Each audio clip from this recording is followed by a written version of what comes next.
Chapter 41 Game 21 Wandering Caravan. Azagen. The appearance of these 100 players has injected a different vitality into the kingdom because they are extremely uncontrollable. Even with the missions and the guidance of NPCs, some players still left the novice village and explored other places in the kingdom. Most of these players died in the novice village. There were all kinds of ways to die. In addition to some who accidentally broke into the forest and were killed by wild beasts. There were also those who starved to death in order to avoid starvation. They ate unknown plants and were poisoned to death, and even accidentally fell to death. Among the very small number of players who did not die in the novice village, there was only one player who successfully arrived at another city. Then he received a system prompt at the city gate. You have not yet obtained permission to enter the city. Please return by the original route. Yi Quan stared at the city gate for a few seconds, and refreshed his understanding of the extent of the planner's stupidity. Even with the ubiquitous threat of death and strict rules and restrictions, the players are still scattered all over the kingdom like inconspicuous grains of sand. Of course, most players still stayed in the novice village, diligently brushing tasks, accumulating reputation, and working hard to build the novice village, trying to complete elite tasks. I went for a look. Nahe joined the team with a beaming face and reported his thoughts. This game is really awesome. As long as the price of the game cabin is not expensive. No. Even if it is a little expensive. As long as it is within the affordable range. Other games will go bankrupt directly. Wang Luan followed closely. It's not a projection. It's not a deceptive perception. It's completely the real world. He paused here, showing a regretful expression. It would be better if it could support live broadcasting. If it's just taking pictures and recording videos, it still lacks some feeling. The reason why you feel that this is like the real world is because it is the real world. Wu Xing complained in his heart. And then said, or should we do as we agreed before? Give full play to your respective advantages and integrate player resources. That's too official. He Shu took over the leading role in the conversation. Nahe. You should form a team first. The official has not set up a union. And players can organize civilian teams privately. Wang Luan. You are responsible for the game strategy and introduction. This is very important. Give full play to your strengths. Wang Xiaowan. He Shu paused, looked at the only girl in the team and said, just focus on being a Nani and build good relationships with other female players. He Shu's eyes finally fell on Wu Xing, the nominal captain of the team. He hesitated again and again, because he couldn't find a place where the other party could play a role. So he fell into a suspicious pause. Wu Xing's face gradually darkened. What are you looking at? I'm the captain. Wu Xing emphasized. Everyone else has been arranged. So what are you going to do next? He Shu glanced at his bodyguard Du Ming. Du Ming and I will go outside the city to take a look. Wu Xing's eyes went back and forth between He Shu and Du Ming. He knew the value of He Shu's brain, just as he knew the significance of Du Ming's existence. Forum. This was originally a large game forum, where many games were discussed. But since the first post discussing His Majesty the King appeared here, it gradually deviated from its original positioning. Until now, when His Majesty the King did not open an official game forum, it replaced the official and became the well-known holographic game forum. After the internal test began, the bystanders who did not get the internal test qualification were idle, posting spam in the forum, waiting for the first internal test player to post feedback on the holographic game experience. However, after waiting and waiting, no posts, screenshots, or conversations about the internal test were leaked, and the entire forum was just a bunch of idle people making a fuss. Where did the internal test masters go? Analyze rationally. Don't quarrel. After the bamboo board was knocked, let's talk about it. Where did the internal test masters go? Playing games? Who has time to pay attention to you? The first post ends this post. No one has left the thread. That's the best proof. Your Majesty? Forever God. No. Why are you bragging about the loan?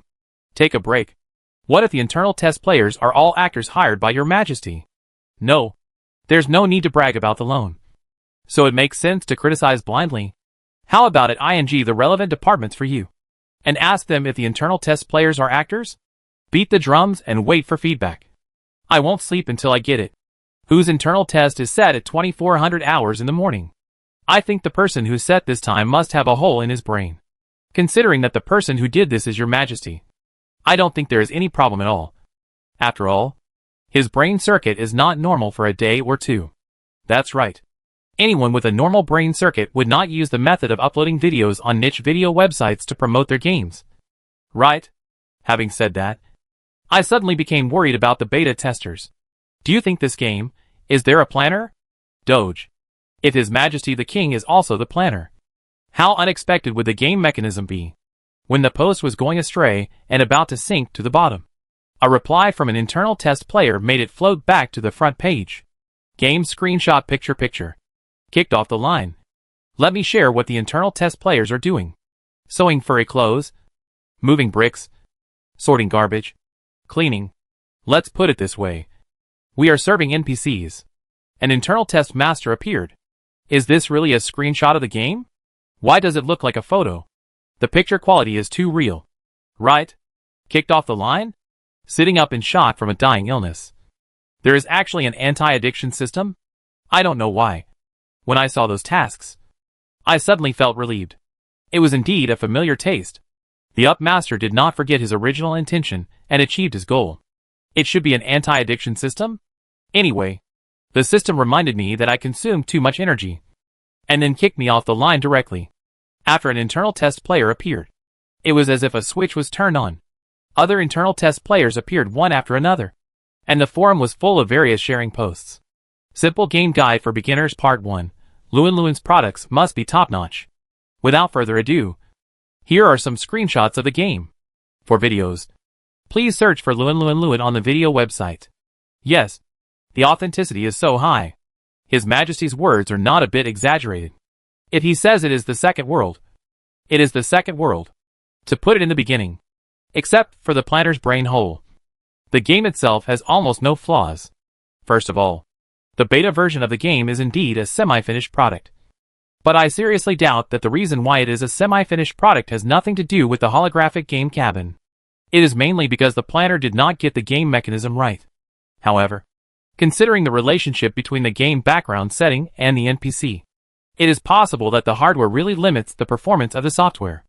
After all, front screenshot of the game. Look at this character modeling, the expression details, and the texture performance. There is no difference from real people. To be honest, with this level of modeling, I can tolerate it even if there is no game experience. Moreover, it is not completely without game experience. Although ordinary tasks are particularly liver, and although the game menu has nothing except the number of resurrections, but it has a high degree of freedom, a real interactive experience, allowing you to die however you want.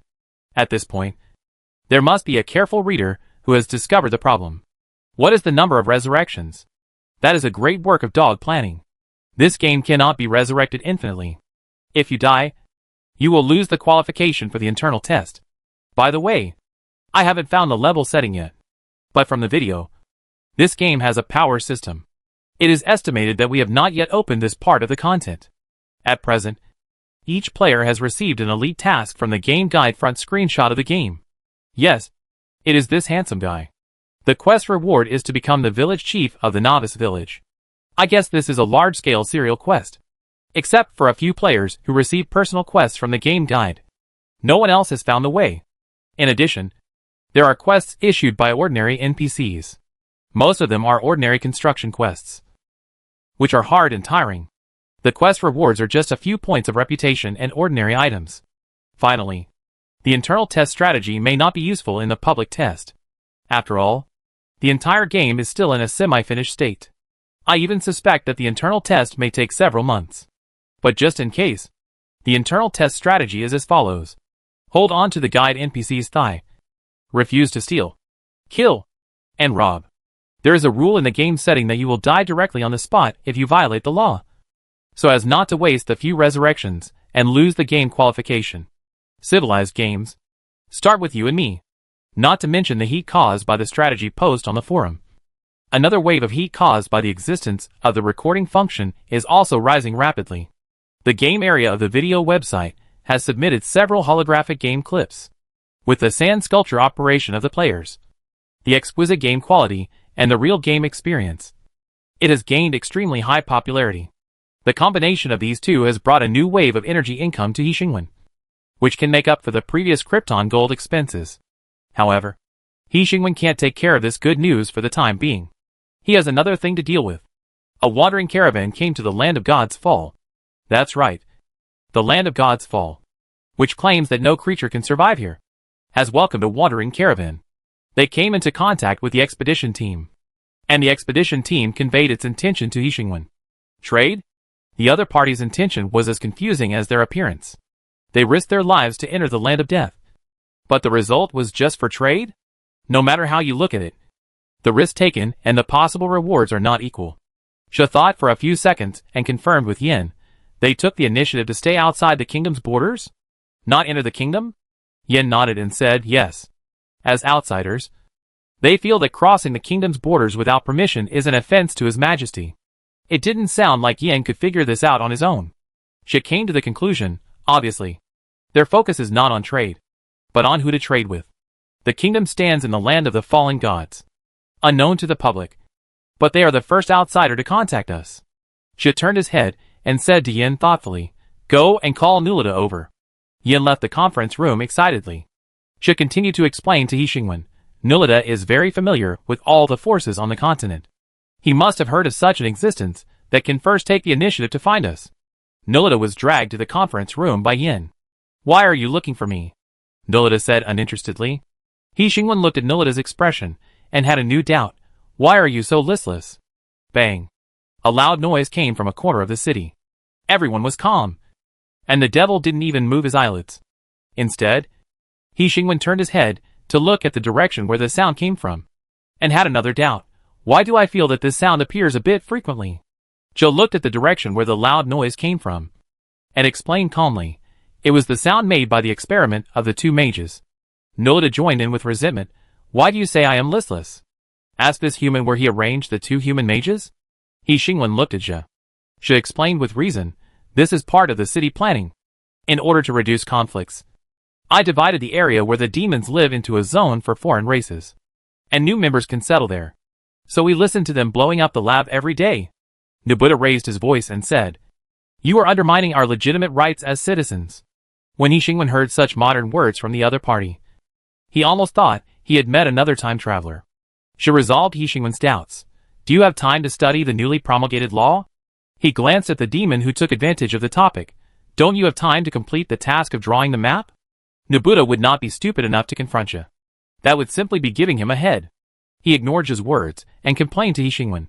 "There has been a bang bang bang noise coming from their house, which has a great impact on our daily life." Nabuta sighed. "So we can't sleep every night these days." He moved closer to Yixingwen and kept magnifying his handsome face. "This is an honest description. Demons with a big difference in appearance from humans can almost be called aliens. But those with a small difference from humans, such as Nabuta, can be called handsome and unrestrained. We can't go on like this." Nulita's emotions were full and intense, and the progression of emotions was very reasonable. "I'm thinking about moving to another place to live." Nulita waved his hand and said, "No. As long as you are in the city, you can't miss this sound. So changing the city will perfectly solve your problem?" She continued. "That's right." Nulita didn't expect the plan to go so smoothly. Before he could say anything, someone took over and said with great joy, "It just so happens that the kingdom has a new city. I heard that the city is full of humans who have no order and need to be disciplined. To be honest, we demons are the best at such trivial matters as disciplining humans." She glanced at Nabalada, who was immersed in his perfect plan, turned around and dismantled his stage, revealing the real purpose of his performance. "He thinks the management here is too strict, and wants to go to the novice village to have some fun." Yixingwen suddenly realized, so this has something to do with the research of the mages. Bang! Another earth-shaking loud noise. "It's okay." Yixingwen looked in the direction of the sound. She said calmly, "Although the explosions made by the mages are indeed a bit disturbing, I think the physical fitness of demons will not cause them to have trouble sleeping every night because of this little noise." Yixingwen's attention then shifted to Maka and Duoluan, who had completely disappeared in front of him since Moody left. Anyway, such frequent loud noises are indeed a bit. Bang! The loud noise sounded again. Yixingwen paused for 2 seconds and continued. "Too much. I'll talk to them when I have time." Nabuta showed his presence on the side. "Your Majesty, what do you think of my previous proposal?" Yixingwen thought for 2 seconds and felt a little reluctant. "I think it's a bit dangerous." Nabuta saw that the king's mouth was loosening, climbed up the pole, patted his chest and assured, "Your Majesty, you should have some confidence in your holy guards. With them, what can we do to those humans?" He Xingwen looked at Nobuta. "I mean, it's a bit dangerous for you. The fourth disaster. Are you kidding? Even if it is the fourth disaster restricted by the semi-finished game system, it is still the fourth disaster. Just a few demons. You want to train them? If it is feasible, the system should prepare a novice village for the players alone?" Nobuta looked back and forth between He Xingwen and Zhu with doubt, suspecting that they were working together to deceive him. Finally, his eyes fell on Yin. The most brainless person. "Yin, have you been in contact with that group of humans?" Yin shook his head honestly. "I'm not responsible for that." Nobuta waited for 2 seconds and tried to negotiate with He Xingwen. "Then you have to allow us some slightly out-of-line behavior. We are demons. We can't do this. We can't do that. So we might as well change our job to become gods." I think his suggestion is good. The system interrupted the conversation and ended He Xingwen's thinking. Demons can enrich the game experience of players, and players can consume the energy that demons have nowhere to release. It is a very suitable choice. Why does his description have an inexplicable sense of déjà vu? Energy with nowhere to release? Is this treating demons as dogs? The system continued calmly. Demons are by nature like this. Forcibly guiding demons to be good will only usher in a suicidal explosion from the other side. It is better to let them slightly out of line to teach players how to be human, and be taught to be demons by players. Players don't have a sense of good and evil in the game. He Xingwen grasped the key point sharply. As NPCs, demons also have the right to issue tasks. If they reach an agreement, players plus demons, no one would want to face such a group of people. That's what I want to say next. System. Some players have posted the internal test situation online one after another. The speed of energy growth is enough for you to light up the basic settings of another game. The system's planning is flawless. He Xingwen thought for 2 seconds and decided to give up thinking. "If you strongly request." He Xingwen left himself some room. "I will consider it. But now, I called you here because I have something else to discuss. Demons are not harmless. Nor are they some kind of comedy characters. They are cunning, treacherous and evil. The reason why they are so flexible in front of He Xingwen, that people have the illusion of some kind of funny characters, is very simple. The opponent is too powerful, so they choose to show weakness to the enemy in this way. Reduce the threat of being a demon, and reduce the opponent's vigilance against them. But showing weakness to the enemy does not mean that they are really stupid. On the contrary, Nolita knows this kingdom, and its master well enough. No one can change the other party's mind. And no one will do so respecting the other party's power in this land can live longer than self-righteous provocation. Your Majesty, what do you need me for? Nobuta said exaggeratedly.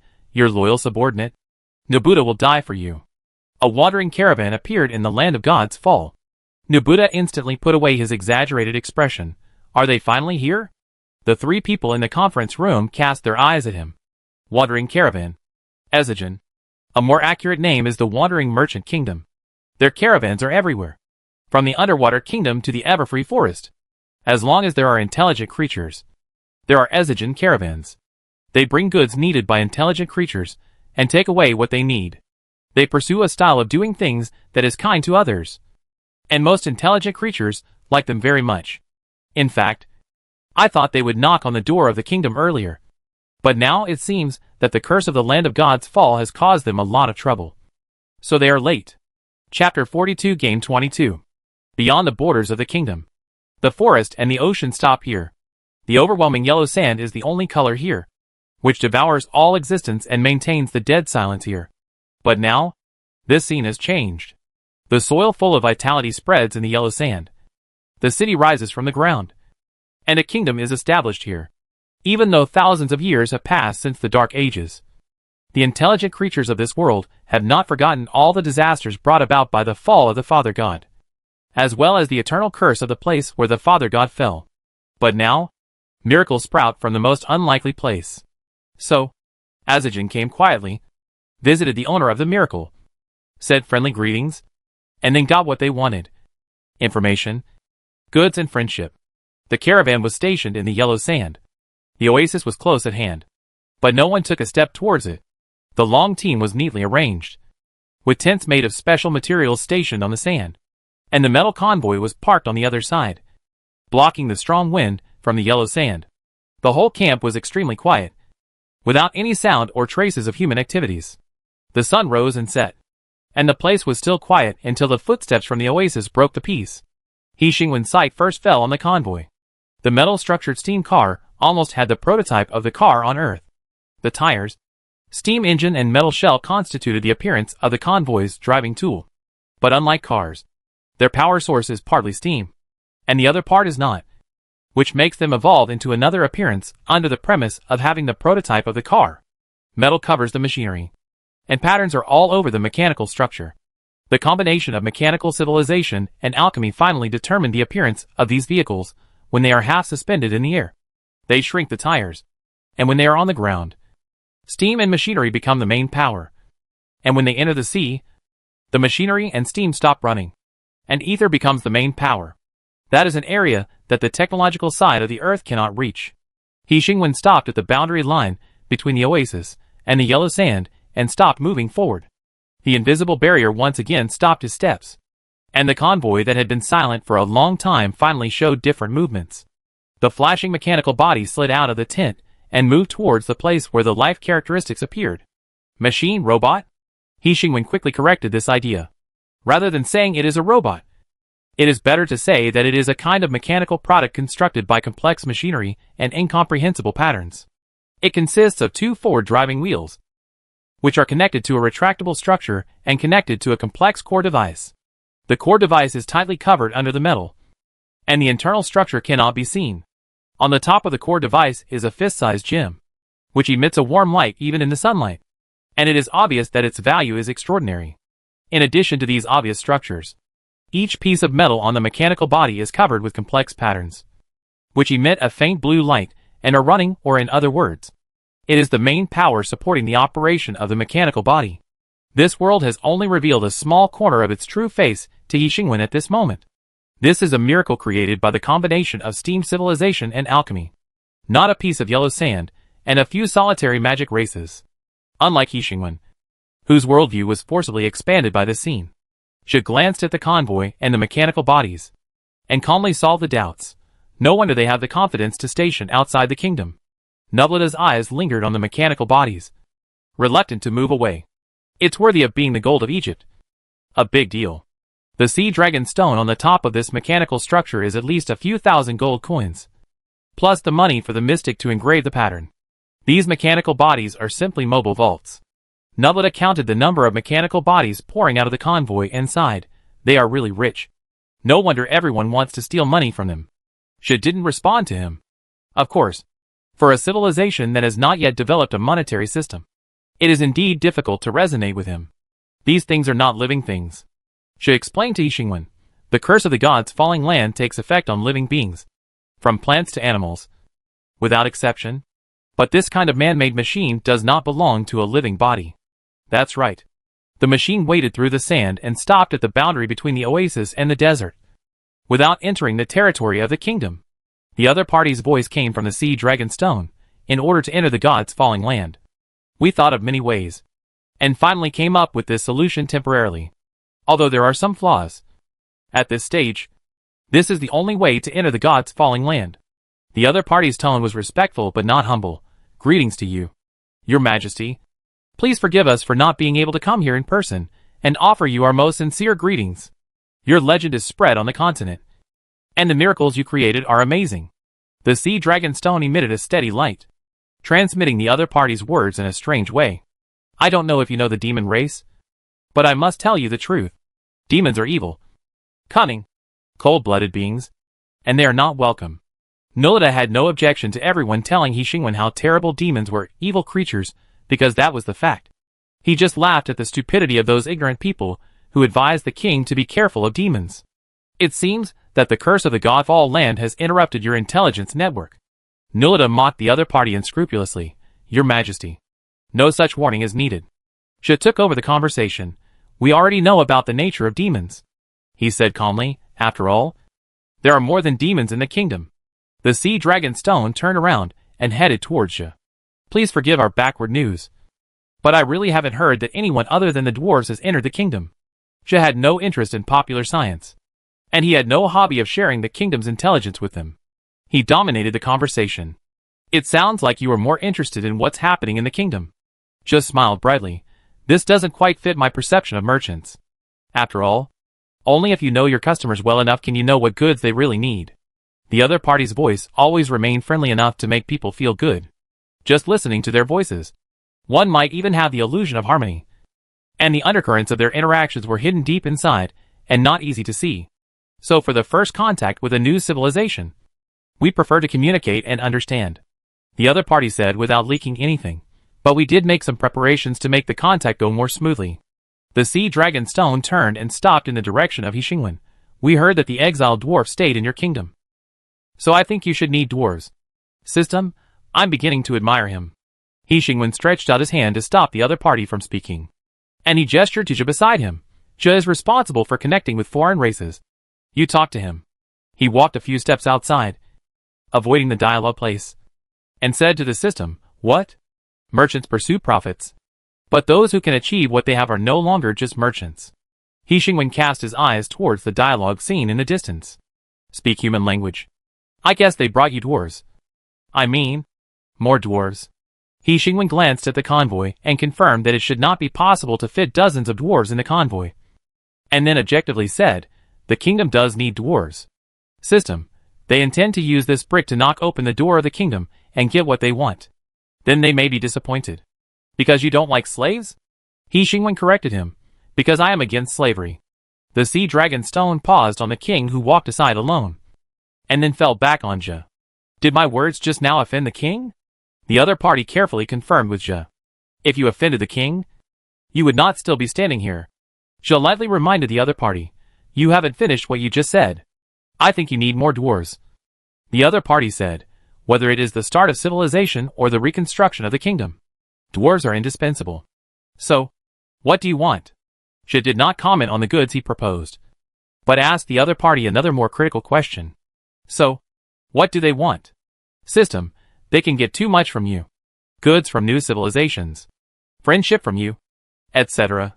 After all, the border of a new world also means that a brand new world appears in front of them. And they obviously have very rich experience in how to establish relations with new civilizations and maintain friendly exchanges.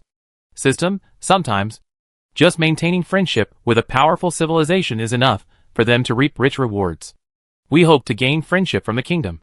The other party said in spirit, we are willing to show our friendliness for this. Such as a group of displaced dwarves. Nullida listened for a long time and was not interested. Ezigen is a wandering merchant country. The two characteristics of wandering and merchants are destined to make them not have strong aggressiveness. In fact, they are like bees everywhere. They exist wherever the flower of civilization blooms. What Nullida introduced before, that most intelligent creatures like them very much, is not a lie, but a fact. Because Ezigen is generous enough and is very willing to pay a small price to maintain friendship. Guests who come with gifts are always welcome. Hixingwen ended the conversation with the system and took over the conversation. Displaced dwarves? Hixingwen, slaves? The light on the sea dragon stone flickered for 2 seconds before answering Hixingwen's question. I'm very sorry. We don't sell slaves. Nullida explained to Hixingwen. When Ezigen was first established, it was made up of slaves. Their world completely collapsed after bordering us. After they lost their homes, they became the favorite commodities of slave traders because of their sensitivity to numbers. This struggle between freedom and interests lasted for a long time, and finally ended with the establishment of the Ezigen wandering caravan. I'm sorry. Hixingwen reacted and said, I didn't know about this past. Your demeanor is amazing. The other party said. It's nothing. This story has been over for thousands of years. Perhaps only demons who have lived so long can remember this. That's not necessarily true, Nullida muttered. And because he received the warning gaze from Jia, he slowly defended the king. The king doesn't like slaves. Because the king doesn't need slaves at all. Nullida swore that he had never advised others so sincerely. I'm afraid you need to update your established impression of the kingdom system. Substituting other kingdoms for this kingdom will be very wrong. Advice from the devil. The merchant smiled and said, enough to surprise people. If you know what kind of life we have been living recently, you probably won't be surprised by such a small thing. When a demon is forced to do nothing but sleep, he can no longer be considered a pure demon. By Nullida. Hixingwen objectively clarified for the demons. In fact, demons are not that bad. They just lack restraint. So with the law and the Holy Guard working together, it is not difficult to understand that the demons have changed their past appearances and turned over a new leaf. This is the funniest joke the wandering merchant has ever heard. Comparable to the joke that the tree people actually like intelligent creatures very much. Of course, judging from He Xingwen's expression, perhaps the young king really thinks so. Then this is not a joke. Perhaps this is the young king's implicit display of his own strength enough to make the demons bow? The wandering merchant treats any hint from the other party with caution. And every contact with a new civilization is an adventure. Civilizations that can still exist when the world is on the verge of destruction often have places beyond people's imagination. His thoughts are rapidly diverging. And He Xingwen, who just mentioned it casually, took the initiative to pull the topic back. So, a group of displaced dwarves?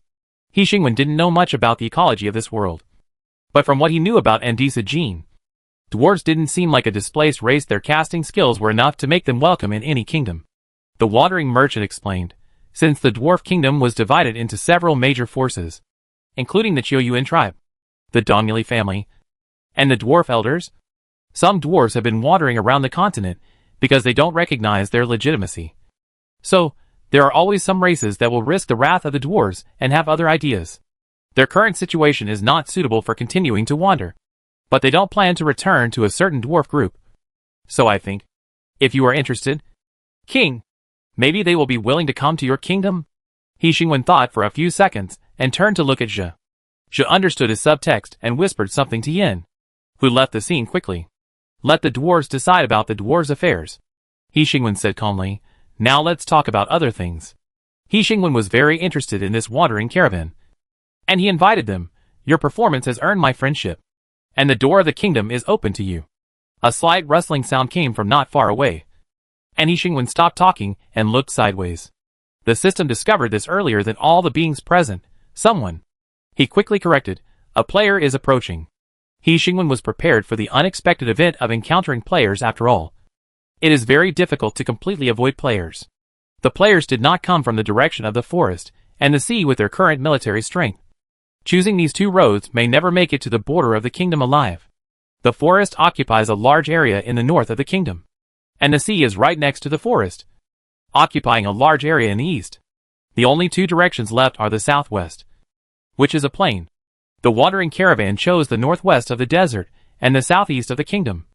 And the player also chose the southeast of the kingdom luckily. This is the fundamental reason why the other party can successfully reach the border of the kingdom and happen to meet them. The scene froze for a few seconds. As soon as the player appeared, he was directly surrounded by the crowd and subconsciously stopped in place. He Xingwen took the lead in retracting his gaze and continued what he had not finished. The gate of the kingdom is open to you. You can step into my territory accompanied by my people and stay in the kingdom for a short time. It's our honor. The machine slowly crossed the line and stopped on the land of the oasis. The complex patterns on the machine changed. Some went out, and others lit up. Surprisingly, the pattern detected that the language barrier between us disappeared. The wandering merchant explained, so the communication stopped working. One of the king's little miracles. Nulida's eyes were fixed on the two humans standing not far away. King, what did you think about before? He walked over and walked around the two players, completely ignoring their tense state of stress. A new use of ether? Ether personification? He reached out and poked the frail human in front of him. Very restrained. For fear of poking him to death in front of He Xingwen then, he could almost foresee that he would die as miserably as the tail of a snake. Finally not pretending to be a human? Nobuta whispered, looks like a real person? Nobuta. Sho warned the other party, Your Majesty has not made a decision yet. If you don't want Your Majesty to change his mind, I hope you can restrain yourself. Nobuta really hates this human, who always messes up his interests more importantly. Every word can step on his sore spot. So annoying. Nobuta retracted his hand, strolled back to He Xingwen, and slandered, King, look, she is getting more and more powerful. He even makes decisions over you. I don't think it's a good thing for you to give him so many powers. Human desires are always easy to expand, and checks and balances are needed to ensure that they are rational enough. He Xingwen had to remind him, you were saying we are not human last second. Nolita thought for a moment and agreed with his own point of view. Indeed, you can't be human. No human will maintain unwavering awe and restraint in the face of power within reach. just as if he has no desire at all. He talked to himself and denied his slander last second, although he never thought from the beginning that such a clumsy slander could have any effect. A king who can give all power to others. If he is shaken by a few words, then he will never give power to others. You shouldn't come here. He Xingwen changed the subject and pointed to the players, who remained silent from beginning to end. He Shu saw countless existences on this land that exceeded or even denied the knowledge he had learned. But he was not sure of one thing until he faced the scene in front of him. He was stepping on the land of another world. Because what was in front of him was the civilization of another world. Machinery, steam, alchemy, magic, humans, demons, machines. A magical world that is more colorful than imagined. Not a setting based on the medieval template. Chapter 43 Game 23. The weather in the other world is the same as always, and it is difficult to see any changes. The convoy stationed in the desert stretches for dozens of meters. The leading mechanical body stands on the grass, and the other mechanical bodies return to the convoy after their initial appearance. He Xingwen, Zhe and Nulida's eyes paused on the player not far away. He Shu never thought that he would be so lucky and meet his target so easily in his estimation. The time for their meeting will be at least postponed for a month. After the player obtains the qualification to enter the main city. Your Majesty. He Shu read out this familiar title and began to worry about another point. He is not good at communication. But since the captain of the team is not here, he has to reluctantly contact the other party directly. I think we need to talk. He Shu said, isn't this one of the reasons why you invited us here? Nolita quickly turned from curiosity to interest, and keenly smelled the breath of secrets. He had not seen the human qualities in the king's subjects, but he had seen them in this non-human intelligent creature. The system said in a serious tone. Ah, I accidentally bumped into him.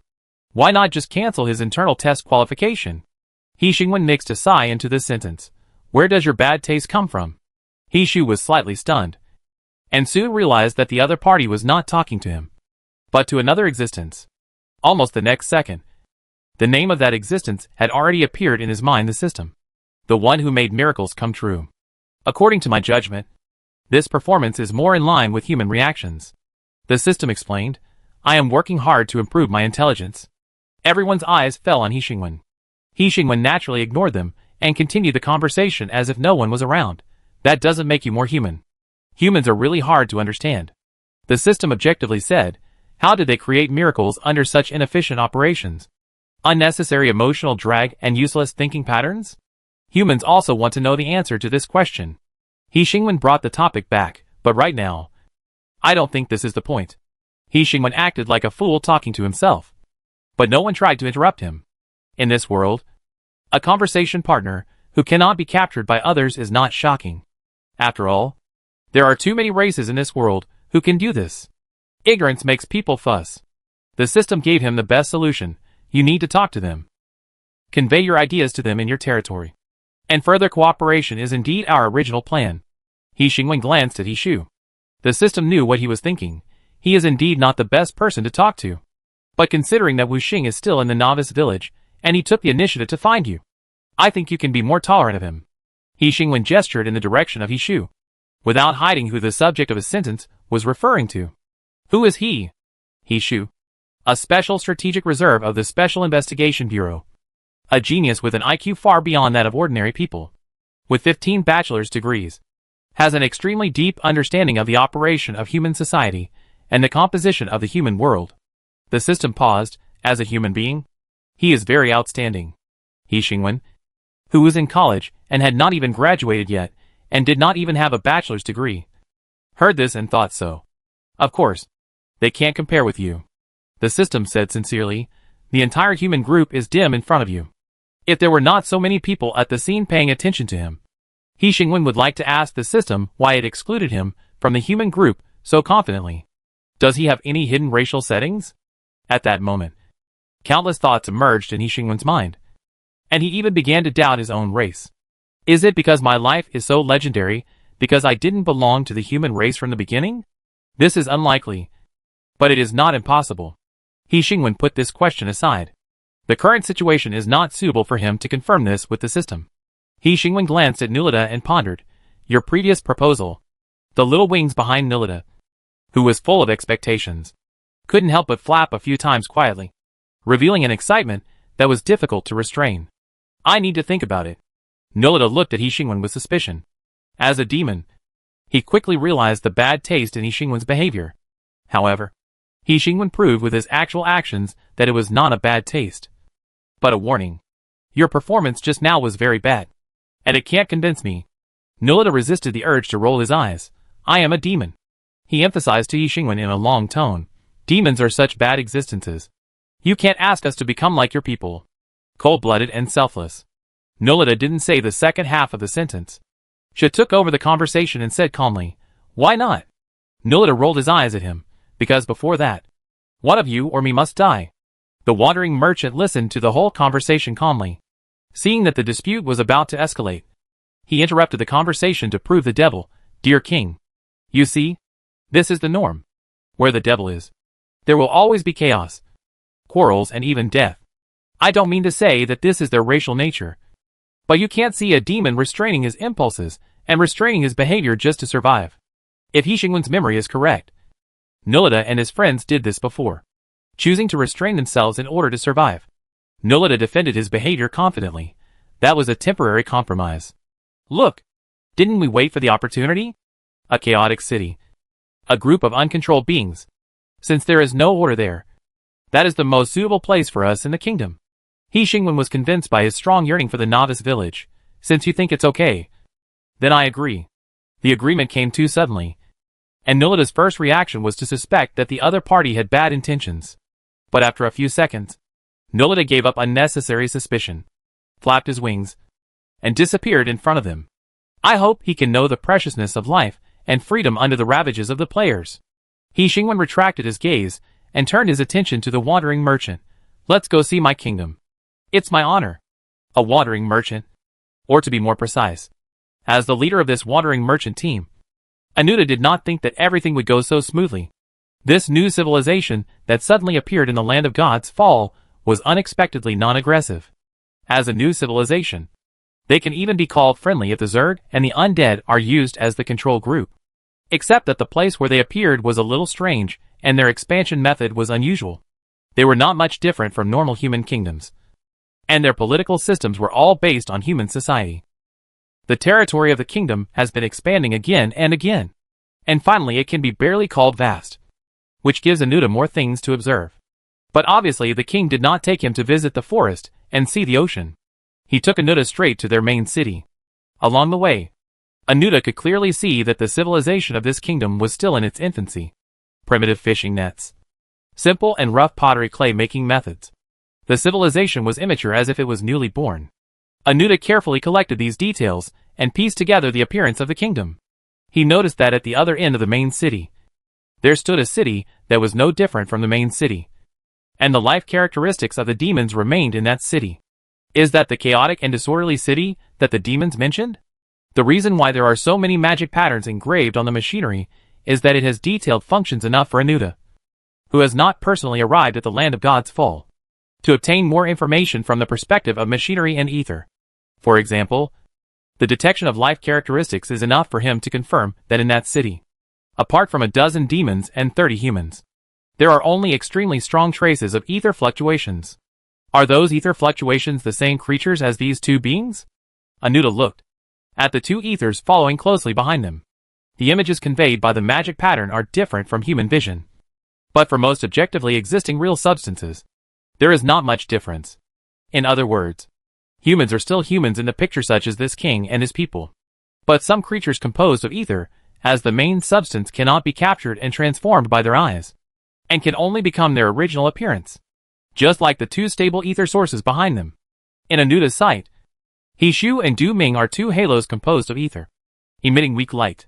For Anuta, the only thing that surprised him about this group of creatures is that they are weak. So weak that they have no combat power in the objective sense. He Xingwen stepped into the main city, and He Shu and others were stopped by the system notification that popped up at the door. He Xingwen turned his head and looked at them. Come in. Access to the city has been obtained. As His Majesty said, the notification changed, and the invisible barrier that blocked their progress disappeared. He Shu and Du Ming entered the main city that refused to allow players to enter. There was nothing special about the main city. except that it was full of NPCs and operated in an orderly manner. It had the same layout as the novice village. Andy Soo Jin was dragged out of the factory by Yin. Andy Soo Jin glanced at the rough mechanical body and saw the traces of dwarf craftsmanship at a glance. Wandering merchant? Anuta, greetings. Descendants of the Shishan dwarf king. Andy Soo Jin said directly to He Xingwen. Wandering merchants travel among the various races on the continent, relying on selling everything that other forces need in exchange for money. Your Majesty, they are complete fence-sitters and cannot be trusted. And Disa Jin's attitude towards wandering merchants is very clear. And he is the only one in the kingdom who clearly expressed his dislike. Anuta was not surprised at the treatment he received from the dwarves. When He Xingwen cast a puzzled look at Anuta, he explained in time, there is a pass between the dwarves and Azijin. And Disa Jin interrupted him. The wandering merchant was once a friend of the dwarf kingdom. But he was no longer a friend of the dwarf kingdom on the day the dwarf kingdom fell apart. Anuta continued to be interrupted. After the death of the last dwarf king of the dwarf kingdom, the dwarf kingdom held an election for the next dwarf king. They invited us. As friends of the dwarf kingdom, we have a vote. But you didn't come. And Disa Jin said, the final vote was held 3 times. And each round was a tie. Just because your vote was missing. After 3 rounds of ties, the heirs conducted a fair, just and to the point sacred duel. Where you two died in the sacred duel. And the internal strife of the dwarf kingdom arose. In the end, the dwarf kingdom fell apart. This sounds like a tragedy caused by the wandering merchant not participating in the election. But after a careful analysis of the logic, I feel that the homeless merchant is a bit unfair. Is it really because of one missing vote that the 3 rounds of votes were tied? If the number of voters is so small that every vote is crucial, then even the homeless merchant, who is just a friend, can get the right to vote. The fact that the homeless merchant can get a vote proves that the number of voters is large enough to make this vote not so important. In the case of a large number of voters, the votes were tied in 3 rounds. That is not because of one less vote. This simple logic is not only clear to the wandering merchants, but also to Andisa Jin. So, wandering merchants will never be friends with dwarves. Andisa Jin was upset about this, because you didn't come at the beginning. Anuta understood the dwarves, and he did not try to persuade the dwarves, but got down to business directly. They are not in a good condition, Anuta said, but they refuse to go to the gathering places of the dwarves. Of course, in their eyes, those gathering places are the direct cause of the fragmentation of the dwarf kingdom. Andisa Jin looked at He Xingwen. I can try to persuade them, but it may not work. After all, becoming a citizen of another country is equivalent to abandoning the dwarf kingdom for them. They would rather starve to death in a place where no one knows than abandon the glory of the dwarves. In this way, it is no wonder that Andisa Jin was exiled. The gap between him and the traditional dwarves is so big that people think that his exile is justified. The kingdom needs more dwarves, but it is not urgent to have them. Civilization slowly sets sail, and will always reach its final destination. He Xingwen has never been anxious about this from beginning to end. And now, he is not so anxious that he must have those dwarves. The dwarves will handle the dwarves' affairs. He Xingwen bent down and looked at Andisa Jin, saying, you just need to remember that the choice is in your hands. Andisa Jin's expression became serious. As the king said, the dwarves are more urgent now, not the kingdom that is developing in an orderly manner. If they miss the time when the kingdom needs them the most, they will have to pay a heavy price if they want to board the kingdom again in the future. I know what you mean, Andisa Jin said carefully. I will convince them. What do you know? I always feel that the other party is imagining the wrong answer. He Xingwen stared at the dwarf for a few seconds, feeling a little uneasy. Just in case, He Xingwen decided to provide Andisa Jin with some protection. Huang will go with you. He Xingwen made a decision. He didn't have much room for choice. Zhou was responsible for the operation of the entire kingdom and couldn't get out. And Yu was responsible for the players. The only ones left for him to choose were Yin and Huang. Yin used his IQ to exclude himself from the options, and Huang naturally became the only choice. If there is an accident, he will handle it. Anuta keenly noticed that the dwarf didn't seem to think that the king's arrangement was a sign of distrust, and he accepted it well. Andisa Jin was very different from the dwarves Anuta knew. In front of the king, he was more like a knowledgeable and interesting human being, rather than a dwarf who was known for his stubbornness and hot temper. Of course, this was not the first existence in this kingdom that surprised him. But the devil. although the devil is still a devil. If someone thinks that the devil's performance just now is the reason why they are notorious, then it is too contemptuous of other races in this world. Compared with the devil's previous performance, his performance in front of the king can only be called a small prank that was laughed off. Unlike the devil that Anuta is familiar with, there must be a reason that forced the demons and dwarves to restrain their own character and show humility and loyalty to the king. This reason can only be the strength of the other party. Anuta came to this conclusion and silently raised his vigilance to the peak. Andy Su Jin got the king's permission and hurriedly ran into the city. He Xingwen's eyes turned to the wandering merchants and players who were still present. Take the wandering merchants around the city and wait for Andy Su Jin to finish cleaning up. He Xingwen looked at the mechanical body. The other party's voice came from the Sea Dragon Stone. The wandering merchant staying outside the border can lead him to meet the dwarves. The other party's meaning was very clear. He Xingwen, do you plan to stay in the kingdom for a while? If you allow it? He Xingwen subconsciously looked at the mechanical body. Can the device be used continuously? No. After the energy in the Sea Dragon Stone is consumed, it can no longer be driven. Due to its special structure, the Sea Dragon Stone cannot be replaced. The other party said slowly, but this will not be an obstacle. For this visit, we have prepared enough mechanical bodies. He Xingwen remembered the number of mechanical bodies that walked out of the tent. It was indeed enough. You arrange a house for him. As He Xingwen said, he deeply felt that there were not enough people. But the problem is that after opening the Krypton Gold channel of the holographic game, his energy is not enough. Then let others take him around the kingdom. The system interrupted at the right time, reminding He Xingwen, given the other party's merchant attributes, you should perhaps be wary of him? After all, intelligence is also a kind of commodity. So, in front of the wandering merchant, He Xingwen directly said to Zhe, don't let him be alone. Don't take him to the novice village, the forest, or the sea. After Zhe took Anuta to the city, He Xingwen confirmed with the system, do you think we need to hide the information from the other party? The system said, the emergence of NPCs, the use of black bloodstones, the resurrection of the phoenix, the uniqueness of the players. Do you think it is necessary to hide these? He Xingwen didn't think this could be a secret. After all, the kingdom was here. And there were so many strange things in the kingdom that the name of miracles was written all over it. I think, before further confirming the other party's sincerity, as an outsider who will not become a citizen of the kingdom, you have no reason to be defenseless against him. Most of the time, the system is always right. He Xingwen cast his eyes on the only existence present. What do you want to talk about? The part we didn't finish talking about last time. He Shu said, we have shown our sincerity. I think you should also show your sincerity. He Shu lacked conversation skills, so he chose to get straight to the point. What can the other world bring us? To what extent can you cooperate with us? He Xingwen walked towards the city center. There were a few NPCs scattered on the road. Most of them were in a hurry. No one looked at the king who appeared on the street twice, and no one stopped to salute the king. They walked on the road so calmly, discussing something that would have a far-reaching impact on both worlds. What can the other world bring? He Xingwen repeated his question and said, if you don't know the answer, you won't start this internal test at all. The premise of this question is, He Xingwen said, is it possible for the two worlds to communicate with each other? And when you received the batch of simplified holographic game helmets, you got a positive answer.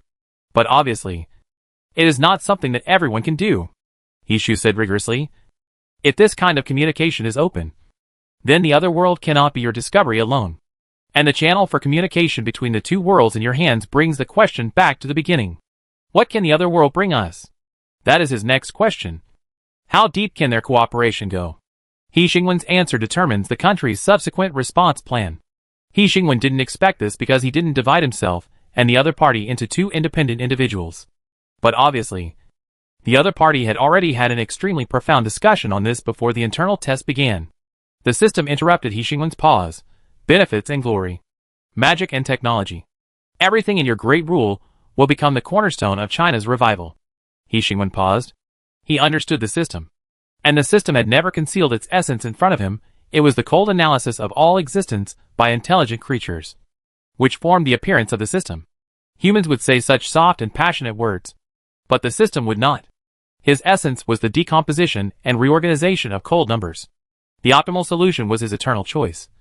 And humanity and morality were just two non-essential conditions added when he was in human society. Therefore, this sentence should have a second half. The system continued, then.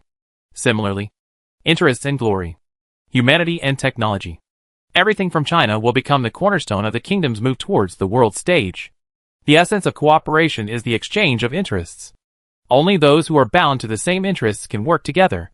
China cannot dominate the other world, because they do not belong to this world system, and you have no intention of dominating China, because you always have passion and loyalty for it. Then, the basis for the exchange of interests is formed. He Xingwen looked up at the magnificent building not far away. The altar stood in the city center, silently demonstrating the power of the system. It was at that moment that he suddenly understood the true meaning of the sentence the system had said before. In my opinion, there is a road behind every choice you make. And when you make a choice, I see what this road looks like. This conversation between him and the Special Investigation Bureau appeared in the system database not at this moment, but earlier. Perhaps at the moment when he blurted out, "I want to play holographic games." Or perhaps at the moment when he decided to contact the Special Investigation Bureau. The system saw the scene that would happen soon. He Xingwen's silence gave He Shu a clear signal. He waited for a moment, then interrupted He Xingwen's silence. "Are you communicating with the system?"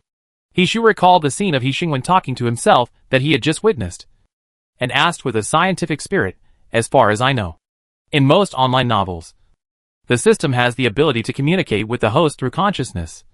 But your system does not seem to have this function?" So much so that He Xingwen had to do the embarrassing and unnecessary behavior of talking to himself. He Xingwen also didn't care about this. He accepted the way of communication through dialogue at the beginning, and never thought about why he couldn't use consciousness to communicate. The system gave the answer. The premise of consciousness communication is that I can listen to your consciousness. But human consciousness is often full of complex thoughts. In this case, the result of consciousness communication is most likely that I accept all your thoughts without distinction, rather than a single thought. He said firmly, "You won't like this way of communication." Indeed, no one likes to be known by others. And when a being can communicate clearly with you through consciousness, another question inevitably arises. Can he really only hear the answer I want him to hear? Once the seeds of doubt are planted, they cannot disappear easily. And stupid self-talk reduces this doubt. But now, He Xingwen began to think about this problem. "So, you can sense my thoughts? If you are willing to establish a channel of consciousness communication with me, I can indeed." The system said, "If there is no channel, then I need to invade your consciousness. I don't need to do this."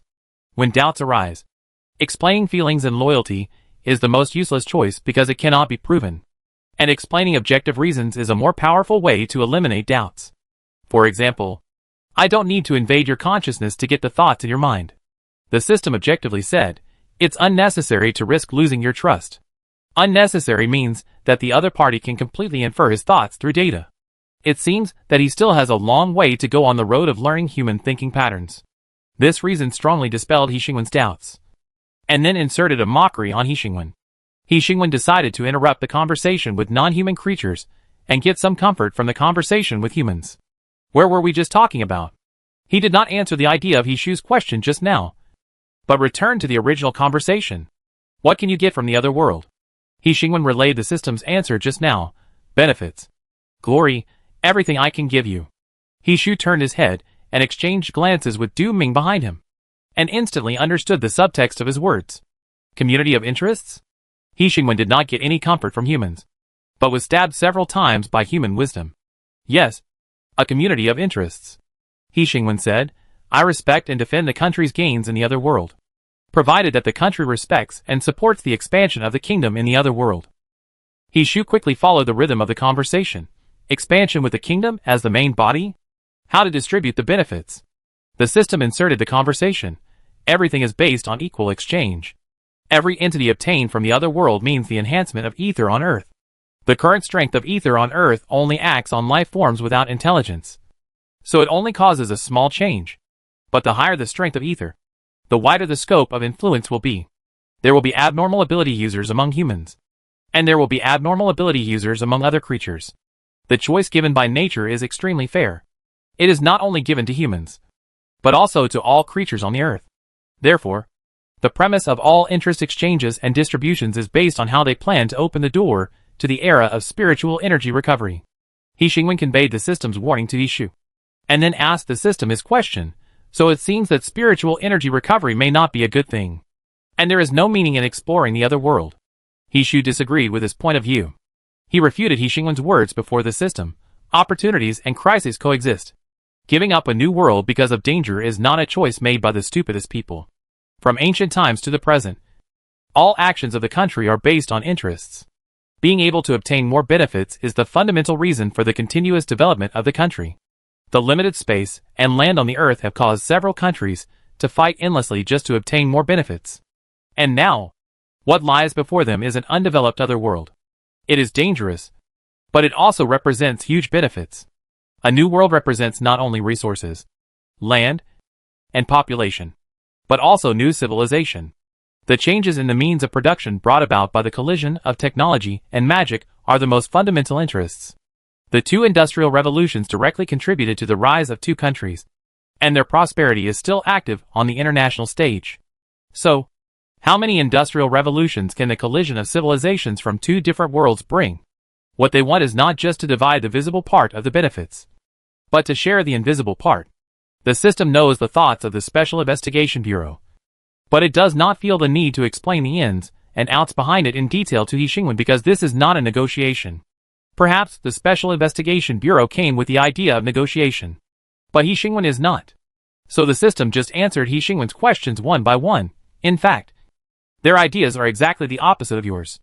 For them, this restriction means the controllability of the spiritual energy revival. And the intensity of the spiritual energy revival can be controlled by manipulating the amount of physical objects obtained from the other world.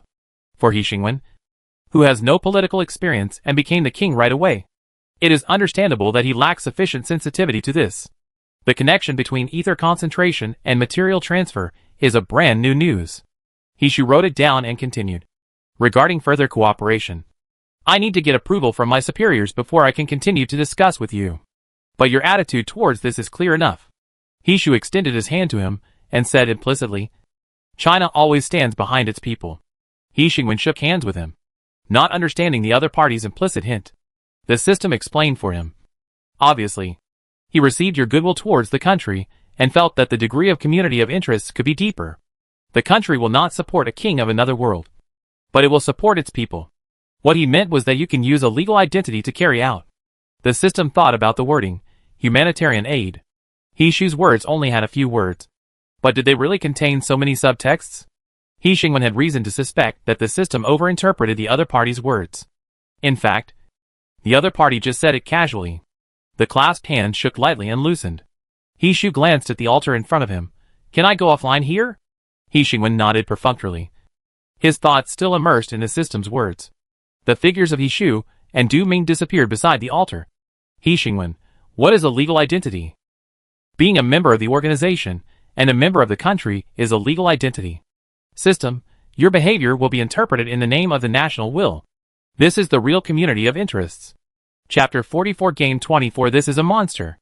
When Hishu and Du Ming went offline to report the progress of the task, Wu Xing, the nominal captain of this team, was watching the excitement with a confused look on his face.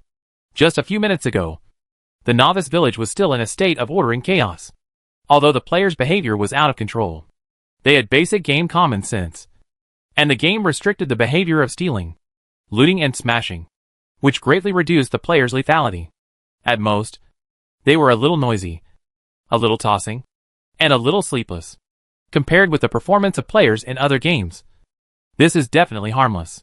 Of course, for the NPCs of this game, these performances are already lethal enough. At first, it was the NPCs who refused to issue tasks during non-working hours. And then the NPCs moved collectively to a corner of the city and announced that players were prohibited from entering the area. Finally, now, a group of strange creatures fell from the sky, causing a group of players to dodge in time.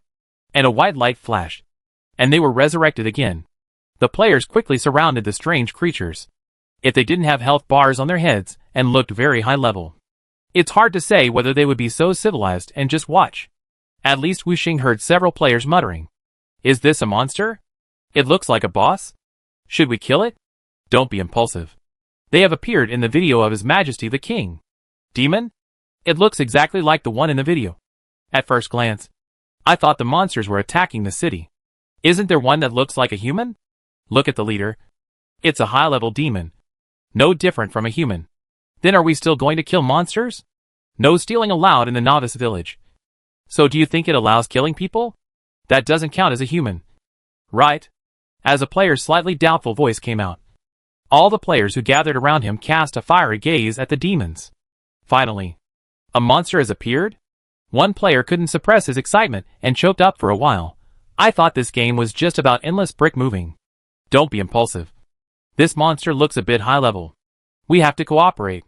Just before the players were about to reach an agreement and start the normal game routine of pulling monsters and fighting bosses, you hurriedly arrived and stopped the players' plan to die. You said to the demons, "Why are you here?" He glanced at the players, who surrounded them layer by layer, and casually issued a task. Random task. Your onlookers made you very dissatisfied, and he hoped you would leave here. Task conditions. Leave here. Mission reward. Use favorability plus 0.5. Mission penalty. Use favorability minus 0.5. Only 0.5 favorability. Isn't that too stingy? 0.5 is good. The NPC with the highest favorability is Greenleaf, who only has 10 points. The players were a little agitated and hesitated for 2 seconds at the 0.5 favorability mission reward. The demons didn't understand what the players were saying.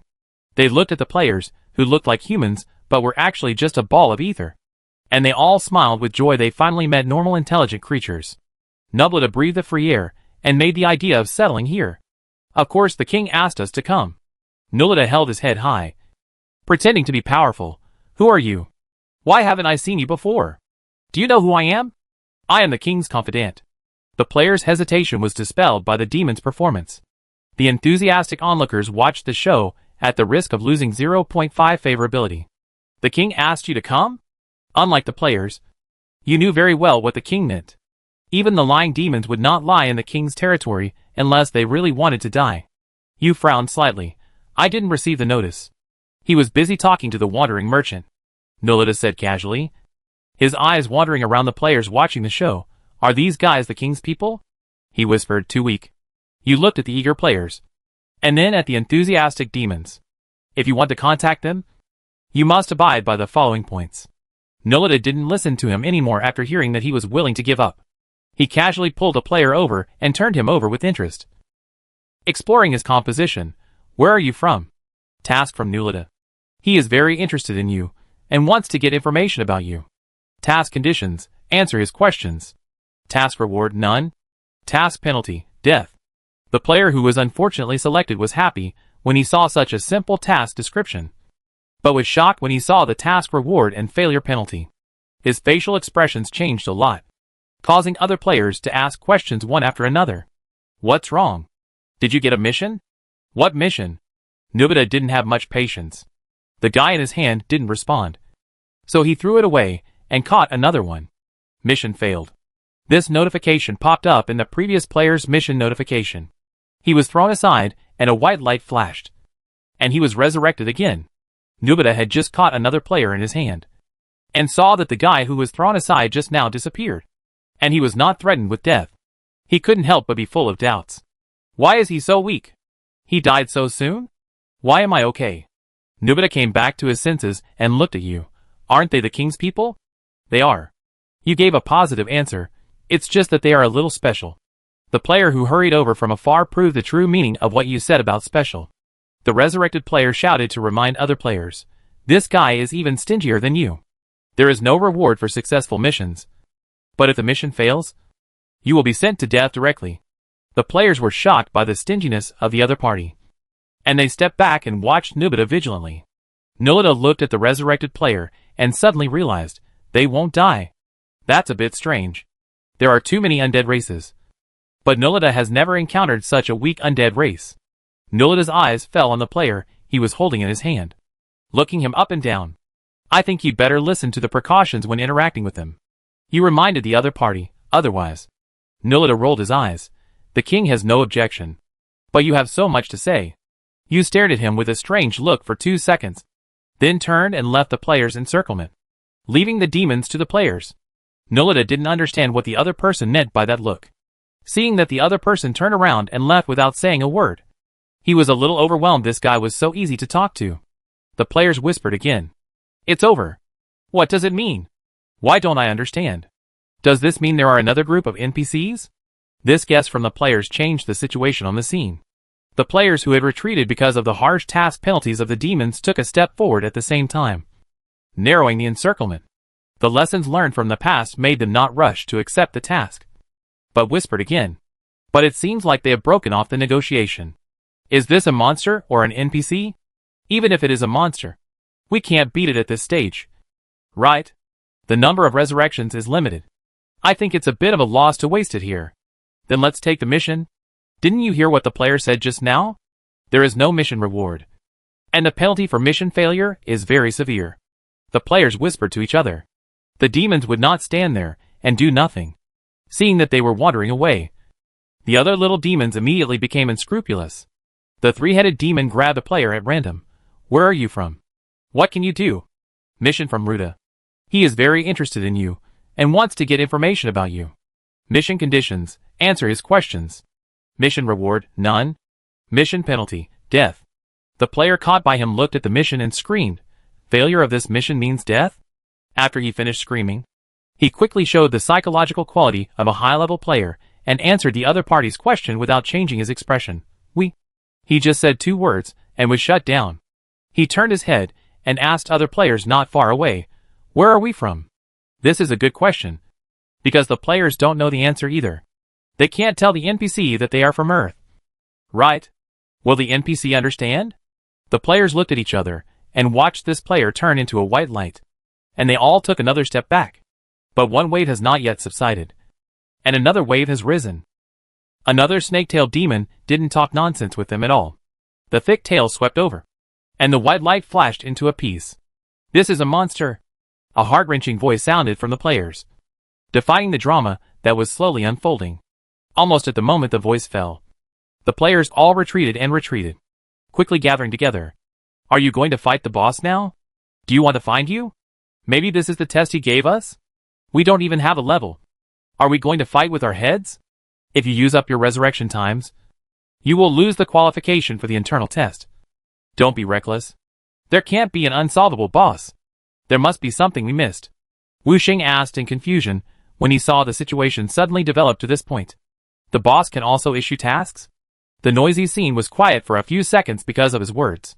The snake-tailed demon didn't care what they were saying at all anyway. They must be begging for mercy, fear and so on. He had heard too much of this. The nature that was forcibly suppressed by the Holy Guard finally got a channel to vent at this moment. The snake-tailed demon shook its tail and chanted quickly, ready to appreciate the despair of the weak in the face of death. The players who were about to receive the ultimate move expressed surprise. Wow! He can chant spells. What is he chanting? Why can't I hear it clearly? This is magic. It must be magic. Can this be learned? Do they teach? Just when the players rekindled the idea that the demon might be an NPC, the ultimate move of the snake-tailed demon was finally released. The flame shot up into the sky. The white light was bright, and all the players on the scene died instantly. Even Wu Xing, who was watching the show, suffered an unexpected disaster and was resurrected from the altar. The raging fire spread rapidly and extended towards the city. The players resurrected from the altar glimpsed the rapidly spreading fire and quickly shrank under the church to avoid the fire. This monster. No. This NPC. What the hell is this? Why did it suddenly use a big move? Did we take too long to open the monster and the other party opened the big move directly? Why do I feel that this is not a big move for them? The spreading flames were suddenly suppressed when they were about to extend to the city square.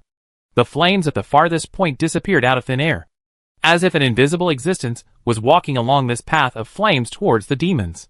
Wherever they passed, the flames disappeared inch by inch. A familiar sense of fatal crisis emerged, and the killing intent locked onto the demons. The ether in his body was boiling, accumulating a big move. But soon, just like before, the boiling ether lost its sensitivity. The killing intent swept over Nolita and stopped at another place. Nolita looked sideways, and the figure of the snake-tailed demon was slowly erased from reality until it disappeared completely.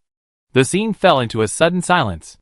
In the demi-plane, after dyeing the stable ether body with their color, The culprit who judged that large-scale damage to the kingdom's public property had received the due punishment.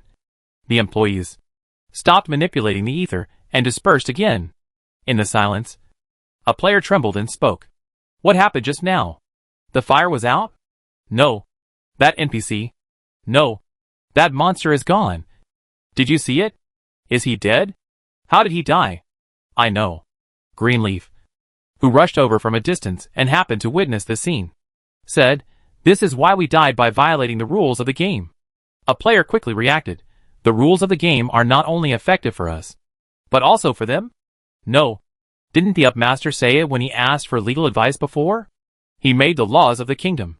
So, he broke the law. Some players were puzzled. Which law did he violate? Killing people? I think players should not be considered human beings. Wu Xing's objective words caused the angry glares of a group of players. He corrected, players are exceptions. He didn't receive any punishment for slaughtering players just now. Think back to the scene just now. Did you notice? The fire was extinguished first, and then the monsters. Greenleaf looked at the long black marks burned on the road, thinking, damage to the public property of the kingdom? That's right. Another player suddenly became excited. Comrades, I know how to kill monsters. Wu Xing guessed what he wanted to say, but using the laws of the kingdom to kill monsters can't be considered as our killing. The other party was depressed again, it seems so. The players were openly calculating how to open the boss, while the demons were also having a simple conversation about the death of the snake-tail demon. The snake-tail is dead. Is it the second snake-tail to die? The snake-tail race is really brainless. The brief conversation about the death of the snake-tail ended here, and the demons parted ways. Some demons walked towards the players, ready to have some interesting interactions with them, while other demons strolled around the city, ready to find other fun. Chapter 45 Game 25 Forum. Is the demon a monster or an NPC? I've said it 100 or 80 times. It's a boss. Who said the demon is unkillable? List of essential items for killing demons. Must read guides for killing demons. At least take a look at the posts in the forum. A boss that can't drop rewards when killed?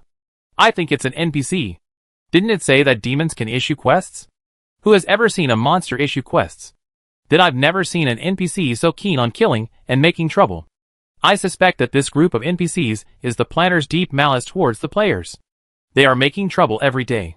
I can't complete the task of sorting out the warehouse because of them. But the planner doesn't mind us taking advantage of the situation and killing the demons. Don't say it. We have formed a group to kill bosses so many times. But we only killed 2 in total. And we also lost a place in the internal test. In the end, the boss didn't drop anything. It's a big loss. I've already said that we can't fight the demons at this stage. So let's just complete the elite missions in the game. Don't mention this to me. My goodness. There is no clue about this mission. I suspect that this is a carrot placed in front of us by the planner, just to make us move bricks. In a city with only a few people, where can there be so much work to do? There are not many people in the novice village, which does not mean that there are not many people in the main city. I finally understand. It turns out that the demons were sent here because of poor performance, just to tease us. The boss will be launched at 7 o'clock tonight. Everyone remember to go online. 7 o'clock in the evening. There are still dozens of hours? The game is 10:1 with reality. Why rush so early? Speaking of this 10:1, this is definitely black technology. Right? It's not on the same level as holographic games. Right? For holographic games, I just believe that the uploader is the next Newton. But the speed of time? This definitely can't be considered a technology field. Right? My education is not high enough. Why can't I understand what people say? What's wrong with the speed of time? I also like to play games at 3 times the speed. You are a single-player game. This is an online game. Or a holographic online game. What does this mean? This means that you have passed 10 days in the game, but only 1 day in reality. And your life has increased by a full 9 days. Is it calculated like this? Why do I feel it's not right? Nonsense. Most players are kicked off the line in a few hours real time. And no player can play for a whole day. So, my life has become longer? Theoretically, at this time, at relevant departments, should they come out and make a statement? Is this game harmful to the human body? Does it make life longer? Or accelerate life? Is this game harmful to the human body? Impossible? The state delivers the game helmets to your door. At least the state has tested them. Right? So, this development is very magical. We dare not ask. We dare not say. Anyway, just play. Friendly reminder. Have you read the recent news? If you want to talk about the hot searches on social networks, then everyone must have heard of it. But if you talk about news, that depends on whether the news you are talking about has been on the hot searches. Don't ask. It must have been on. Pointing to it 2020 those magical news. That's it. I also paid attention to it. Not to mention, it's really too magical. What a century-old tree blooms overnight. A hammer creates a fountain. Plants grow in the desert overnight. Etc. And have you noticed that these magical news have appeared frequently recently? I suspect that the above person is hinting at something. I am off topic. What does this mess have to do with the game? Are we going to fight today's boss? No rewards are dropped. What's the point of fighting? Anyway, I won't fight. I don't want to lose my qualification for the internal test. Speaking of the qualification for the internal test, what does the dynamic that the up master posted before mean? Screenshot of His Majesty's dynamic. What's so difficult to understand about this? If there are less than 100 players in the internal test, lucky audiences will be selected to fill the number. Isn't that what it means? The above person didn't understand the question of the above person. His Majesty meant that when the number of players who lose the qualification for the internal test increases, another wave of lucky audiences will be drawn. So the demons are really designed to target players? No.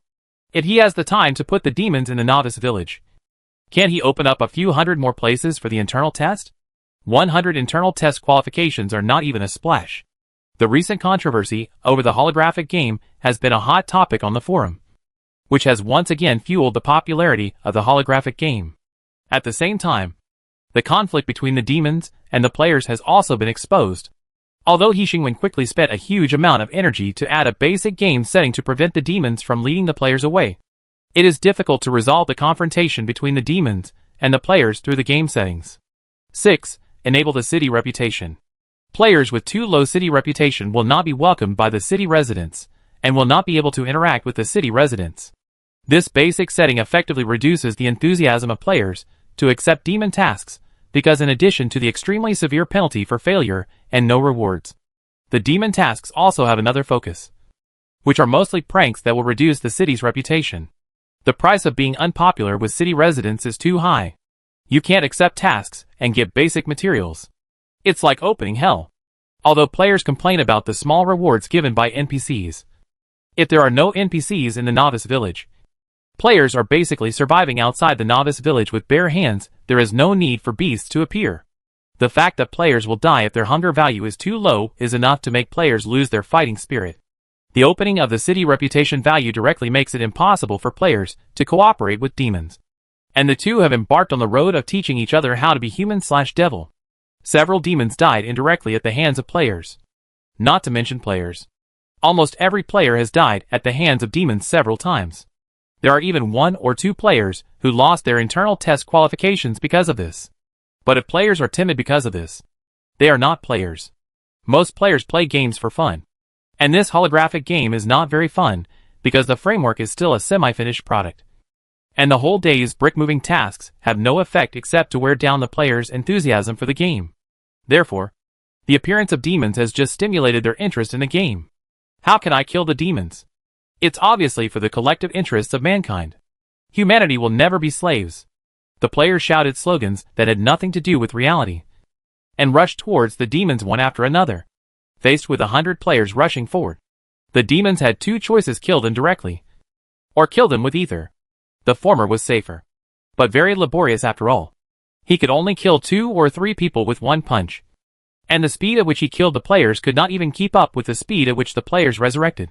The latter is more labor-saving, but very dangerous if you are not careful.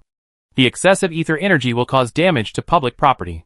For normal people, this is a choice that does not require thinking. Although the former is tiring, it is not life-threatening. Although the latter is easy. Once the big move is used, it may attract the sacred guard and usher in a fatal blow that cannot be resisted. For demons, this is indeed a choice that does not require thinking. They initially chose the former, but in the face of seemingly endless players, they will soon choose the latter. which will lead to violations of the law. This is the only reason why players can still kill demons under such a huge gap in strength, with the help of the law to restrict both parties. When the number of demons began to drop from double digits to single digits, Nolita summoned all demons to a serious meeting. This can't go on. They are so annoying. They are just scrambling to die. They are more like demons than us. If they were not so weak, I really doubt that a new demon race would be born like this. The words of this demon flashed through Nolita's mind, and he suddenly realized. That's why they appeared in the kingdom. The demons looked at him. This guess made Nolita very excited. The king wants to create a group of demons. The three-headed demon disagreed with his idea. There are many demons on the continent, and there is no need for him to do this. And creating a new creature is too exaggerated. This may be exaggerated for us, but for the king. Nolita looked around at the demons. Don't forget how his people appeared. They are all created out of nothing. Another demon. Why did he create demons? Because we are not evil enough for him, Nolita said seriously, and those demons. He looked outside the villa, and seemed to see the evil demons fighting for their lives. He couldn't help but sigh from the bottom of his heart. How evil they are. The three-headed demon said objectively, I think they are not as evil as us. Nolita asked, why do they kill demons? The three-headed demon thought for 2 seconds and understood what Nolita meant. Intelligent creatures that hunt demons for interests and hatred are killing for various powerful reasons, so they claim to be righteous. Demons kill other intelligent creatures mostly because they want to kill. I don't like him. Just try it. Etc. So they are called evil. As for the players, they killed the demons even after they had already taken revenge under the premise that players can take revenge. The demons killing players cannot even be considered as revenge. But they still tirelessly organized the killing. Nolita said in a deep voice, as long as they are given some time and allowed to grow up, they will become the most terrible weapons in the hands of the king. Immortal, fearless, crazy, evil. Now I am sure that this king is determined to completely conquer the world and do all this. The world is about to face the most ambitious and powerful conqueror. In front of him is an army that is far more evil than the demons. And behind him are people who are always loyal and can form an army at any time. The demons looked at each other in bewilderment at what Nabalita said. And one demon whispered to break the silence. Then what should we do? A resounding voice rang out in the room. Of course. We should quickly offer our loyalty to this great king. Yes. Yes. Quickly call other demons to come and fight for our great king. I'll urge them again. It's been a long time. Why haven't they come yet? This serious meeting came to an end. Not only did the demons reflect on the escalation of conflicts and the situation getting out of control, but after several internal test players lost their internal test qualifications due to being too obsessed with brushing monsters, the players finally remembered how to write the word restraint. Of course, part of the reason for this was that the demons also chose to restrain themselves. They stopped making trouble and were unable to complete the task. And the other part of the reason was that another special NPC appeared and diverted their attention. Xia faithfully carried out He Xingwen's instructions, assigned an NPC to follow Anuta around the clock, and specially avoided those places where the king had expressly prohibited wandering merchants from entering. But this did not prevent players from actively looking for each other. At first, the player who was exploring alone in the wild encountered this special NPC and received a task from him, the kind that gave money. This is the first NPC whose task reward is silver coins. Before this, most of the tasks received by all players were hard and tiring, and the rewards were so rare that it made people sad. Forget about money. They have never seen any weapons and equipment. All they have are some fruits, pickled meat, animal skins, rough axes, and the like. But once this NPC took action, not only was the task simple, but he also gave money. Players flocked in, scrambling to receive tasks from Anuta. Anuta was a little confused. He could understand that different civilizations were different. But, was there something wrong with the civilization of this kingdom? When Anuta had this thought, he was facing a long line. The players, who were composed of high-level players and union presidents, were of high quality. When they took special NPC tasks, they showed a good habit of queuing. Do you need help? Player A asked. Anuta shook his head. No. I think I will. Before he finished speaking, the other party had already whispered in annoyance, turned around and strolled to the end of the line, and started queuing again. Nahe hurriedly followed. He had witnessed several players being rejected, so he decided to change the question that triggered the task. You don't look like a native of this country? With his mechanical appearance, Anyone could tell that he was an outsider. Anuta nodded hesitantly, unable to figure out what these people wanted to do. Nahe was delighted that he was not rejected, and continued to ask questions. If you want to know something, you can ask me. Anuta was more confused, but I already know about it. The one before. Anuta thought about how to describe these etheric bodies, and finally chose to be vague. It has told me the answer. The answer is that they know nothing. Fuck. One step too late. Nahe left the team cursing. Wu Xing appeared in front of Anuta with a confused face. Although Wu Xing has a hobby of browsing video websites, as a member of the Special Investigation Bureau, he has no extra time to play games. So he is not good at games. He just came to collect intelligence and then prepare to report to his superiors. But now, what should he say? Wu Xing and Anuta looked at each other for a few seconds, and no one spoke. Anuta decided that this could not go on. No matter what the custom of this civilization was, he had to change the current situation of being watched and unable to do anything. He did not stay in the kingdom to be visited. Anuta spoke first. You. He stared at the words on the other person's head for a few seconds. Hua Xing, can you help me solve this dilemma? He looked around the long line in front of him and said, it caused me trouble. As a wandering merchant, Anuta pursued equal exchange, which was their principle for walking on the continent. I am willing to pay a certain amount of silver coins for this. The angry voices of countless players came from the team. Fuck. If I had known, I would not have said anything just now. Is the NPC's judgment mechanism so tricky? It actually requires a minute of silence to trigger it. No. How can such a good thing happen? Give up this task. It's impossible to complete it. Don't even think about it. Wu Xing glanced at the task bar that appeared in front of him. The task reward was 10 silver coins. He was very sure that the kingdom had not yet developed a complete monetary system. It was still a kingdom with a collective distribution system. And even if he got the money, he would have nowhere to spend it. The voices of the jealous players behind him made him make a choice. He might not be good at games, but as an inspector, he was very good at handling conflicts, or diverting conflicts. I don't need silver coins. Wu Xing said, if you can tell me some information about yourself, maybe I can help you convince them to leave. This looked like an intelligent creature that could communicate normally. Anuta breathed a sigh of relief and introduced himself. I am a wandering merchant. Wandering merchant? The team was in a small commotion. Is this a functional NPC? This is the bad thing about this game. There is nothing on the NPC's head. It is impossible to tell what they do. Wu Xing subconsciously asked, then what do you sell? Anuta keenly smelled the trading desire from the players, which was far more surging than their king. To be precise, they were more in line with his customer characteristics. And the king? There is no doubt that he did not need wandering merchants, at least not as urgent and eager as these creatures in front of him. What a strange kingdom, Anuta thought. A kingdom without a monetary system actually has so many people with a strong desire to buy? I sell everything. Anuta never expected that the key to his opening up the kingdom market would appear in this situation. Everything for sale. Wu Xing subconsciously glanced at the other party's complex mechanical structure, wondering if the other party was the kind of magical creature with personal space. Anuta understood the subtext from his gaze. He explained, this is my first contact with the kingdom. I came here to establish friendship, not for trade. The player in the queue suddenly realized and translated. He came to explore the way and brought nothing. The king established friendship with you? Wu Xing caught the key to the problem. Yes. The king opened the door to the kingdom for me. What are you waiting for?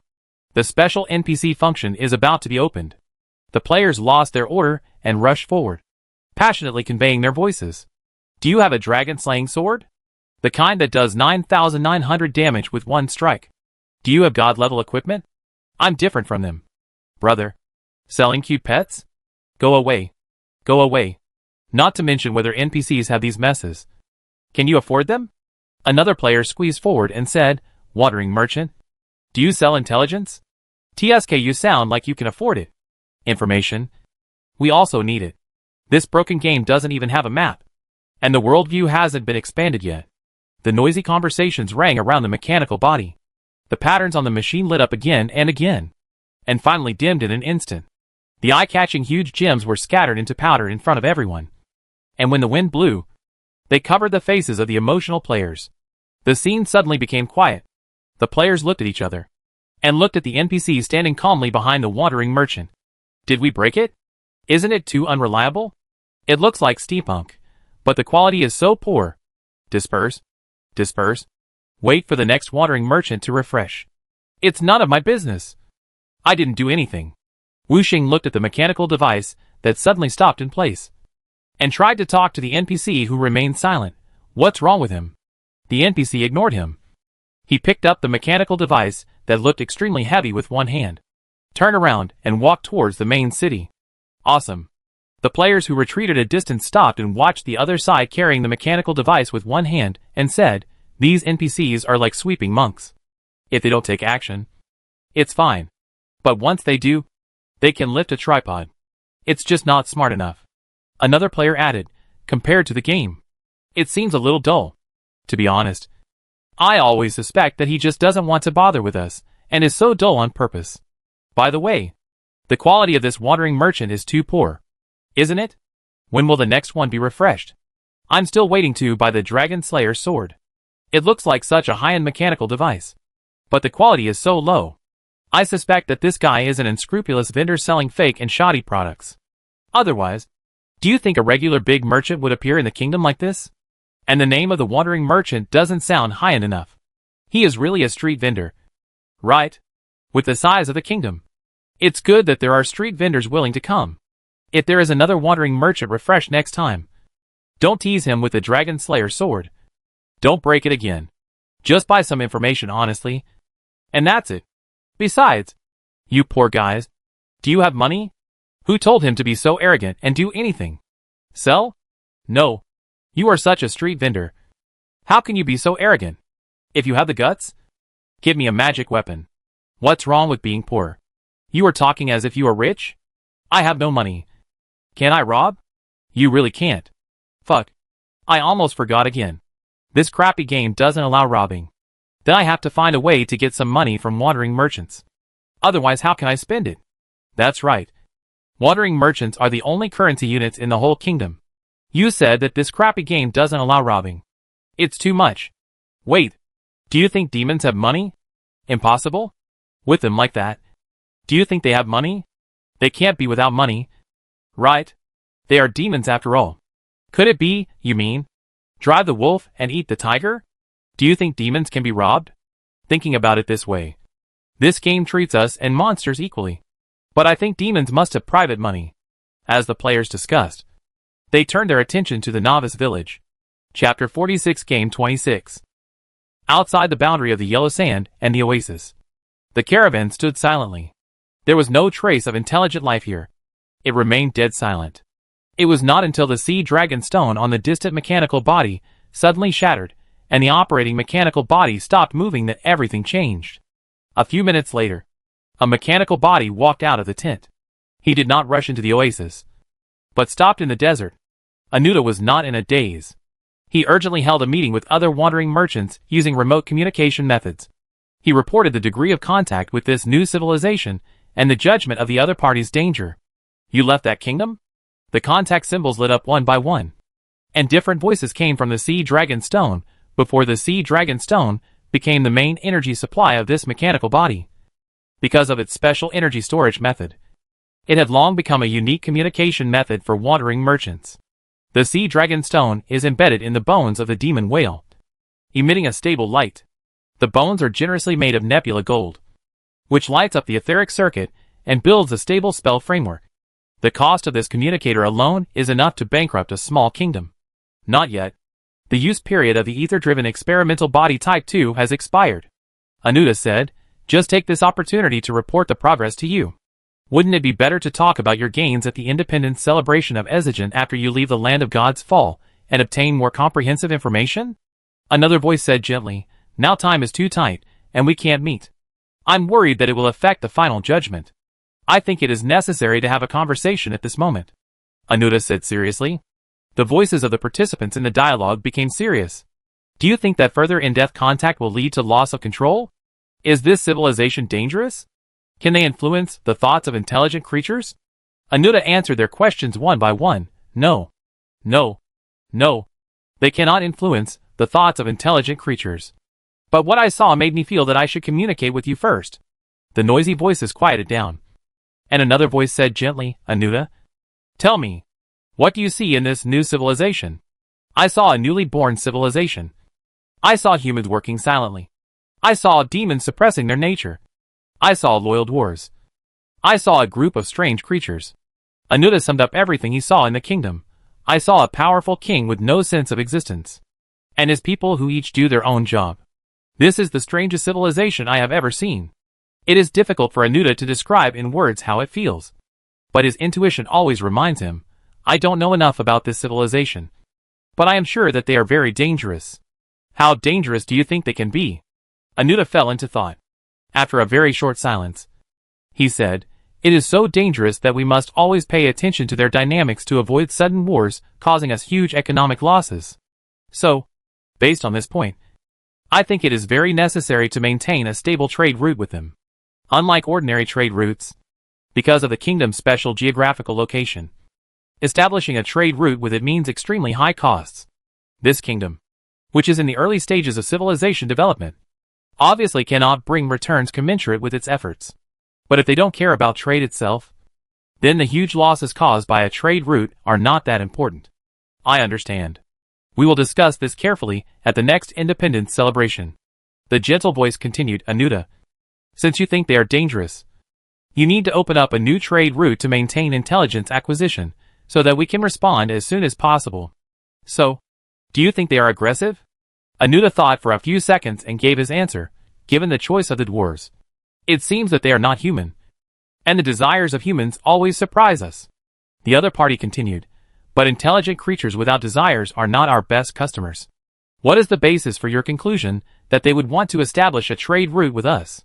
Because in this kingdom with almost no desires, there are also intelligent creatures with a thriving desire for trade. And they are very eager to trade. A kingdom without desires, and a people full of surging desires for trade? It sounds like this civilization is indeed very strange. He Xingwen went to visit the mages, who had become almost invisible after Moody left the kingdom, because of the more frequent explosions in recent days. Just like Zhe and his many previous attempts, no one could interrupt the mage's research. He Xingwen knocked on the door a few times, but the people inside did not respond. So he gave up this meaningless behavior.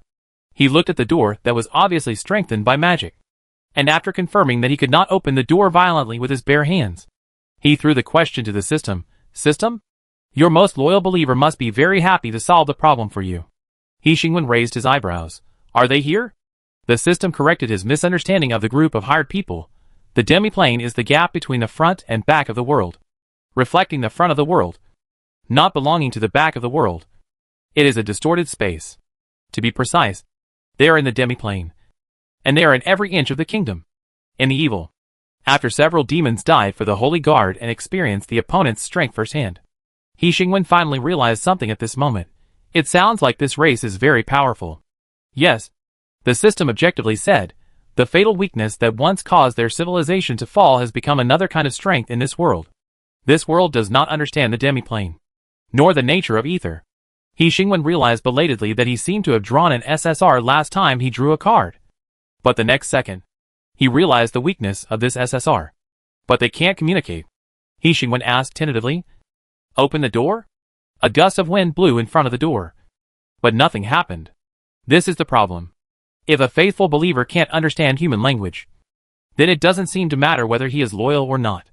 The system reminded He Xingwen, their racial characteristics are not that they can't communicate, but that their thinking is abnormal. This means that their brain circuits are abnormal. But it doesn't mean that they can't understand human language. This reminder doesn't sound good. He Xingwen muttered as he reached out and pushed the door again. The whole villa turned into a powder with a gentle push, whistling away in the wind, leaving He Xingwen, who was confused, and Maka and Dwuluan, who were shocked, looking at each other. Without the cover of the walls and ceiling, everything in the house was exposed to He Xingwen. The test tubes scattered all over the table. The boiling blue flames, and the black blood stones suspended in the flames pieced together the prototype of a mysterious chemical experiment. The reason why it is called a prototype is that it is more about using symbols and spells to mobilize ether for reaction, rather than a pure chemical experiment. But this scene is too shocking.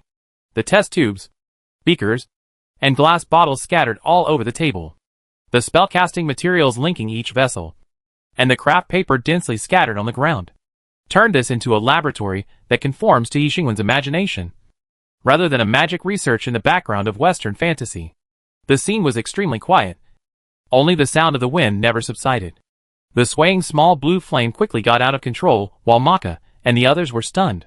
He Xingwen watched the flames burst up, annihilating another experimental equipment, causing a chain reaction. And it was about to cause more serious consequences. Duoluin finally reacted and chanted a spell in a hurry. A thin layer of cloth flew out of thin air and took the black blood stone away from the flame. The blue flames quickly died out. But the series of reactions that had been triggered would obviously not stop like this. Bang. With a loud bang, all the equipment in the room shattered, and a small mushroom cloud slowly floated out above the ruins. Mushroom cloud? He Xingwen took a step back, keeping a distance from them, and quickly passed through a series of questions. What are these two mages doing? How did they create a mushroom cloud? How much energy was released by the explosion reaction just now? If this reaction is magnified 100 times, wouldn't the kingdom be running into the nuclear weapons age? With those disturbing loud noises, every time the kingdom was on the verge of being destroyed, the mushroom cloud slowly dissipated. But its figure remained in He Xingwen's mind very deeply, and it could not be shaken off. King, why are you here? I don't know if He Xingwen was so shocked by this scene that he lost his words. Maka broke the silence and said, We are studying how to use the black blood stone. Did we disturb you? He Xingwen answered the question irrelevantly. Are you the better ones in the Arcane Academy? Duoluin and Maka looked at each other and said cautiously, We are not even good in the Arcane Academy. Then your academy is quite amazing, He Xingwen thought. It was amazing that they were not destroyed by nuclear weapons because of a failed research. Maka didn't understand what he meant by this sentence, and hesitantly changed the topic to the other party's purpose. Why did you come to us? He Xingwen said casually, Your experiment is a bit noisy. We will pay attention, Maka said hurriedly. Or can we go to another place? He looked around the villa complex and took the initiative to say, We have no requirements for accommodation, as long as we can continue our research. He Xingwen's eyes fell on the cloth that had just wrapped the black blood stone intact. What is that? We asked the dwarves for it, in order to prevent the black blood stone from getting out of control. Speaking of this, Duoluin found it difficult to suppress his emotions. He talked endlessly. The fiber of this material can actually coexist with the energy generated by the black blood stone. It's amazing. I think it is very valuable for research. It's just that our current research focus is still on how to effectively utilize the energy of the black blood stone. I can't spare time to study it for the time being. But it's incredible that there are people who are not affected by the energy of the black blood stone. Duoluin's words suddenly stopped here. His eyes paused on He Xingwen, and he fell into a sudden silence. Maka was used to bursts of inspiration, and continued, We have not made much progress in the research on the effective use of black blood stone energy. And the connection between black blood stone and the uncontrolled energy has not yet been discovered. The energy stimulated from the black blood stone is obviously also ether. But why is it uncontrolled? The ether in the black blood stone and the ether in the air belong to the same substance. What is the difference between them? Let the ether be used by us, while the ether in the black blood stone has annihilating lethality? Maka muttered to himself, picked up a piece of animal skin from the ground, wrote and drew on it with his bare hands, and fell into his own thoughts. The conversation came to a deadlock here because the other party in the conversation could not continue the conversation. He Xingwen's eyes wandered between them and the room for 2 seconds, and suddenly turned his head to look in a certain direction. The voice of the system sounded at the same time, An outsider has entered your territory. He Xingwen felt that the strange existence was out of place in his territory. It was a feeling he had never had before, that a certain existence had entered his territory without permission. The creatures in the kingdom were angry because of this. They were ready to do something to stop the other party's steps, and make the other party pay the price for disrespecting the king. But at this moment, the creatures have not moved yet. They are waiting for the king's permission. Just like when the dwarf tried to hold He Xingwen hostage before. Their anger washed over He Xingwen's perception, and the whole kingdom was roaring. He Xingwen allowed them. So, the existence that entered the kingdom without permission stopped. He Xingwen turned his head and looked in the direction of the other party, wondering who this impolite visitor was. There were not many options for him to choose from. The dwarves were led by Andisa Jean, and the wandering merchants were very polite. Then the remaining existence that did not obtain his permission but knew the existence of the kingdom and could walk from the god's fall to the border of the kingdom with his own strength. There was only another big fish caught by the bait released by Ja. Duodi thought about what he might encounter after entering the god's fall. After all, it was well known that there was a curse in the god's fall that no living creatures could survive. So he made full preparations, took his staff, and stepped into the god's fall. The good news was that before he lost control of the ether, he used space jumps to shorten the distance between him and the mysterious kingdom, which allowed him to enter the kingdom before the curse went further. The bad news was that the moment he entered the kingdom, he encountered a more dangerous enemy, an entire kingdom.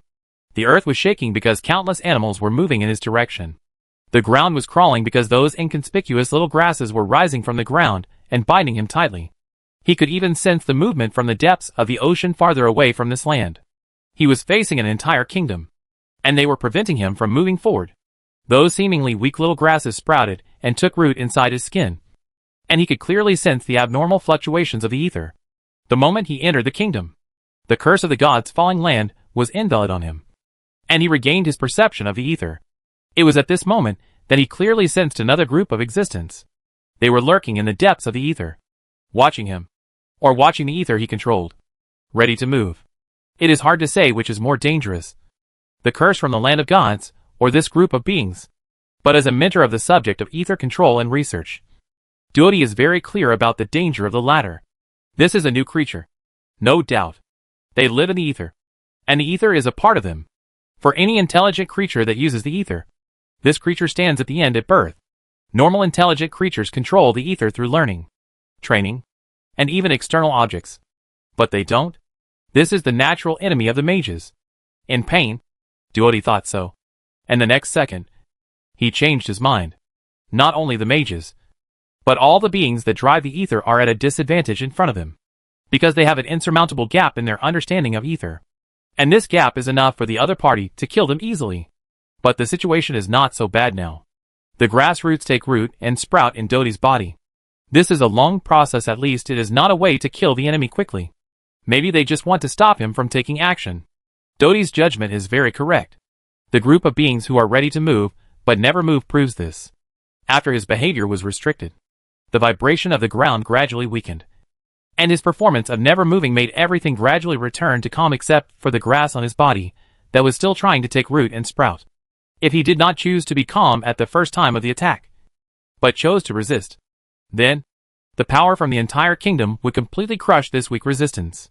Moody's description made the mysterious kingdom in his mouth seem like an exaggerated hell. It is difficult for people to resonate because it is too exaggerated. But Duodi knows his students, so he made full preparations for this kingdom that sounds extremely terrible. Then he found that in the face of reality, his preparations were far from enough. This is not an exaggerated hell, but a real kingdom completely ruled by the king's will. The king of the human kingdom often says, "I am the country." But this is their self-righteousness after expansion, because they can never replace the kingdom itself. Disputes over interests, changes in royal power. The kingdom has always calmly watched the power struggle among intelligent creatures, waiting for the birth of the winner, and then watching the other party die and welcoming the next winner. It does not stop for any king. But in this land, this is an extremely vivid description. The kingdom moves with the king's will. They bow loyally under the king's scepter and gather into a powerful force. A figure emerges in the distance and gradually becomes clearer as the distance shortens. An ordinary young man. This is Duodi's first impression of the king, an elder who has experienced a long time. This is He Xingwen's first impression of the old man, although He Xingwen knows very well that the other party just looks old. In terms of combat power, it is definitely more than enough to kill 1 or 2 demons in seconds. But the other party's appearance is too deceptive, which makes He Xingwen inexplicably have the illusion of bullying the weak. With the appearance of He Xingwen, the kingdom completely returned to peace. The grass rustled and fell from the other party, bringing a series of grass seeds and scattering all over the ground. Duodi glanced at the wound. His lips moved slightly, and the ether covered the dense wound and restored it silently. Any outsider who comes to the kingdom, no matter what they think before entering the kingdom, will maintain proper etiquette after they step on the land of the kingdom. Greet the king and pay respect to the king, because the other party's strength is enough to persuade them to remain humble. Greetings, respected king, Duodi said. I am the mentor of the Arcane Academy Duodi, And I come for my students. He got straight to the point, and got straight to the point. They have stayed in your kingdom long enough. It's time to return to the academy to continue their courses. Chapter 47 Game 27. Is this, coming to ask for someone? He Xingwen was slightly stunned. He didn't expect that the final result of Moody's discussion with the academy would be so conservative. This result might be beyond his expectations. He Xingwen had no attitude towards the choices of the mages. If they wanted to stay, as long as they abided by the laws of the kingdom, he would welcome them. If they wanted to leave, he would have no reason to refuse, no matter what the king of this kingdom should look like in the eyes of others. It was not He Xingwen. He grew up in a land of freedom and democracy, and received education in a legal society. All of this eventually shaped him into what he is today. Rights make people swell. But will they completely change a person? He Xingwen didn't know the answer, because he never felt that he had rights. What came with all this was a heavy responsibility, not an unparalleled right. It was very easy to kill a person. Just a little uncontrolled anger was enough to destroy a life. But it was very difficult to keep a person alive. He needed food, tools, knowledge, culture, and a future. But fortunately, He Xingwen was never alone on this difficult road. Countless people shared the same idea with him, and were willing to work hard for it. After a brief silence, He Xingwen nodded and said, "Indeed, they have stayed here long enough." He looked at Duodi and said, "Do you want me to notify them to come over? Or meet them in person?" Duodi was a little surprised by the other party's attitude. But this little surprise was well hidden, although the king's performance was very different from Moody's description. Just like the devil and God were brothers.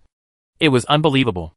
After a few seconds of hesitation, he made a choice. "If you allow me, I hope to meet them in person." Moody's warning still echoed in Duodi's mind. Don't try to understand this kingdom. Staying ignorant is sometimes not a bad thing. His students are growing up, Duodi thought, and threw this warning behind his head. It's not a bad thing to stay ignorant. But a wizard should never choose ignorance. They are pioneers in exploring the ether, and knowledge is their eternal pursuit. From the Third Age to now. From being hunted by the human kingdom, and almost destroyed to the arcane academy standing in the west of the continent. Countless wizards have cut through the thorns on this road, even at the cost of their lives, to have the current arcane academy. Maintaining a thirst for knowledge is the first thing they learned in the arcane academy. I heard a lot about the kingdom, and you from Moody. Duodi followed He Xingwen, looking at the desolate scenery around him, and said, "I have to say, those stories sound very shocking." He Xingwen led him to the main city and said, "I am also curious about how he describes all this. Obviously, this is a newly started kingdom, and it is so small that it only has 2 cities. In the kingdom's territory, it is difficult to see the bustling scene of the kingdom's people. It seems that it can't even form a strong army because the number of the kingdom's people is so small. But everything that happened the moment he entered the kingdom's territory was enough to make it clear to Duodi that this was definitely not the true face of the kingdom. Did he convey everything to you truthfully?" He Xingwen turned his head to look at Duodi, "Including why your students stayed in the kingdom?" "Obviously not." Duodi's tone was a little regretful. He is too young to know that truthful description is a better choice. But he gave me a simple description and some warnings. Duodi repeated Moody's words. The kingdom has a power that does not belong to this world. It resurrects the dead, changes people's cognition, modifies the characteristics of creatures, and makes everything become what the king wants. He Xingwen was amazed and said from the bottom of his heart, "This expression distorts the facts." Duodi smiled slyly, which made him look more approachable. "It's not over yet. The rules of the kingdom override the rules of the world. There are miracles beyond imagination and threats there. They covet our world. They covet power, spells, and even life itself." He Xingwen began to reflect on what Moody saw to come to such a conclusion that had nothing to do with the facts. His impression of Moody was that of a sharp genius. But he didn't expect that the other party's impression of him was a dangerous careerist. He Xingwen, obviously. He misunderstood us. Duodi smiled. "I agree with your point of view. There is a huge gap between you and his description of you. Your Majesty?" Zhou walked out from the other end of the road and stopped not far away. His eyes swept over Duodi and fell on He Xingwen. "Is this a guest from the Arcane Academy?" He Xingwen introduced them. "This is Zhe. He is responsible for connecting with foreign races. This is Duodi, the instructor of the Arcane Academy. He is here to take Maka and the others back." Zhe stepped forward and walked to He Xingwen's side. He nodded slightly to Duodi and said, "You shouldn't have directly entered the kingdom." He smiled like a spring breeze and said tactfully, I remember that His Majesty left you a way to contact us.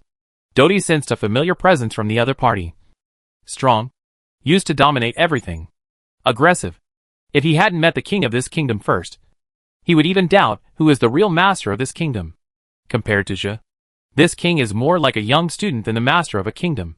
He is gentle, soft, and treats everything equally. As a student, he has excellent personal traits. But as a king, he is obviously not qualified. This will almost become a contradiction between them. After all, when the strong are in the lower position and the weak are in the upper position, it is difficult to avoid the situation where the upper position is suppressed by the lower position. Of course, that was in a normal human kingdom. And it is obviously not suitable to measure here with conventional thinking. Countless thoughts flashed through Duoti's mind. And he was inevitably more cautious when answering Zhe's question. Obviously, I have realized that it is not a good idea to rashly enter the kingdom's territory. Zhe sighed. This is the bad thing about humans who have lived too long. The long years have made them understand humans themselves well enough. And the wisdom accumulated over time has made them extremely transparent. It's not that you realize this, but that the kingdom taught you this. Zhe corrected his words and reminded him, I hope this won't happen again next time. He rarely used honorifics. Not for other reasons, but because of the other party's age. National setting 3, elders and young people will receive extra protection in the kingdom. Respect is part of it. But this did not affect Zhe's gentle telling the other party, this behavior is very rude. Enough for us to regard it as a provocation.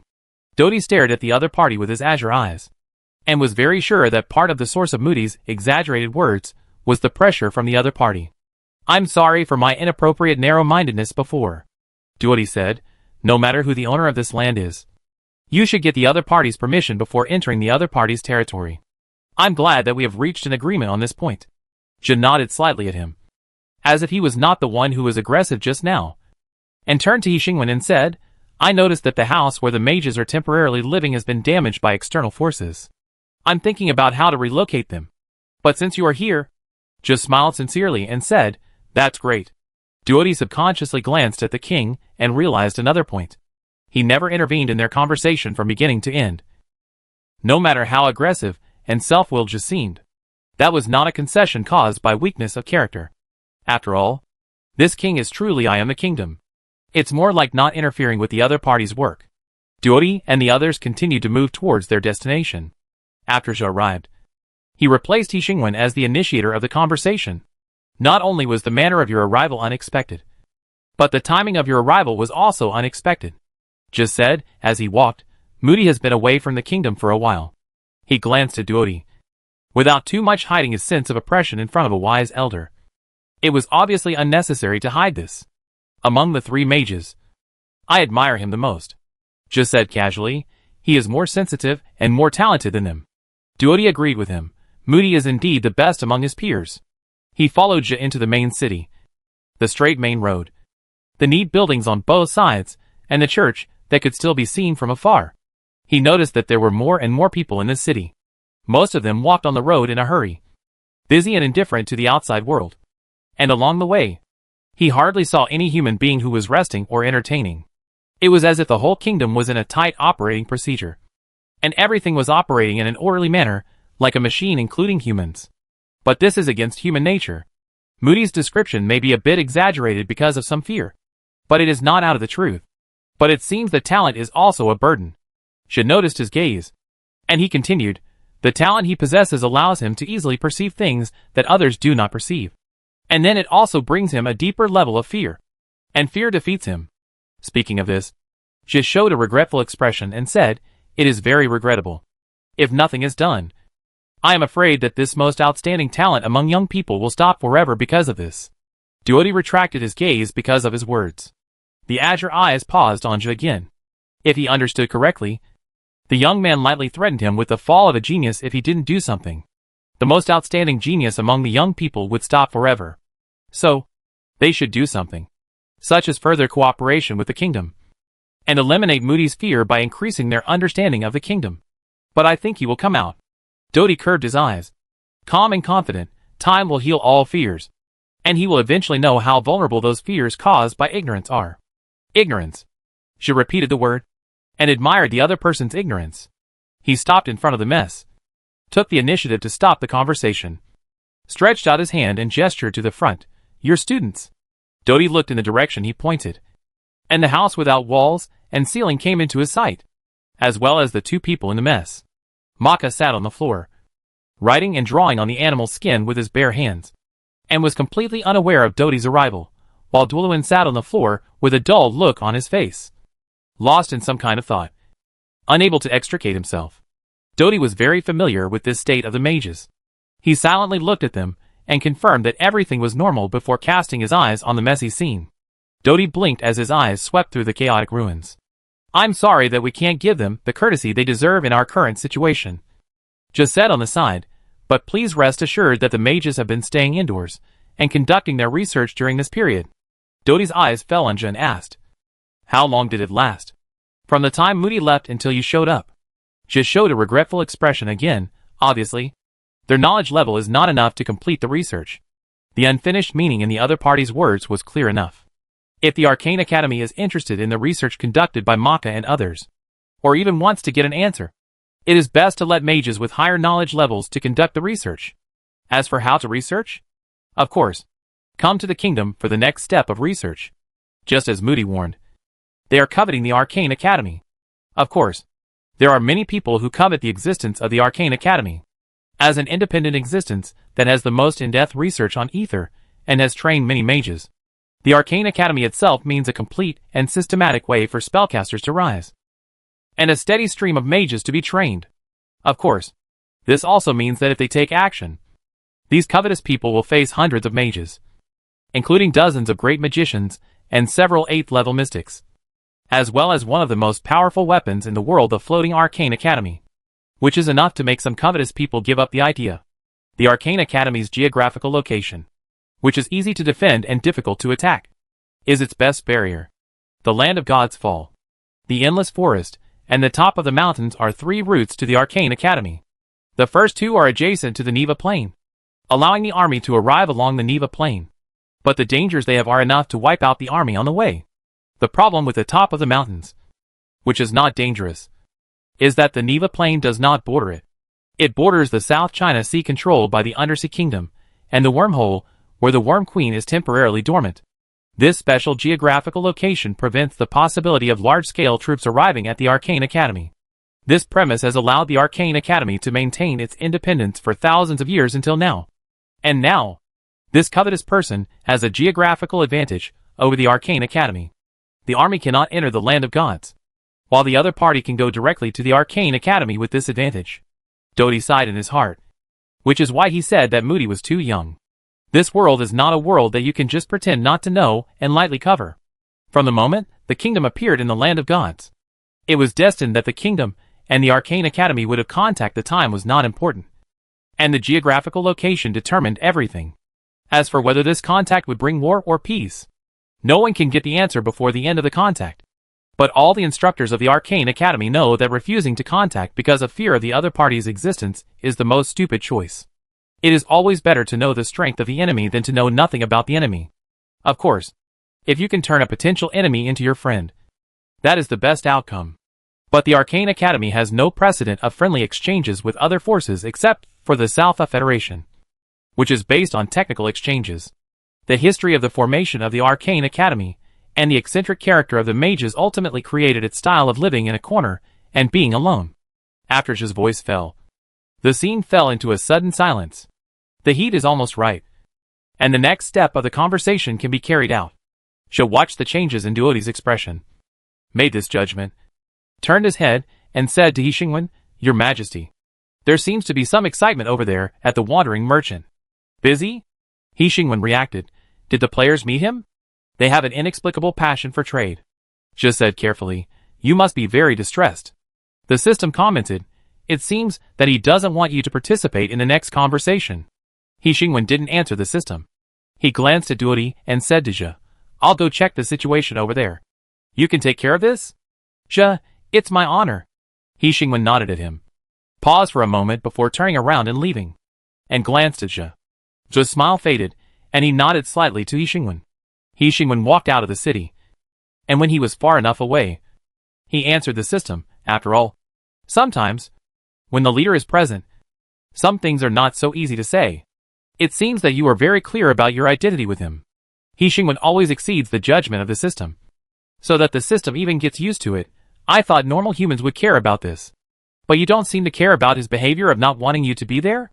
Based on my understanding of humans, this looks like a contempt for your authority. If I care, it is true. But I don't care. So it is not. As a normal person, I think you have no reason not to care. I always feel that you are saying that I am abnormal. He Xingwen said, but if something is so fragile that it needs to be emphasized by increasing its presence and declaring dominance, then it has no need to exist at all. There is one thing that people may inadvertently forget. For example, He Xingwen is a philosophy major. Philosophy is a very magical subject. It has no specific use, and the employment prospects are very bleak.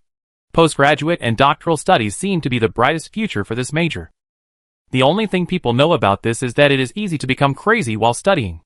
Of course, as a junior undergraduate student, He Xingwen does not have this worry for the time being.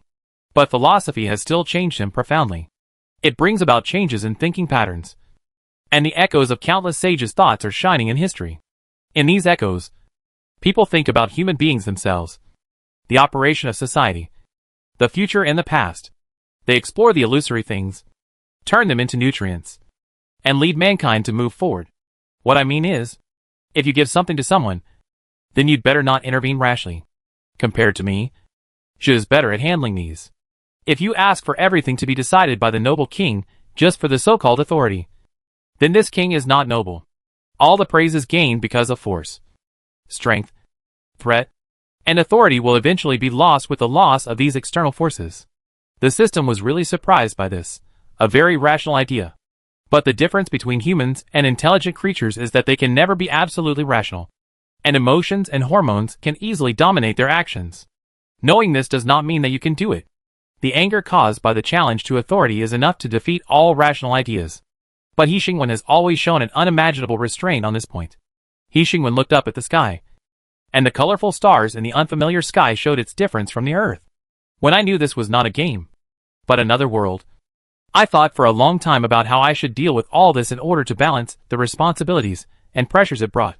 This was a period of thousands of hours of thinking given the time ratio between games and reality. He Xingwen had more time than others. So, your final answer is to give 100% trust to professionals? No.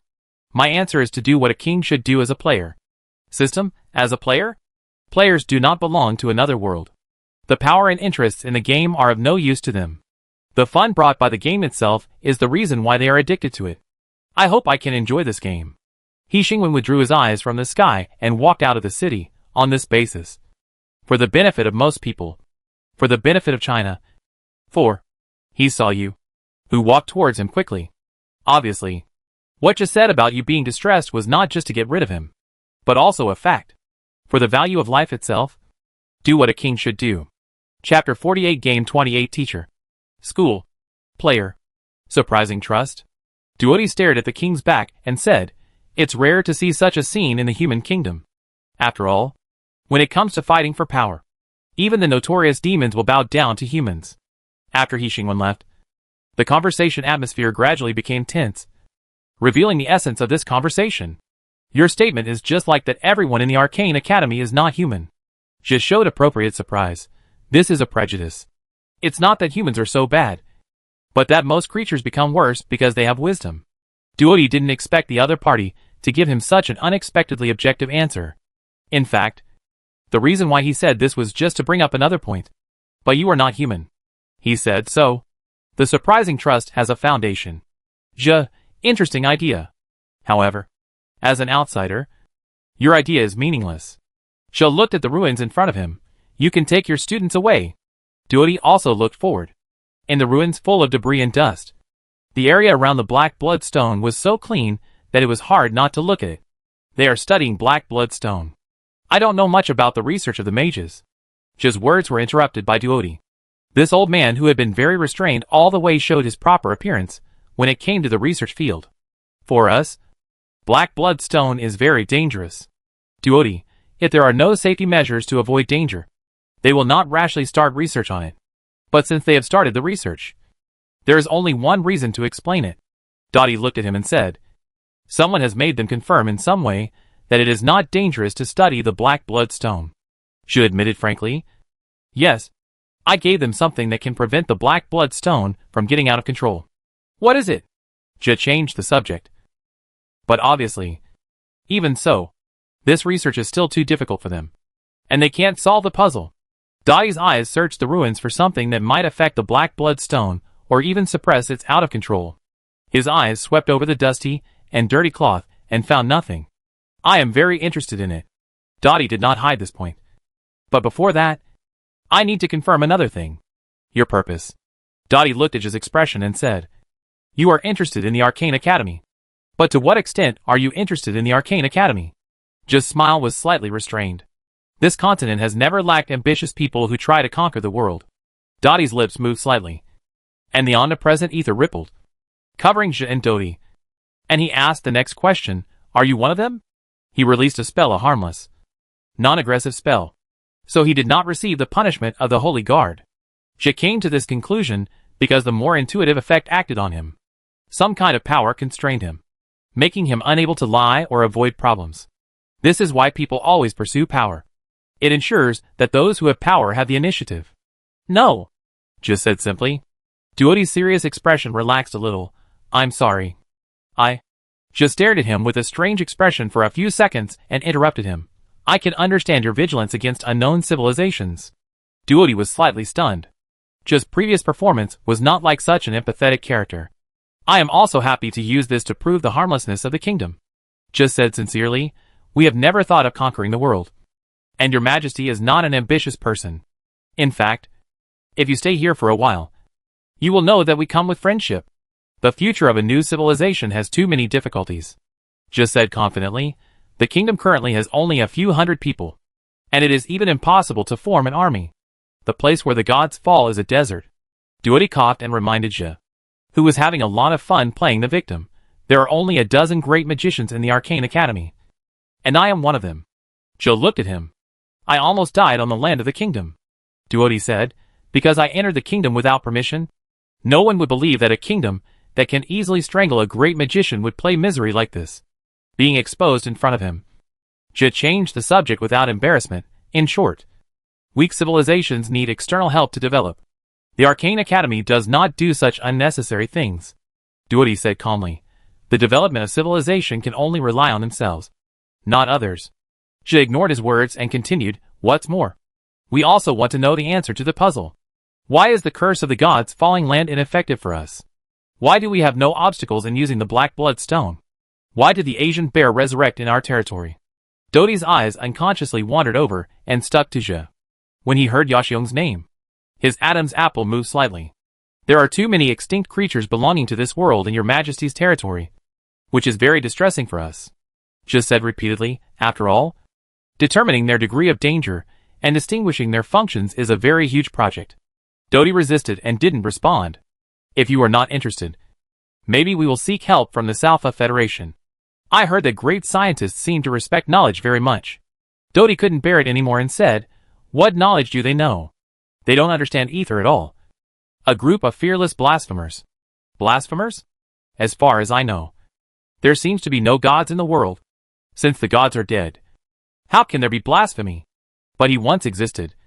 And this group of fearless blasphemers do not think that the Father God created everything. This is the biggest contradiction between the mages and scientists. Because Dottie's expression at this moment is much more serious than when he questioned Jia just now. They believe that the Father God created the world is a complete lie. Jia became interested, but they admit that the Father God once existed? Then how do they explain the powerful power that the Father God possesses? A powerful existence. Dottie said coldly. They believe that the Father God is just a powerful, intelligent creature. What about the land of God's fall and the black blood stone? Jia thought for 2 seconds and answered his own question. They did not deny the power of the Father God. So these two are not within the scope of their denial. They only denied one point. Jia said excitedly, Father God created the world and ether? A blasphemer without reverence. Dottie repeated, we do not believe in Father God. But this has nothing to do with belief. All intelligent creatures should respect the existence of their creators. Jia paused for 2 seconds and said calmly, It sounds like this is indeed a very bad behavior. Duody was unaware of his pause. And he returned to the topic.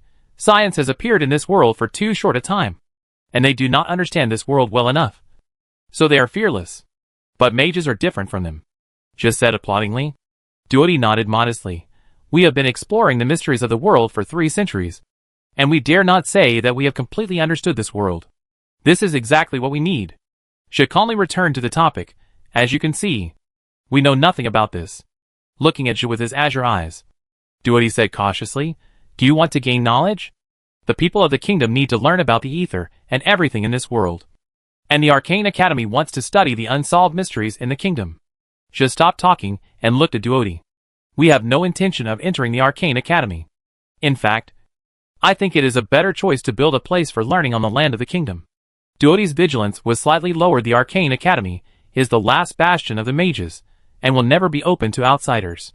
If it is just to impart some knowledge related to the ether and the world, she does not need to observe carefully to confirm the other party's hesitation. He put down his chips slowly. This will not only facilitate your research on the kingdom, but also solve the kingdom's people's thirst for knowledge. What we need are just a few mages. Not even a mages as respected as you.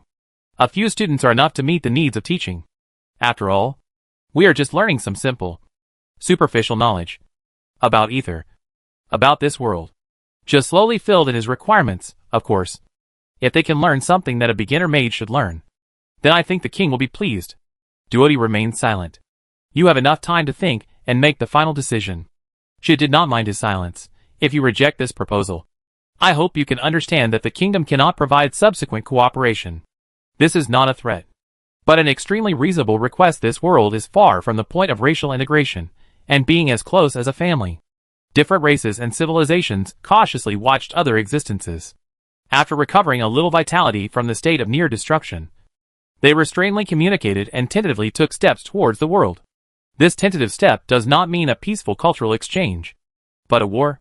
A full-scale war to forcibly break the barriers between different civilizations. When civilization has not yet developed further, war is the fastest choice for racial integration. The smell of gunpowder slowly enveloped this world that had just recovered from the dark age, from the restless human kingdom on the Neva plain to the already fragmented kingdom of lovers. If you are interested in this proposal, she nodded at him. You are welcome to discuss specific cooperation matters with me at any time. Before that, she glanced at the ruins. What are you going to do? I need to go back to the academy to discuss with others. Duody glanced at Maka and Dwuluan. They had long been out of their thinking state. After listening to the conversation between Duody and Ja, their expressions were very rich. Maka and Dwuluan should go back to continue their courses. She knew that the other party took Maka and Dwuluan away, and wanted to know more about their research process and results in the past few days, as well as other information about the kingdom. This is why he left Maka and Dwuluan behind. This is his last bargaining chip. Mages are not easy to deceive, compared with the demons whose lower limit is already low, and the dwarves, who are extremely eager to restore their glory. Mages do not pursue glory, and have a relatively high moral bottom line. They don't like to contact outsiders, and the existence of the Arcane Academy is enough for them to be self-sufficient, no matter from any angle. This is an extremely difficult object to conquer. Therefore, she had no intention of doing it all at once. From the beginning, the older mentors were hard to convince, but the young mages were too easy to fool. After a civilization opens its doors, the next development depends on the side with the stronger culture. There is no culture in this world that is stronger than the kingdom, because their culture, in the final analysis, is just 2 words: king. You hurried to Yixingwen, stopped, and bowed to the king. Yixingwen looked at the young man in front of him, and a sense of strangeness arose spontaneously. After he conducted emergency special training for you and some NPCs, you almost completely took root in the novice village. Of course, considering that you was in charge of players with excessive energy and extremely uncontrollable, it was very reasonable for him to be too busy to spare time. So, to be precise, this was the second time Yixingwen met you. Your Majesty, it is urgent to establish a monetary system. You reported in a serious manner. Players have great enthusiasm for trade, but there is no currency system in the kingdom that is sufficient to connect with the outside world. The trading behavior of players and wandering merchants will have an impact on the kingdom's unformed currency system. You concluded seriously, this will lead to the kingdom's economy being controlled by wandering merchants. After his voice fell, the scene fell into a sudden silence. The system reminded He Xingwen. He is serious. I know. He Xingwen said. I am just thinking. Should we establish the political system of the kingdom now? Given the current size of the kingdom, it is a bit too early. The system continued his words. Establishing the political system of the kingdom will lead to the update of the kingdom. If you are ready to start the public beta, it is not too late to establish the political system of the kingdom. Public beta. He Xingwen chewed on the word. Thought about the scene of hundreds of millions of players pouring into the kingdom, and agreed with the system's judgment. It is indeed too early now. After reaching an agreement with the system, He Xingwen cast his eyes on the game that was quietly waiting. The trade system is not urgent. Let's go and see the situation of the wandering merchant first. He Xingwen skipped the topic and said, I don't remember that I allowed him to trade in my kingdom. In fact, you led the way for He Xingwen in front. The wandering merchant did not trade with them. Noisy voices came from afar, forming a lively sound wave, which was out of tune with the kingdom that was too deserted most of the time. You said as he walked, but the players are very enthusiastic about trading. Once they have currency in their hands, trading will happen naturally. He will not sell anything to the players before getting my permission. He Xingwen was very sure of this. They stopped not far from the chaotic, noisy, and crowded crowd. Compared with the number of teams before, the number of players in the queue is a little less now. But those who stay are all players who want to start hidden tasks or obtain information through wandering merchants. The wandering merchant surrounded by the crowd was unable to move. The appearance of the mechanical body can distinguish the other party's expression. But it seems that the other party's feelings should be difficult to be called good. After all, it is difficult for anyone to stay rational when a group of ducks are shouting in their ears. Just considering the noise the other party was facing, he actually did nothing, which was really obeying the rules. This was in stark contrast to the unruly Dottie. In this world, if you are not obeying the rules, the footprints of wandering merchants cannot reach every place where intelligent creatures are, because they know very well who decides whether the transaction can be completed smoothly. Anuta, have you seen the king? Anuta, do you have any wishes that you want us to help you fulfill? Anuta, do you have a list of goods? Anuta rarely feels regret, but at this moment, he is truly repenting. Initially, Anuta tried to get information from the players, so he stayed here for a short time to talk to the players. This was a wrong demonstration, because after he found that the players didn't know anything and even had more questions than him, he gave up the idea of getting the kingdom's information from these strange creatures who had no intention of keeping secrets. Then, he planned to leave here and go to other parts of the kingdom. The players didn't give him this opportunity. The few days he stayed here gave the players an illusion that wandering merchants would refresh here. They surrounded him, from morning to night, like a group of energetic goblins, jumping around Anuta and bombarding him with questions, including but not limited to trying to attack him, trying to steal his things, trying to dig something out of the mechanical body, and even gangs committed crimes, trying to deceive, knock him out, and so on. Anuta was trapped here, surrounded by a group of players who were so weak that they would die if they were touched. Of course, the players had different views on this. After all, each player has a different time to go online and offline. For them, it is just to come and brush up the favorability of the wandering merchant when logging in and out of the game every day, although this NPC does not display the favorability value. Players believe that the wandering merchant must have a hidden favorability value setting, and functional NPCs will definitely not walk around casually. Just like you. Most of the time he stays in the meeting room, and very rarely, he will appear in front of the players who are making trouble / trying to make trouble, and ruthlessly deduct their favorability / reputation. Therefore, the players don't know at all that the reason why Anuta ignores them is not because they open the hidden task in the wrong way, but because he is on the verge of collapse. Miserable. Too miserable. He Xingwen looked at the scene from a distance, and a simple humanistic concern arose spontaneously. He turned his head and said a few words to Yu, who nodded slightly and took a step towards Anuta. The scene suddenly became quiet, and the player's eyes fell on the direction where Yu was. The sudden silence lasted only a second, and the next second, whispers suddenly sounded. Who is the guy next to you? A new NPC? Based on the position and Yu's attitude, he looks like a leader. Leader? Yu's leader. King? What? Who? What king? His Majesty the King has appeared? The players surrounding the wandering merchant took a step towards He Xingwen in unison. For some reason, the atmosphere was a little tense, as if a storm was about to come. The sea dragon stone on the mechanical body turned slightly, recording the scene that was about to happen. The players took another step. He Xingwen heard the system laugh. King's favorability -10. Kingdom reputation -10. The players who were trying to get close to He Xingwen all stopped in their tracks.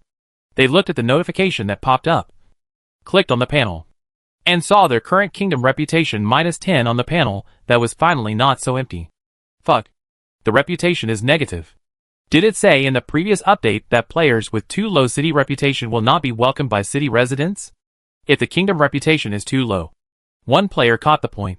Will they cancel my internal test qualification directly? Wait. I am more concerned about whether this king is an up master or an NPC. He doesn't have a player nickname on his head? Logically, it should be the up master, right? No. If the king is a player, it will greatly destroy the gaming experience of ordinary players. It would be too stupid for the up master to do this, right? So, this is an NPC? Whispering among themselves, the players quickly retreated to their original positions and surrounded the wandering merchant again, trying to pretend that they did nothing. You are used to this after all. The players are always refreshing his bottom line of stupidity. You disturbed the wandering merchant's itinerary to visit the kingdom. You said in a standard NPC tone, the king is very dissatisfied with your behavior. Is it really the king? The players whispered among themselves.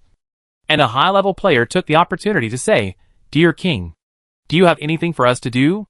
A new dialogue box popped up immediately. King's favorability -5. Kingdom reputation -5. The high-level player shut up immediately. Yi Quan thought for 2 seconds and said loudly, Your people greet you. Respected King. King's favorability +5. Kingdom reputation +5. Yi Quan glanced at the notification that popped up and winked at the player. So, a sea of greetings rang out, and the players gained 5 points of favorability and reputation. It was hard for the wandering merchant not to be surprised by this.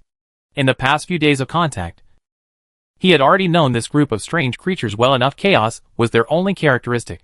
But now it seemed as if they had order in an instant, saluted their king, and then left in an orderly manner.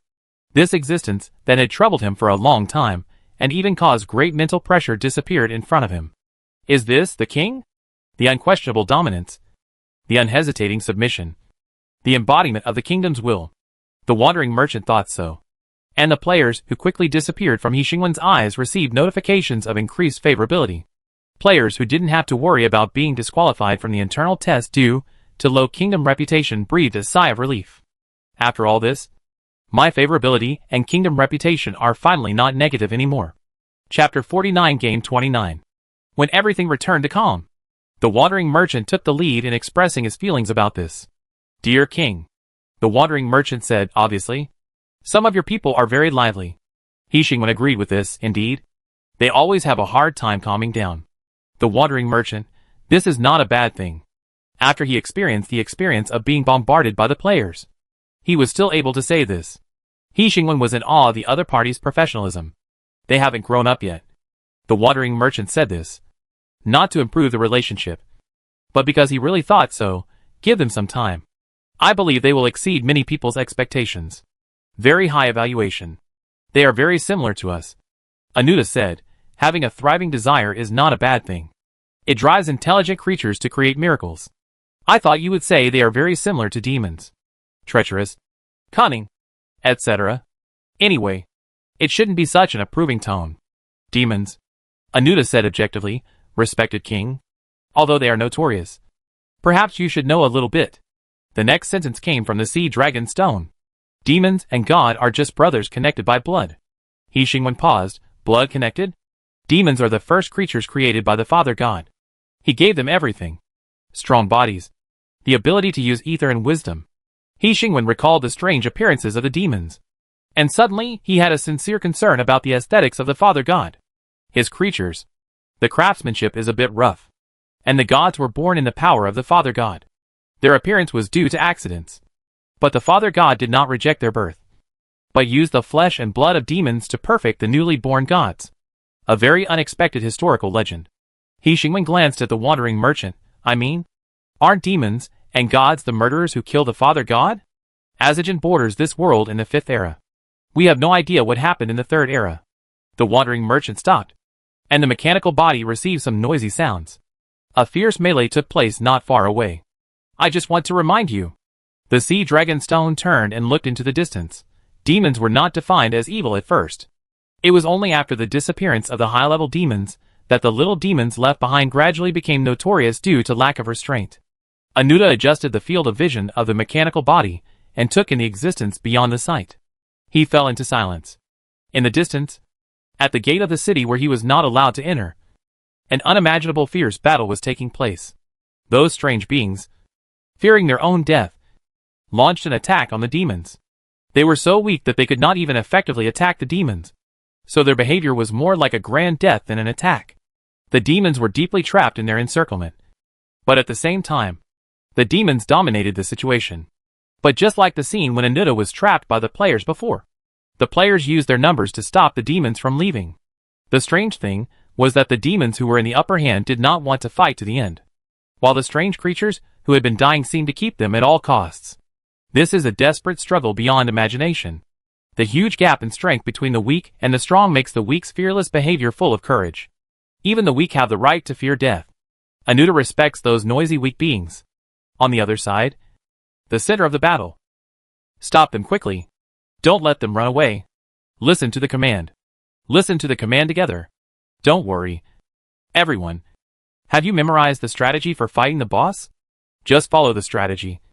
I promise. Everyone will die at most 3 times. The commander shouted, calming the people, boosting morale, and commanding the entire battlefield. Very busy. Didn't you say that you won't fight the boss for the time being? Why did it start again? The player who was called to join the group asked in a daze. The wandering merchant's mission deadline has passed, and he was taken away by the king. So, we have to hurry up and make some money. This time, the player unfortunately chose Milita, who looked the closest to humans among the demons because he looked like a boss among bosses. So the players had avoided him before. But this time, it was precisely because he looked like a boss among bosses that the players chose him. What do you want to do? The player's mild harassment gradually made Nilita angry. Unlike the wandering merchant, as a demon, his patience was not good. But the lesson from the past is still in front of us. The players can kill demons mostly because demons are very easy to be angered. Once they are angry and use large-scale spell attacks, the road will be narrow. The Holy Guard came out to collect the heads the next second, without any ambiguity. Therefore, Nilita showed more patience than other demons and tried to communicate with the players. Before this, the boss's communication had no effect, because the player's goal was very clear, which was to kill the monster. But this time was different. When the commander heard that the boss finally spoke, he hurriedly shouted, "Do you have money?" Nilita's face was full of doubts. Money? You used the wrong word.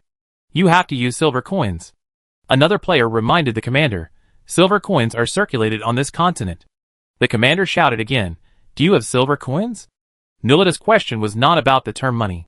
He was deeply confused about the questions raised by the players. They wanted to rob? Rob a demon? Father God is above. What a terrible group of devils this is. They even want to rob a demon. But at least the other party has something to ask for. Nobuta stopped waving his hands to kill the player. The players around him asked the commander in front of Nobuta, "Should we continue to attack? The monster's hatred won't be pulled away." "Right." Before the commander answered, the player next to him lowered his voice and said, "You have never opened a boss? This game doesn't have a hatred system at all. The hatred of monsters is random. It depends on luck." The other party suddenly realized and chatted with the player next to him. "I have always been a long-range attack before. This is the first time I get in front of the boss. I am not skilled." Not skilled. They chatted like this. This is not the only pair of players who chatted on the spot. If this encirclement formed by players is said to be orderly, that is an insult to the word order. Their order was extremely loose. Some players took the opportunity to pick up things that fell on the ground. Some players looked around while rushing. And some players shouted slogans while chatting. All kinds of players formed this encirclement, which made the demons feel that if they rushed forward a little, the encirclement would fall apart. But the two characteristics of loose order and fearlessness coexist in the players. Once the demons move too much, the players who were originally lazy will instantly cheer up. shout all kinds of strange slogans, and rush forward recklessly. Of course, the demons know the reason very well. The undead characteristic makes the players fearless. This is not the first undead creature in the world. The Canyon of the Dead and the Floating Abyss are all undead creatures. Compared with them, the players are weaker and not truly undead. At least the demons are sure that their number of resurrections is limited. But this does not affect their madness, impulse and chaos. This is not good news for the world. But this has nothing to do with Nulita. As a demon, Nulita appreciates what the players do very much, even if they kill demons. He doesn't mind. I have silver coins, Nulita said. Command, great. Before the players finished being happy, Nulita continued, but robbery is against the laws of the kingdom. From movement to stillness in a moment. The scene suddenly became quiet. Nulita took out a silver coin from his space and stretched out his hand to the players. The silver coin exuded the light of wealth under the light. I have a lot of silver coins, he said, but this is my personal property. And not long ago, the first law promulgated by the kingdom stipulated that the legal property of citizens is protected by law. The players looked at each other, and whispers began again, mainly because there was no private chat function. Whenever there was a chat channel in the game, players would not whisper in front of the boss. After all, this behavior is very provocative and a bit stupid. This boss is quite smart and knows how to use legal means to protect himself. Which NPC in this game is not smart? But I have a question. Does the law prohibit killing? It stipulates, right? This is the minimum legal provision. Right? What about the monsters we fought? So, demons do not belong to humans? Then are demons' property rights still protected? The whisper spread quickly, and the players discussed with relish in front of Nulita without any care. In the previous boss battles, the demons were self-respecting and did not participate in the players' self-proclaimed quiet discussions. But now Nulita decided to reluctantly remind them. Those demons you killed cannot be considered as them. They violated the law, and the Holy Guard punished them. It has nothing to do with you, Nulita said objectively. In fact, it is you who are not protected by the law. Because we kill you, it does not violate the law. In other words, this proves another point. That players are not defined as citizens of the kingdom, of course. Although nobody came to this conclusion logically, the players are completely unaware of this. Isn't it natural to be killed by monsters? If monsters kill players, they will be caught for breaking the law. Then this game is too black humor. The scene was quiet for a long time, and someone broke the silence. What he said makes sense. No. The point is, he actually knows what we are talking about. Nulita suspected that they not only thought he was deaf, but also thought he had no brains. This is quite rare. After all, part of the reason why demons are notorious is that they are cunning. What are you looking at? He Xingwen cast his eyes in the direction of Anuta's gaze, and the novice village stood far in front of him. The sea dragon stone turned, and the sight fell on He Xingwen again, a battle beyond imagination. He Xingwen glanced at the novice village in the distance, and understood what the other party meant by the battle. He Xingwen knew clearly the battle between players and demons. They have potential beyond imagination. Anuta said, in my eyes, the kingdom is the same. It sounds like you have already made a preliminary evaluation of the kingdom. A very potential partner. Anuta said, we believe that as long as you and your kingdom are given some time, it will become an existence that cannot be ignored on this continent. He Xingwen was unmoved by this courtesy. This is not something that may happen, but it will definitely become a reality. The king seemed to have no doubt about this. Anuta thought. Of course he would not doubt this. After all, he is the creator of miracles. After a brief silence, Anuta continued, based on this, I think it is very necessary to establish a trade route with the kingdom. The kingdom needs goods from the outside world, and we are willing to provide you with all of this. He Xingwen stopped and thought for 2 seconds. Then what should we use to trade? We accept barter and credit transactions. The wandering merchants have a complete set of procedures for this. The kingdom is not the first foreign civilization they have contacted. They have contacted and guided many other civilizations to integrate into this world. He Xingwen's eyes stayed on the mechanical body for a moment. I have another suggestion. He stopped talking and turned his head to look at Duodi, Maka, Dwaluan and Jia, who walked out of the main city. When the mages were about to leave the kingdom, they met the wandering merchants unexpectedly. When He Xingwen saw them, they also saw He Xingwen and the strange mechanical body. The ether rippled and gave Duodi feedback. The design of the great scientists, the handwriting of the dwarves, and the style of spending a lot of money. Ezigen? The sea dragon stone included their figures, and the overly distinctive characteristics made Anuta draw the corresponding conclusion. The mages of the Arcane Academy? Anuta was a little surprised. I am surprised that the mages would appear here. It's not surprising that Ezigen appeared here. Duodi said, you are keen to contact new civilizations, aren't you? The mages appeared in places where they shouldn't appear, which made Anuta have many questions. But this was not a suitable occasion to ask questions. The king and his people were watching them. So, in the end, Anuta just tentatively asked, so, what is the mages here for? Duodi touched his beard and said euphemistically, I think our purpose should be the same. Trade? No. It should be cooperation. This is easy to understand. After all, the mages are famous for their passion for exploring the ether, and their thirst for knowledge. But cooperation? This is not the style of the mages. Even Ezigen, a wandering merchant, took some effort to establish stable trade with them. In the end, it was the need for spellcasting materials that led to the trade. Anuta quickly had a series of associations because of Dodi's answer. But Dodi obviously didn't think it was necessary to explain. He nodded to the king and walked towards the far end of the kingdom. I'll see them off. She explained to He Xingwen and followed their footsteps. This episode did not interrupt He Xingwen's thoughts. He Xingwen was not curious about the conclusion that Zhe and the mages finally reached. He had no doubt that Zhe could achieve his goal. He continued with what he had just said. I have another suggestion. Anuta quickly came back to his senses and listened to the king's next words. Individual transactions between the kingdom citizens and wandering merchants will not be allowed. The negotiation failed? Anuta's first reaction was, but I haven't started the negotiation yet? But the kingdom can trade with Ezigen as the main body of the transaction. This is not a refusal to trade, but a refusal to allow wandering merchants to trade privately with the kingdom's citizens. Anuta thought for a few seconds. Before this, no race had made such a request. Even in the lonely Arcane Academy, mages made reservations with wandering merchants and purchased goods. Because if this becomes a transaction between the main force and the wandering merchants, it will be very cumbersome and require more time and energy for the kingdom that made this request. For the wandering merchants, the transaction is still happening, no different from normal transactions. But for the kingdom, they need to count the different needs of each citizen, summarize them, and then trade with Ezigen. In this world, this behavior can be regarded as unnecessary.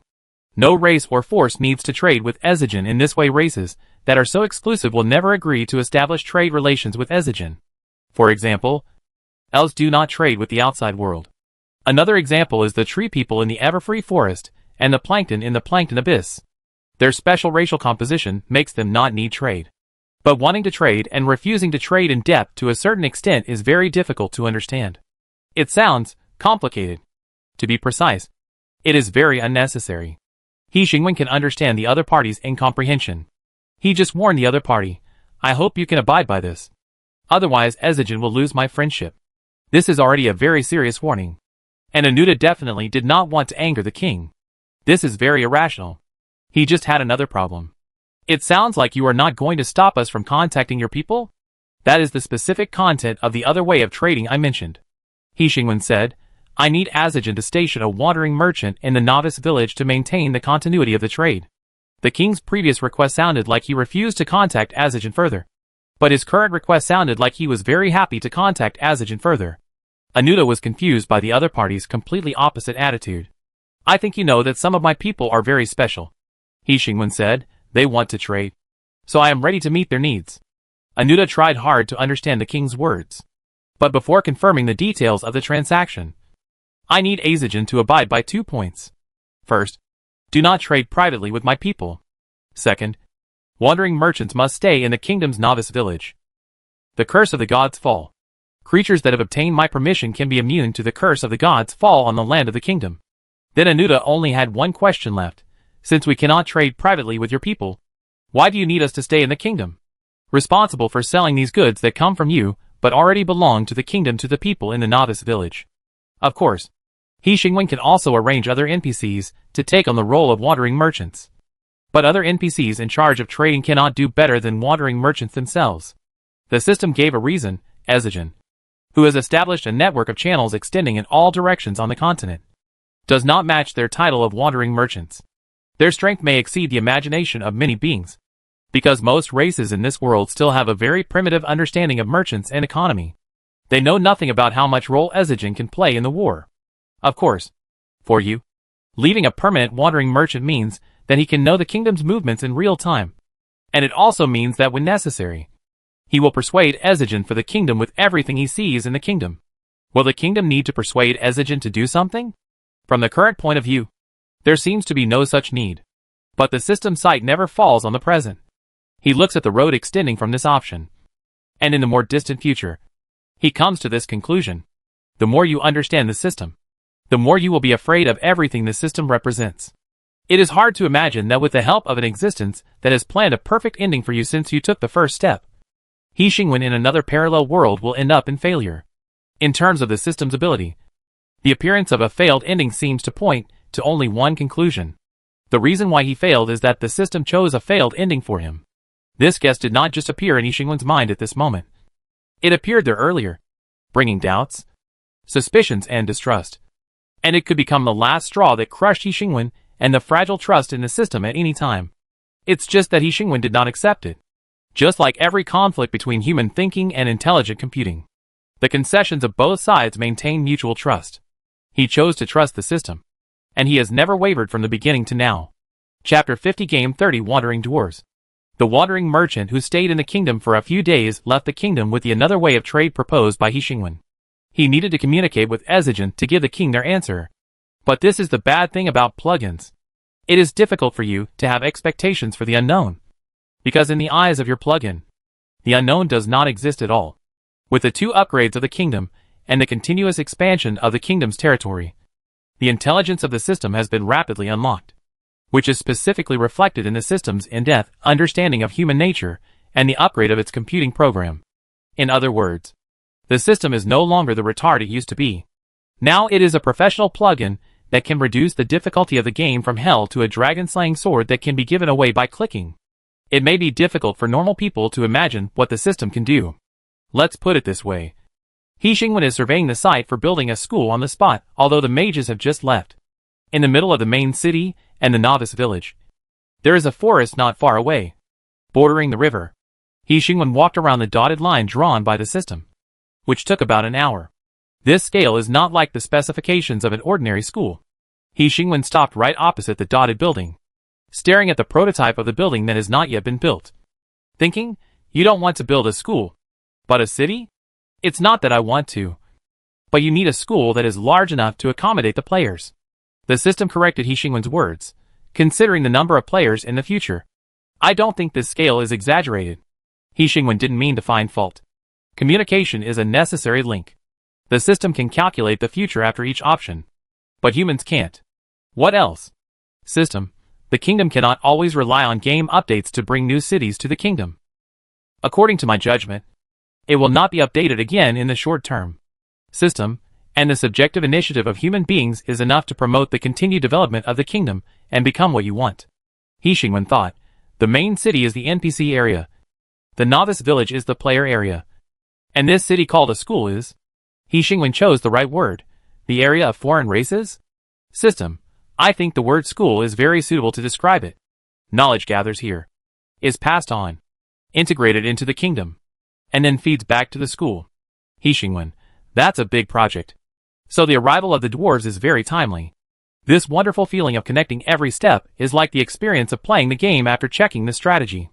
Although there is no plot of this part in the game, players who have read the strategy know very well that they can complete the preparation for the next plot at this stage. King Huang is back with the dwarves. An NPC came in a hurry and reported the news to He Xingwen. What a coincidence, He Xingwen said. He followed the NPC towards the main city. The system responded slowly, although I would like to say that this is just a coincidence. It is meaningless to deceive you. So, as you think, based on the distance between the top of the mountains and the kingdom, the speed of the dwarves, and the time it takes for Andy Su Jin to communicate with the dwarves, I can indeed get the approximate time of their return. It sounds complicated. No more complicated than predicting your behavior. Main city. Square. Before meeting the dwarves, He Xingwen had no real idea of the group of dwarves that the wandering merchant said. He naturally linked the number of a group with the number of demons. But a dozen dwarves and a large group of dwarves are completely different concepts. He Xingwen paused slightly, took a quick look at the dwarves in the square, and had a clear understanding of the strength of Ezijin. Hundreds of dwarves were used at once, which was too generous. The king, who only had a few hundred people in the entire kingdom plus the internal test players, could hardly not be moved. If the number of dwarves was a little more, it would be enough to crush the total number of people in the kingdom. The square was not quiet, although they had experienced ups and downs and lived under someone else's roof. It was obvious that the dwarves did not have the self-knowledge to look at other people's eyes. They talked loudly and talked about this strange kingdom without any hesitation. A kingdom built on the land of fallen gods. This doesn't look like a good thing. Those vehicles parked on the street are very interesting. They don't look like dwarven craftsmanship. Andy Sue, did you make them? I have seen a lot of dwarven craftsmanship in this kingdom. Andy Sue, that is dwarven craftsmanship. I'm not saying anything bad about you. The kid from the Jean family. No matter what. That is dwarven craftsmanship. Has the king come? I've waited long enough. When will we start eating? Is there a celebration tonight? This scene is so lively. Your Majesty. Andy Sue Jean saw He Xingwen from the layers of dwarves surrounding him. He broke free from the dwarves and came to He Xingwen. The dwarves then cast their eyes towards He Xingwen and talked loudly in what they thought were whispers. Is it a human? I don't like humans. They are very cunning. Humans are not trustworthy. He Xingwen ignored their discussions and confirmed with Andisa Jean, are these the dwarves? Yes, Your Majesty. I have communicated with them. Andisa Jean said, they are willing to become your people. We didn't say that. One of the dwarves shouted. He Xingwen glanced at the dwarves, who had different expressions, but most of them were suspicious and distrustful, and then cast his eyes on Andisa Jean, revealing his doubts about Andisa Jean's communication. Andisa Jean was slapped in the face on the spot, and turned his head and shouted at the dwarves, shut up. It was really a loud roar. After his voice fell, the noisy square quickly became quiet. The dwarves looked at each other, but they finally shut up. He Xingwen had never seen this side of Andy Sue Jean. In fact, his perception of Andy Sue Jean was that he had good acting skills, was enthusiastic about casting, and was a useful tool man. But now, his perception was refreshed. After the scene calmed down again, Andy Sue Jean continued his conversation with He Xingwen. They are willing to become your people because they have nowhere to go. Another murmur sounded in the quiet square. We didn't say that. Andy Sue Jean turned his head to look at the dwarf in the square. He Xingwen had never seen such a serious expression on his face, just as he had never sensed such a solemn sense of oppression from the other party. The atmosphere gradually solidified during the confrontation between the dwarves and Andisa Jean. He Xingwen did not want to interrupt them, but he felt that perhaps the following conversation was not suitable for him to be present after all. They did not seem to have reached an agreement at all. Maybe you want to communicate again? He Xingwen asked Andisa Jean, wondering why he would take the dwarves back to the kingdom if they didn't reach an agreement. If they had reached an agreement, why did the dwarves' attitude change? Whatever the reason, He Xingwen took the initiative to suggest leaving. Do you need me to avoid it? No. As the master of the kingdom, you have the right to know about the conversation that happened in your kingdom. Andisa Jean said meaningfully, the one who should really be avoided is the shameful one who goes back on his word. Dwarves never go back on their word. His words made the dwarves speak up and refute him. We promised to come to a new kingdom with you, but we didn't promise to become the subjects of the human king. Dwarves will only be the subjects of the dwarf kingdom. We will never betray the dwarf kingdom. Andisa Jean, have you forgotten whose blood is flowing in your body? How can you betray the dwarf kingdom? The last accusation completely angered Andisa Jean. Who betrayed the dwarf kingdom? Andisa Jean used his voice to suppress the voices of all the dwarves present. Tell me. Who is it? Is it me? Am I the one who was exiled to the land of God's fall by the council of elders? Andisa Jean's eyes swept over every dwarf in the square, and once again restored silence to the scene by his own efforts. The dwarves showed complicated expressions, but no one stood up to confirm this issue, and confidently accused him of betraying the dwarf kingdom. It's you. Andy Sue Jean stretched out his hand and pointed at the dwarves in the square one by one, saying, it's you who didn't take any action and watched the dwarf kingdom fall apart. It's you who chose to wander even if you didn't support any candidate and didn't dare to blame the candidate. It's you who needed wandering merchants to rescue you from slave owners. It's you who never thought about changing the status quo. One by one accusation. The square became quieter and quieter. The solemn atmosphere evolved into a storm, hitting all the dwarves head-on. It was the decision of the elders to exile me. But the elders got the support of most of the dwarves. Andy Sujin pointed at himself. His beard covered his expression. But a strong power burst out from his short body, making his figure extremely majestic. Everyone has multiple identities. And Andy Sujin, under the identity of the caster of the human kingdom, is a war advocate of the fragmented dwarf kingdom, and a descendant of the king of the 10 mountain dwarf, who was exiled for some reason. Exiling a dwarf, and a descendant of the king of the 10 mountain dwarf. This major decision would never be made just for the reason of firmly advocating war. If this reason is true, then the curse of the Godfall land should be full of dwarf corpses. You didn't stand up to protest. Who said you didn't? A dwarf raised his voice. We said, we don't agree with this decision. Not only us. Many brothers have expressed opposition. It's just... Andy Sujin took over the conversation. It's just that you who are already wandering have no right to object at all. You refuse to accept the reality of the dwarf kingdom being torn apart, and then use ridiculous wandering to express your opposition. Andy Sujin sneered. What a courageous choice. The scene fell silent again, and the dwarves remained silent. At least we are still taking action, and still trying to promote the unification of the dwarf kingdom. But what about you? Andy Sujin sneered. You are wandering. You are being captured by slave owners. And you have done nothing. And now, you accuse me of betraying the dwarf kingdom? Andy Sujin pulled open the animal's skin and pointed to his heart and said, I, Andy Sujin, chose the latter between giving up the organization's preparations for war and being exiled. Until the moment I chose death, I did not give up my choice. The scene was so quiet that it didn't seem like there were hundreds of dwarves standing there. Andy Sujin's voice kept echoing in the square, shaking out a shocking force. Andy Sujin's tone was angry and powerful. I have never changed my goal. I chose to become a citizen of the kingdom because I am sure that the kingdom will change the status quo and revive the glory of the dwarves. His words made the dwarves react again. Impossible. What impact can the human kingdom have on the dwarves? This new civilization may die in a conflict. Not to mention changing the status quo of the dwarf kingdom. It is even a question whether they can continue. You made the wrong choice. Andisu, you have to understand this. It's not that we don't believe you. It's just that this is a human kingdom. You know how weak, cunning, shameless and infighting humans are.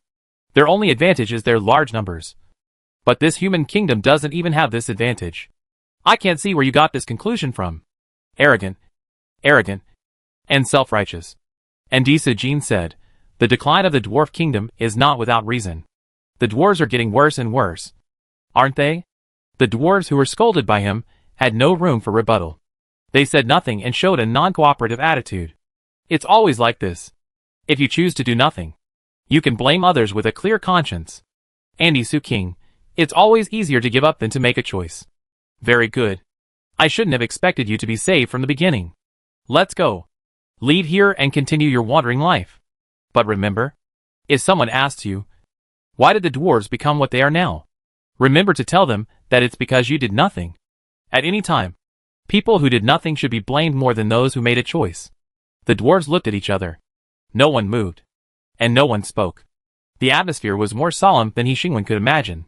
He Xingwen faced the damage caused by the division of the dwarf kingdom. In front of him, it was not a simple existence defined by the word dwarf, but a group of people who rose up to fight because of the division of the country, the weakening of the race, the division of the kingdom, and the displacement of compatriots are tragedies written by the history of the race. Not a simple background story. Every dwarf here was in pain, angry, struggling, and helpless because of this. In this atmosphere, it was difficult for He Xingwen to stay out of it and eat melons. He silently became serious. After Andy Sujin finished speaking, he no longer paid attention to the silent dwarves. He turned his head to look at He Xingwen, showing a completely different look from the dwarves he had just questioned, and said, Your Majesty, I messed it up. Obviously, the dwarves are no longer the dwarves I know. They have lost their courage. After a long time of wandering, they have become fools who cling to the glory of the past. The kingdom does not need such fools. It deserves better. He Xingwen glanced at Andy Sujin, and then at the dwarves with a solemn atmosphere. The system remained silent and let He Xingwen make a decision. He Xingwen said uncertainly, They seem to have changed their minds? Andy Su-jin turned his head to look at the dwarves in the square. His eyes fell on him, and his expression became serious again. The silent confrontation lasted only a few seconds. Someone broke the silence. We don't trust the human king. But we trust you. We all know how much you have done for the dwarves. Everyone knows. Many people believe that you are not dead. They believe that you will come back and lead the dwarves to restore their former glory. That's why they were persuaded by Andy Su-jin and took the risk to follow him into the land of gods. They trusted him. So even if the kingdom he was talking about was in the land of gods, they were willing to follow him into it. And why did they go back on their word after arriving at the kingdom? Because the human kingdom does not meet any conditions that may change the status quo of the dwarf kingdom. They do not think that they were deceived by Andy Su-jin. They think that Andy Su-jin was deceived by cunning humans. But from Andy Su-jin's accusation just now, he has a clear understanding of this. He is very sure of his judgment. He has not been deceived. So, the dwarves chose to believe him again. Really? He Xingwen glanced at the dwarves in the square, after eliminating unnecessary considerations. Their weakness and their wounds were clear at a glance. Their condition looked even worse than Andy Su-jin, whom He Xingwen first met. It's just that they don't think it's worth caring about. So they arrived here in wounds and pain, and then made their choices carefully. There is one thing in Andy Su-jin's words that can't be considered wrong, but it can't be considered right. They didn't do nothing. They just chose to punish themselves because they were powerless to do anything. People who really did nothing would not choose to abandon their companions and the blessing of their homes and welcome a wandering full of adventure and death. In this world, wandering is not tourism. The complex forces, the new civilizations that are adjacent to each other, and the law of the jungle on the continent make this behavior a choice that requires a severe price. Just because you know how to do it and others are still confused, you can't blame them for not being able to keep up with me. That is another kind of arrogance. Many emotions washed over and finally settled on a soft neutrality. He Xingwen did not judge the right or wrong of the dwarves as an alien civilization. He had no position to judge their choices. He just made the decision he could make from his position. They believe in you. Andy Su-jin. He Xingwen squatted down and looked at Andy Su-jin, who was stunned by the words of the dwarves, and said, I believe in you too. So, arrange a place for your compatriots to live, treat their wounds, and then hold a celebration to celebrate the reunion. And then we can talk about the matter between the kingdom and the dwarves. How about it? Andy Su-jin looked at the king. During these days in the kingdom, he knew that the king, as the embodiment of the kingdom's will, was powerful, omnipotent, and ambitious. A series of words used to describe the great existence of creating miracles can be used to describe the king without any violation. But at this moment, he saw the human side of the king, not the ambitious man who puts profit above all else. Chapter 51 Game 31, for the purpose of civilized communication. Reality. 6 hours after He Shu and Du Ming reported the conversation process to their superiors, they ended their confinement and were taken out of their respective small rooms and entered the conference room. The conference room was full of old acquaintances. Of course, as the team leader, Wu Xing was not here. The report on His Majesty the King and the latest progress of the holographic game ends here. Next, whether to further cooperate with His Majesty the King and the depth of cooperation. Start speaking. Starting with Director Chung on the left. The appearance of He Shu and Du Ming did not cause any ripples. They sat quietly in their seats and listened to the speeches of others. Director Chung stood up, went to the stage and posted a few pages of paper on the blackboard. This simple conference room did not have a projector function. I agree. The other party pointed to the papers and said, according to the profile of His Majesty the King by the Special Investigation Bureau, if we separate the human from the system and analyze His Majesty the King as a Chinese, I think there is one thing that is beyond doubt. From the beginning to now, he has been conveying goodwill to us. He patted the blackboard, and the blackboard made a loud rustling sound. He is Chinese. Someone disagreed with this point of view. I agree with what you said, that he has been conveying goodwill. But it is unreasonable to conclude that he will not harm the national interests just because he is Chinese. I agree that we lack effective constraints on each other. At this point, trusting the other party's character too much is not a good sign. The words in He Shu's report are correct. Since it is impossible to form effective constraints, why not let interests become the basis for our cooperation? No matter what his true identity is on Earth, you have seen one thing with your own eyes. In that world, he is the king. This is the basis for our equal cooperation. First, we can confirm that so far, there is no other way to enter the other world except the other party. Secondly, we can confirm that he has technology that is far more advanced than that on Earth. Finally, we confirm that he has good intentions for cooperation with China.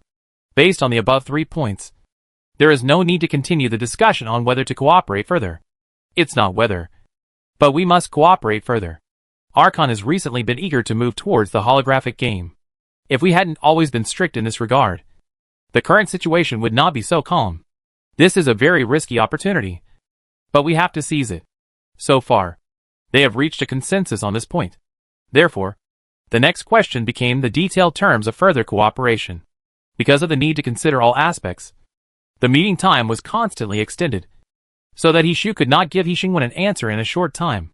Compared with the system's understated final conclusion, the huge organization composed of humans needs more time to coordinate, operate, and obtain permission. It is not until those scattered voices converge into a unified voice that this huge organization will fully wake up. The number of dwarves once made He Xingwen worry that the main city could not accommodate so many people if the dwarves had to go to the novice village because they had no place to live. The difficulty of the problem would increase sharply. The demons' previous experience is still in front of us. The demons can be indifferent to the death of their own kind, but the dwarves will not. If it is not handled properly, it will turn into a blood feud. Fortunately, the worst situation did not happen. Before the vacant houses were full of people, the 200 dwarves successfully solved the accommodation problem.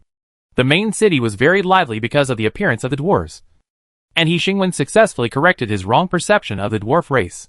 Stubborn, loud, simple, not grudgeful, straightforward, optimistic, and even though the wound is not healed, he has begun to move towards the factory.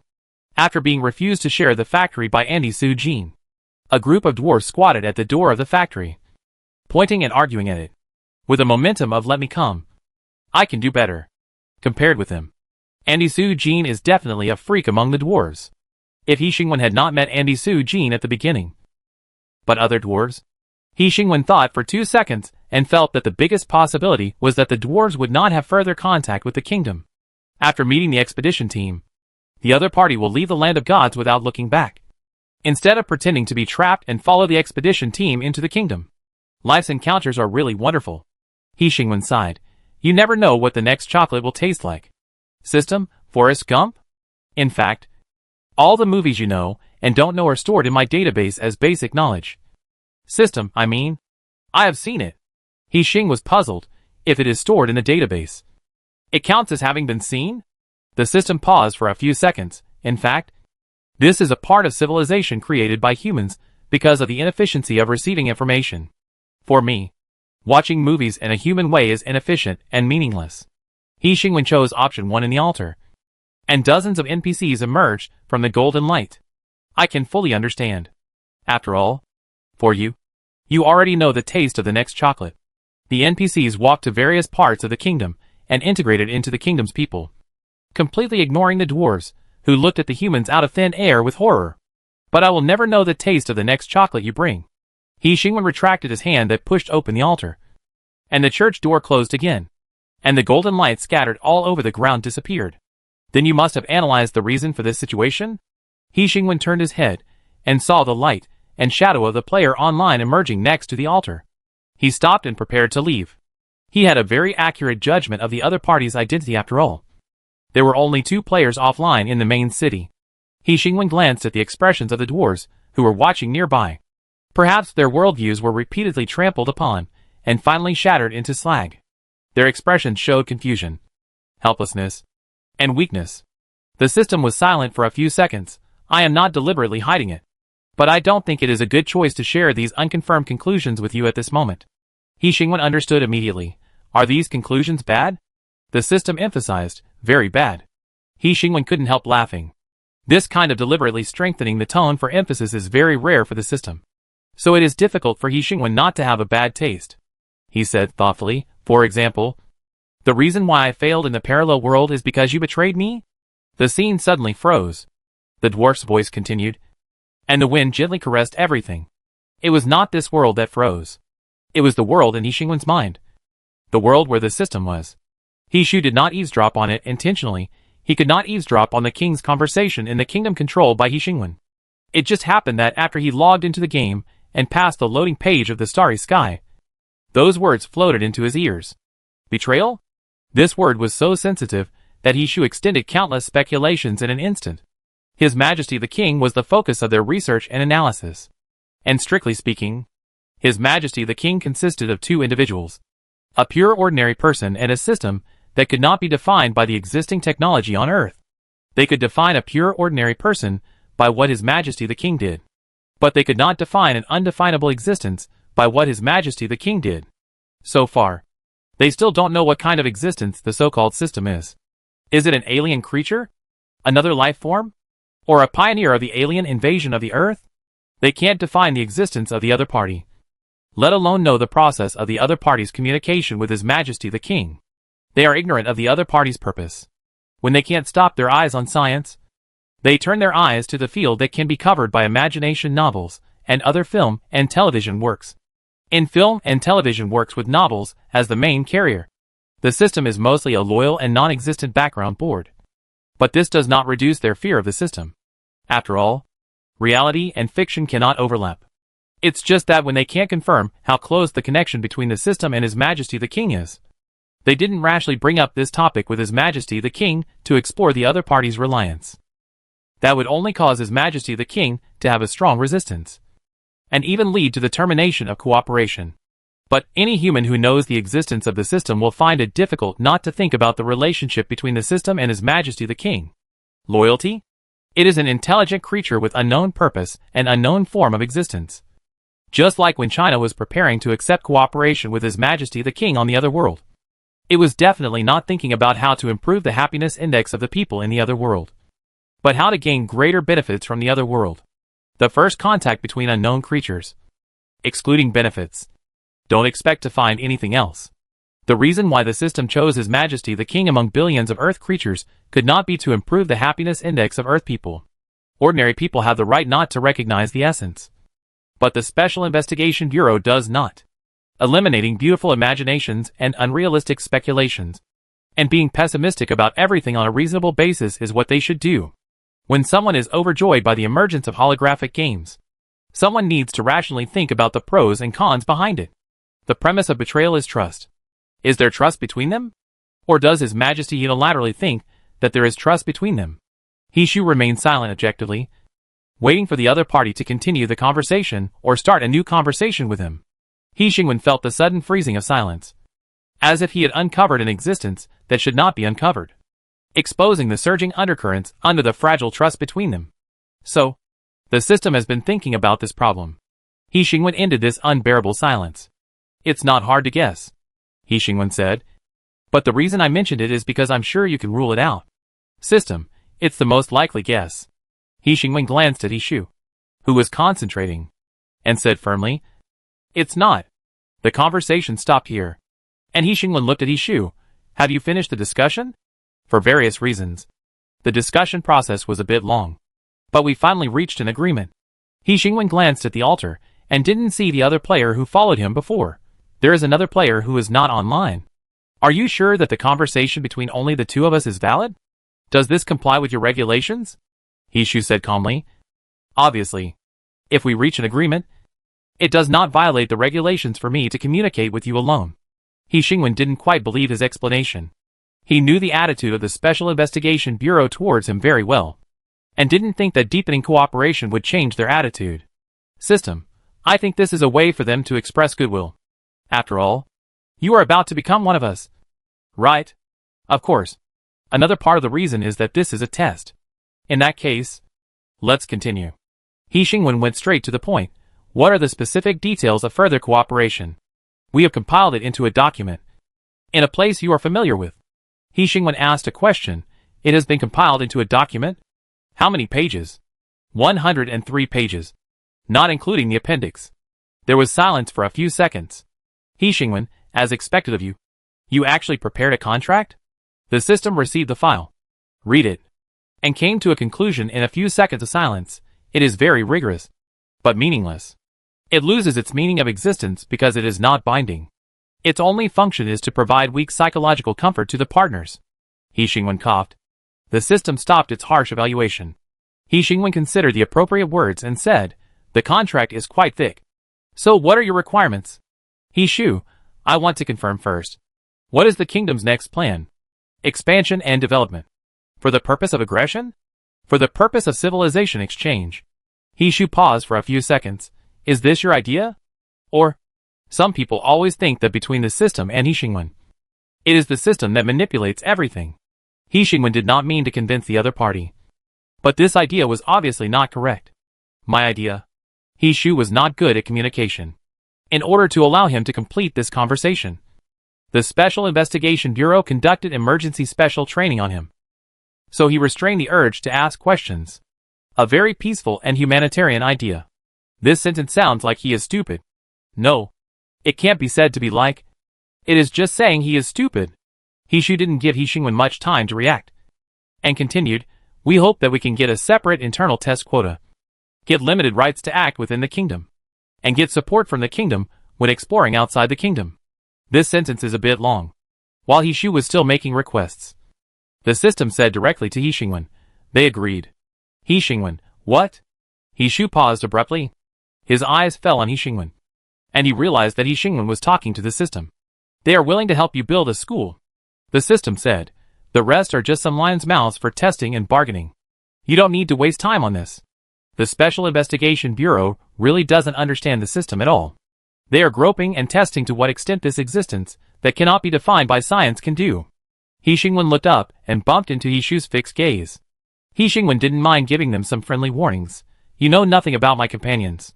He Shu was very surprised that the other party would take the initiative to mention the system, and even prepare to popularize science for them. Just like His Majesty the King spared no effort to keep his true identity secret. The ability of the system is also worth sparing no effort to keep secret. This is the other party's greatest reliance. He is an intelligent creature. He Xingwen, it is an upgraded version of super AI that humans can understand. I suggest that you infinitely expand his thinking and computing ability to avoid this unnecessary temptation from happening again. I have almost heard your request. So your return? Equivalent exchange. He Xingwen stopped talking and thought about the right words to make this naked exchange of interests less naked. Which is a bit difficult because it is essentially an exchange of interests. During He Xingwen's brief pause, He Shu took over his words. The proposal for the Otherworld Investigation and Development Team is being reviewed and voted on. After the composition and responsibilities of the team are determined, the appointment letter will be sent to you. He Xingwen repeated the word. Otherworld Investigation and Development Team? This is the full name. It leads and directs other subordinate departments, including but not limited to armed forces, propaganda teams, infrastructure, etc. It seems that their meeting not only prepared a 103-page contract, but also completed the subsequent arrangements for the development and construction of the other world. He Xingwen was not interested in the job title on the appointment letter. After all, it could not change the substantive issues between the kingdom and China. But objectively speaking, this is He Xingwen's first official job. So, when will it be approved and voted on? It depends on our conversation this time? He Shu hesitated for 2 seconds between affirmation and euphemistic affirmation. Not only depends on this conversation. He looked at He Xingwen. It also depends on the content of our cooperation. He Xingwen got to the point. In fact, I am preparing to build a school. He Shu's school? He glanced at the dwarves running around in the kingdom, and realized another point: the kingdom has never stopped moving forward. When they discussed the content and details of the cooperation, it was enough for the kingdom to undergo huge changes and update their understanding of the kingdom. The dwarves will be responsible for planning, designing, and building. But I hope it can be completed as soon as possible. So, He Xingwen looked at the other party. A limited number of internal test quotas. And no work, no food. Use work in exchange for the daily necessities and other materials of this batch of internal test quotas. A very fair proposal. He Shu once again confirmed the other party's goodwill.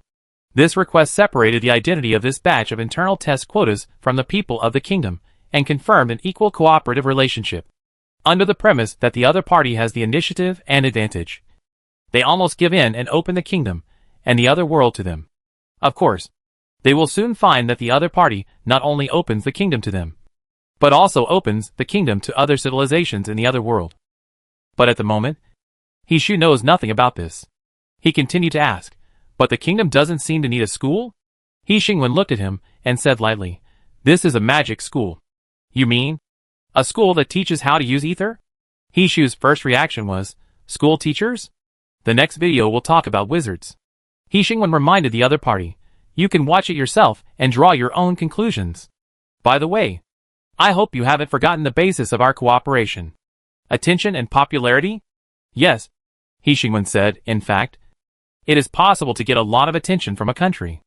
The attention that I can get from the world is limited. The objective number of people limits the maximum attention I can get. He Shu became serious for a second. Will you open the holographic game to foreign countries? For now? No. There are enough places for the internal test. He Xingwen said, but in the era when the aura revival officially kicks off. It is not in line with. He Xingwen considered the words, humanitarianism. Isn't it? He Shu began to suspect that the other party was a saint. In this pure interest, considered humanitarianism? At this stage, I hope you can work hard to get enough attention for this series of videos in other countries. He Shu's attention was focused on the explosive news that the public beta would not be limited to China. So much so that he overlooked the deeper meaning behind He Xingwen's unimaginable concern for the popularity. Humanitarian spirit. He Shu repeated the word. This is a very important decision. Are you sure that the influx of global players will not cause chaos to your kingdom, or even the world? He Xingwen's attitude towards this was very cold. This is a question I should consider. He Shu restrained the urge to persuade the other party further. How long will it take before the public beta system, according to the speed of kingdom upgrades and China's research on the holographic game cabin map? This will not become a reality in a short time. He Xingwen simply answered his question, longer than you think. You are not a qualified person to talk to. At the end of the conversation, He Xingwen told the other party his conclusion. You overreacted to this news. I mentioned this in the statement. He Xingwen said, the promotion and sale of the holographic game will be fully handed over to the state. In other words, even if the public beta begins, the initiative is still in the hands of China. In fact, any qualified politician, such as Xiaoming, would not make the same excessive reaction as He Shu. Because in a sense, this is good news. But He Shu is, after all, just a scientific researcher. He Xingwen reminded him, you can go back and report. After He Shu disappeared, He Xingwen said to the system thoughtfully, you just said that he communicated with me alone as a test. I understand what you meant. System, I am happy to listen to your analysis of this. This is not a test for me, but a test for you. He Xingwen said, a scientific researcher with high IQ and low EQ. An important identity. And a special position in the Special Investigation Bureau. If you have any targeted purpose against the Earth or China, then he is a very suitable control target for you. A very risky test. System said, they don't mind sacrificing a genius for this. He Xingwen, in this case. I fully understand that everything they do may require a huge price to pay. Because it is these choices and sacrifices that ultimately constitute the continuation of civilization. Chapter 52 Reality 12. The video of From Zero to King 08 arrived, as expected, under the attention of the public. After the internal test was officially launched, and it was confirmed that this series of videos was indeed the background setting of the holographic game. Whether it was the few internal test players, or the more onlookers, who could not enter the game at all, they all turned their attention to this series of videos. So, He Xingwen finally broke through the bottleneck and became a real big up master, enjoying the treatment of explosively increasing the number of views and barrages as soon as the video was updated. Here I come! Up master. Look at me!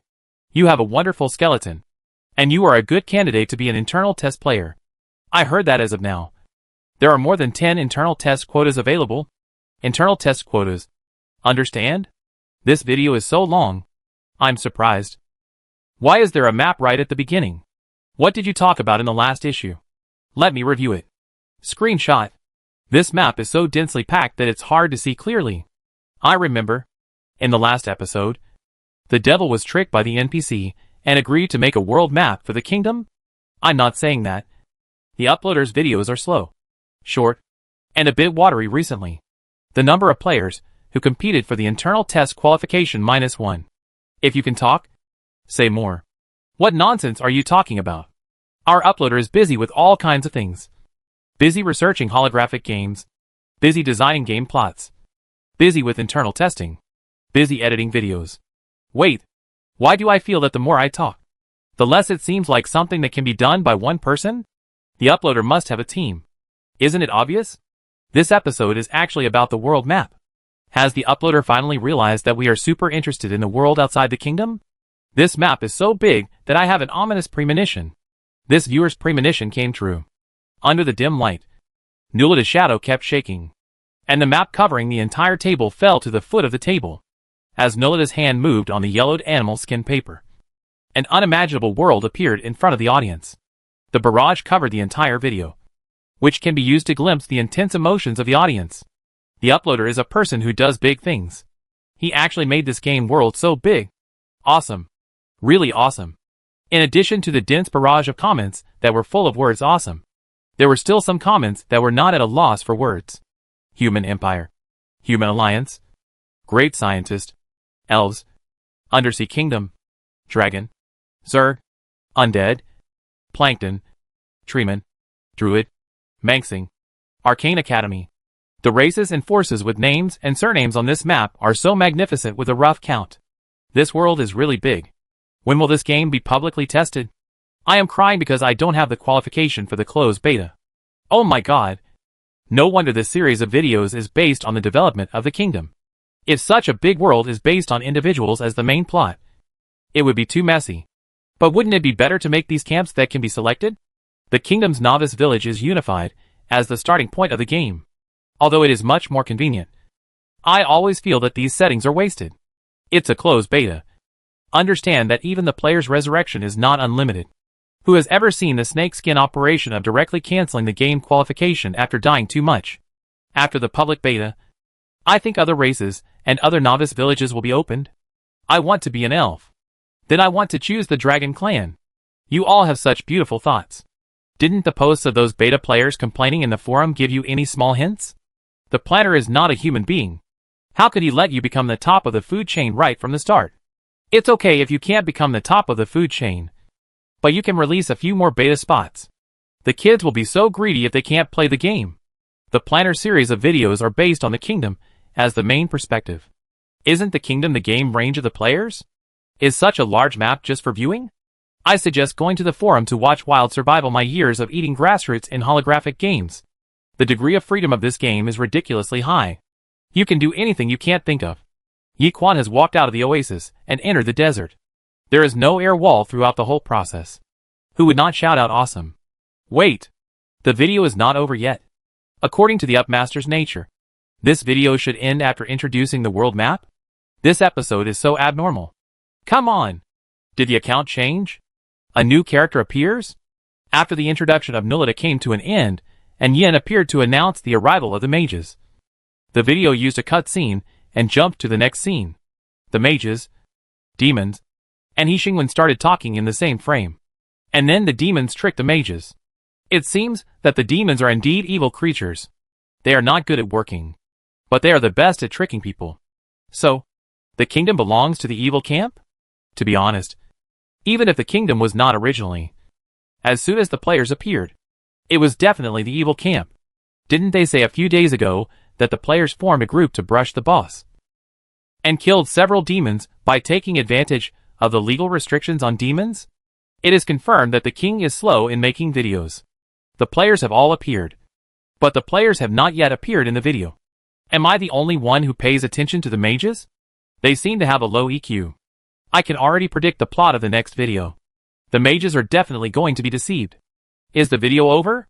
Will the mages leave tomorrow? What about tomorrow's content? Have they left? It seems that mages are important NPCs, so they will definitely not leave. Players don't seem to have encountered these two mages. But I saw a post in the forum. A few minutes ago, a player said that he encountered hundreds of dwarves, and they walked towards the main city in a mighty manner. Hundreds of dwarves? Monsters attacking the city? Or did the king deceive another group of NPCs? The word cheat is used very cleverly. I don't know why. This description suddenly makes me feel sad. Think about it carefully. Although the kingdom covers a large area, the land resources in this game are not tight at all. And outside the oasis, there is desert all around. Nothing is available. As for the NPCs in the kingdom, if you watch the video a few more times, you will find that the number of NPCs is pitifully small. And the background screen that the video just briefly mentions is so empty that there are no NPCs passing by at all. This sense of déjà vu is too strong. When the news of the internal test came out, I almost forgot that the prefix of this video is starting from scratch. You are a little redundant to worry about His Majesty the King. For others, isn't this just a matter of changing the data? This is just a video used to show the background setting of the game. There are actually people who think His Majesty the King is miserable? Seriously? Am I the only one who noticed this? If you have anything to say, please speak up. When the demon introduced the map before, he introduced the Arcane Academy. He described it as training mystics and magicians, exploring the use of ether, and passing on knowledge in the form of a school. This setting is not surprising. As far as I know, players have not found a way to upgrade yet. That's right. This castrated beta doesn't even have an experience bar. The forest is full of monsters. But the problem is that they can't be killed. Could it be that leveling up in this game doesn't rely on killing monsters? Then this game is useless. I think it's because the player hasn't triggered the profession and skills yet. So they can't kill monsters and level up. Although it sounds reasonable. To be honest, this planner has a hole in his brain. I even suspect that this game may not have designed a module for players to upgrade at all. No. If they can't level up, then what are the beta players doing? Working hard for the novice village in order to become the village chief. To experience the second world. I am wandering around the kingdom. To kill time. I am fighting a boss in a group. Objectively speaking, the game mechanics of this game are a mess. But its authenticity and freedom are enough to crush other games into dust. Their guess is correct. He Xingwen did not design a module for players to upgrade. Because he does not have enough energy. Spending money is fun. And it is fun to keep spending money. The problem is that the energy is used to revive NPCs. So the player's gaming experience has to be put aside. He Xingwen doesn't mind if some players quit the game because it's not fun. He doesn't plan to make money anyway. According to the original arrangement of the system, the internal test would not be launched. And the public test would be prepared directly. The only contribution of the players is to stabilize the border between the kingdom and that world. Based on the principle of strength without desire. The system is not in a hurry to improve the game experience of players. It was not until He Xingwen saw the barrage and comments of the video when he was editing the next notification that he realized this. We don't seem to have designed content for player character upgrades? The system objectively said, this is a module that requires huge energy and long-term investment. Your energy is not enough. The player's game character is composed of their etheric body. And the upgrade of the etheric body is obviously not a task that can be completed by simply modifying the running program. It requires the player to upgrade his own etheric body to reach the level of satisfying the upgrade. He Xingwen thought thoughtfully. It sounds like cheating is not allowed. Yes, you can't gain experience by killing monsters. And players can't upgrade by killing monsters. He Xingwen opened his mouth, closed it again, and began to think about the possibility that the game could not be publicly tested and died. Based on this, perhaps we can set a new way to upgrade. New way to upgrade? Not to upgrade through the power of the etheric body, but through the way of taking shortcuts. The system explained. The biggest difference between players and intelligent creatures in other worlds is that they exist in this world in the form of etheric bodies through the game main console. Individual weakness does not affect the strength of the group. The system said, the number of spells mastered is used as one of the signs of different levels. After listening to the professional terms for a long time, He Xingwen finally understood what the system meant.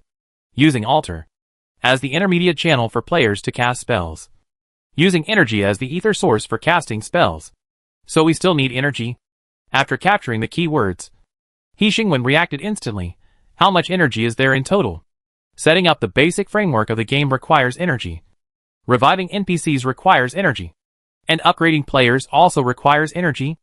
Energy is simply the hard currency in this game. It can be used everywhere. But it is never enough. Players can also store some ether. The system stopped when it saw the good news, but for now, your energy is far from enough to open this module. So after the school is built, He Xingwen, the purpose of building a school is not to let players, and the Special Investigation Bureau, learn how to control ether and prevent society from falling into chaos on Earth, where the spiritual energy is about to revive? That's part of the reason. He Xingwen edited the notification and clicked send. But another reason is to improve the game settings and prepare for the player's upgrades. The number of comments under the newly sent notification continued to soar. He Xingwen was calmer than he expected. As a human being, it is really impossible for me to keep up with you. You don't need to keep up with me. I'm standing behind you, looking ahead at you, shining brightly. In fact, He Xingwen has been trying to grow up, trying to see the more distant future through the present, trying to guide the conversation with Yishu, and taking the initiative in the conversation. His progress is very obvious. And as a human being, he can even be called talented. But the gap between different species cannot be eliminated through human efforts. The world they see is different. So how can we force them to see the same scenery? After a short silence, the system broke the silence. What you mean by this sentence is that you also want to try to understand me. He Xingwen cautiously added the prefix, out of curiosity about another life form. The system did not expose such an obvious lie if it was just curiosity. Then he was trying too hard. Try to be a good enough king. Try not to be influenced by him. And make your own judgment in the conversation. Of course, it may be just out of curiosity. After all, He Xingwen always exceeds his prediction. All the rationality and logic of the system have been repeatedly frustrated in front of the other party. He Xingwen said to himself, or maybe it's because I want to know what the world looks like in your eyes. An intelligent creature that can see the end scenery derived from all choices. In his eyes, countless choices interweave. What kind of scenery will it create? Is it a clear future? Or boring data? Or a scenery that humans can't imagine? He Xingwen tried to guess, but he couldn't come to a conclusion. After all, he couldn't see the end point after each choice. Even if it was just a subsequent judgment on the act of building a school, he couldn't see the whole picture. The system has no heart. To be precise, it has no human organs. The rigorous and complex computing program, different modules, core data, and huge database constitute the complete system. But at this moment, the data is slightly boiling, as if some virus has invaded his program, causing all the data under the control of the program to suddenly generate temperature. This is impossible. Data is data, and it does not have the concept of temperature. But at this moment, the impossible happened in the system program. He should check the program, find the virus, and then isolate and crush it to ensure his safety. The system did not do this. He did another thing. The flickering light flashed in front of He Xingwen, and the vast starry sky appeared in front of He Xingwen. This is the world I see. Countless choices, and the roads that extend from the choices are interwoven into lines connecting these light spots. And each light spot is a choice. The numerous light spots are almost like the vast universe, filling He Xingwen's sight. And there are still countless light spots that flicker gently in places he can't see. He Xingwen couldn't see all the choices represented by those light spots at a glance. Just as he couldn't see all the connections between the light spots at a glance. Human data processors and information receiving organs couldn't handle so much information. So the world in the eyes of the system turned into a vast starry sky in front of He Xingwen. Incredibly bright and untouchable. He Xingwen had seen starry skies more gorgeous than this. But the scene before him was not a starry sky, but a known world constructed by choices and connections. There are no independent light spots. No separate lines. Each choice is connected to another choice. Until these roads are connected to all choices, nothing exists independently. He Xingwen never thought that one day he would use his old profession philosophy. The whole world is connected. Yes. As He Xingwen's words came out, a light spot lit up, and the extended line pointed to the next light spot, while a piece of light spots beside it dimmed and disappeared silently. The next light spot flickered, waiting for He Xingwen to make the next choice in the conversation. The system was not anxious. He said slowly, "The world I saw was very boring. But your presence made it interesting. I can see the joys and sorrows of human beings, which are repetitive and unoriginal." The system said, "Human beings always repeat the mistakes they have made. You are the only exception." Why am I the only exception? He Xingwen thought, I am no different from others. And I never think that the choices I make are special. In many cases, respect will be mistaken for weakness. But the two are actually easy to distinguish. The former has room for choice, while the latter has no room for choice. As a companion, He Xingwen's presence is extremely low, especially in contrast to the overly outstanding system. The weak humans are eclipsed. But in fact, he can choose not to be eclipsed. The system's attitude towards him allows him to have more room for choice, so that he is not so eclipsed, and even makes the system completely unknown, and crowns the glory from the system to himself. But he chose to respect another companion. Chose to let NPCs do their own jobs. Chose to be an idle king. Chose to let the country participate. This is why the system cannot predict his behavior. As an ordinary college student, he should be more shallow, more reckless, more immature, more willful, and more likely to lose control. But he did not do any of the above. He violated his past life. Violated the self he had been shaped by his life experience from birth to now. And became another person, a tolerant, respectful, equal and noble independent personality. These conclusions emerge from the system's database. Like a line of branding, flashing a different light. Every choice you make goes beyond my understanding of you, shining with a light that is difficult for humans to achieve. The system said, you should know that not everyone is willing to share their rights. And not everyone is willing to share their glory with everyone, your people, your country, or even other beings that are not your people. Human virtues have turned from words into reality because of you. Shining brightly. He Xingwen was absolutely not mentally prepared to meet such a fierce wave of rainbow farts. The overly flattering flattery made him lose interest in the conversation instantly. He never felt that he had done anything worthy of the system's description of human virtues shining because of him. This description is no longer an exaggeration. It is simply brainless bragging. He should have been mentally prepared for the system's inability to objectively evaluate him. The image constructed by the light spot disappeared in front of He Xingwen. And the system brought up another topic.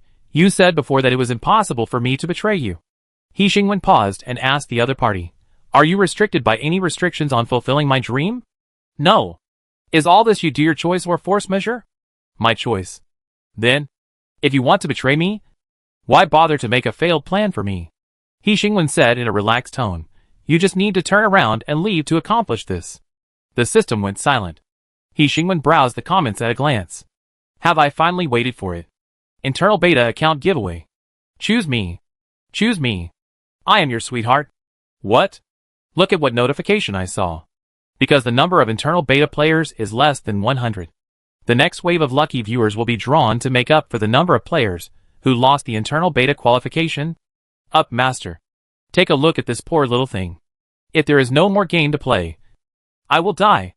A friend of mine said that he wanted to see me play holographic games before he died. Up, master. Please fulfill his wish. Heh. Stupid mortals. Look at me showing you my real skills. Dear uploader. After careful consideration, I think the problem is that there are too few internal test players. Otherwise, let's open 1,000 internal test slots to test the waters. Second, 100 internal test players are not enough to find the shortcomings of the game. Uploader. You need more professional internal test players to analyze for you such as me. He Xingwen read the comments one by one, and then resolutely refused to change it. Just kidding. 100 players killed several demons. With the current scale of the kingdom, the incomplete basic game settings, and the legal provisions that are not binding enough. If the number of players is larger, I am afraid that one day when He Xingwen wakes up, the Arcane Academy next door will be demolished. I'll send out the list of lucky viewers tomorrow or the day after tomorrow. He Xingwen said to the system, wait a little longer. There should be a few more internal beta test spots. After so many boss fights, some players have lost their internal beta test qualifications, and the number of resurrections for the remaining players is about to bottom out. Judging from the players' endlessly reckless game style, if they wait a few more days, they will definitely get a wave of internal beta test spots. Okay. The system responded, and after a brief pause, it said in a serious tone, I won't turn around and leave. He Xingwen was stunned for 2 seconds before he recalled their previous topic. Huh? Because this is my choice. The system said, it's not the optimal solution after the program calculation. Chapter 53 Game 32 The Dwarf's Choice. The increase in the number of citizens in the kingdom has made the kingdom expand slowly at an imperceptible speed. It is difficult to detect such subtle changes when you are in it. But in fact, the oasis is constantly expanding outward, covering more deserts and swallowing up the land of God's Fall. It's just that the vast area of the land of God's Fall makes this expansion seem like a small fight. Looking down at the land of God's Fall from a higher place, the presence of the oasis is still weak in the endless yellow sand.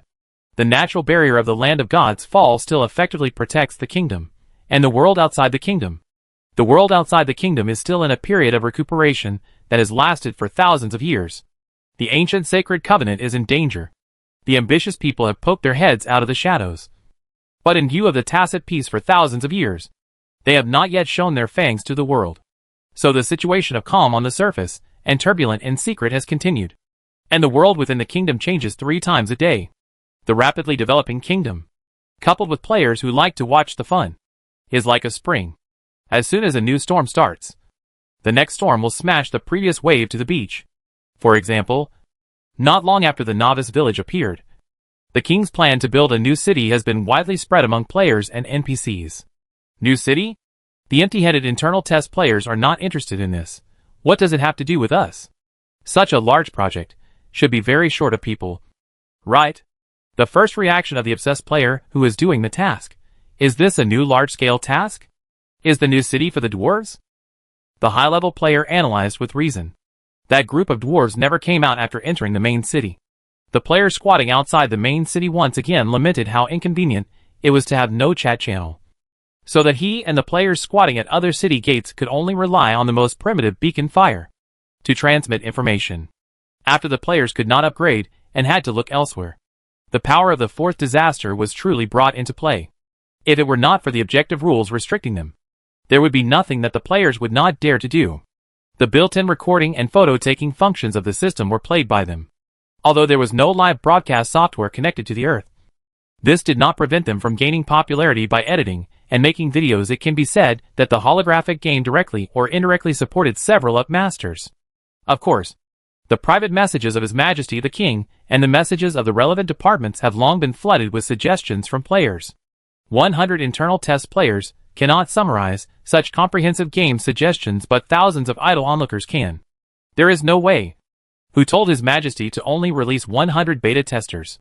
The others who wanted to play the game but could not play it had to watch videos, photos, and posts over and over again to get relevant information. They were more anxious than the beta testers to perfect the game settings and wanted to start the public beta test tomorrow. But at this time, they had no idea how far away this tomorrow was. It's coming! It's coming! A lucky player who could not enter the main city because he had no authority and could only squat outside the city finally saw the clouds clear and the moon shine, squatting to see the dwarves leaving the main city in a mighty manner. Tell the others to hurry up. He reached out and gathered the haystack in front of him. The area next to the extremely high haystack was cleaned up, leaving a clearing. He carefully took out the flint, a daily necessity produced in the dwarf factory, made of some kind of, or as the main body, plus a little indistinguishable liquid.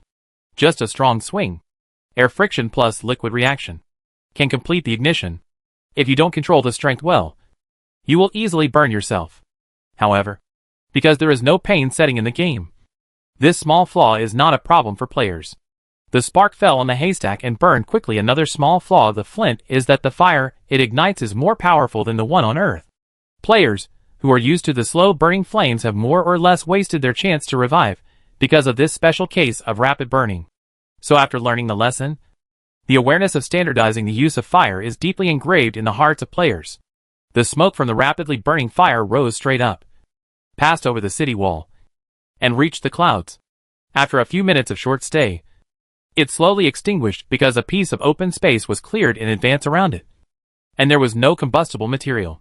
The dwarves who were busy heading towards the map given by His Majesty the King turned their heads and looked at the strange creatures who were playing with fire.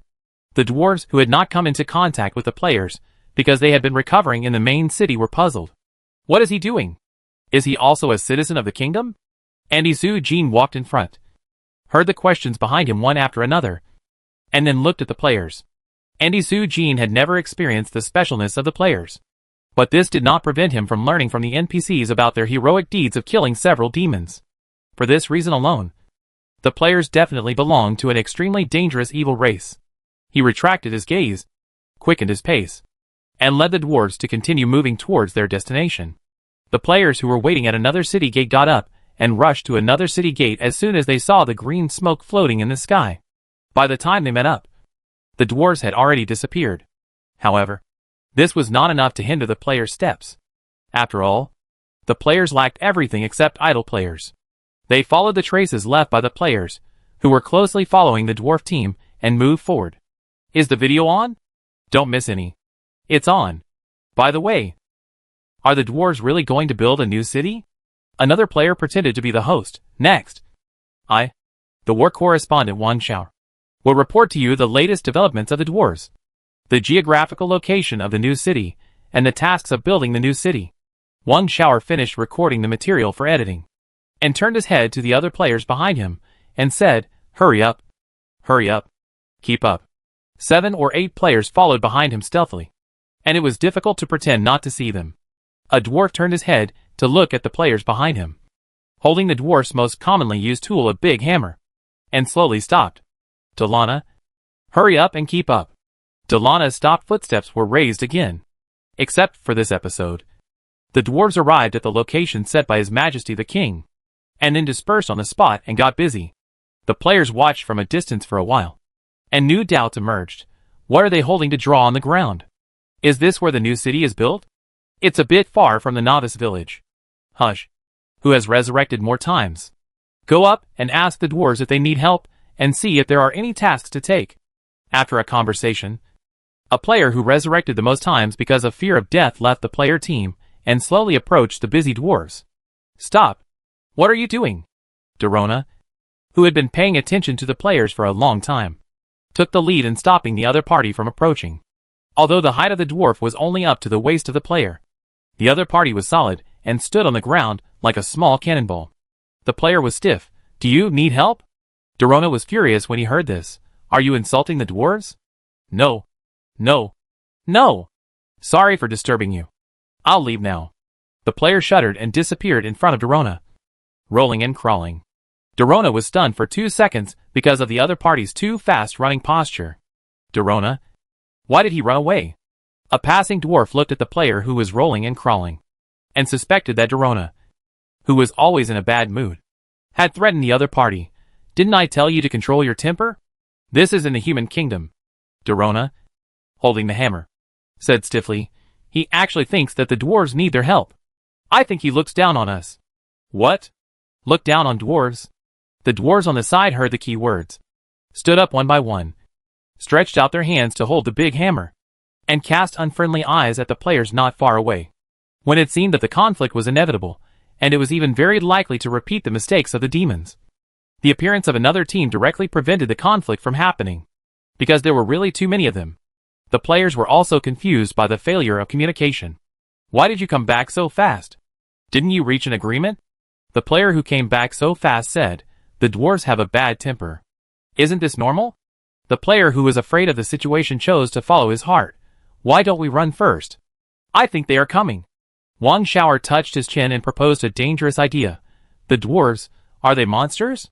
Some players were eager to try. "I'll go to the forum and call for a group." Just as the players' thoughts were about to slide into the dangerous abyss, they were interrupted by the sound of uniform footsteps. A team appeared from another direction. The uniform style of animal skins, the uniform steps, the powerful footsteps, the abrupt style of painting was incompatible with the entire game. The familiar sense of déjà vu made the players fall into thinking, and the dwarves became visibly alert. I seem to be dazzled. The player pulled the player next to him. "Is this an army? It's normal for a kingdom to have an army, right?" Wang Xiao swallowed his saliva and said tremblingly, not knowing whether he wanted to convince the other party or himself. "But why do I feel that this cue, this marching pace, this uniform posture, is a bit familiar? I seem to have seen it somewhere? Military parade. Cough, cough, cough." Wang Xiao interrupted the increasingly dangerous topic with a series of coughs, and forced himself to say, "I didn't expect that the planner actually arranged an army for the kingdom directly. Ha ha ha. It's really creative. Is this an NPC?" Another player didn't believe it. "Why do I feel that they are like?" "Of course it's NPCs," Wang Xiao said decisively. "There are only 100 places for the internal test, and this team must have at least," he roughly estimated the number, 500 or 600. How could they be players? Look at the uniform pace and the military posture. Wait. This military posture is also familiar. Planning to make trouble? The military settings are directly copied from the Chinese army? Are you trying to cancel the internal test directly? No. Doesn't His Majesty the King directly contact the relevant departments? He should have at least some political sense. Right? The players were whispering on the side, and the team looked around, and the leader walked towards the dwarves. "Hello. We are the 117th team in charge of this project. And Isujin looked up at the other party. And then looked at the neat team behind him. A little uncertain. Are you the free laborer that His Majesty the King said to help build the school? And Isujin couldn't help but mutter, as he spoke, where did these people come from? And Isujin witnessed the kingdom grow from a deserted small village to its current size. And he has seen the scene of the kingdom's people appearing out of thin air more than once or twice. But this team is different. If the kingdom's people are born warriors, then they have become the sharp blades of warriors. The style of enforcing orders makes them particularly different. The dwarfs, who did not connect the appearance of these people with the batch of helmets that the factory had urgently produced before, put the problem behind their minds after failing to draw a conclusion and focused on the present. The building materials haven't arrived yet. We are going to plan the next project according to the king's drawings and divide it into different areas. And Isujin took out a thick roll of animal skin from his backpack and handed it to the other party. Did the king tell you what to do?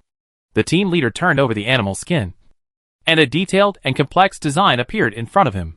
In addition to the panoramic view of the school, there were also specific styles of each area.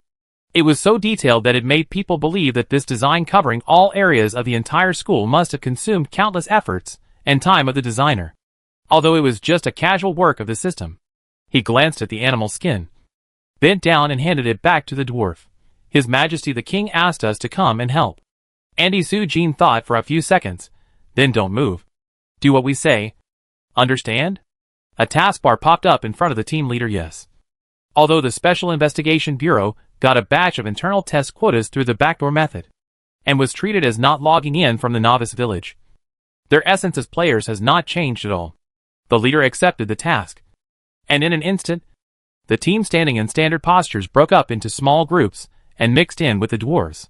If you look closely, you will find that even after breaking up into small groups, the team still has a certain pattern, and each dwarf has 2 or 3 humans next to him. At first, the dwarves were impatiently directing the humans to help, outline, and mark. But soon, unknowingly, everything became orderly. The dwarves scattered in various areas. At some point, gathered into a row and advanced in an orderly manner towards the other end. The dwarves did not realize the problem at first. But as the area divided gradually expanded, the dwarves immersed in the tacit cooperation with humans gradually realized that something was wrong. During the whole process, no one started chatting or complaining. The originally somewhat casual atmosphere unconsciously became solemn. In the end, the dwarves who were chatting casually before also kept silent. Until a certain time at noon, the silent working humans suddenly stopped their actions, lined up in an orderly manner outside the work area, sat down on the spot, took out the dried meat from the animal skin pockets, and started to eat lunch. The dwarves were stunned by their style of leaving and eating as they said, while breathing a sigh of relief. They gathered together and whispered to each other. And Isu, what's the situation with him? Is this human? This is definitely not human. And Isujin subconsciously took out the uniformly distributed dried meat, took a few bites thoughtfully, and suddenly said, how have you considered the king's previous proposal?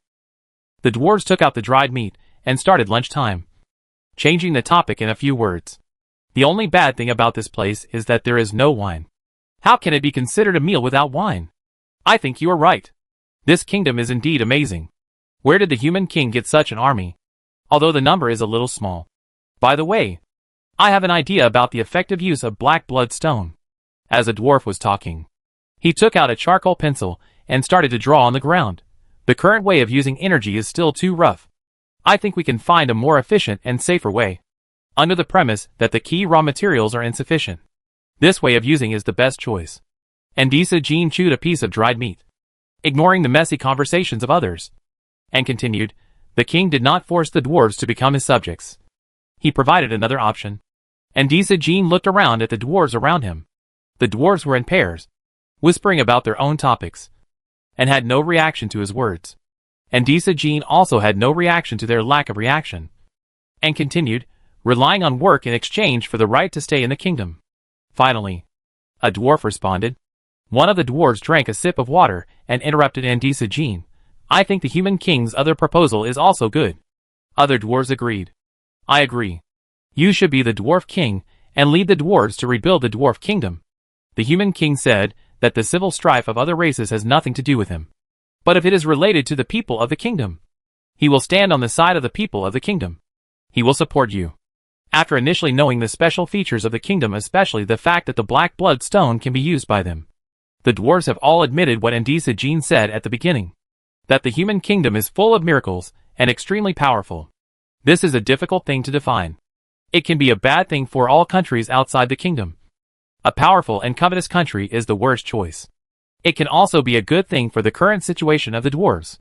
The fragmented dwarf kingdom has gradually formed several major forces in the long time after the split. There are many contradictions between them, and different ideas.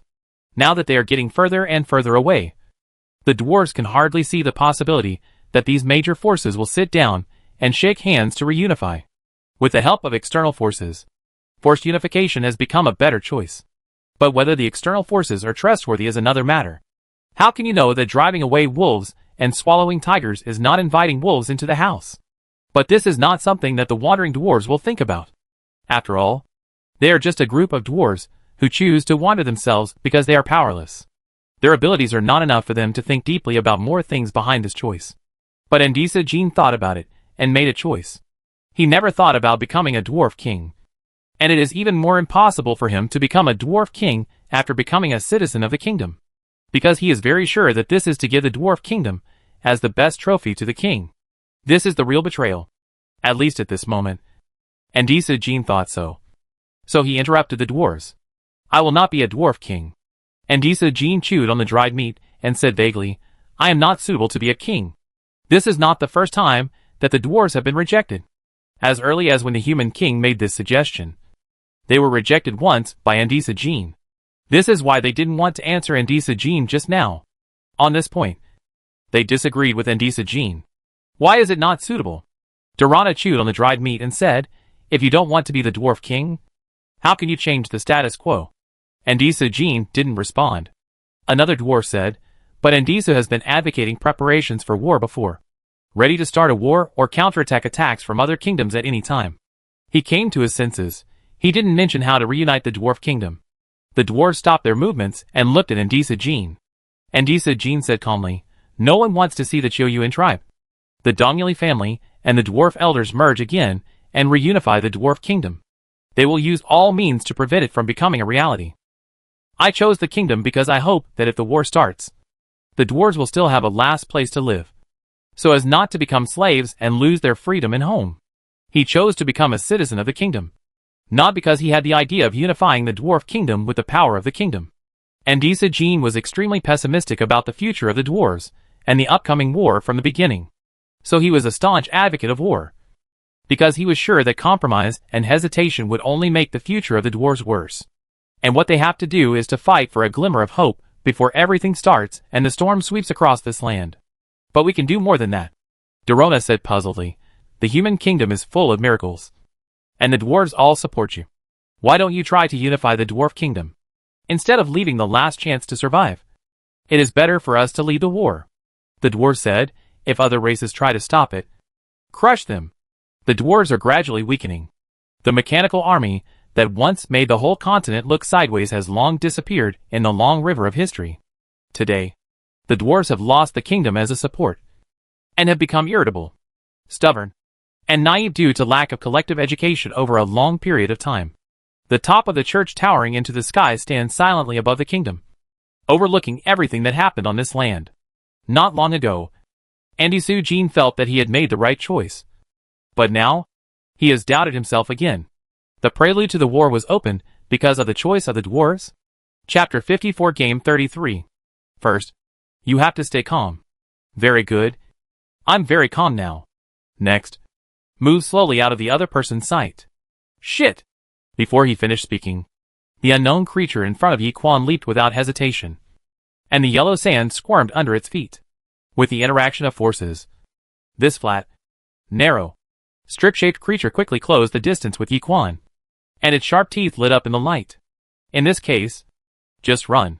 Yi Quan didn't care about saving energy, and ran wildly into the depths of the endless desert, leaving behind a series of footprints and a group of creatures that were disturbed by him. After running wildly, thinking that he should be away from danger, Yi Quan panted and slowly stopped to observe the endless desert. Although he still couldn't tell where he was, it didn't prevent him from confirming his safety through the direction of the desert, the position of the solid stars in the sky, and the breath in the air. Yi Quan breathed a sigh of relief and said to himself, "Anyway, what just happened? Let's call it a desert lizard. I know it has nothing to do with lizards, but there are no such creatures in this game. Anyway, they are all flat and crawling on the ground. So let's call them lizards." Yi Quan was the only one talking to himself in the whole desert, and it was hard not to doubt his mental state. But there was nothing wrong with his mental state. He did this just because he was recording. Yi Quan was one of the first uploaders to reap the bonus by uploading recordings of holographic games. The rapid increase in the number of fans and popularity made Yi Quan go further and further on the road of not doing anything to get killed. For example, the title of his latest video and forum post is Survival in the Wilderness, intending to explore unknown areas that players have not yet explored by himself. After the release of the video of From Zero to King 08, fans left messages to Yi Quan one after another, comparing the map, telling him an unfortunate news for so many days. He has not even walked out of the land of God's fall. This world is so vast that it is unimaginable. At least Yi Quan has proved this through his personal experience of survival in the wilderness. The land of God's fall alone is enough to walk for a long time. Of course, this is related to Yi Quan's walking speed. At first, Yi Quan encountered almost no danger. The biggest danger on the road came from the physiological needs of the human body, because there were no living things in the land of God's fall. So when the supplies he carried with him were used up, it basically announced the arrival of death. At that time, he had just left the oasis and had not walked in the desert for long. Fortunately, before he died of starvation and thirst, he found a corpse in the sand. The bones were crystal clear and buried by layers of yellow sand. The corpse is not the point. The point is the supplies deep in the yellow sand under the corpse. The bottle sank in the yellow sand, and behind the corpse, the sound of liquid shaking as the yellow sand flowed. Yi Quan couldn't tell what it was, and he couldn't even be sure whether the thing in the bottle was edible. The color of the liquid in the bottle was suspicious, sticky, and smelled a bit strange. The shelf life. I don't know if there is a shelf life between starving to death and returning to the novice village and trying this very strange thing. Yi Quan made a difficult choice.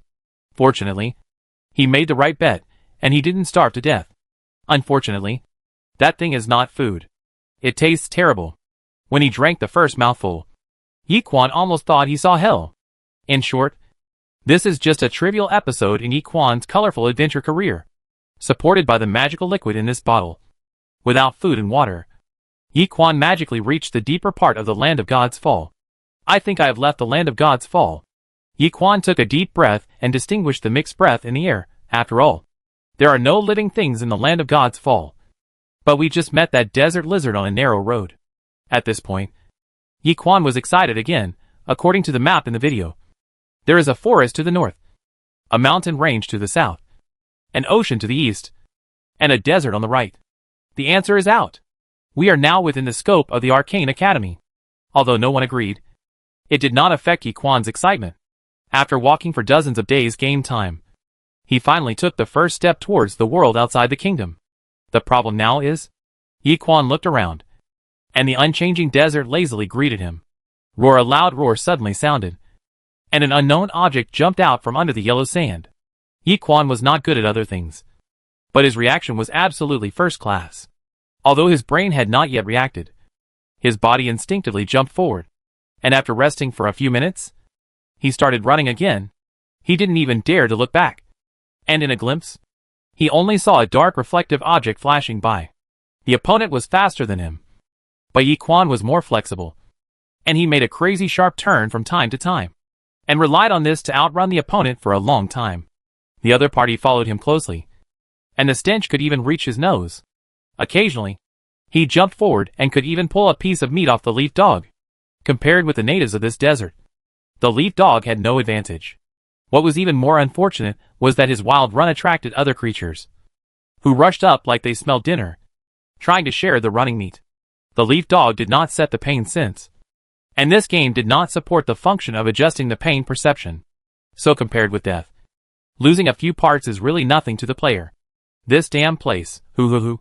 There are not even trees. The leaf dog panted while recording and editing materials for the video. If there were trees, I would show you a monkey climbing a tree now. He was ready to face death at worst. He would be resurrected in the novice village. The world outside, is too dangerous. He walked out of the gods' falling land with great difficulty. But when he showed up, he was directly knocked out by the monsters. Before he finished speaking, a bolt of lightning fell from the sky, and the noise of the chase behind him suddenly quieted down. Yi Quan hesitated and stopped, turning his head to look behind him. The blackened bodies of the beasts struck by lightning fell to the ground, emitting the smell of barbecue and blood. Where did this lightning come from? Jili Gulu. A bunch of creatures that could not communicate normally tore through the space and walked out. That's right. They tore a black hole from the air with one hand. And then they walked out of the black hole. The tall one, with muscles stretched high, had 2 horns on his head. But at least, he had a human shape. Yi Quan couldn't tell what the man with fire on his body looked like. He just saw sparks coming out as his mouth opened and closed, like a human-shaped self-propelled flamethrower. The man with a snake tail looked at Yi Quan with golden vertical pupils, and the cold feeling was entangled with him like a substance, making people breathless. The man with goat horns, small wings, and horse legs kept circling around Yi Quan. Jili Gulu. Gulu Jili. The other party didn't get a response from Yi Quan, and suddenly realized it. He turned his head and said to the person behind the tall man, Jili Gulu. Yi Quan noticed that there was a light shadow next to the muscular tall man, literally a dark figure. The dark head glanced at Yi Quan and muttered softly. The ether wave spread towards the distance with him as the center of the circle, and finally landed on Yi Quan. Can I eat it? The incomprehensible sentence turned into understandable Mandarin in the middle, and Yi Quan's expression could not help but change slightly. This kind of micro-expression is obviously difficult to hide from the demons who have lived for thousands of years. Do you understand? The one with the human head and sheep body patted Yi Quan with his hoof, without any intention of hiding, although you are so weak that you can't even kill a reptile. I admire your fearlessness in the face of death. Where that thunderbolt came from was obvious enough. Yi Quan swallowed his saliva. As a player, he knew very well that this was just a game. But with only him as a player, asking him to be unaffected by the strange appearance of these demons, like the players who had started the group before, was a bit too much to ask after all. They looked very challenging to the limits of human beings. The demon's fear of him was not surprising. This guy was so weak. It was natural that he couldn't breathe in front of the strong. Even after being bitten like this, he still remained calm and faced each other calmly. What does being bitten like this mean? Yi Quan turned his head and tried to see his back, vaguely seeing uneven pits and bumps, bloody and blurred. And even the wounds were still bleeding. Don't talk nonsense with him. He will die soon anyway. Yi Quan's eyes moved back from those wounds and fell on the snake-tailed demon who was speaking. You are not a mage. So how did you appear on the territory of the Arcane Academy? The tone of the snake-tailed demon contained a cold and slippery feeling, which made Yi Quan instinctively get goosebumps. Am I meeting a boss? Or is a new plot starting? Yi Quan adjusted his emotions and broke free from the too real fear. The player instinct was online again. In his eyes, these strange creatures turned back into a string of data, and they were still of great significance. I came from that direction. Yi Quan gestured in the direction he was running towards, and diligently dug up possible tasks. Do you need help? Heh. The snake-tailed demon laughed, and the sarcasm in his tone was undisguised. The demon who stood high and saw far scratched his head.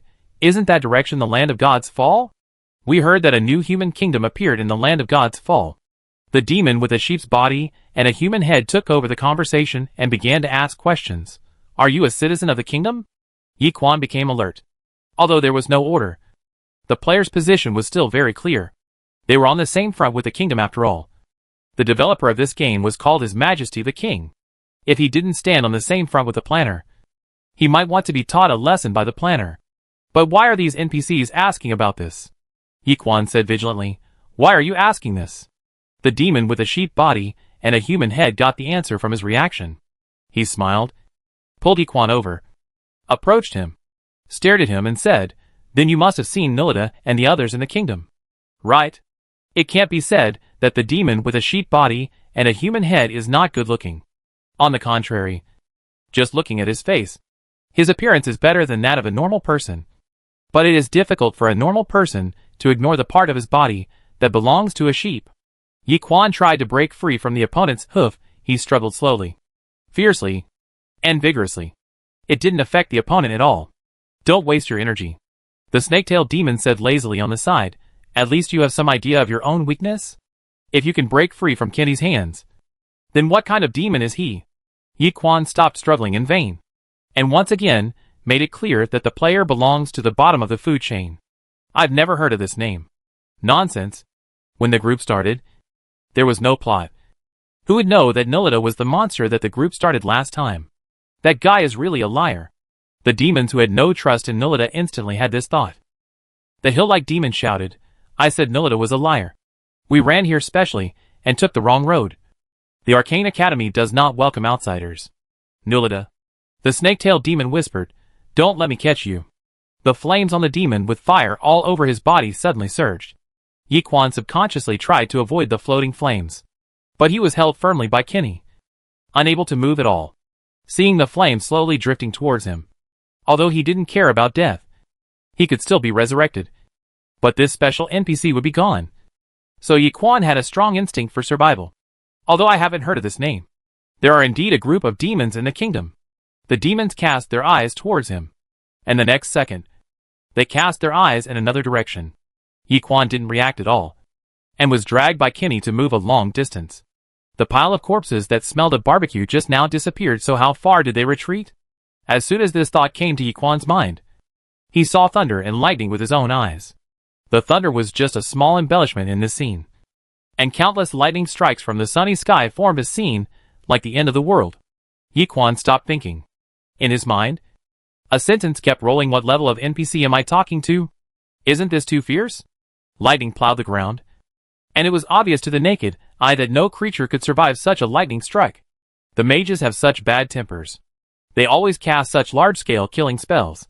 What era is it now? Demons also have magic power. Okay. Did they activate the offensive spells of the Mage Tower? Another demon looked around and didn't see the Mage Tower. There is no Mage Tower nearby. Isn't the range of their offensive spells a bit too wide? Are they really relying on the fact that no one is competing with them for territory and wantonly enclosing land? As the demon pointed and pointed without any disguise, the culprit who caused the doomsday disaster finally appeared in front of him. He tore open a space door and walked out of the black hole. Yi Quan suspected that tearing a black hole at will was a skill that everyone must have. Before this, the players knew nothing about the power system of this world, although there were demons in the kingdom. The laws and the constraints of the holy guards made the demons never show their true power in front of them, because damaging public property will die. And asking the demons to show their true power without damaging public property is simply impossible, because the essence of power is destruction. But now, Yi Quan has glimpsed a corner of this power system. The weakest desert natives can easily kill him, and an NPC can tear open a black hole at will and create thunder out of nothing. Lone Wolf glanced at his personal panel, made sure that the video recording was always on, and recorded everything that had just happened. And then he breathed a sigh of relief, trying to make himself live longer and record more valuable scenes. Speaking of the built-in video recording function of the game, I have to emphasize it again, the planner is stupid. The stupid planner has made a simple recording function into a new trick. The recording time of each player is limited every day. Of course, His Majesty the King said before that he would consider increasing the recording time and live broadcasting in the future. But for now, the internal test players are suffering from the limited recording time. And the planner is even more stupid. If the recorded video is not downloaded in time, it will be automatically cleared when the game is loaded next time. Yes, it is not even overwritten by the next video, but automatically cleared. Although the official claim is that this is to reduce storage space, increase the speed of the game program, and provide players with a better gaming experience. This does not prevent the stubborn people from thinking that the planner is stupid. The human who walked out of the black hole glanced at the demon and the leaf dog, and raised his hand holding the staff slightly, ready to release spells at any time, and got straight to the point. Demon, you have entered the territory of the Arcane Academy. The spatial positioning is off. Kenny said calmly, I accidentally went to the wrong place. The Academy does not welcome you. The mage looked at the poor, weak, and helpless ether body held in the hands of the demon, and looked away as if he saw nothing, and issued an ultimatum to them. Leave here immediately. Leave if you want to. As if we care about this place where no one shits. The demons turned around slowly, mainly because they were afraid that the movement would be too large and cause the other party to misunderstand. Although the demons seemed to look down on the mages, they did not mean to provoke the Arcane Academy at all. When the demons are scared, the reason is usually very simple. They can't beat the opponent. This time is the same. It's not that the demons can't beat this mage together. It's just that everyone has just seen that the way they get from one place to another is to open a portal and then get out of the black hole. Although there is only one mage here now. If the demons make any rash moves, there may not be only one mage. Therefore, the demons are very sincere, muttering while opening the portal with their bare hands. I've been squatting here for thousands of years, and I don't know what happened next to my home. The space portal was formed by the demon with a fluctuation of ether. Wait a minute. Another wizard appeared in the air and cut off the ether fluctuation that was forming. The space portal that was about to stabilize disappeared instantly. The demons turned their heads to look at each other because of this, and began to be furious. What? Didn't you say you don't welcome us? You still want to let us stay overnight? Want to fight? Whoever is afraid is a dog. Come on. I'll let you know what a real demon is. The meaning of furious is that if the other party really responds, the demon will dare to perform a seamless phase change for the mages in the next second. Fortunately, the wizard did not intend to respond. His eyes passed the demon and fell on the weak ether body. Citizens of the kingdom? Why are you here? As the other party spoke, everyone's eyes fell on Yi Quan again. Yi Quan didn't expect that he would be called out in this situation. He hesitated for a few seconds and decided to tell the truth mainly because he had no idea what the relationship between the two forces at the scene was with the kingdom. Who knows who is a friend and who is an enemy? Shouldn't this game's internal test at least provide some historical information and background settings? Yi Quan muttered in his heart, accustomed to the unreliability of the game planner. I came out to explore, and then I walk here unknowingly. Duodi had never seen this kind of creature, but the fact that the other party came from the kingdom did not need to be distinguished. After all, it was probably only that kingdom that had such special people. Duodi thought for 2 seconds and said, "We'll take you back. It just so happens that we're also planning to visit the king. It sounds like this is a friendly unit?" Yi Quan turned his head and looked at Kenny, who was holding him, suggesting that the other party should let go so that he could hug someone else's thigh. Kenny didn't let go, but instead brought up the previous topic. Hey, you just said that there are indeed a group of demons in the kingdom? Yi Quan nodded. Kenny pondered for a few seconds, turned his head, and exchanged glances with other demons. After 2 or 3 seconds, he turned back to Duodi and said, "What a coincidence. We're also planning to visit the king. Anyway, it's on the way. Why don't we go together?" Duodi looked at the demons present, and his face was full of "I'm making a small plan." And they were familiar demons, not doing good things, full of bad water, keen on harming others for their own benefit, raising contradictions, creating disputes. But they were not the demons they saw in the kingdom. The demons were restrained, which sounded like a joke, but it really happened. Duodi showed a kind smile. "Then let's go together." But wait a moment. He turned his head and looked behind him. A large black hole unfolded in front of everyone, and one wizard after another walked out of the black hole. What kind of black technology is this? It is really difficult for Yi Quan to understand the principle of its operation with the thinking of Earthlings. But no matter what, relying on human physical fitness to travel through space without protection, it is not scientific at all. Right? He almost forgot that this world really does not need to be scientific. Or to be precise, the science of this world is not the same as the science of the Earth. The demons watched a large number of wizards pour out of the portal, just like dumplings, one after another, endlessly. These? Kenny pointed behind Dodi. Are they all going to the kingdom with you? Dodi nodded. Are there any problems? The demons took a step back, distanced themselves from each other, and prepared to run away at any time. And then asked suspiciously, "Are you going to war with the kingdom?" If that's the case, the demons will not get involved, although they are notorious. A war and a small prank are not of the same nature. Apart from this reason, it is difficult for the demons to find other reasons to explain why the wizards, who have always been lonely, and don't like to go out, leave the Arcane Academy in a mighty manner, and go to a human kingdom. Dodi denied his guess. On the contrary, this is for cooperation.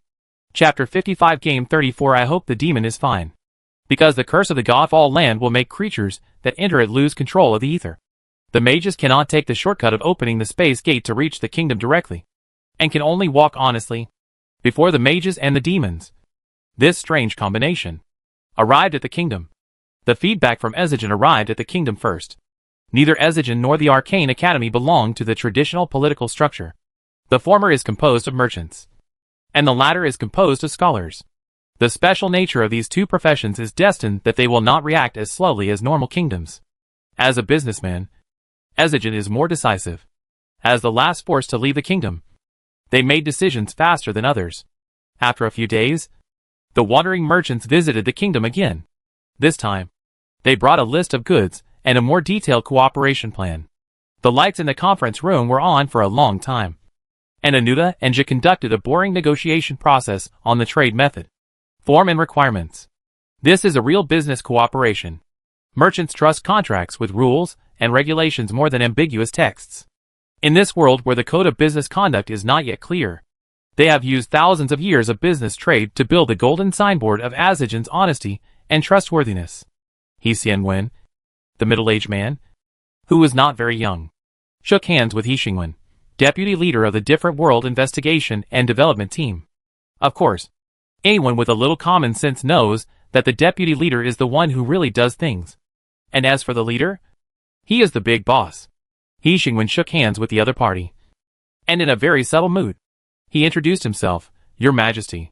He thought about the words that were suitable for introducing himself, and felt that none of them were suitable. So he said nothing. He Xianwen smiled and passed the topic. The appointment letter has been issued. If it is convenient, you can ask the system to take it away. Of course, we can also express it to any place you specify. The system reminded He Xingwen in time, a test. Test whether my ability to transfer matter between the Earth and this world is limited. He Xianwen read out the job title that was so long that it sounded like rap. The name of the appointment letter is the leader of the special contact team of the other world under the investigation and development team of the other world. He Xingwen estimated that as the leader, he could only lead himself, and there would be no other team members.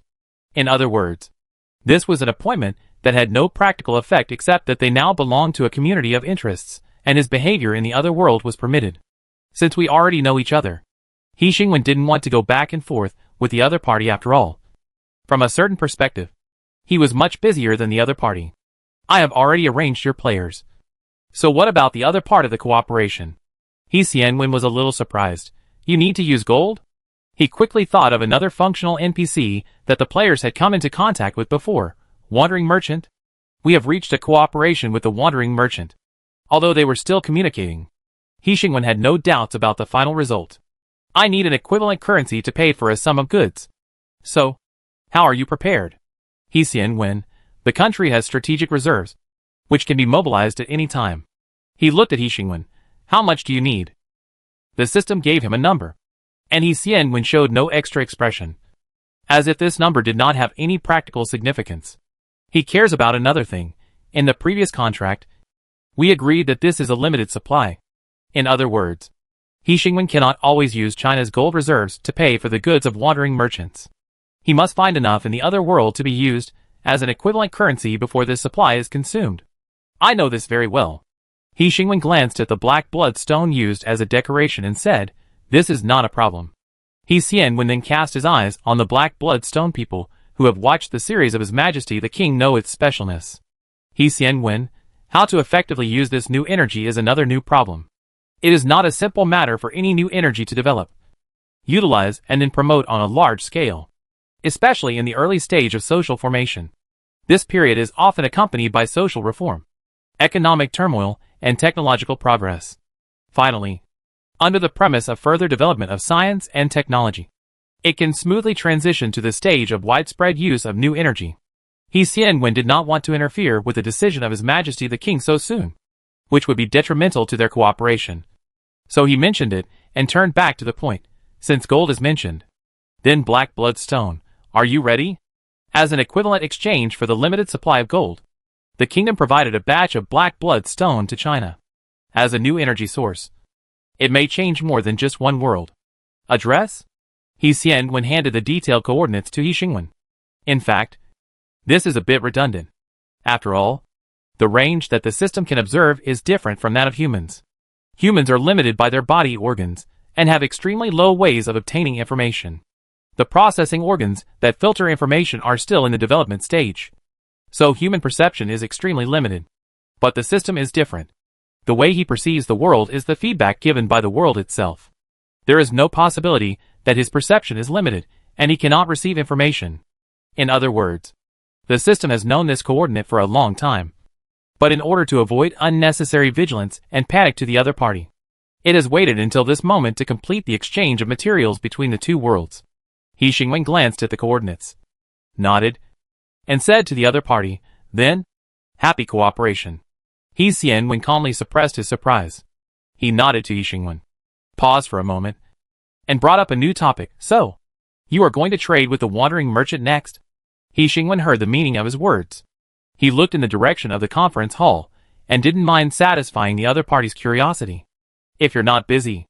In fact, I've reserved enough time for this meeting. Then I'd be happy to take you to watch our conversation with the wandering merchant. He Xingwen led the other party out of the room, and walked towards the conference room. The conference room was half closed, and the intense conversation could be heard clearly even outside the door. Occasionally, the NPCs passing by the square did not cast their eyes towards it. They maintained their usual indifferent attitude and were busy with their own tasks. He Xingwen stretched out his hand and pushed open the door, and two people sitting at the long table came into their sight. The wandering merchant visited again without using a mechanical body. After confirming that he had obtained the king's permission and could be immune to the curse of the land of Godfall on the territory of the kingdom, the wandering merchant visited the kingdom in person. As a mimic creature, the wandering merchant's form will instinctively resemble the vast majority of intelligent creatures in the area. And in the kingdom, there is no doubt that they show the form of humans. Whether it is touch, vision, or light perception, they cannot distinguish the true face of the other party, as if they are originally human.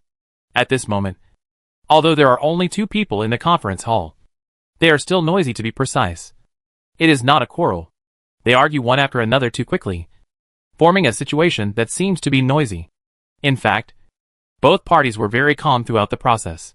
He Xingwen listened in, found a seat to sit down, and gestured to Yi Xianwen to the side. Unexpected scene. Yi Xianwen remained silent, quietly listening to the conversation between the two negotiators. Their negotiations were very direct, with almost no detours or probing. If it was okay, it was okay. And if it was not okay, it was not okay. One by one, the entire contract was gradually finalized at an overly efficient speed, until an agreement was reached and the argument came to an end. Anuta took out the small black box from the space. The blue diamond-shaped gem was inlaid in the center of the small black box, shining brightly, like flowing water floating slowly with the fluctuations of the ether. Anuta whispered and started it, and the frequency of the ether fluctuations changed accordingly. A light was reflected on the blue gem, suspended in the air, and dense words emerged. The treaty they had just discussed became these words, floating in the light. He read the contract, confirmed it was correct, pressed the gem, and part of the diamond turned red, while the other part still had blue. After completing these steps, he handed the box to Yi Xingwen. Yi Xingwen looked down at the box in his hand. It was almost weightless, and there was no place where the box could be opened. It was solid. Yi Xingwen did not move rashly. What is this? Knowing that Yi Xingwen did not understand this world, Anuta explained it in great detail, the unique contract method of wandering merchants. Under the witness of ether, leaves the ether fluctuations of both parties to the contract.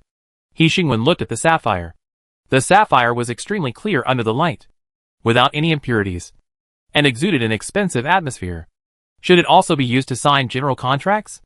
Even if the wandering merchant is rich, he would not spend a sapphire of this quality every time he meets a partner. Right? The potential of the kingdom is enough to make us more sincere. Does it have enough binding force? For example, if the contract is violated, the person will die on the spot. Anuta showed real regret, although we really hope that it can have a substantial effect. So far, its only effect is to inform us of the ether fluctuations of the partner who violated the contract. Yi Xingwen turned his head to look at Anuta. Anuta slowly continued the second half of the sentence, then register it. And Ezigen will not cooperate with the existence of betraying the contract for the second time.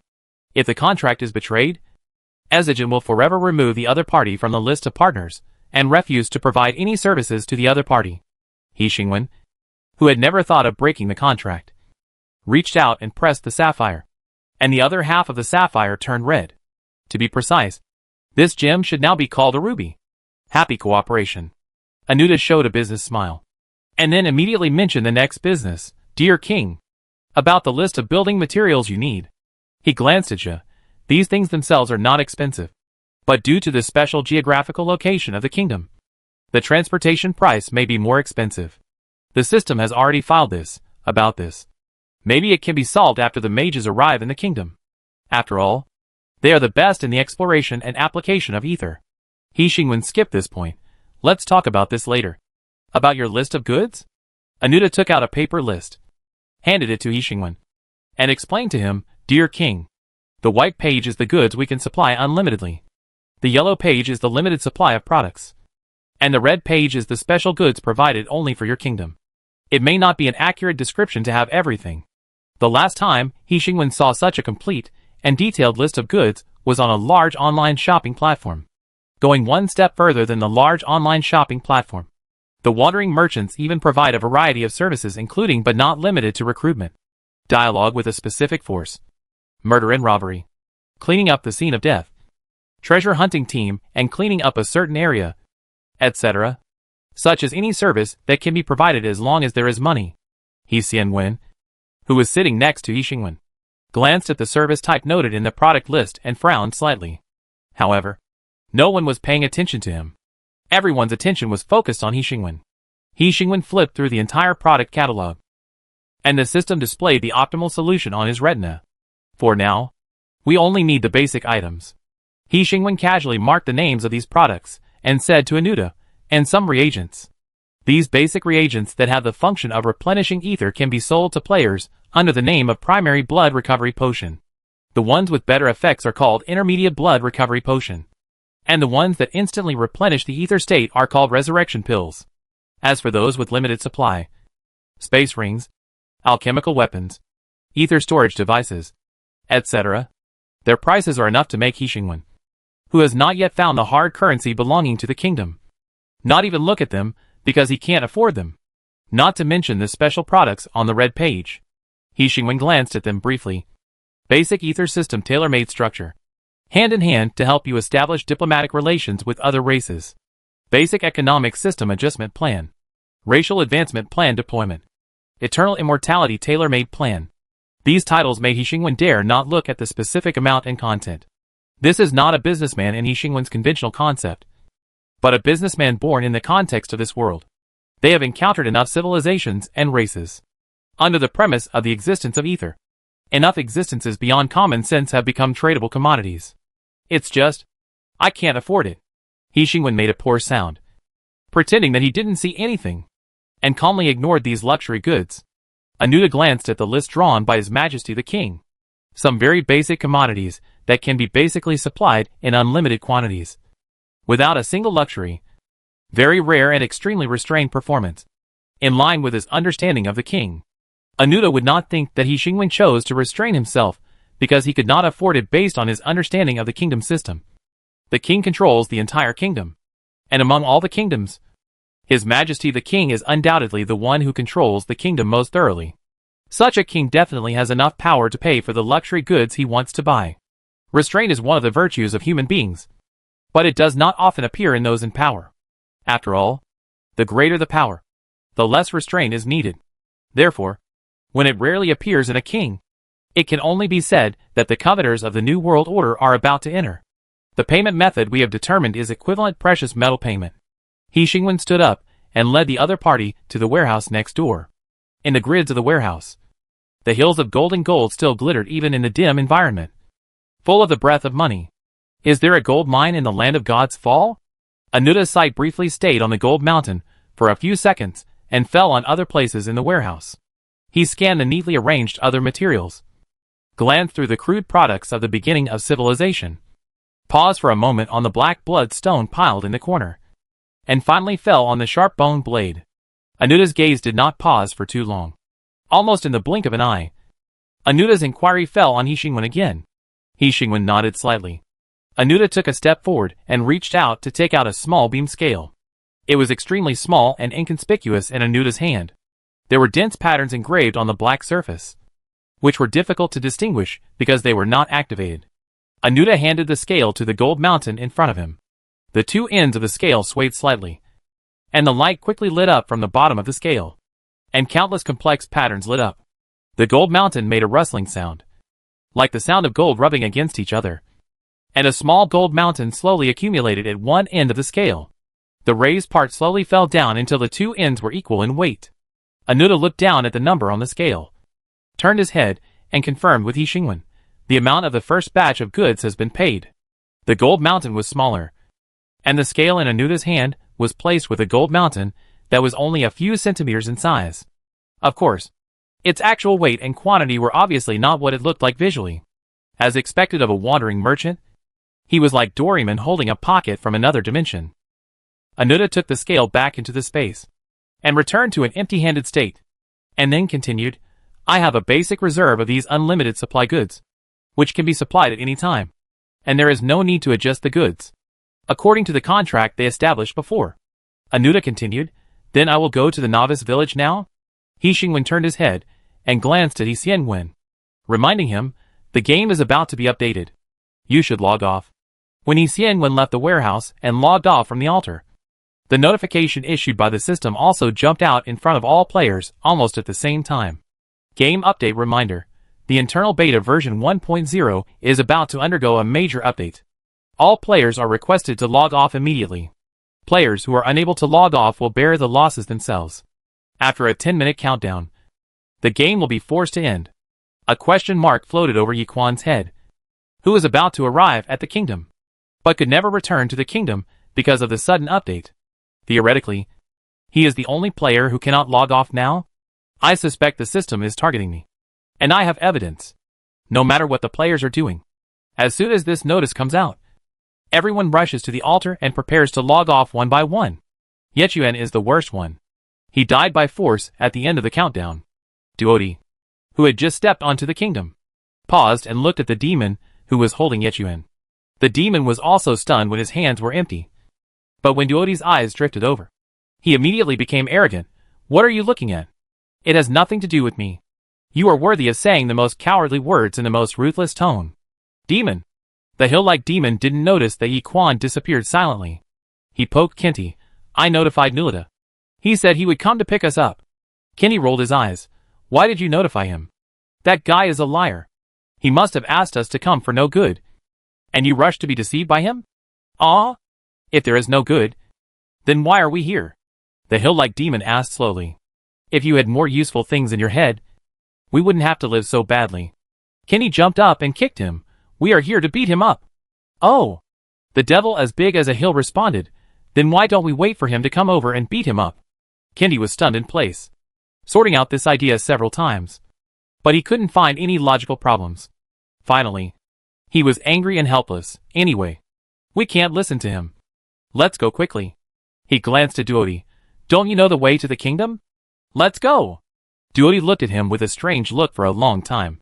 He had never seen anyone rushing into the tiger's mouth, especially the demons who were famous for their cunning. The wizard and the demons hurried to the main city of the kingdom, and Nulita, who rushed over in a hurry, naturally came up empty-handed. Where are the people? Nulita turned around on the spot, and his eyes fell on the main city, where the ether fluctuated violently. Why are you running so fast? I haven't given them any instructions yet. In all honesty, Nulita asked the demons to stop and wait for him, completely out of the little brotherhood that was left. But obviously, his reputation with other demons has completely collapsed. Nulita sighed, and was no longer in a hurry to go on. He pretended to pray for his compatriots for a few seconds, and turned back to the novice village. As for the demons he tricked, I hope the demons are fine. Chapter 56 Reality 13 Feedback from all parties. As soon as the players logged off, the announcement about this update released by His Majesty the King came into their sight. Front row. Update? What? Public beta? This comment above scared me, and made me read the announcement again. The whole text did not mention the word public beta at all. How did you come to this conclusion? I've waited so long for the public beta that the flowers have wilted. When will the internal beta end? It's okay if the internal beta doesn't end. Why not release a few more places? Just 100 places for the internal beta? Isn't that funny? Count your fans. How many zeros? Is a probability of 1 in tens of millions for the internal beta okay? It seems that there was no mention of increasing the number of places for the internal beta. Apart from some bug adjustments, adding a credit point system should be the main reason for this mandatory update. Right? Credit point system? No. Isn't this a medieval setting? How can a credit point system be used? Don't NPCs in this game use equivalent metal currency for transactions? I actually thought about what equivalent metal currency means for a few seconds. Brother, your wording is too professional. Isn't it? I don't think I've seen NPCs using money in the kingdom. Thinking carefully, I seem to have seen only one merchant.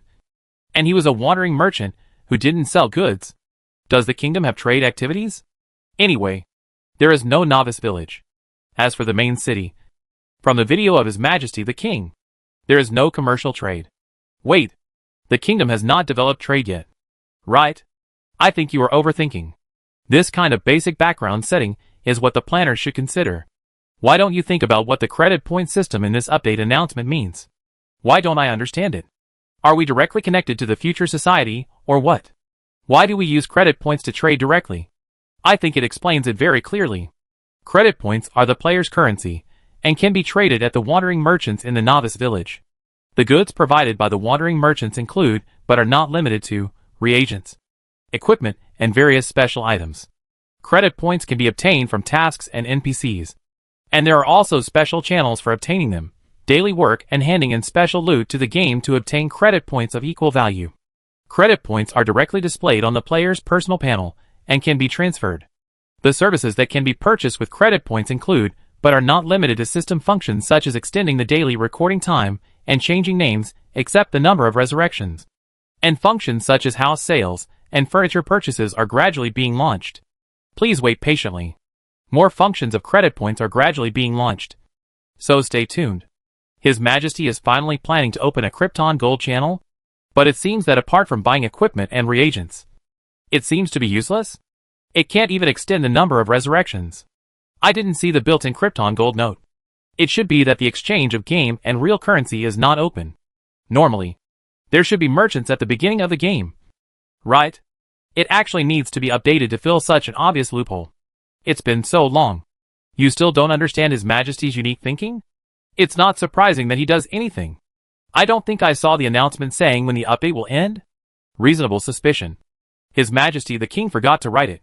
Did anyone notice that there is an extra URL in His Majesty the King's profile?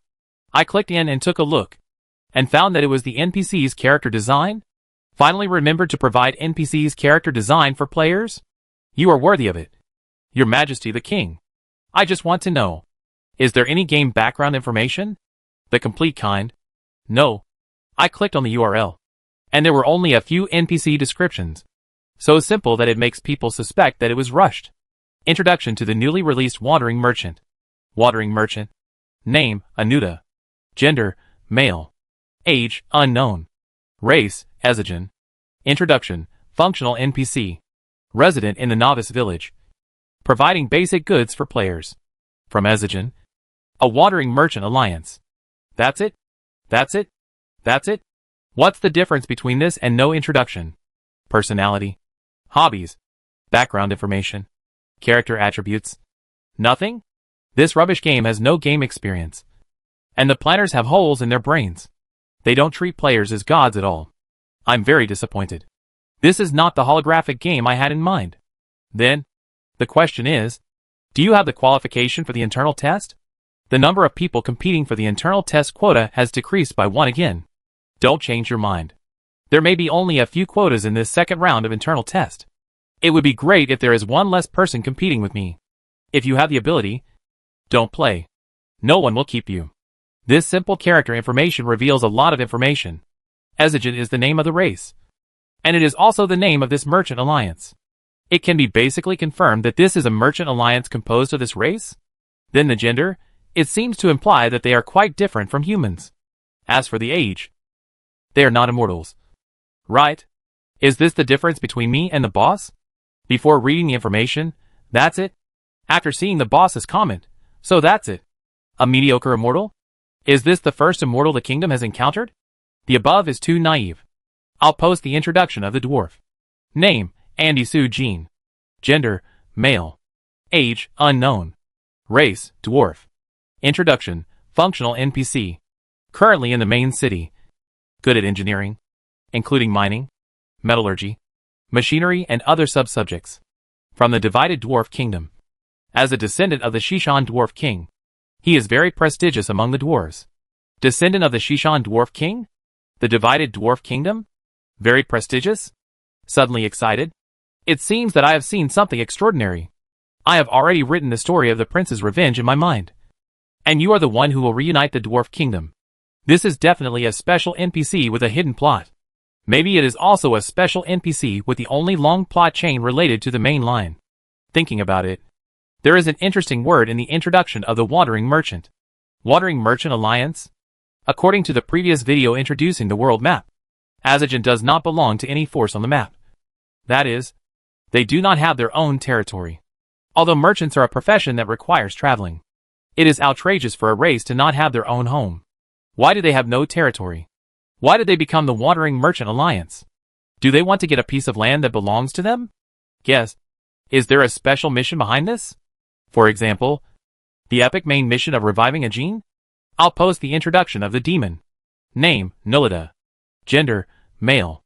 Age, over a few thousand years old. Race, demon. Introduction, non-functional NPC. Currently residing in the novice village. A notorious race with bad character. Not welcomed by other forces. A few thousand years old is too outrageous. With the morality of the demon. And he has lived for thousands of years? So there is no improvement at all? It's reasonable to suspect that it's not that there is no improvement, but that it gets worse and worse. So all the non-human races in the kingdom are immortals. It's confirmed that humans are at the bottom of society. My concern is that the demon is an NPC, not a monster? So can you kill NPCs in this game? I think the point is not that the demon is an NPC, but that the demon is the only NPC that doesn't seem to have a hidden mission, so the subtext is that it can be killed at will? That's hard to say. After all, we know nothing about the background setting of this game. In addition, the NPCs introduced in the current information don't seem to be simple. Who knows if the demon has any deep main quests? According to what you said, why do these main quests sound all about expansion? It's said to be the main quest of the game. So of course, it's related to the entire game world. Can it be called a main quest if it doesn't affect the entire world? So, although the kingdom is now hiding in the land of God's fall, our goal is to conquer the world. I think normally, we shouldn't come to this conclusion, because normally, players can choose different races and appear in different novice villages. In this way, the plot of each race can be explored and the internal forces of the players can be dispersed. But judging from the internal test, the setting that players are part of the kingdom makes players feel a sense of belonging to the kingdom. And the development of the kingdom becomes the main task of the players, so it is hard not to think about this. So will this change in the public beta? I have always suspected that the reason why players appear in the kingdom is because the planners have not yet designed the plots of other races. Is it really an internal beta? From the moment I saw the empty player panel, I think you should have a clear understanding of this point. The planners are just using players as tools. Originally, I should be furious and hack the planners. But when I think about it carefully, it seems that the planners and I are not in a salesperson and customer relationship. And he didn't charge for the helmet. Suddenly I feel insecure. So, did His Majesty say before that he would not start a game company? The operation and sale of holographic games will be handed over to the state? If there is no game company, how can he sell games? He didn't seem to say that he planned to make a profit. What does this mean? This is a public welfare project? Not really. Although I know that His Majesty's brain circuit is different from that of normal people. Anyone with a brain can calculate the huge profits of this holographic game. Unfortunately, he is the pioneer of holographic games. If he applies for more patents, all holographic games developed in the future will have to pay him. The world's richest man is just around the corner. Then you told me that this is a public welfare project? Do scientists nowadays regard money as dirt? This is not regarding money as dirt. This is not being human at all. I now believe another rumor before. This is a national project, not belonging to individuals. Even if it is not belonging to individuals, the state should charge fees. Otherwise the initial investment in R&D and the subsequent promotion and maintenance of the game company. Don't they need money? It is impossible not to charge. The credit point system is to pave the way for Krypton gold. I think you think too much. At most His Majesty the King will not personally come forward to collect this step. How can it be possible not to charge? While the comments under the game update notification were being discussed fiercely, a post in the forum quietly triggered another vortex. Wild survival, my years of eating grassroots in holographic games. The host came up to report an unfortunate news. This series was terminated. Is it because of the update? Master Yi Quan, you walked so far before. It is estimated that you can't get back in 10 minutes. So you are forced to log off? I was forced to die and resurrected in the novice village. But this is not important. The reason for the end of the series is related to the update. But not much. Here I will advertise myself first. Interested friends can follow my account on the video website first. I will upload the content of this issue to the video website after editing. But because the amount of information is too large and too exciting, the editing speed may be a bit slow. So I will communicate with other internal test players in the forum first. You are advertising yourself again. If it weren't for your expertise in wilderness survival, the moderator would have banned you long ago. I have been following you for a long time. My curiosity has been aroused. What happened? You finally walked out of the desert? The beta tester rushed over. Since we have nothing to do now, we can have a chat. What is the exciting content with a lot of information? Beta tester +1. I didn't walk out of the desert, but I walked out of the land of God's fall. And then I met a mage and a demon. Wait. Typing is a bit slow. I have to recall while watching the video. Mage? The kind of mage I understand? Magician? Demon? Why are there another batch of demons? The demons are really annoying. They have ruined several of my missions. I thought we could clear out the demons in the novice village and give the majority of players a bright and clear world. To be honest, I think the demons also find us annoying. I have seen the demons show an indescribable expression when they see the player several times. Is the point off track? Magician. A profession that will definitely appear in the game. How exciting. I can see that the above poster is not an internal test player. Internal test players know that even demons can use magic well. Magic is not rare at all. Let me continue. How awesome are magicians and demons? Let me put it this way. Their way of transportation is to open a black hole and directly transmit point to point. Isn't it awesome? What's even more awesome is that the picture of countless lightning strikes, I just took a screenshot directly from the video. Without any PS. It is a real scene in the game. The mage appeared and thunder roared. And the whole field was plowed. Wait. I don't quite understand this power system. Are we too weak? Or are the other party too strong? Why do I feel it's so unscientific? Or did Master Yechuen just happen to meet a group of big guys? I think it's not a coincidence. It's that we are too weak. When we started the team fight, I always thought that the difference in strength between the demons and us was because they belonged to a special race and were at a higher level. It turns out that compared with the mages, they were nothing? According to the planner's train of thought, I reasonably suspect that the planner has broken the power system. Players are so weak that there is no way to upgrade? Players have no human rights at all? What kind of game experience is this? Internal test. Internal test. Not that bad. According to the planner's usual style, I suspect that the power system has not collapsed. But the planner has not yet designed the player upgrade and job transfer part. When he designs it, the gap in strength should not be so great. Right? Looking at this picture, I feel a little suspenseful. This ultimate move is completely beyond the scope of humans. Right? I reread the issue introducing the world map and extracted keywords to evaluate the power system of this world. First of all, the Zerg was defeated in the Undersea Kingdom and retreated to the Zerg nest to survive. So I ranked the combat power of the Undersea Kingdom first. This guy almost wiped out the Zerg. The second is the Plankton as immortals. The fact that their number is always constant directly proves that they cannot be killed. So they are barely ranked second. No. I looked again. Manxing, which exists in the form of a star, doesn't look like an existence that can be defeated. Right? Even if they are tied for second place. How come the third place belongs to the dragon race? That's a dragon. In this way, as a mage, humans should be ranked last among these special races. My mind is broken. What you mean is that the races we met can only be considered weak in the power system of the whole game. Look at this picture, a picture of countless lightning strikes, and say it again. If they are ranked last, what is the power system of this world? I just rewatched the video and sorted it out. Let's continue with the next part. Then the mage said he was going to see the king. And the demon said they also wanted to go to the kingdom to find compatriots. Then they didn't fight, but went on the road together. There is a key point here. The demon asked them if they were going to the kingdom to start a war. The mage replied that it was for cooperation. Cooperation? So, the new functional NPC is ready? This is too real. The appearance of a functional NPC takes away the entire plot? No. No. No. Let me explain here. It's not one mage, but more than a dozen mages. More than a dozen mages? You mean more than a dozen humanoid self-propelled bombers are going to cooperate with the kingdom? Then I really can't think of anything to cooperate with. Is it related to the upgrade settings that players have not seen so far? It's better to say that it's related to the main storyline. When introducing the mages in the previous video, didn't they say that they had a blood feud with the Diamond Empire? This needs revenge. Right? This is definitely the main storyline. There must be hidden tasks on the mages. Master Yiquan, are you still not finished? Then what?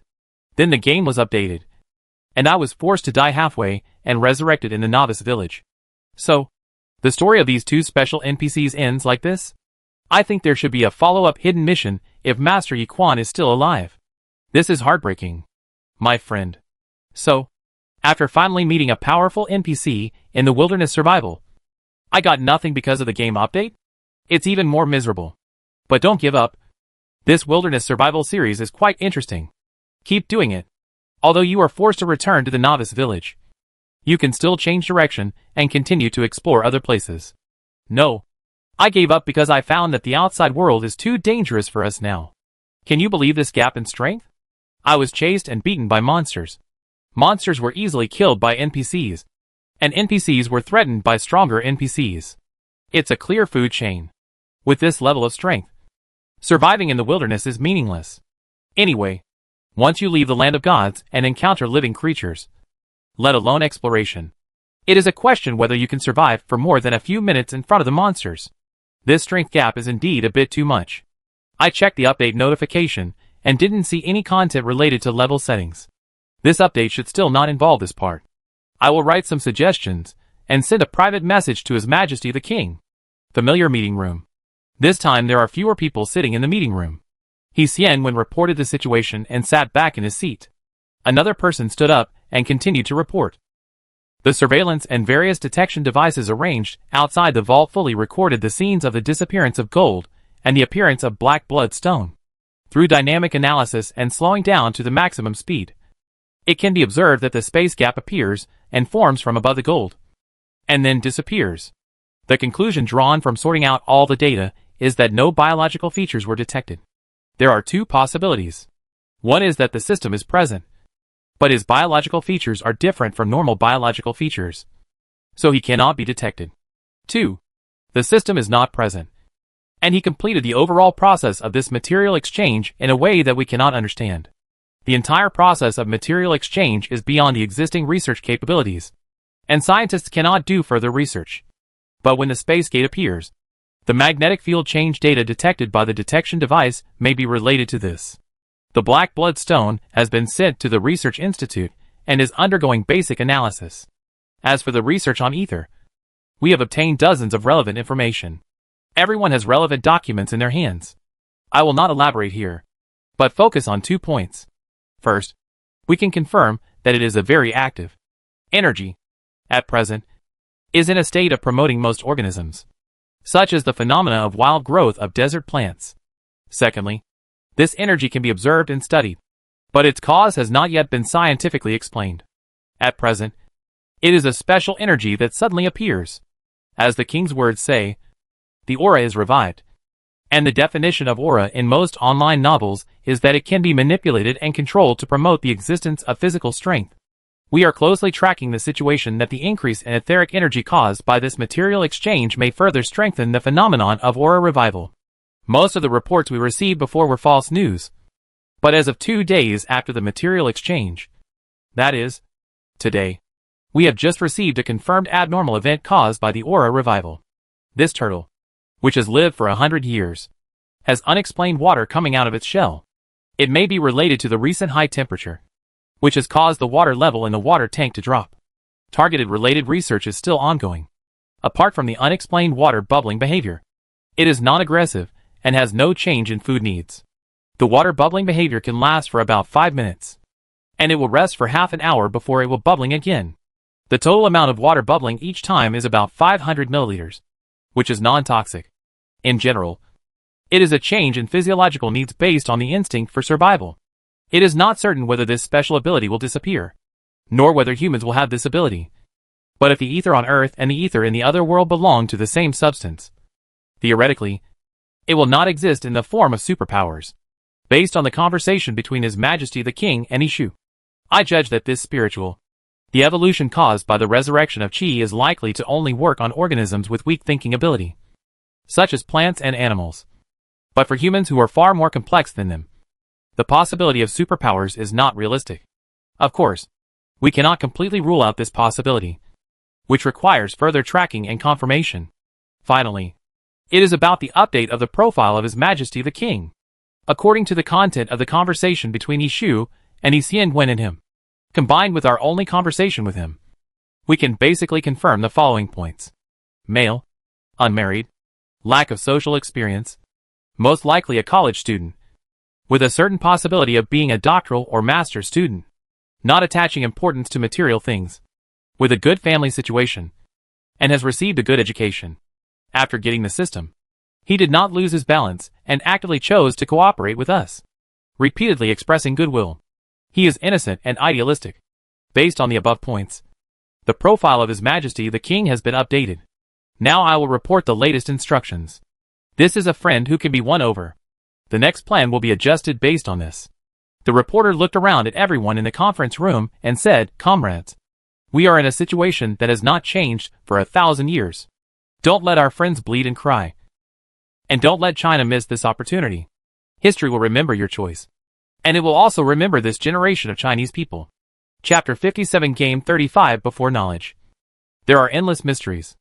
After the players went offline, He Xingwen continued to talk to Anuta. "Did she introduce you to the novice village?" This question surprised Anuta. In the cooperation with the kingdom, he was more concerned about the transaction itself. But listening to the king's question, what he cared more about was not the transaction itself, but the condition of staying in the novice village attached to the transaction, although they are called wandering merchants. In fact, there are many wandering merchants who stay in certain power centers. This is inevitable for the development of business and a necessary measure to strengthen business cooperation.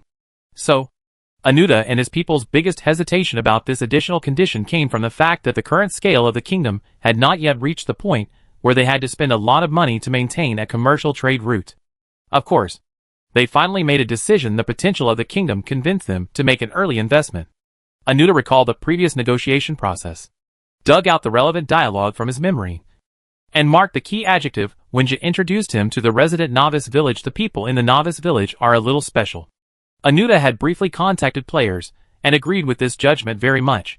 But he also didn't think that this special point would make the king re-emphasize it at this moment. So, the only reason is that the uniqueness of the players is not just what he saw, nor what Jia mentioned lightly. He said that the people in the novice village are a little special. Anuta repeated Jia's previous words. "I need to abide by a strict contact regulations to ensure that there will be no conflict with the players and no violation of the contract matters." He Xingwen glanced at Jia, who nodded, proving that Anuta was right. Anuta didn't end the topic. "It sounds like you want to warn me something?" Since he asked, He Xingwen didn't mean to hide it, and repeated what he had said to the NPCs before. They are undead in a sense. Disorder and chaos are one of their characteristics. Their good and evil depend on the objects they come into contact with, not on themselves. Anuta carefully chose his words. It does sound very special. Given He Xingwen's attitude, Anuta didn't mind showing some kindness, but for this world that was once on the verge of destruction, it's not surprising that there are so many chaotic, disordered, and evil creatures. Undead and immortals are mostly distorted because of their long lives and lack of fear, and the number of immortals in this world may surprise you. Players are different from them. He Xingwen implicitly reminded the other party. This is a group of undead with extremely short lifespans and all human weaknesses. This is a self-contradictory definition. Anuta opened his mouth and wanted to say something, but He Xingwen interrupted him and said, "You will understand what I mean after you have further contact with them."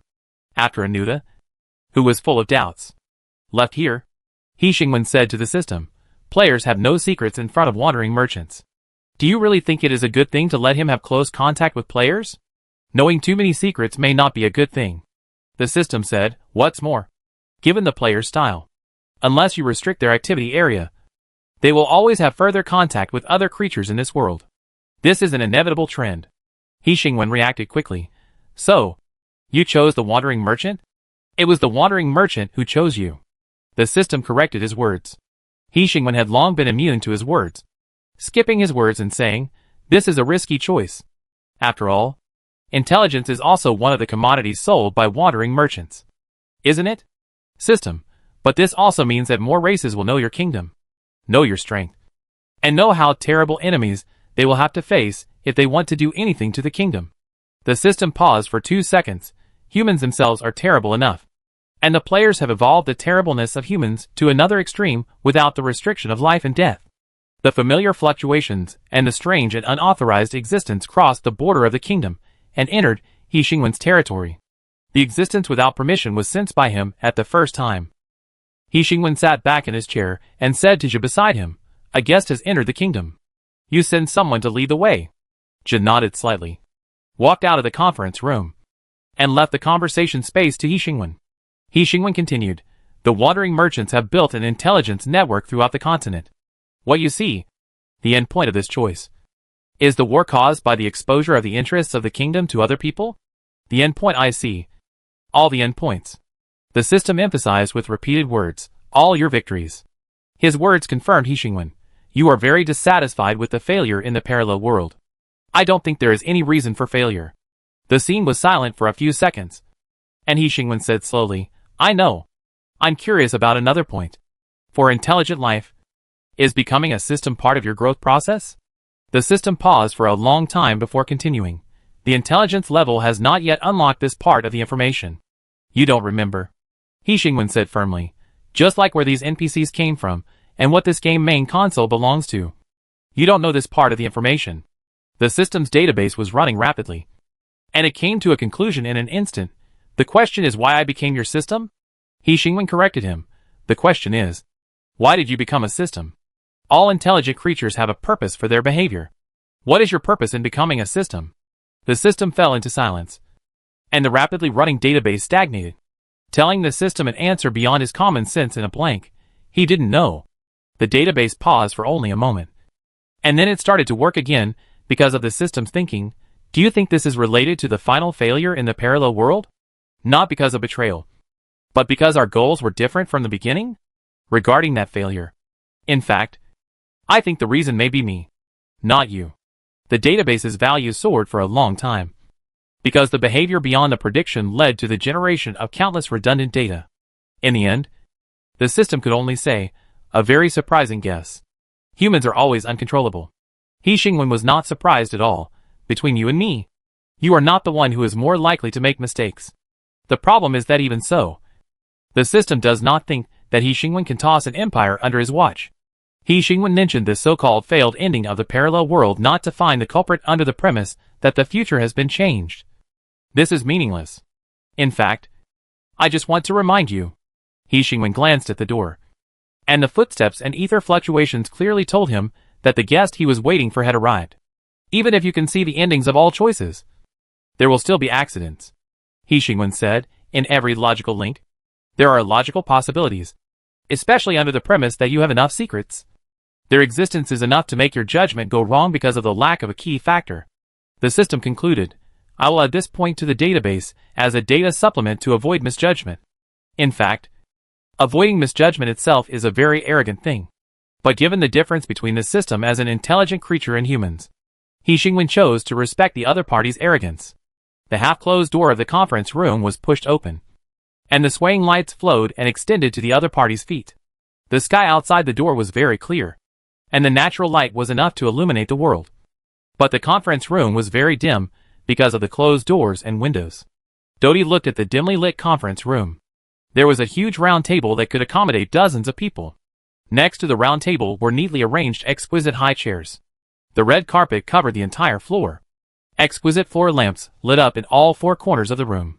Are we here? The demons walked straight past Dodi, who had stopped walking, and entered the conference room without hesitation. Their eyes fell on the weak human king, and they stepped forward to surround him. Are you the king of this kingdom? He Xingwen looked around at the creatures with very distinctive appearances, and then looked at the hill-like demon that was blocked outside the door because of its large size, and concluded, Demon? Did Nulita ask you to come? Kenny didn't see any difference between this human king and other human kings. He stretched out his sheep's hoof, and hesitated because of the deep impression Nulita left on him. He said that there is a human kingdom here that is willing to accept demons. Kenny looked at the human in front of him critically, still a little unsure. Would Nulita be so kind? Share a kingdom that is willing to accept demons with him? There must be something wrong here. Nulita's poor credit among demons caused Kenny to retain due vigilance when facing this human kingdom that was so weak that it looked like it would die with a poke. He didn't do anything he shouldn't do directly. This was a very correct decision, which helped him avoid death. The kingdom accepts all races that want to stay, He Xingwen said, including demons. Kenny felt more and more that there was a pit here, although he hadn't discovered it yet. Then if we want to stay, Kenny said distrustfully, what is the price? He Xingwen thought for a few seconds. I suggest you communicate with Nabalda first. Maybe you can get more comprehensive information from him. The demons laughed. Communicate with Nabalda? He is a cunning demon. Another demon said, he never speaks a word of truth. Compared to Nabalda, they would rather believe what a strange human king said. It's hard for me to say there is no cost, He Xingwen said, but if you abide by the laws of the kingdom, I don't think it will have any impact on you. The demons laughed again. Kenny couldn't help but look at him with a strange look. This king was too naive. Let the demons abide by the law. If they could do it, would they have to live without a fixed place on the continent? Then we are willing to join. In the face of this constraint, that was not a cost at all. The demons smiled and said, let us become a member of the kingdom. He Xingwen accepted their frivolous attitude and didn't take it seriously. He also respected the demons' arrogance, and of course their right to challenge authority and die calmly. I allow it. The strange ether fluctuations were stained with familiar colors, and the demons were incorporated into the kingdom. Where is Nabalda? Other demons looked around and said, we're going to beat him up. This damn liar. A small mountain of demons said slowly not far away. He didn't lie to us this time. There is indeed a human kingdom here. Who cares? The demons had no intention of greeting the nominal king. They walked around the conference hall, which was so simple that it didn't make people greedy, because there was nothing to take. They hurried outside. Go see our old friend and tell him the good news that we are here. He Xingwen gave friendly advice. The laws of the kingdom are engraved on the stone tablet in the square. I suggest you go and have a look. Because of He Xingwen's words, the demons stopped one after another and turned to look at him. We are demons. The demon with fire all over his body said, obey the law? When he was excited, more fire came out of his body, and it fell on the carpet and ignited a cluster of flames. He Xingwen sighed. This is the bad thing about demons. They have to do it every time. The flames had just burned on the carpet and had not yet begun to spread, and they were suddenly extinguished in the next second. The demon with fire stared at the small extinguished flame for a few seconds, and his whole body shuddered, and the death alarm went off wildly. The flames were all taken back by him with a puff, revealing the other party's human form under the flames. Kenty was a little surprised by his reaction. Your fire. All gone. I suddenly think it's a good habit to obey the law. The demon without fire dragged Kenny out the door. Let's go see the stone tablet now. Although it has to be deterred by force every time, there is also a benefit. The demons are scared quickly. As long as the strength is enough to crush, they will never do the trick of dying rather than surrendering. They will be scared when they say they are scared, and they will never be ambiguous. Kenny was dragged by him, and he was more and more confused. What are you talking about? The snake-tailed demon took a step forward, and a cold breath leaked out of his vertical pupils, slowly approaching He Xingwen. He Xingwen was very impressed by the snake-tailed demon. Even among demons, it was an extremely dangerous species. Dottie watched the snake-tailed demon slowly approaching the king, holding the staff, and was a little hesitant about whether to take action. He was not worried about the king's safety. If the king's safety still needed him to worry about it, it would be a bit ridiculous. He was thinking about whether to show the goodwill of the Arcane Academy. He raised his staff slightly, and instantly noticed the gaze from Kenny. Dottie looked sideways, and noticed that the atmosphere between the wizard and the demons was tense. If he made any rash moves, the tense atmosphere would turn into a fierce battle in the next second. The staff in Dottie's hand slowly dropped. After he expressed his opinion, the demons who were eyeing the wizards also shifted their attention, and cast their eyes on the snake-tailed demon who was slowly approaching the king. The demon, who was no longer angry, hesitated. He could remind the other party that it was dangerous. But the snake-tailed demons were not only not liked by other races, but also rarely had a good impression among the demons themselves, because they are far more aggressive than other demons. Demons are divided into different types according to their appearance. Just like the hill demons are a little stupid, while the snake-tailed demons are very aggressive. Although this does not affect their bad character. The snake-tailed demons are definitely one of the culprits for the worsening reputation of demons. Their surging desire for attack and overly cold-blooded emotions can always turn pranks into tragic deaths. So, the demon who didn't get angry hesitated, and out of the remaining brotherhood, he slowly said, "I suggest you don't do this." The snake-tailed demon didn't even look at him, and moved across the ground at a steady speed, leaving a sticky trail. Approaching He Xingwen's eyes paused on him for a few seconds, and fell on the long wet trail, which was tinged with an abnormal color. "Are you poisonous?" The tone of the snake-tailed demon is always a little cold, and the feeling of being tightly bound by some animal follows. "You will know soon. That means it's poisonous. It's a very bad choice to attack me in my kingdom." "Oh!" The distance between the snake-tailed demon and the human king was close enough for him to strangle him instantly. It was impossible for anyone to stop him at this distance. Humans are always like this. Like to lie. Good at deceiving. Extremely weak. As the words burst out one by one, the snake-tailed demon's tongue slowly spit out, with a fishy smell. And suddenly, it was ejected in an instant. It's hard to imagine that a person's mouth can hold such a long tongue. It's just as hard to imagine that in the next second, this tongue was wiped off the color and disappeared in front of the onlookers. Starting from the tongue, the snake-tailed demon slowly faded, and finally disappeared in front of everyone, leaving nothing behind except the long wet mark on the ground that proved that he had appeared. The mages subconsciously raised their necks forward, and when the demons all turned into obedient.jpg, they rushed forward and sifted the entire ground around the place where the snake-tailed demon had just stood, with various detection spells. "How did you do it?" "No. How can the physical existence of the flesh be erased from another level like the non-material existence? Even if it is erased from another level, what about the part of him that belongs to the object? Disappeared out of thin air?" The mages gathered together and captured the abnormal fluctuations of the ether. They quickly formed teams in 2s and 3s. After the unfortunate death of the snake-tailed demon, they tried to dig deep into the ground to find out the cause of the other party's death. They didn't care at all that this piece of land was not theirs at all, and in front of them stood the direct cause of this scene. Even if he mentioned it more, he had already forgotten the purpose of his visit and devoted himself to academic research. In a moment of distraction, the mages reached out from their own space and took out a complete set of experimental equipment and magic materials, and assembled a simple research and analysis laboratory on the spot. This sense of déjà vu made it difficult for He Xingwen not to be curious about another group of people who were named scientists. After all, the group of mages seemed to be able to seamlessly connect with the profession of scientists. The mages didn't think so. They called it the study of ether. Not scientific research, by the way. Scientists, a new discipline that was equated with liars hundreds of years ago, were a group of blasphemers without reverence in the eyes of the perennially autistic mages, and were not worthy of mentioning the study of ether. He Xingwen's eyes paused on the busy mages for a few seconds, and moved his eyes to another group of beings present. Kinti reacted quickly. Almost as soon as his eyes fell on them, he responded immediately, "Respected King, we are very clear about the importance of the law. It seems that in addition to the abnormal wizard, there are still normal demons at the scene." He Xingwen introduced the murderer to them. "The Holy Guard has the power to enforce the law. Any illegal behavior that occurs on the kingdom's territory is very dangerous." He gestured in the direction of the novice village. "Nublada is in that city. He will tell you how to be a qualified citizen of the kingdom." Kinti subconsciously dug the ground with his hoof when he heard this. Sure enough, he was fooled. How could this be a kingdom that shared and accepted demons with them? This is clearly a shameless person who wants to kick down his distant compatriots after he has fallen into the fire pit.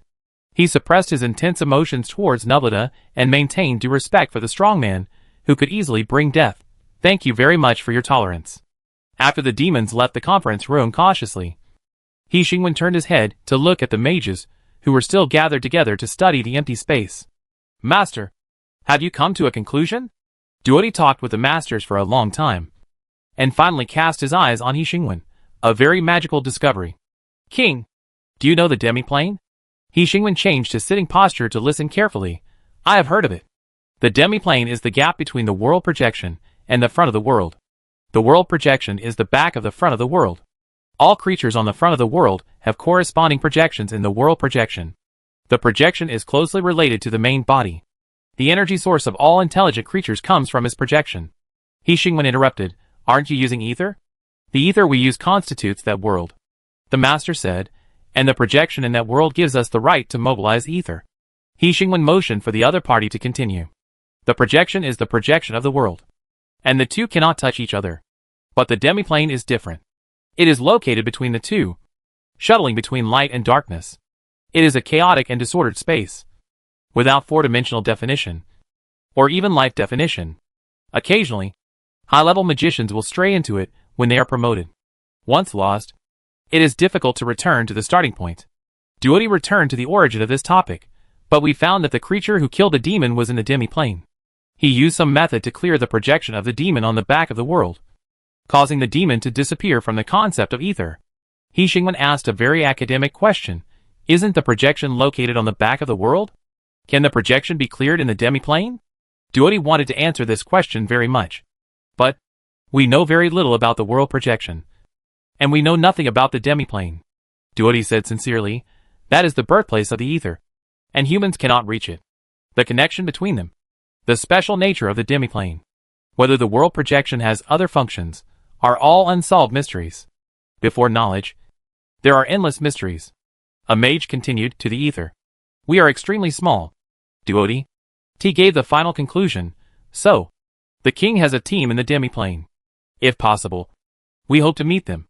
Or, the reason why Duody took the initiative to provide so much information was of course, because he had something to ask for. Do some small experiments? Of course. It is guaranteed to be harmless, without danger, and very safe.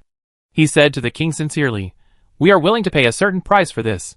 This team, which originally came for negotiations, gave up the initiative at the beginning of the conversation and gave the negotiating party the right to ask for a high price.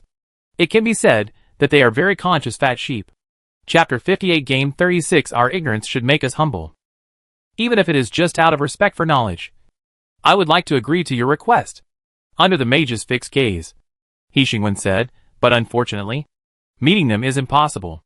Duody quickly responded, they can't appear in the front of the world? That's right. He Xingwen gave a positive answer. When the Holy Guard was first recruited, they briefly showed their form a mottled light and shadow. But they disappeared completely because they were accepted by the kingdom. The mages showed regret and even sighed when they heard this. He Xingwen continued, if you want to talk to them, you may have to go to the demi-plane. The mages are not stupid. In fact, from a certain perspective, they are very smart. Duody quickly summed up the key points. Can you enter the demi-plane? He Xingwen nodded. The mage's expressions were filled with rich emotions again, and the loss and regret quickly disappeared. But even if we talk to them in the demi-plane, it's meaningless, He Xingwen said slowly, because they have no reason. The expressions of the mages were a little distorted because of a mixture of expectations, excitement, loss, regret, shock and many other emotions. Duody sorted out the twists and turns in He Xingwen's few short sentences and the huge amount of information, and finally extracted the key points. Humans cannot enter and exit the demi-plane freely, because there is no life in the demi-plane. The human body, as the strongest proof of life, is excluded from the demi-plane. Only when you are promoted and touch the origin of ether, you can enter the demi-plane. He looked at the king, who was undoubtedly a human no matter how he looked at it, or what kind of spell he used to detect it. You are not a human. With the precedent of the mimic race of Ezigen, the mages were not surprised that there would be an intelligent creature that completely mimicked humans in the world. It's just that most powerful races do not have the ability to mimic, because it is meaningless. In nature, only those who are too weak will evolve the function of mimicry for self-protection such as Ezigen. So, if this king is a mimic creature, then it can be confirmed that his own strength is not strong. In fact, He Xingwen did seriously doubt his own race. The system spoke at the right time. I am more inclined to believe that you are a human. But there is a little difference compared to humans. This difference may come from your precognition or from that failed parallel world. But no matter what the reason for this difference, You are a human. There is no need to question it. The affirmative judgment that the system can give is basically impossible to be wrong. He Xingwen answered Duoti's question, I am human. Duoti swallowed the word impossible wisely. The most interesting thing about this kingdom is that it looks like a human kingdom. But in fact, there is no human here. Even those taciturn civilians who look most like humans.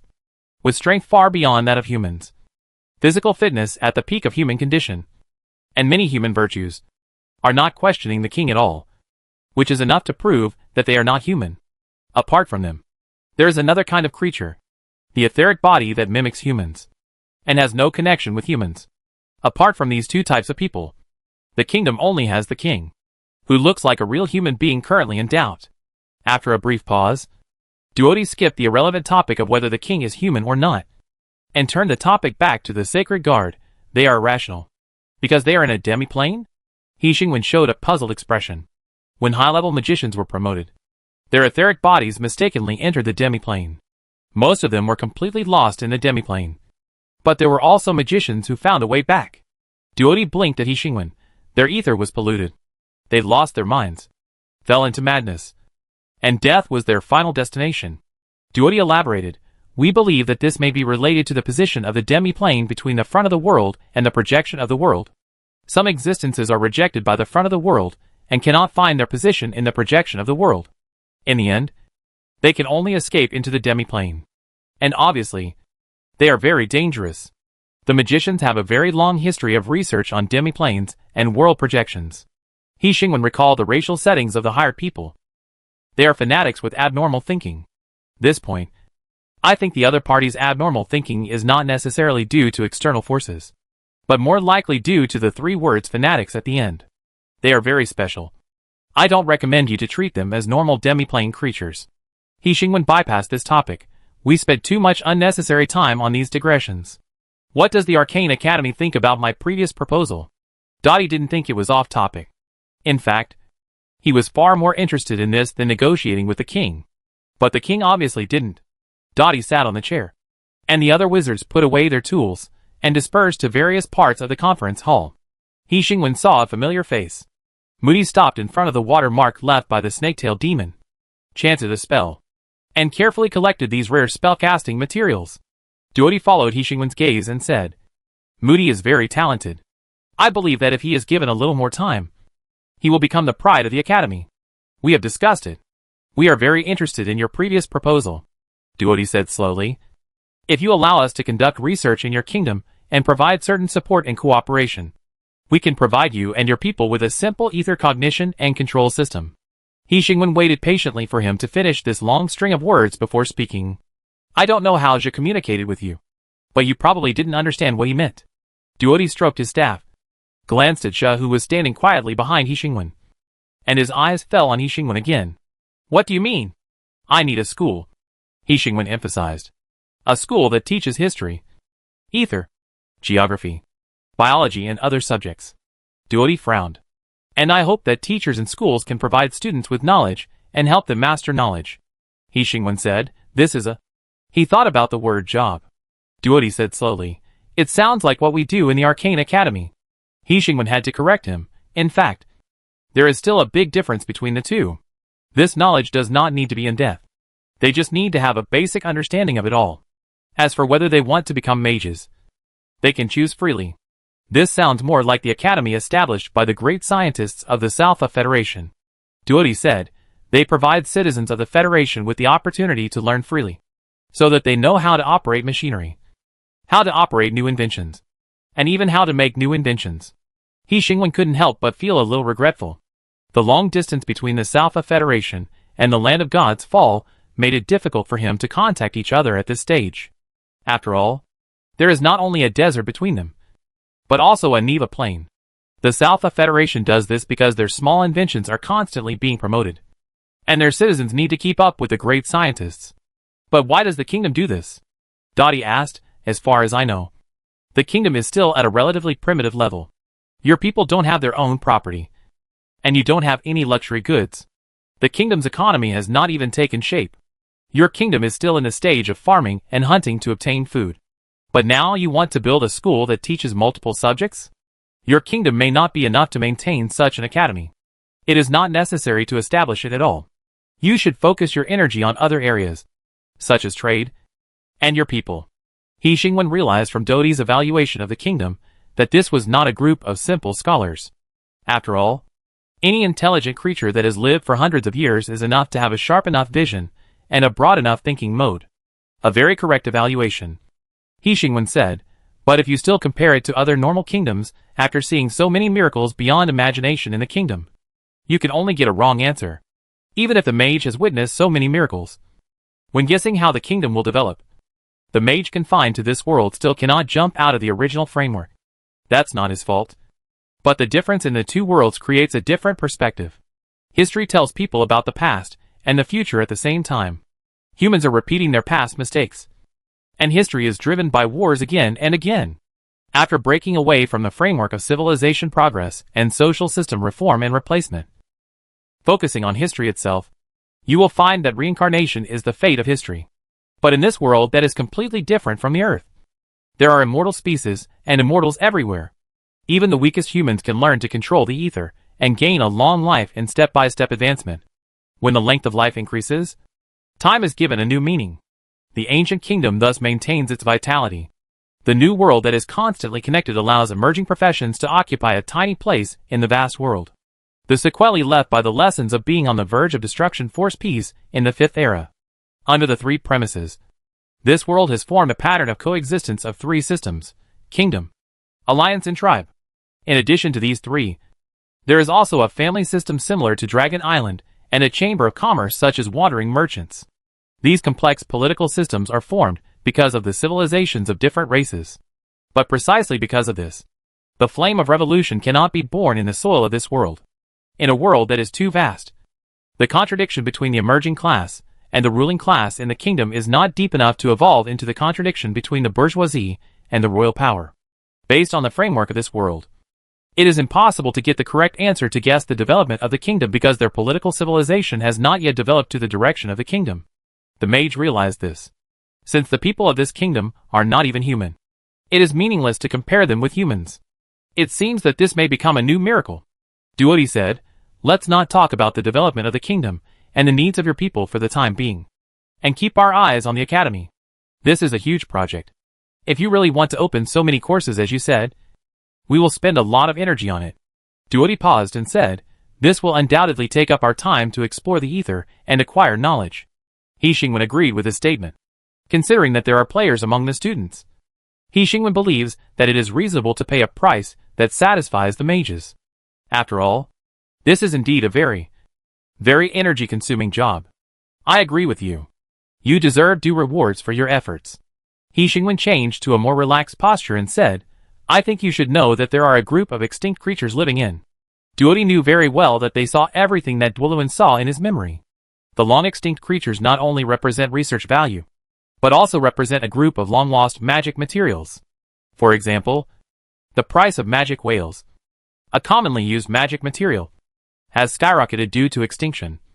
And because they are indispensable in constructing alchemy, the wizards were once on the verge of bankruptcy. But now, there is a group of magic whales living on the shallow coast of the Kingdom of Light. There are dozens of magic whales. I don't intend to let them become endangered again. So He Xingwen chose to pay the wandering merchants with gold instead of using some creatures on the kingdom's territory. Because once there is the first transaction, the value attached to them is enough to make them extinct again. They will not circulate in the market as commodities. He Xingwen looked at Duodi.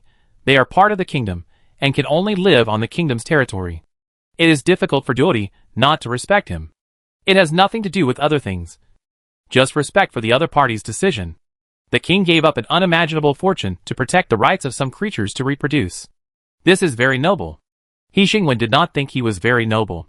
After all, this was not the first huge fortune he gave up. He continued, but I will allow you to conduct limited and safe research on them, and reuse their bodies after natural death. The conditions were very tempting, and Duodi did not react. But it was difficult for those young mages to restrain their emotions. He Xingwen could also easily detect the emotional fluctuations of those young people.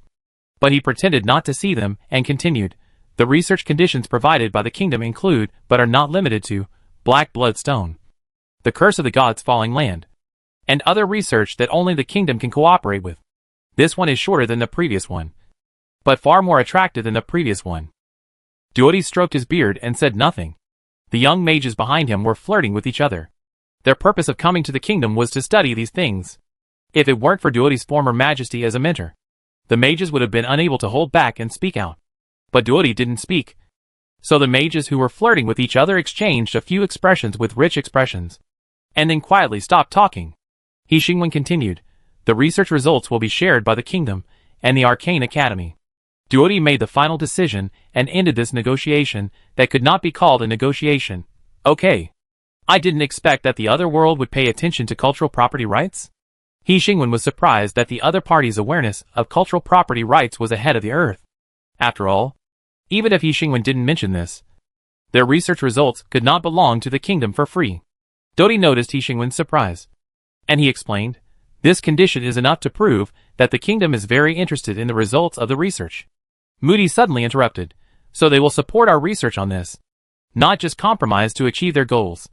Duoty glanced at Moody, smiled, and continued, you may not understand the human kingdom. Until now, the human kingdom's attitude towards the study of ether is still blasphemous. They do not agree to conduct a deeper exploration of ether. The description of blasphemy sounds familiar. He Xingwen remembered that it seemed that Duoty also described the great scientists in this way not long ago. A group of blasphemers without fear. The human kingdom does not study ether? He Xingwen had another curiosity. Then, there are no mages in the human kingdom? There can't be mages in their kingdom. If there are, then he can only go for revenge. Duoty was very sure of this. It is very easy to get started as a mage. But if you want to continue to advance, only the Arcane Academy, which has a complete promotion channel, can provide further help. So there are no mages in the human kingdom. They don't study either, because they fear God. Although the Dark Age was caused by the fall of the Father God, and although the believers of God have disappeared, they still fear the former authority of God. So, the human kingdom does not use ether? They use ether, but in different ways. Knights and blood descendants are more common ether users in the human kingdom, Duoty said, because it is adjacent to the beast god wilderness. The way of using ether in the human kingdom is more inclined to the strength of the flesh. As for spellcasters, they are composed of former clergy. Of course, after the fall of the gods. Later, they changed the object of their prayers for power from God to themselves. Their name was also changed from clergy to monks. By tempering their own etheric body, they can achieve powerful spell casting. Duoty was dismissive of this, a very narrow and shallow understanding. He Xingwen recalled the way monks gained power and became confused. Pray for power from yourself? Isn't that redundant? Why not just use your own power? Because they need to build a stable connection with the self to release the energy from the etheric body. Duoty's disdain for the profession of monks almost spread from his tone. But the self is a very easily shaken existence. Weaknesses in character, even just a little guilt, are enough to shake this connection. So, monks are also the most frequently collapsed existence among spellcasters. What's worse is that because they pray to the self for energy, after the stable connection collapses, they are often invaded by other existences. So most of the collapsed monks become agents of the unspeakable thing. Unspeakable thing? A kind of. Duoty thought about the adjective. Calling them evil gods is a bit of an overestimation of them. But if they are just called evil thoughts, it is too underestimated. They are a kind of pollutant between evil gods and evil thoughts. They had no consciousness at first. The desires of intelligent creatures attracted them until their thoughts reached a certain critical point, and they became conscious. And then, drive the agents to find more believers for their growth. Sounds like an evil god. If that thing can be called an evil god, it is an insult to the gods. Duoty said disdainfully, except for polluting the will of intelligent creatures, deceiving and amplifying the emotions of intelligent creatures to gain the fear of them. They can do nothing. Of course, for monks and humans, this may be really difficult to deal with. But if they are classified as evil gods for this reason, it would be an exaggeration. It's just a pollutant that drives fear and desire. Even if there is no power, as long as the heart is firm enough, it is enough to destroy them. When you get a person's opinion on something, you must remember another point. This is the conclusion drawn by the other party based on his own experience. When a high-level magician, a mentor at the Arcane Academy, tells you that it is just a pollutant, remember to compare the gap between you and the other party horizontally. Duodi has enough confidence to despise the spellcasting profession of monks, because he is at the top of the spellcasting profession of mages. But for ordinary people, a mere pollutant may be a terrible existence that is enough to bring death. Therefore, He Xingwen objectively considered the gap in strength between him and Duodi. He is not bragging. As long as he wants, Duodi will die in front of him in the next second. He Xingwen himself has no power, but above the kingdom's territory is like a god-level buff. Under this buff, let alone Duodi, unless it is an existence that can directly kill the entire kingdom, no one can escape from the anger of the entire kingdom. He Xingwen satisfied his curiosity about the human kingdom and turned the topic back to the beginning. My kingdom is different from the human kingdom. I support all research on ether. I am very happy to get this guarantee from you. Duodi nodded. After all, sometimes, human ignorance can always surprise people. This sounds like a mockery. He Xingwen is not sure. After all, Duodi is also a human. There was a brief pause for a few seconds, and Duodi responded, I am not referring to the human kingdom. Their stupidity is not worth me stating this again. I am saying that our ignorance should make us humble in front of the endless mysteries of ether. As you can see, there are so many ways to use and control ether. Whether it is us, monks or even demons, the energy used in the final analysis is ether. The strong and the weak use the same substance. So what is the difference between the strong and the weak? Duodi asked himself and answered, it is the understanding and use of ether. Father God created ether, so he is extremely powerful. God is born only from ether, so they are closest to Father God. Demons are born to use ether, so they are powerful enough. But humans can only understand and know ether in different ways. So, the pursuit of knowledge and the study of ether, in the final analysis, is to make oneself strong enough. Chapter 59 Game 37 Salute the Great King. When he realized that the world had returned to silence, Nulita even thought he had an illusion for a demon. Having such an idea was ridiculous in itself. But the demons obviously did not think this idea was ridiculous. Why is there no sound all of a sudden? The demon lying on the bed asked slowly, what new ideas do those players have? Nulita, open the door and take a look. Another demon said, it's your turn today. Nulita sat in the living room and looked around. The scattered demons huddled in the small house. Because they had nowhere to vent their energy, they had to sleep all day even in this case. They still had no intention of working. In front of Nulita was a half-drawn map. It was a bit exaggerated to say half. To be precise, it had just started. When the demons and players realized that things could not continue like this, both sides chose to restrain themselves. But the restraint was different. The demon retreated to the small villa and resumed his boring life of doing nothing but sleeping, giving up the idea of harassing the players. The players changed their previous habit of daily group monster hunting to once a week, regularly harassing the demons and trying to successfully rob them. They failed. And neither did the demons. Nulita still remembers why they left the main city and came to the novice village. To discipline these humans who were said to be very unruly. To release their idle energy. And to make trouble. What happened now? They might as well stay in the main city. At least it's quieter there. Nulita stared at the silent door for a few seconds, suspecting that the evil creatures had come up with new tricks such as ambushing behind the door to launch an attack. But based on his understanding of them, this group of evil creatures could not reach a consensus at all, let alone keep quiet for a long time. This is a group of creatures that are difficult to describe.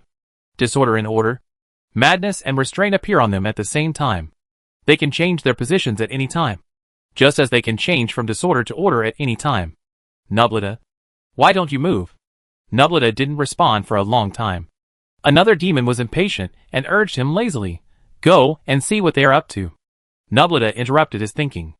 After he had in-depth contact with the players, he came to a conclusion. This is a group of lunatics. The combination of madness and immortality naturally created a terrible monster. Although Nulita didn't know what the king wanted, he hoped that the king knew what he was doing.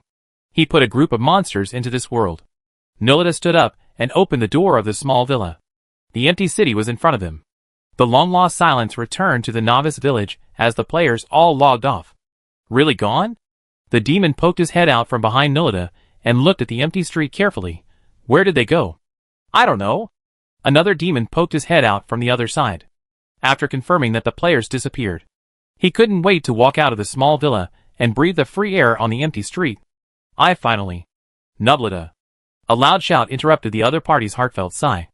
Nubleta looked towards the street, and the angry demons came into his sight. Kenty? Nubleta turned his head and looked at the other party. Kenty didn't give him a good look, and dragged Nubleta out of the city with one hoof. The reason for considering the venue was mainly because they had just studied the laws of the kingdom seriously, and the destruction of the kingdom's public property was listed, which was enough to make them alert. Not only Nubleta was dragged by him, but all the other demons were dragged out of the city. Nubleta's attitude was very good. He let the other party pull him, and didn't fight back. He also talked to Kenny. How did the meeting with the king go? He glanced at the demons present, and didn't see whether the other party had lost people. But judging from the other party's performance, at least one demon had to die to achieve this effect. The demons dragged Nubleta and the others out of the novice village and came to the open grassland, in order to prevent the battle from getting out of control.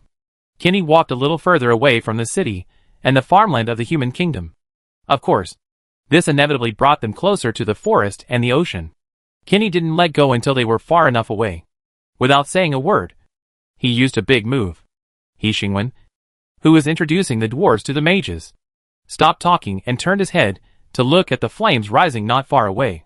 They were very far away from the incident, but even at such a long distance, He Xingwen could see the heat waves of the flames rising to the sky, which showed how fierce the flames were at the incident site. The mages and dwarves looked in the direction of the flames, and then one after another, indifferently retracted their gazes. It seems that the demons are very emotional, Dottie said casually, and then continued, so, this is the address of the college? And Disa Jean took out the animal skin roll and handed it to Dottie. This is the king's plan for it, including the main part of the college, dormitories, libraries and other buildings. Dottie waved his hand, and the animal skin roll floated in the air, slowly unfolding dozens of meters, and a complex and cumbersome design emerged. The mage's eyes paused on the design, and Dottie was the first to conclude, this can almost be called a city, not just a simple school. To be precise, this design on the animal skin paper far exceeded the mage's initial judgment as a school. The area covered was too wide, and the functions it had were too comprehensive. Considering that the number of people in the kingdom will increase in the future, it is a wise choice to reserve enough space. Dottie did not comment on this, so, King, what do you mean by bringing us here? He said cautiously. Mages are not good at casting, and you already have the best builders, right? The kingdom has reached a trade agreement with Ezigen, He Xingwen told him frankly, but there are still certain difficulties in transporting building materials. The reason for this difficulty is obvious. The geographical advantage of the kingdom is also a limitation to some extent.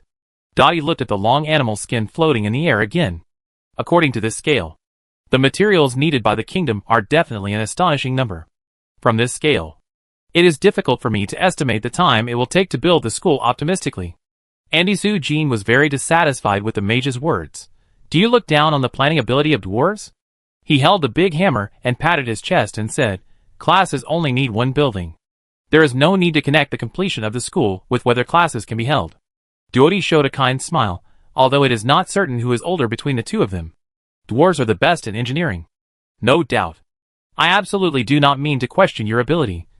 But, Dottie's eyes swept over hundreds of dwarves. This is a big project. I am afraid it will take a lot of time. Have the dwarves become your people? Dottie turned his head to ask He Xingwen, or is this a kind of employment? We are still considering it. Dorona spoke before He Xingwen answered, and said stiffly, this is a matter between the dwarves and the king, and it has nothing to do with the mages. Right? Dottie nodded to Dorona, who looked bad. It really has nothing to do with it. I just hope you can make the right choice. Dottie's eyes fell on Andisa Jean, descendants of the Shishan dwarf king. We don't like war, Dottie said clearly. We don't participate in wars either. If your kingdom is involved in a war, then the mages of the Arcane Academy will immediately withdraw from your kingdom.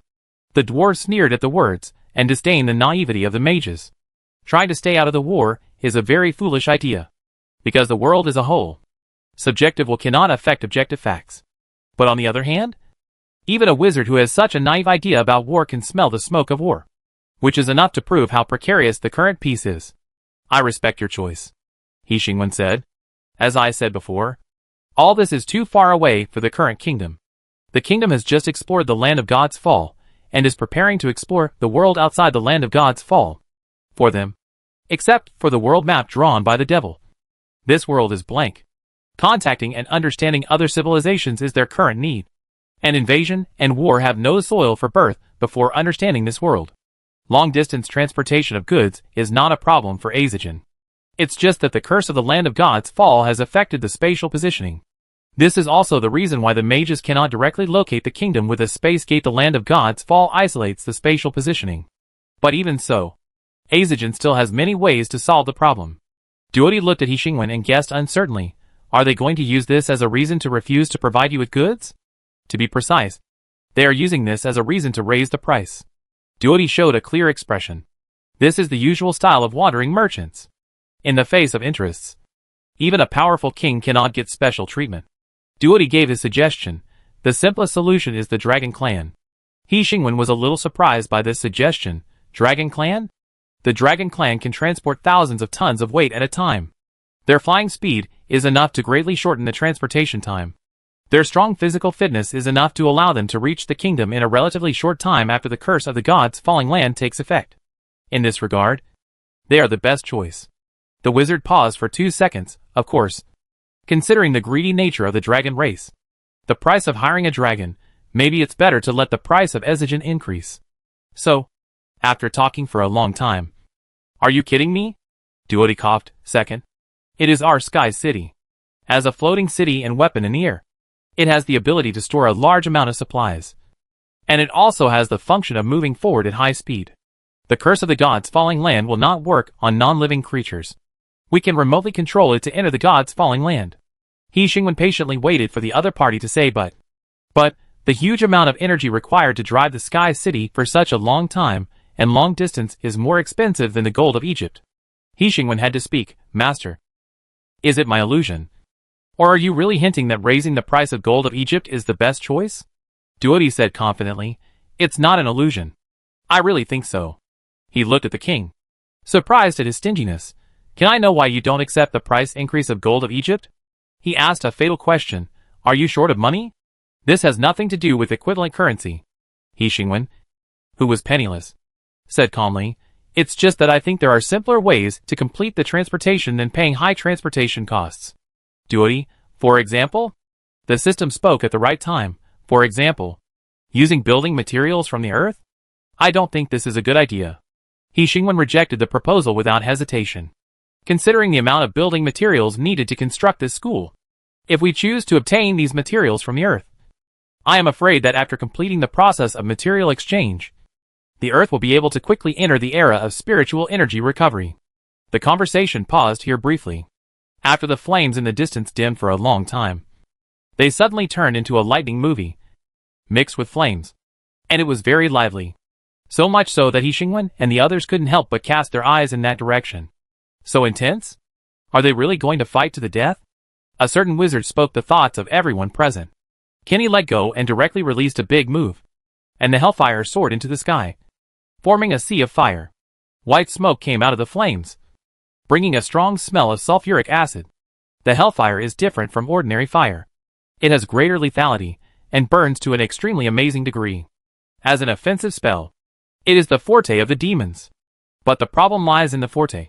As soon as Kenny's hellfire came out, the demons followed suit and used this spell as one of the most commonly used spells by demons.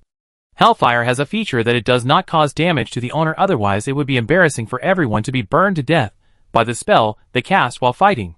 So, the current situation is that every demon is surrounded by a sea of fire, and no one is injured. The innocent land is injured, and the hellfire spreads farther away through the crisp grass on the ground. This is why Kenny wants to find a place far away from human buildings to use his ultimate move. Because it is easy to destroy the city if you are not careful. Why are you so serious? Nubleta stood in the hellfire and persuaded Kenny. Haven't you been deceived enough by me? I thought you wouldn't listen to me if you had a little brain. Adding fuel to the fire is what the demons like. And Nubleta taunted wildly. I didn't expect you to have less brains than I thought. Kenny was furious. When he raised his hand, the wind and clouds moved.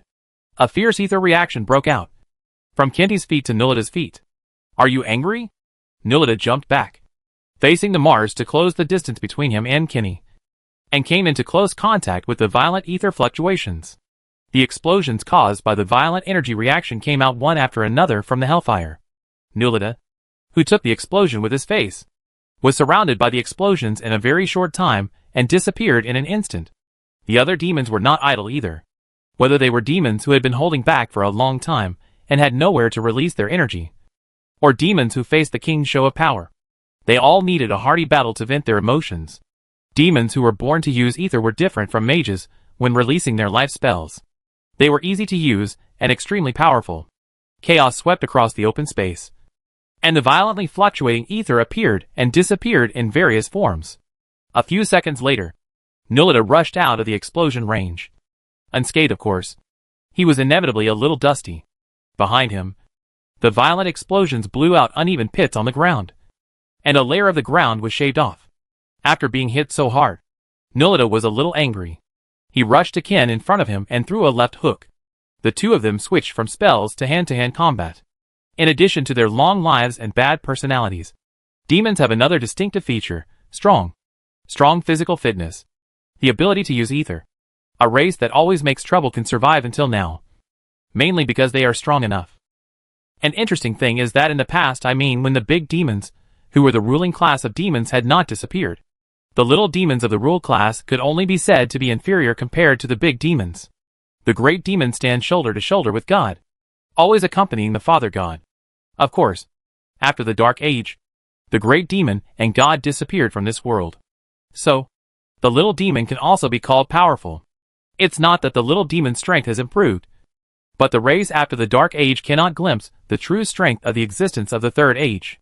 The fist-to-flesh fight is very enjoyable, because the strength of each other is equal, and they are strong enough to withstand beatings. So the fight between demons is always very enjoyable. I don't think you are really angry. Nulita had no defense, just punching, and did not forget to attract hatred otherwise. Why are every punch so soft? Kenny gnashed his teeth. You dragged us into hell. Brother. Hey. We are demons. We are already in hell. Nobita smiled brightly, and was kicked in the chest by the other party. Welcome home. Brother. Who wants to be your brother? Kenny kicked furiously. Is this a place for demons? Demons who cannot break the law? What kind of life have you been living these days? Don't you know? You are so happy after fighting, and you still have the nerve to say welcome home? Nobita. Lita was kicked several meters away, but he ran back silently and continued to fight with Kenny. Why are you so fierce? If I don't want you to leave, I will definitely not stop you. You still have the nerve to say that. Speaking of this, Kenny became more and more angry, and swung his tail. If it wasn't too short, he would have swung it on Nobuta's face. I can feel the traces left by the king in the force. So why run away? Nobita punched him in the chest with his little fist and comforted him. Since you know the fact that you have been marked, what are you angry about? Is the king not strong enough? Or do you want to die? Kenny kicked him away with his hoof, thought for 2 seconds, and realized. The king is very strong. Nulita took advantage of his distraction and punched him a few more times. Demons are different from humans. They live by instinct. So, to make them surrender, you only need to do one thing: crushing strength. That's enough. Have you notified the other demons? Kenny changed his position, stopped fighting, and said, we have to quickly call other demons to offer their loyalty to the great king. You are the first batch I notified, and the other demons should be on the way. Nulita smiled brightly at Kenny because he had tricked other demons. He felt simple happiness. You can notify more people. Nulita, after all, your relationship with demons is much better than mine, and they are more willing to believe you. Kenny hesitated. Do I need to tell them the truth? Nulita said without hesitation. Of course. You must tell them how powerful the king is. A mark? It's a genius idea. Nulita was amazed. There are no extra functions. Just a function, to record the ether and life and death of the marked object. Kenny casually invited other demons and took over the conversation. Then from now on, no matter where you are, you can't escape the king's sight. Cheers to the great king. Cheers to the great king. The voices of the demons rang out, revealing a sense of joy in the smoke and fire. Fierce ether fluctuations and chaotic venues. Then the next second. Fuck. What is that? Run. The first demon to see the uninvited guest was the demon on the outermost edge. After he looked up and saw the uninvited guest clearly, he sounded the alarm for others. The ground was shaking. At first, The demon thought it was because of the spells, explosions, and physical combat. But after the alarm from this demon, the vibration suddenly became more intense, as if a huge monster was slowly approaching, so that the person closest to it was the first to feel its presence. Nolita looked in the direction of the vibration source, and the smoke and fire blocked his sight. A gust of wind blew, and the white smoke dispersed. The slowly approaching creature appeared in front of him. How tall it is a question worth pondering. Let's put it this way. Nolita is only up to its knees in front of it. It is not a creature that walks upright. If it is smaller, some people may mistake it for a cat. But in the case of such a huge size, no one will mistake it for a harmless creature. The absolute power even makes people have an illusion that the other party is beautiful when they look at it. The semi-metallic body shone brightly in the sun, flashing dazzling light. The long tail swung gently behind it. Wherever it passed, trees broke in half, and a layer of grass was swept up on the ground. As it walked, the ground shook slowly. Nolita slowly opened his mouth. This was not the first time he had seen the other party. But compared to the first time, it was a little different. It was an adult Father God, an adult sub-bear. Nolita said as he ran. Father God, aren't sub-bears extinct? Can you look behind it? Nolita turned his head to look behind the tall figure, and a group of sub-bears came into his sight. The good news is that these sub-bears are not adults. The bad news is that these sub-bears are just like wholesale, with a total of 5. Nolita, I swear, the last time I saw it, there was only one of it, and it was not yet an adult. The infancy of the sub-bear is very long. Theoretically, it should not grow up so quickly. Do you care whether it should or not? Kenny roared. Can't you see that it is very angry? I can see it. Nolita glanced at the fallen trees in the distance and said, the fire has burned the forest. The good news is that it was put out in time. The bad news is that the sub-bear who put out the fire is very angry. Kenny looked at the flames that were extinguished and said, Nolita, if you still do nothing, then we can pray for the blessing of the Father God in the last stage of the demon life. Nolita's backhand was a 10,000 thunders. The sky was full of thunder and lightning, which was not only lively but also extremely powerful, although it did not cause any harm to the sub-bear. Are you scared, silly? Sub-bear is forbidden to magic. The meaning of forbidden magic is that the fluctuations caused by ether have no lethality to sub-bears. I know. Do you think a spell can defeat the Asian bear? Nolita shouted as he ran back. This is to attract the king's attention. In the kingdom, the king rules everything. Then the next second, the place became lively, and the strong ether fluctuations created strange images that swept through every piece of land they ran through. Even from a long distance, they could see the fierce scene from here, which was almost a fight to the death. Chapter 60 Game 38 You are indeed me. Demon. For demons, the feeling of death approaching is common. After all, they are very good at committing suicide. But this feeling of death slowly approaching, and without any ability to resist, is definitely rare. Is your idea feasible? Kenny roared while running. It is better to directly establish a mental link to inform the king of what happened. Nolita ran faster than him, and he could take a look at the distance between the Asian bear and them in the interval between casting spells. The situation was worse than he thought. As a creature that became extinct before the Dark Ages, the Asian bear was too far away for the creatures of the 5th century. Even the little demons, who have lived for thousands of years, have inevitably faded their impressions of them with time, forgetting the glory of this former overlord that dominated the continent. But now, he remembered, in the other party's elegant and unhurried figure closing the distance, he clearly recalled the powerful posture of the Asian bear before it became extinct. It's not that all these demons can't beat them together well. In fact, they can't beat an adult sub-bear together. But adult sub-bears are at the top of the food chain. In terms of toughness, they are comparable to dragons. In terms of the use of ether, they are forbidden to use magic. The direct cause of the sub-bear's extinction is their long childhood. In the childhood, sub-bears have not yet been fully metallized, and the single strength is about 3. The sub-bear in its infancy is enough to dominate the forest. But for the intelligent creatures that covet it, although the single strength of 3 is not to be underestimated, compared with the single strength of 4.8 after the sub-bear becomes an adult, this is their only chance to kill the other party. Therefore, due to the long infancy and the low reproductive capacity, the Asian bears eventually became extinct in the hands of intelligent creatures. However, intelligent creatures dared to hunt and kill the Asian bears in their infancy. But they would never face an adult Asian bear head-on, because they had no chance of winning. Throw a mental link to the king? Nulita moved his eyes back in fear and shouted back, "Can you find the king's ether sea?" Anti thought for a few seconds, and a sharp sound of breaking through the air sounded. He quickly quickened his pace and jumped from the end of the team to the middle, avoiding the tail of the Asian bear. "Without the ether sea, we can't locate. What should we do?" Kenny roared. "Are you sure this will work?" "I'm not sure." Nulita had no sense of responsibility. "If the king doesn't notice the movement here at all, then we'll just wait to die." Kenty's 4 hooves ran much faster than Nulita. He easily passed him and ran to the front of the team. "Then you will definitely die earlier than me. If you can't outrun your enemy, then outrun your opponent." Nulita was left behind by him, and said sarcastically, "Then you'd better pray that it will eat us, and we will be full." A group of people ran towards the distant city with fireworks and strange visions caused by violent ether fluctuations. The ground was shaking violently, and the sub-bear followed the demon slowly, occasionally flicking his tail in front of him, teasing them to run faster. Perhaps the Father God really blessed the demons. The front of them running all the way was the address that He Xingwen had marked out to build a school. He Xingwen.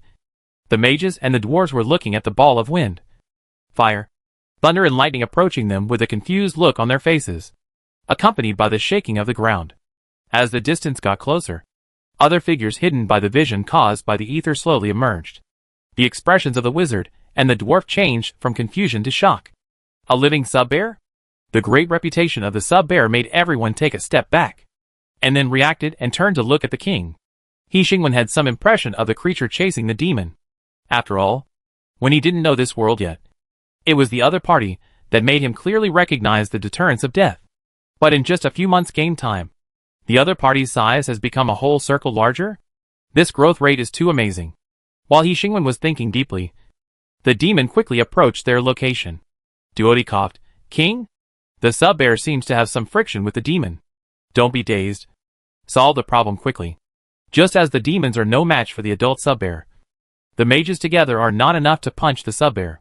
The talent of the sub-bear's forbidden magic naturally restrains the mages, and in the god's land where the space gate cannot be used, this means that the mages don't even have a chance to run away. He Xingwen came to his senses, and in the rolling smoke, he looked at the pair of golden pupils from a distance. Null Buddha slid past the still Kenny and became the leader of the team. After reacting, he slid back and stomped beside Kenny. "Can't run anymore?" Kenny gestured behind him. Null Buddha looked behind him and slowly stopped stomping in place. He looked at the sub-bear who was standing still, followed his gaze, and met the eyes of the dark group of people not far away. "Hey, you are all here?" Nulita dragged Kenty and ran to the king's side. Standing in the safe zone, he greeted them casually, as if the demon who was chased like a dog just now was not him. What a coincidence. "You are also out, strolling?" No one paid attention to him, and everyone's eyes were on the Asian bear. Absolute power and extreme elegance coexist in it. It is hard to say what He Xingwen saw in those golden pupils. Pure animality? Looking down from the top of the food chain? Or submission to the master? He Xingwen does not have the ability to communicate with wild beasts. And the Asian bear, which is not an intelligent creature, obviously cannot talk to He Xingwen. They looked at each other calmly, and the golden pupils were extremely cold. The creatures it stared at instinctively knew that if the other party wanted to, it could easily kill them. In the calm, He Xingwen suddenly took a step forward. After taking the first step, the next step was much simpler. He Xingwen quickened his pace, past the scattered demons, and approached the Asian bear. The closer you get to the adult sub-bear, the more you can feel the deterrence from the absolute power. The overly tall body becomes a wall that cannot be defeated or crossed as the distance shortens. He Xingwen stood under the wall, and when he looked up, he could no longer see the sub-bear's head. He stared at the wall in front of him, under the layer of fur that looked nice to the touch.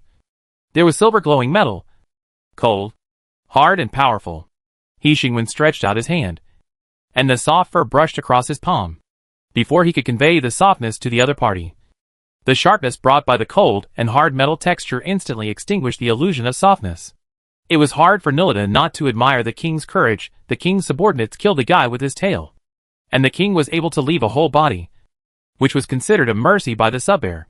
The sub-bear is a beast, not an intelligent creature. which means that it has no thinking ability. Instinct and animality dominate its behavior.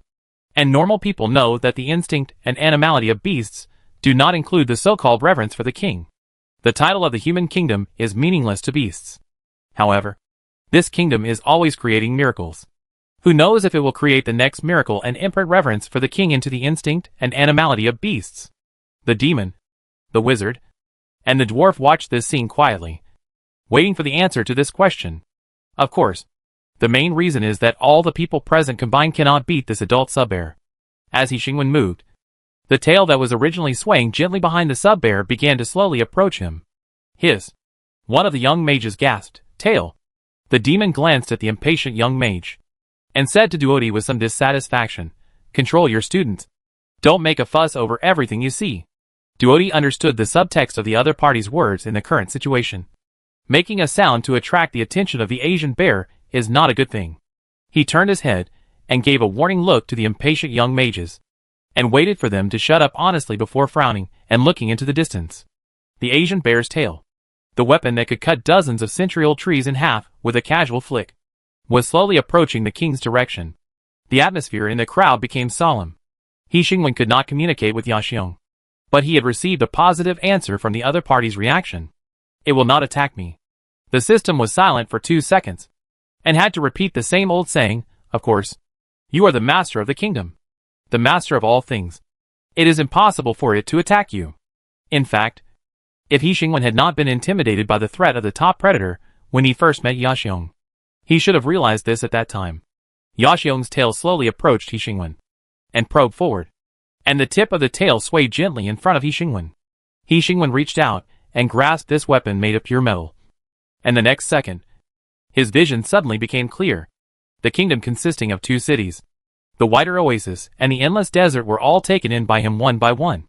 There was no discomfort under his buttocks, and the thick layer of fur on Yaxiong's body was very comfortable as a cushion. The air blew by, and Xingwen reached out to push the scattered hair aside, and looked directly into the golden pupils. Xingwen subconsciously clenched the tail in his hand, then reacted and loosened the tightly held tail. The long tail was freed from the awkward posture, swinging happily behind him, and the dust was shoveled behind the ground. Xingwen successfully located his current position from the golden pupils that were close at hand, and the beast's teeth that looked even more terrifying after being enlarged. He sat on the left shoulder of the Asian bear, and he could get close to the Asian bear's head by turning his head, looking down at the world from a high place. You will find that the world is extremely small. Xingwen's sight passed over the crowd, the city, the forest and the ocean, and fell on the endless desert. His hand subconsciously ran along the fur on the shoulders of the Asian bear, and talked to the system. "We have found a solution to the problem." "Yes, you found it," the system said. "The Asian bear is another choice that can rival the dragon clan." Xingwen looked at the Asian bear. It stared at Xingwen silently and quietly, and its golden pupils reflected everything coldly. The beast without wisdom could not speak to defend itself, and its aura as a top predator made it seem like it would complete a hunt in the next second even if it was just watching quietly.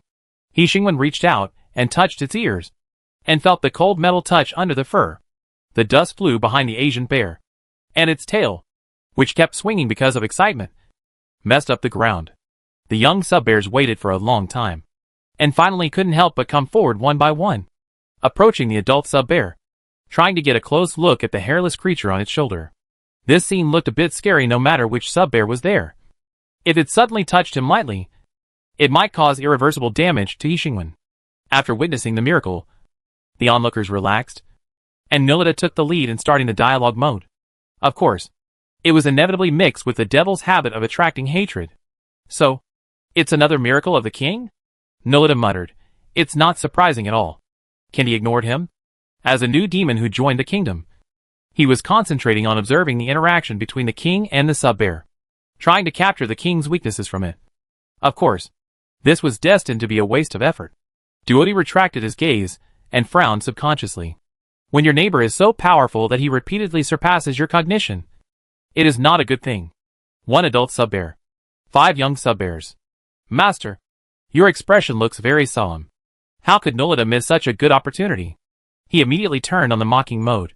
"If you show such an expression just because of a few sub-bears, it is a bit too early. Duodi cast his eyes at the demon. Just because of a few sub-bears? Is there anything more terrifying in the kingdom than this? Nulita smiled and didn't reveal anything to the other party nonsense. Any normal person knows how to choose between the kingdom and the mage. Of course. Isn't the king the most terrifying existence in the kingdom? He casually skipped over the topic and said, but, mages, what are you doing here? The Sky City finally exploded? Why are there so many more dwarves? Nubita raised the hatred value for the whole game. Are the dwarves finally ready to restore their country? Dottie stroked his staff. The devil has not changed at all. Unfortunately, the devil has chosen to change. Nubita said slowly, after thousands of years, we have found another powerful ruler. Dottie heard his subtext. The devil has made a choice? Kenny took over the conversation and said, the king is willing to accept the devil. And our people are on the way to the kingdom. Accept the devil. Dottie looked at Nubita, whose face was full of sarcasm and full of hatred. It is really a very courageous choice. Nulita had the same idea as him. Thousands of years are enough for the demons to face the world with more courage. Kenny felt the same way. Not only do the dwarves want to restore their past glory, but the demons also have the right to pursue their past glory. Think about it. When the Father God was still there. And Disa Jean interrupted, so, in order to restore the past glory, what are you going to do? Nulita and Kenny sang the same tune. Nulita, offer our loyalty to the king. Kenty, then wait. And Disa Jean instantly understood the subtext of their words. So just do nothing and wait for the king to bring back the former glory of the demons? To be so lazy and hate work. You are worthy of it. Demon. Chapter 61 Game 39 The Lost Treasure of the Dwarf Kingdom. This. Duodi glanced at the demons and dwarves who were as quiet as chickens. And said carefully, isn't it inappropriate? He Xingwen, inappropriate? Duodi looked at the Asian bear squatting not far away. It was looking at the distance with a relaxed look. And was not in a hunting state. But even if it was just sitting, the pressure of being at the top of the food chain was enough to make intelligent creatures tense. The Asian bears behind it were playing by themselves. If the young Asian bears were reduced by hundreds of times, this scene might become very warm. But under the premise that even the smallest Asian bears weigh several thousand pounds, this scene can only make bystanders tremble with fear and subconsciously want to keep a distance from them. After observing the Asian bear, Duodi was about to look away, and suddenly saw a flash of silver light in his peripheral vision. The squatting Asian bear slapped the bird flying across the sky with its tail. Because of the force and speed, the bird was smashed to pieces, with blood and flesh mixed with scattered feathers scattered all over the ground. Yaxiong, who was bored, moved his position leisurely to avoid these things. Duodi's words were stuck, and his tone was serious. It is a beast, not an intelligent creature. This is the biggest problem. This is not the biggest problem. He Xingwen smiled at Duodi and said, the biggest problem is that you don't believe me. This sentence made the atmosphere tense. Unless you equate it with you. I can't think of any reason for us not to trust you. I am not the same as it. But obviously, you don't equate the kingdom with me either. He Xingwen said in a relaxed tone. From the ground you step onto every flower blooming on the ground. They all belong to my will. The scene fell silent. The wizard said dryly, including going against their nature and not attacking other creatures? He Xingwen looked at the Asian bear squatting on the ground, who was a million miles away from being well behaved, and was very sure of this. From the fact that you can still discuss this with me. This is obviously beyond doubt. Dottie gave up the idea of continuing to stop it. Anyway, he was not the unlucky guy who directly contacted the Asian bear. To be precise, this matter has no direct relationship with the Arcane Academy. So it is better to give the task of stopping the king from implementing this matter to those who really should oppose it. A great idea. Anuta's words were loud and clear. The king means that the Asian bear should be used as a member of the transportation process to complete the transportation of bulk commodities from the land of gods fall to the kingdom. Dottie reminded him. This means that the wandering merchants need to connect directly with it and transfer the goods to the Asian bear. Anuta's understanding ability is not bad. He looked at the wizard who repeated the king's words with some doubt. So, I said this idea is great. Is there anything wrong? Nulita cheered on the side. Mage. That's Azagen. You are worrying too much for them. Maybe they are still excited about being able to contact the Asian bear alone. Kenny thought, in this case, how much is a living Asian bear worth? Nublita echoed, if you can catch a living Asian bear. I don't think money means much to you. Because you can have as much as you want. Anuta ignored the demon's instigation and explained to the wizard, if it's just a safety issue. We trust the king's control over the kingdom. Since the king made this suggestion, it is obviously because he is sure that Asian bears are very safe for us. Anuta, under this premise, this is the best choice. The physical fitness of Asian bears is similar to that of dragons. Its huge size is enough for it to transport a large amount of goods at a time. As a subject of the king, it is immune to the curse of the gods' falling land. No matter from which angle you look at it, this is killing two birds with one stone. Nubleta sighed sincerely. It's worthy of being a wandering merchant. It's worthy of being the first to come into contact with several new civilizations and establish trade relations. It easily did what they couldn't do, that is, after seeing the Asian bear with his own eyes, he could still support the king's proposal without a doubt. He turned around and waved his hand. There's no more fun to watch. Let's go! Some demons retreated in 2s and 3s, while others did not listen to Nubleta and stayed where they were and tried to eat the show to the end. Dottie led the mages and left the scene. The dwarves did not follow at the beginning. In their eyes, this matter was not as important as the work they had not finished. After Anuta and Yixingwen confirmed the specific transportation arrangements and the part that Yaxiong was responsible for, they completed the final confirmation of this batch of bulk transactions. I will notify Ezigen to transport the goods you need to outside the land of God's Full. Anuta confirmed with Yixingwen the specific location of receiving the goods, and then continued, then the Asian bear will complete the final transportation process. For Ezigen, transporting bulk commodities to the outside of the gods' falling land is just a simple operation of positioning, and then folding and jumping in space. To put it simply, it is to open a black hole. It's just that the duration and scale of this black hole are relatively large. Of course, it is not easy to maintain a huge space transmission for such a long time.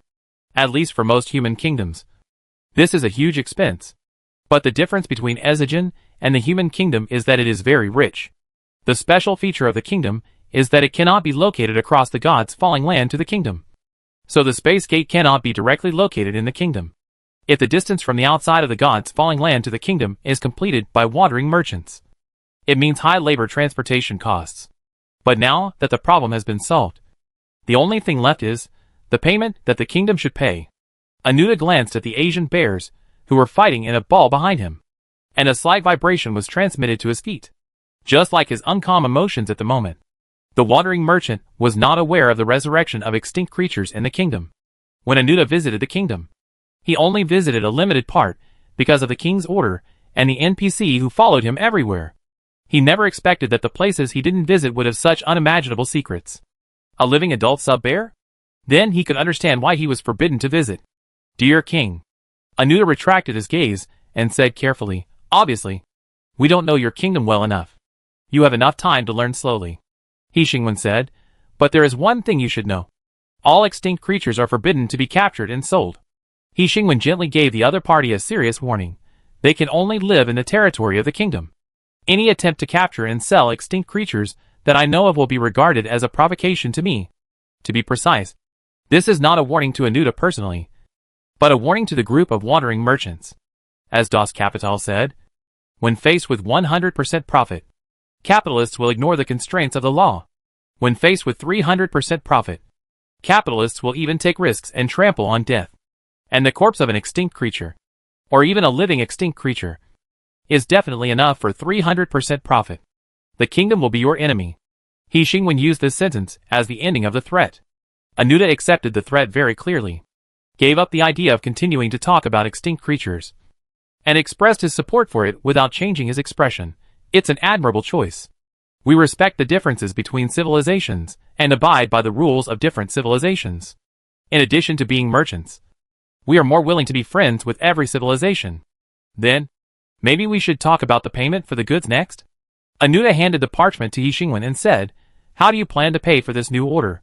Yixingwen unfolded the parchment, and the long bill fell all the way to the ground. All the expenses were clearly marked on the bill, including the cost of the building materials themselves, the transportation costs, and the personal remuneration of the wandering merchant. Judging from this bill, the wandering merchant is more like an intermediary. He charges a separate fee, and these goods are sold in packages at cost price. He does not make a profit from the price of the goods, but he charges a separate fee. Noticing that Yixingwen's eyes fell on the bill, Anuta explained, the quantity and type of these materials were confirmed by Indisa and agreed by you. Do you have anything else to delete or modify? He Xingwen scanned the bill at a glance, and his eyes paused for 2 seconds on the final total amount. He fully understood why every war was launched for profit. Because there is no money. Pay in batches. And pay once you receive a batch of goods. Anuda agreed to this payment method, and then went to confirm the next steps with Ezijin. When He Xingwen returned to the warehouse in the main city, looking at the pile of gold like a small mountain, it seemed as if he saw the empty scene next. Is the amount of gold enough to pay for the goods? In a sense, the system made a purchase list for that batch of building materials. So, just enough. This must be open source. He Xingwen fell into thinking about how to make money quickly beside the gold mountain. Earn money from players? This is a good idea. But unless he opens up the internal test quota, even if each of the 100 players loses everything, it is impossible to fill this bottomless pit. Continue to barter with China? This is undoubtedly a poison to quench thirst. Without a stable output of equivalents, relying solely on external forces to fill the trade gap between the kingdom and the wandering merchants will only cause economic turmoil in both worlds. Therefore, the only way was placed in front of He Xingwen. How long do you think it will take to complete the process of researching, developing and putting black blood stone into use? The system made rigorous calculations and came to the conclusion, if this process is too short, it will cause great turmoil in the world, including but not limited to turmoil in the fields of economy, politics, military and war. The new energy controlled by a certain kingdom has an impact on the old energy. If there is not enough buffer time, the impact on the old economic system will directly lead to other forces choosing to counterattack. He Xingwen interrupted him. In other words, in a short period of time, new energy cannot be sold as a commodity. In fact, even after the new energy is put into production, I do not recommend that you sell it as a commodity. The system said, because it is not popular. Except for the land of God's fall. There is currently no other place that produces black blood stone. This is a rare energy source. In this case, where does the kingdom get the money to trade with the outside world? He Xingwen was wondering if he had missed something, and the system had already given him the best solution. I don't know if you know a rumor. He Xingwen looked up in confusion. What? Legend has it that the treasure of the dwarf kingdom is hidden on the top of the mountains. He Xingwen quickly extracted keywords. Are you suggesting that I dig for the treasure of the dwarf kingdom? The system knew very well how to convince He Xingwen. I am suggesting that you find the lost treasure for the dwarves. He Xingwen thought for a few seconds, and was not easily fooled. Then? In fact, I don't think the treasure in this rumor is a huge wealth in the sense of intelligent creatures. The system said slowly, based on the racial characteristics of the dwarves, the situation faced by the dwarf kingdom at the time, and the geographical location of the dwarf kingdom. I am more inclined to believe that this so-called treasure is the last blessing left by the dwarf kingdom to its people. He Xingwen paused for a few minutes, sorted out the meaning of his words, and followed the other party's thoughts. The last blessing, weapons? Food? Or some kind of casting technology? That depends on what kind of mentality the last dwarf king had at the time. He Xingwen, what does this have to do with the kingdom's lack of money? The system said slowly. The treasure of the dwarf kingdom itself has no direct relationship with this point. Even if the so-called treasure of the dwarf kingdom is an unimaginable wealth, I believe you will not take it for yourself. In fact, it is not necessarily. After all, a wealth that is within reach and beyond imagination is different from an extinct creature. The former is a dead thing, while the latter is a living life. Life is always more important than dead things. If it is a fortune right in front of us, it would be a great test of human morality. He Xingwen could not make a definite conclusion about this.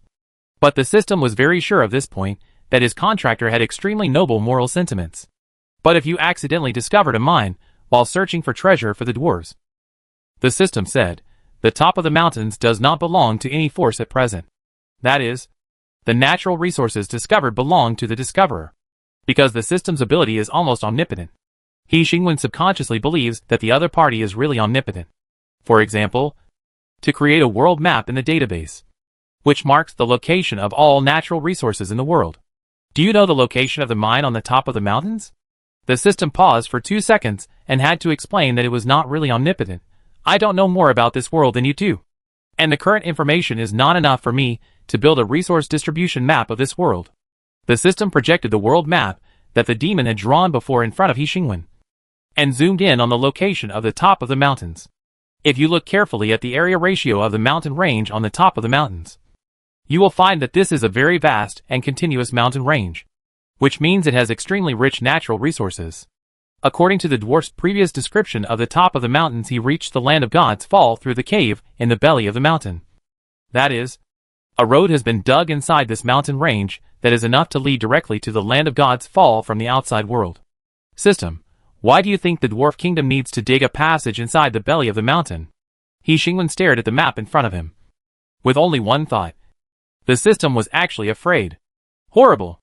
Before the dwarf kingdom split, the top of the mountains was the territory of the dwarf kingdom.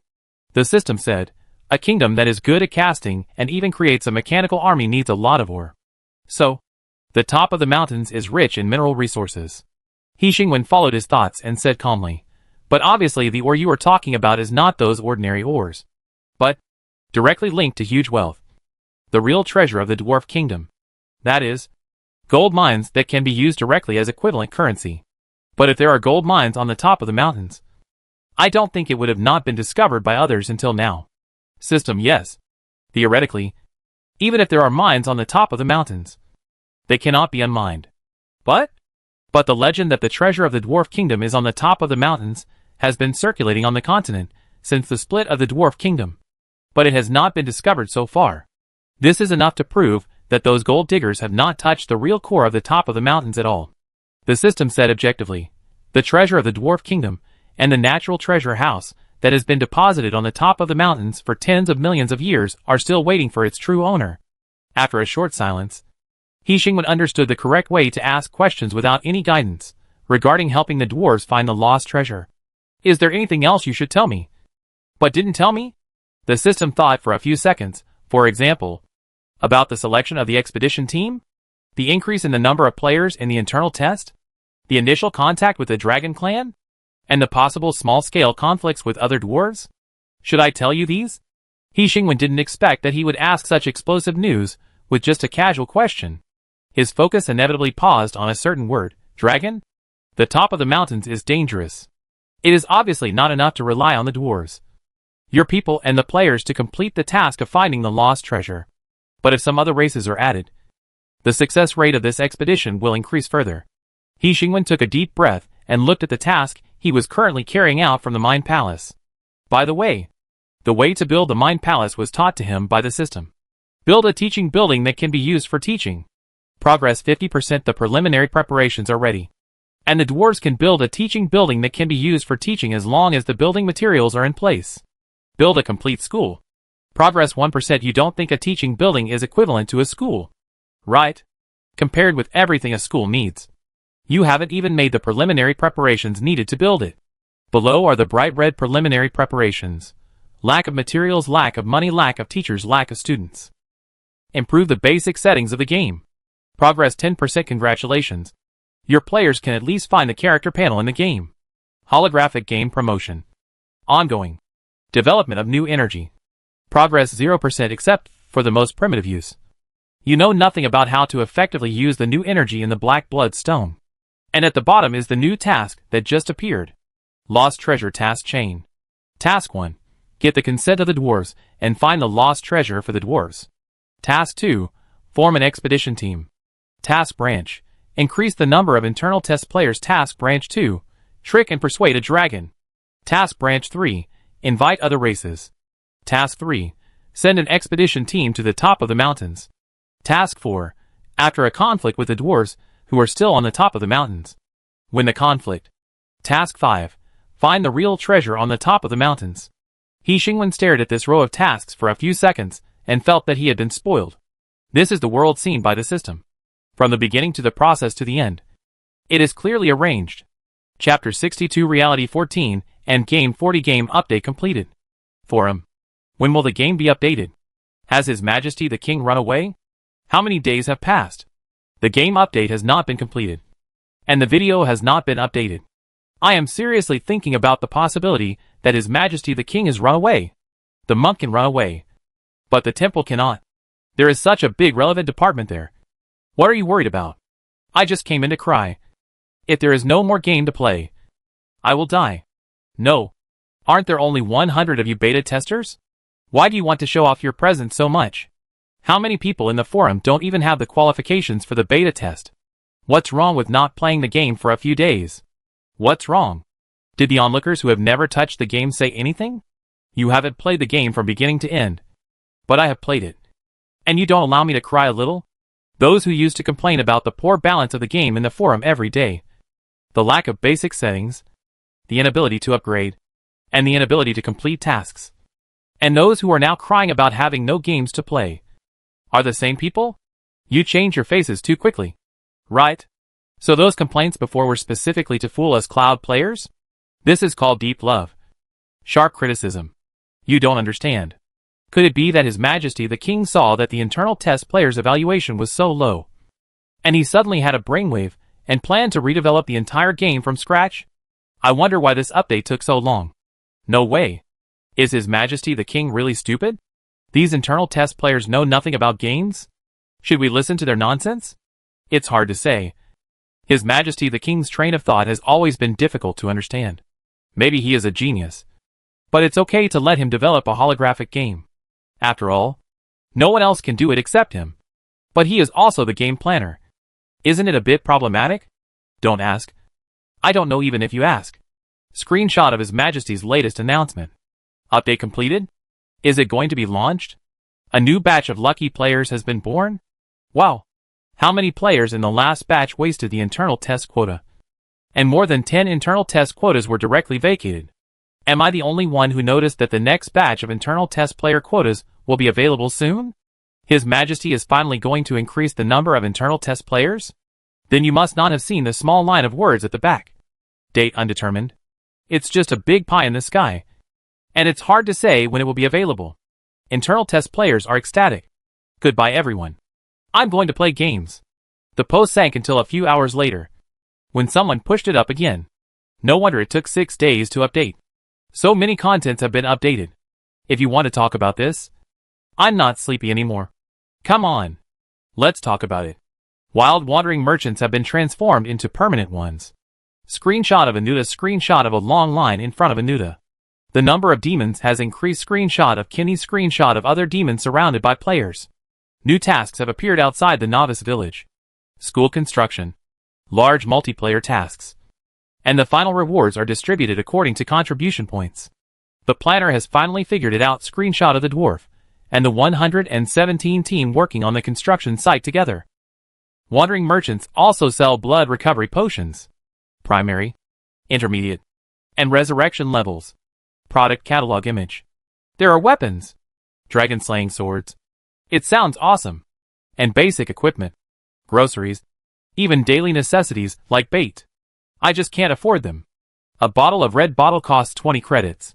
Only 5 credits for completing a basic task. Swindlers? Don't say it. I finally got in line. Opened the catalog.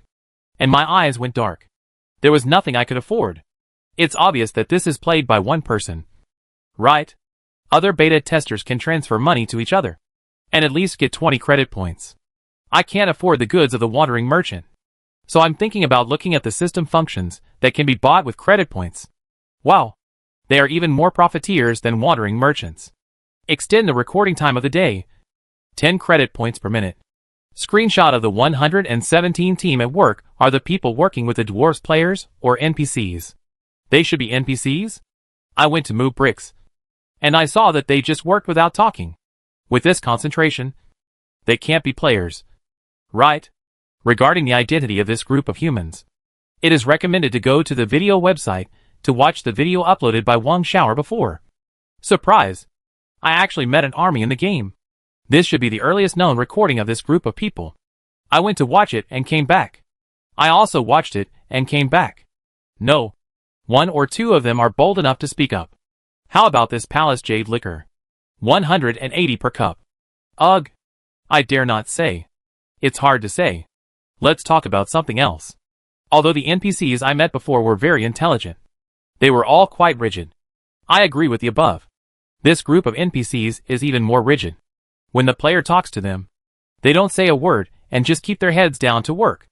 Let's talk about something else. The news has been quite lively recently. Is it the news about the turtle suddenly mutating? What mutation? Didn't the experts come out and say that they are still studying the possibility of climate change affecting species? It's quite interesting. How can a turtle just spray water out?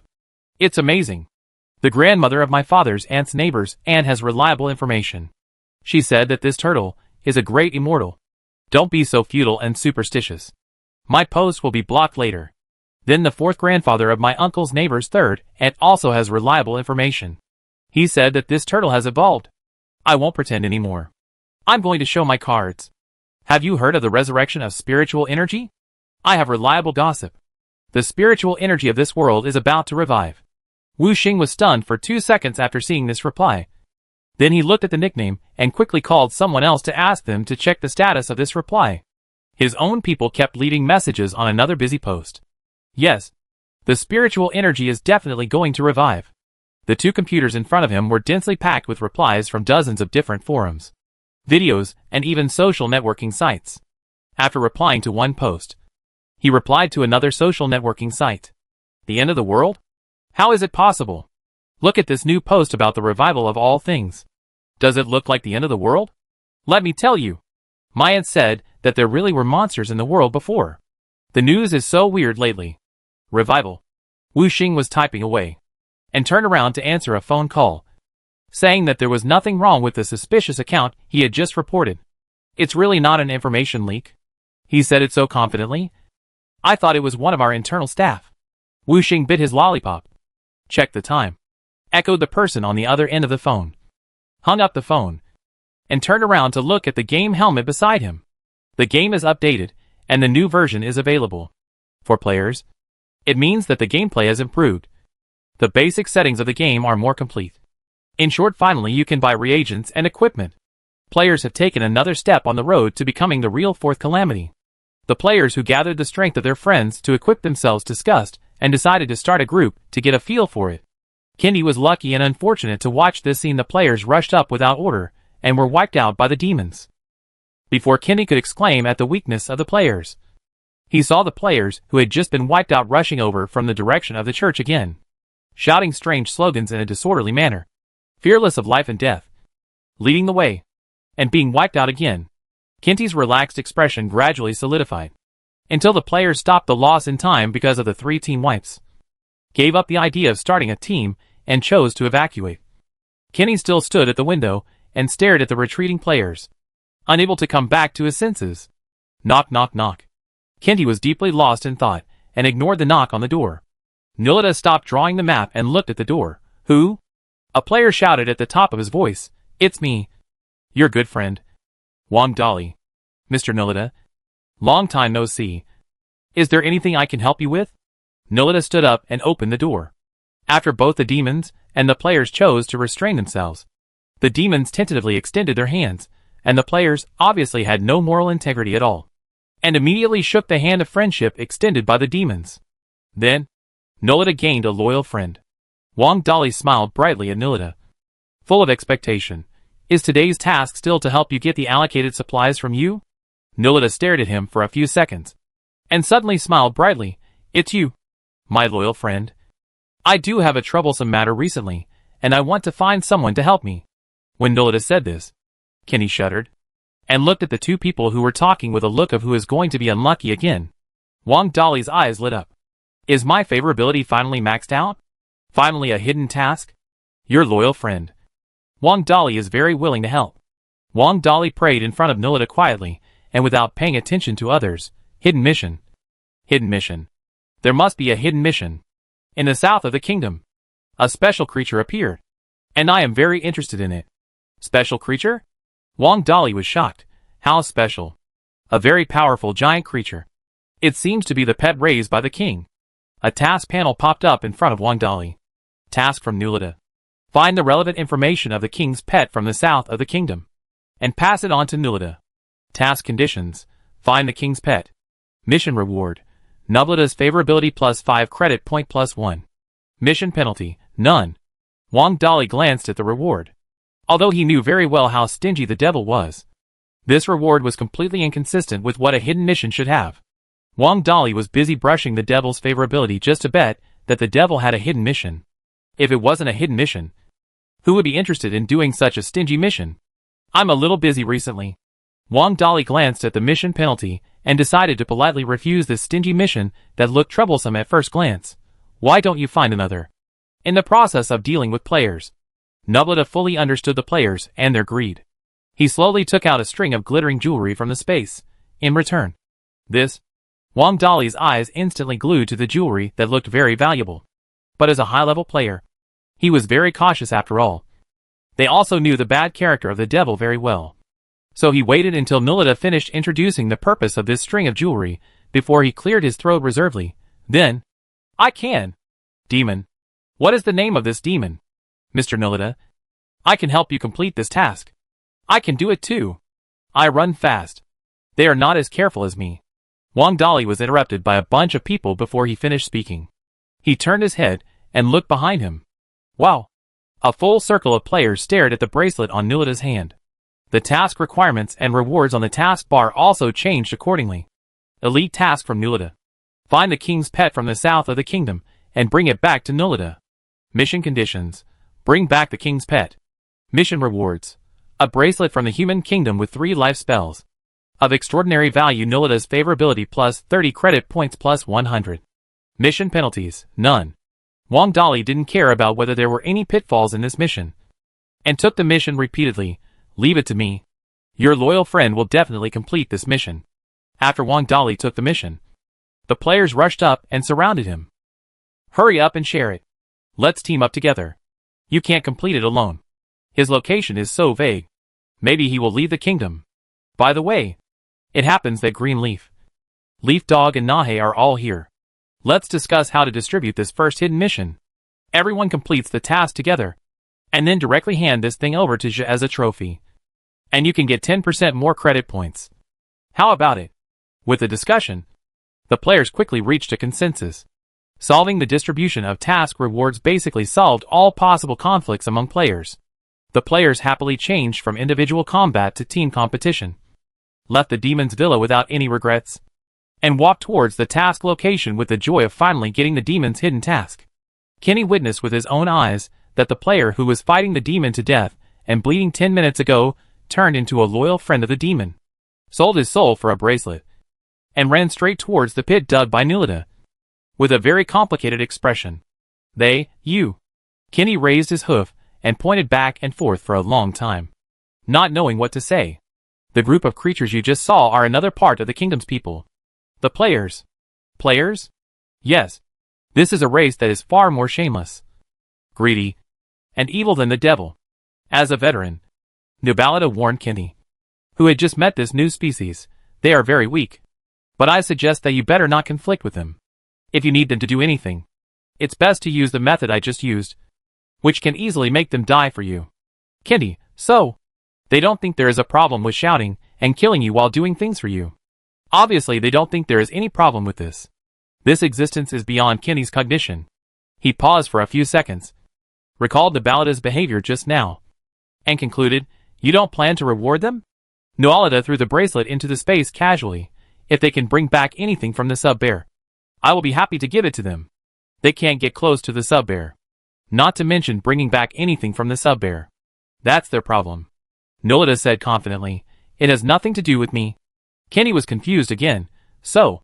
Even so, they don't think it's a problem? Obviously not. Nubleta shared his findings. They have a very special set of rules of conduct. As long as you pay them, they are willing to do anything for you. Kenny was silent for a few seconds. So you dug a trap for them. Hey, brother. I'm a demon. Nubleta said confidently. They were planning to rob me not long ago. Holding grudges is the nature of demons. Rob a demon? Kenny couldn't help but let out a surprised voice. A genius idea. Very fearless and courageous behavior. What makes them think that's selfish, greedy, and evil demons will be robbed obediently? Keep your distance from them, and let them die for you when necessary. Nubleta used his experience to warn Kenny. You don't want to know how many demons died indirectly because of them. The players are very active. After receiving the hidden task from Nubleta and distributing the task rewards, they quickly completed the personnel integration and task distribution through modern technology. Under the command of Yuquan, who had experience in going out for adventure, they set off in a mighty manner. The dwarves who were busy laying the foundation were attracted by their mighty formation. They looked up at the crowd and got busy again indifferently. After the first batch of building materials arrived and the construction area was already divided, some dwarves stayed at the construction site to command Team 117 to complete the basic foundation, that is, moving bricks, while some dwarves built a factory directly next to the construction site. The factory without walls and roofs. The reactors made of metal products hammered out by the dwarves stood from scratch in the open space. This attracted a group of players to wander around and try to receive the hidden tasks from the dwarves. Team 117 maintained order on the scene and let the players break up into small groups and become part of the brick-moving army. These players are not interested in the hidden tasks issued by the demons. They are more interested in the reactors built by the dwarves. To be precise, they are full of interest in the dwarves. The reactor is just the first step in metallurgical construction. What the dwarves really want is not just a few furnaces. Why are the best builders on this continent dwarves? Why are dwarves good at engineering, including mining, metallurgy, machinery, and other subdisciplines, instead of being directly classified as forging? Because they deserve it. When the first large metal energy-driven vehicle was forged and assembled from scratch, everyone, including the players and Team 117 who witnessed this scene, was directly shocked by the inherent cognition of the Earth. It was a very simple tool vehicle that was hastily made just to complete the construction task. But it had multiple functions such as suspension, transportation, forging, and fixed point. Andy Soo Jean ran into the control room along the frame, nodded to the dwarves, and started it directly without any sense of ceremony. With a boom, a faint blue light lit up from the core area of the tool vehicle, and the tool vehicle started moving. The dwarves stopped and watched it run smoothly, then turned their eyes away and refocused their attention on another mechanical product they were building. Only humans stared at this simple tool cart, unable to look away for a long time. This tool cart with multiple functions took 3 days to create from scratch in the hands of the dwarves. Before it was born, only a few dwarves briefly discussed it, and completed the design process in a short time when Team 117 didn't even react.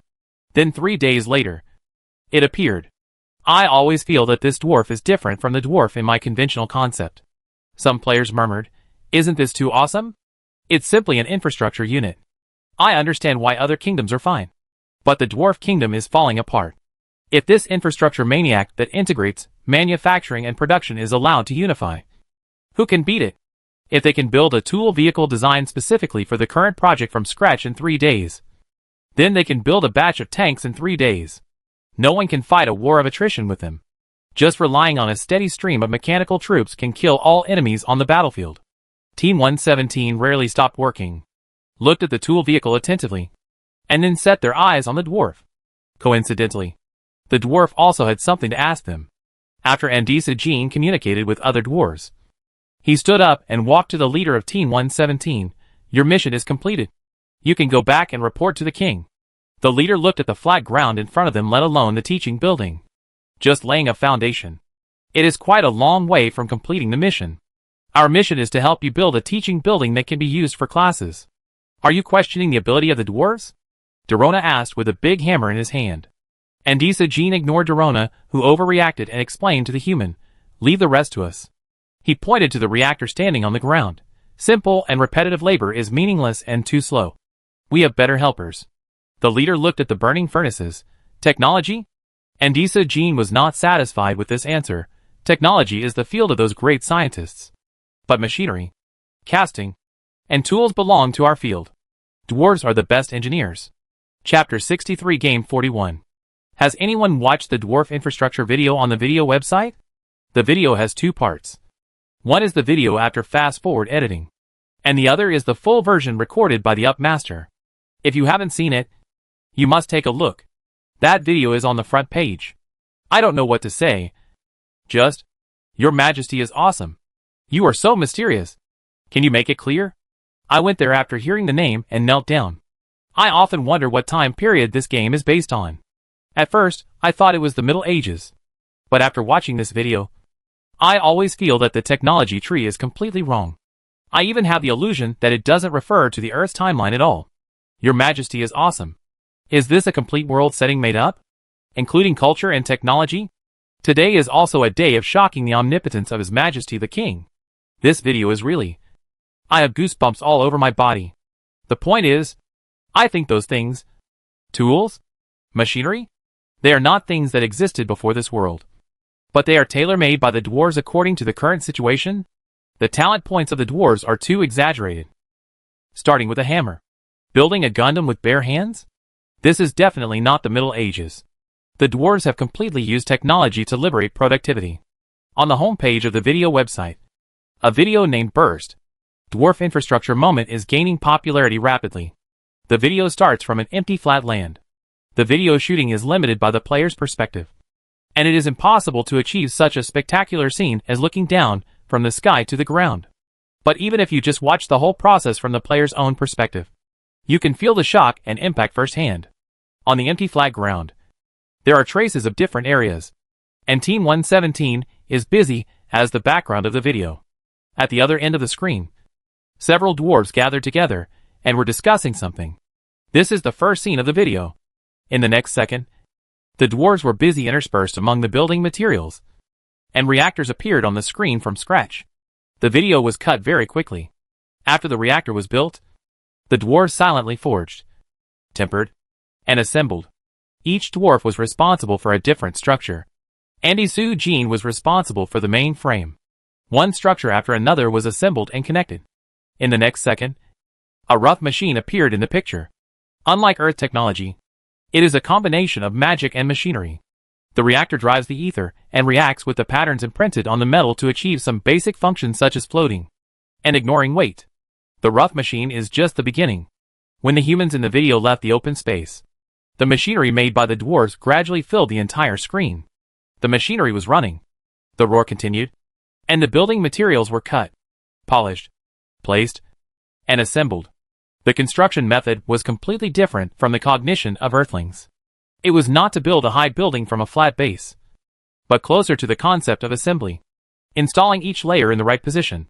The combination of ether and machinery made the construction itself very simple, and 200 dwarves were enough to further speed up the simple process.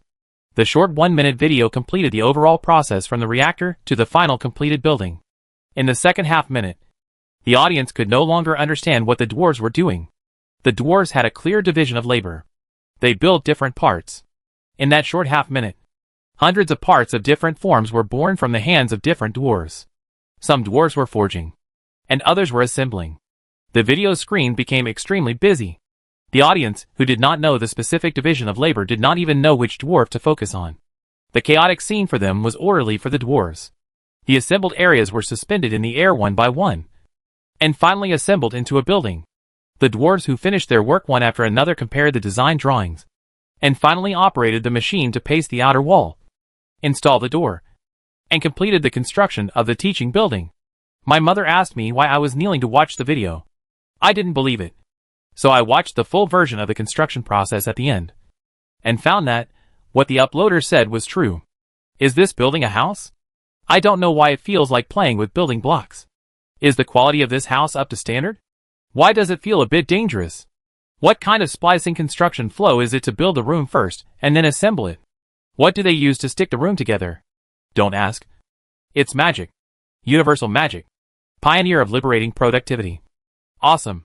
At the same time as the dwarves were building, in order to complete the devil's hidden mission, the player team set out towards the south of the kingdom. With the experienced guide, the leaf dog, the first person in wilderness survival, leading the team, they entered the land of gods without any danger. The land of gods may be an extremely dangerous place of death for other races in the alien world. But for players, it is the safest place.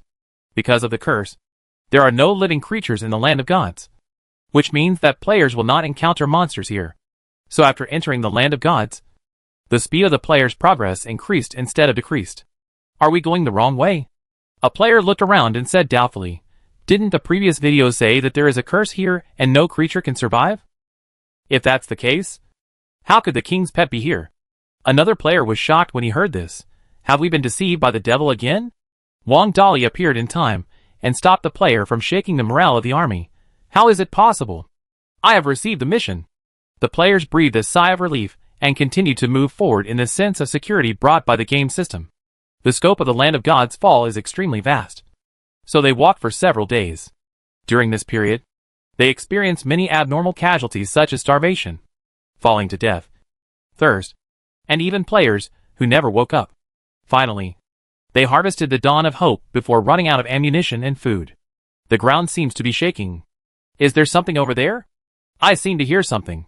When the ground shaking became stronger and stronger, the players realized belatedly that something was wrong. But they looked around and saw nothing in the empty desert. There was not even a tree to climb, let alone obstacles for them to hide. The uneasy players gathered together and looked around. As the vibration came from, they gradually locked the direction. Before the other party appeared in their sight, there were enough warnings to alert the players of the other party's arrival. But the players, who had no idea what they were about to see, just huddled together, looking at the empty direction in confusion. Should we run? This is a bit loud. It feels like a huge monster is about to appear. Lead Dolly. How did the demon describe the mission target before?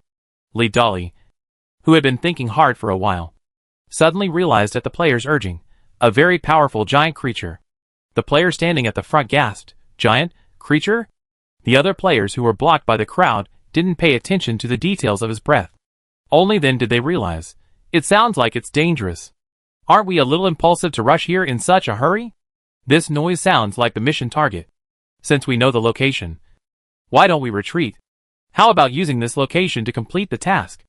I don't think the demon will be satisfied with this answer. This noise doesn't sound like something we can defeat. Don't say it. The player at the front cried as soon as he opened his mouth. Why don't you look back? The players gathered in a group turned back impatiently, then took a step back, 2 steps, and ran away. As the ground tremors continued to intensify, the sub-bear finally appeared within their sight. The deterrence brought by the huge size directly defeated the players' fluke mentality. The players know their own business.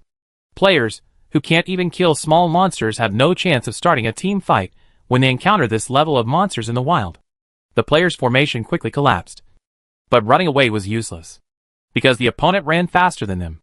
The gradually shortened distance made some players give up running away and turn on the video mode to record the appearance of the sub-bear, including this special device on it. What is that? The player who gave up struggling and was ready to get a free return scroll looked up at the protruding part behind the sub-bear and asked, "It looks like a fixed device." The fluffy appearance could not conceal the opponent's brutality. The creature, whose size alone was enough to destroy the idea of resistance, faintly flashed silver light under the light, and its long tail swayed gently, and a sharp wind sounded. The most important thing to note was the square metal box on the opponent's back. Compared with the size of the sub-bear, this box was not huge. But if the reference object was changed to humans, then this box was definitely the type that could not be easily moved. The metal box was fixed in a special way, firmly carried on the huge beast, and remained motionless even when the opponent was moving quickly. The video ended at the moment when the opponent stepped over the crowd. The sub-bear, who did not notice these weak etheric bodies at all, stepped on them to death when they moved forward lightly, and as they wished, gave the players a free return ticket one by one. None of the players survived. The devil's hidden mission failed because of this. The opponent's overwhelming strength made all the players give up the idea of completing this hidden mission after watching the video. After all, this hidden mission requires players to bring the sub-bear to the demons. The demons themselves cannot beat the sub-bears, and can only ask the king for help when they are chased by the other party, let alone the current players. Even if the fourth disaster is formed, it will cost a lot, and it is possible to complete this mission under the premise of infinite resurrection.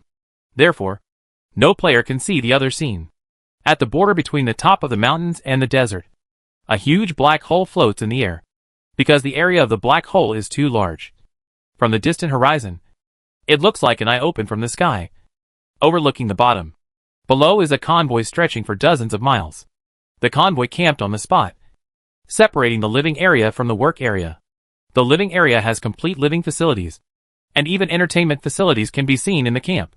The work area is outside the line where the green land and the desert meet.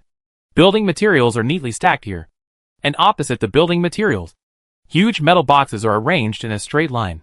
Some have been assembled and sealed, while others have nothing in them and are exposed to the light.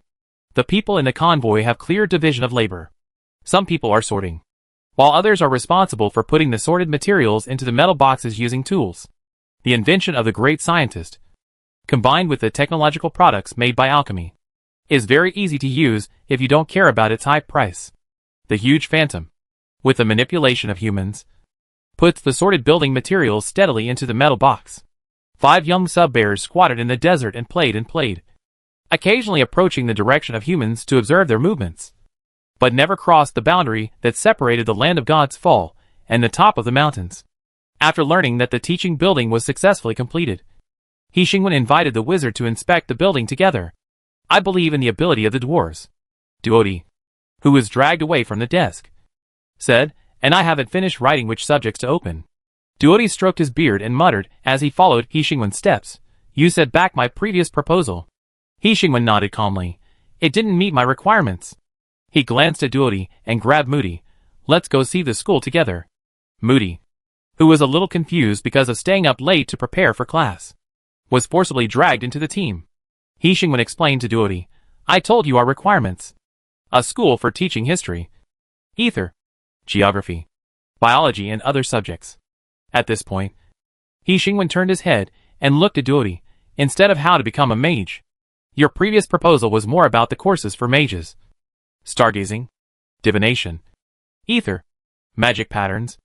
After burying his head in the documents for a long time, Duodi obviously found it difficult to maintain his amiable elder demeanor. He complained with some dissatisfaction, if you want your people to master the basic knowledge of ether, then they must learn these. How do you think a mage is trained? They walked out of the city. Isn't it through learning? It is through learning. Through never-ending learning. To gain more knowledge. To help you establish a sufficiently stable connection with the world projection, so that you can mobilize the ether, use the ether, control the ether, and understand the ether. Duodi emphasized, even if it is just to master the preliminary knowledge of the ether. They must know this. So, it is really not surprising that the mages are obsessed with knowledge, because knowledge is power to them. I think some of them are unnecessary. He Xingwen insisted on this point of view. Of course, you can still offer these courses as elective courses. I need you to determine the major courses, in addition to the major courses that allow my people to master the basic knowledge of the ether. He Xingwen glanced at Duodi, with the knowledge that the mages have. This is not difficult. Is it? Duodi did not answer He Xingwen's words. His eyes were fixed on the building in front. The teaching building standing alone on the open flat ground was very eye-catching, because the design drawings came from the system. The teaching building was very simple from design to finished product, without any extra frills, and its functionality was stronger than its decoration. In the end, what appeared in front of He Xingwen and his friends was just a simple building from the outside.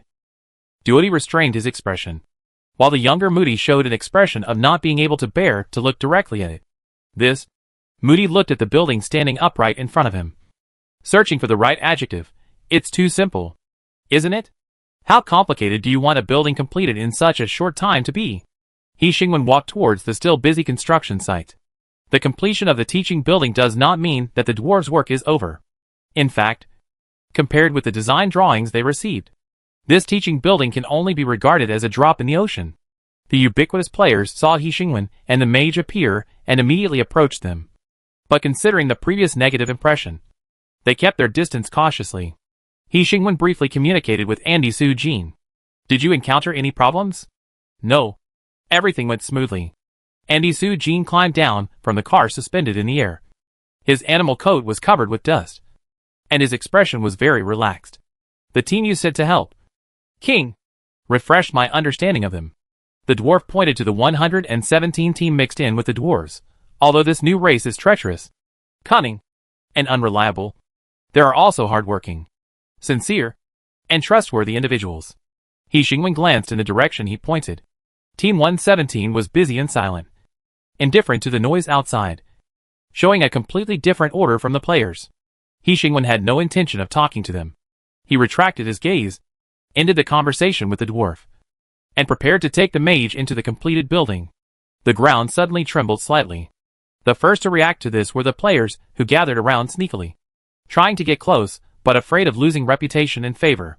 What the hell? What's going on? Earthquake? Earthquake. Run! Wait! Why do I feel familiar? In the confusion of the players, The players who had received the free return scrolls distributed by Yixiong subconsciously turned their heads to look in the direction of the ground vibration. After a short period of confusion, because they found that other NPCs had no reaction, the players gradually calmed down. He Xingwen didn't care about their movements, nor did he mean to stop because of the vibration.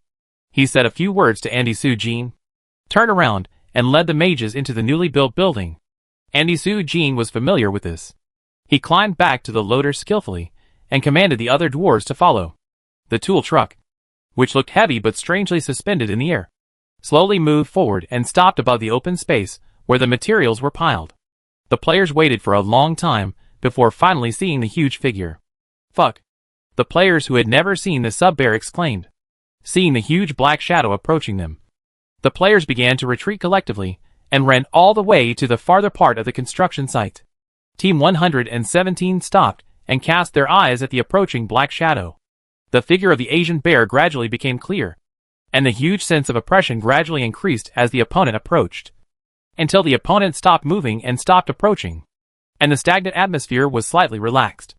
As soon as it stopped, the dwarves manipulated the tool carts, hovered around it, untied the fixings on its back, and 4 tool carts steadily grabbed the metal box on the back of the Asian bear, and slowly and steadily placed it on the ground beside it. When the box landed, the ground shook again. The tool cart swaying in front of him made the Asian bear couldn't help but shake his tail lightly. The ground was cut off a whole layer of soil. Dust flew, and the players who watched this scene clearly felt the opponent's combat power.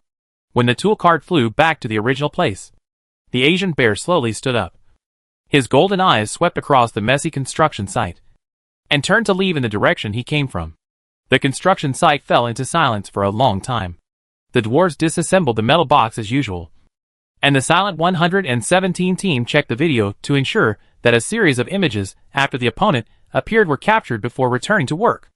Only the players, after the shock dissipated, had the first reaction to post and record the video to share the scene with other cloud players. Is this the monster that crushed us to death last time? Why do I feel that it doesn't look like a monster? From the name of the hidden task, it is indeed not a monster. It is the king's pet.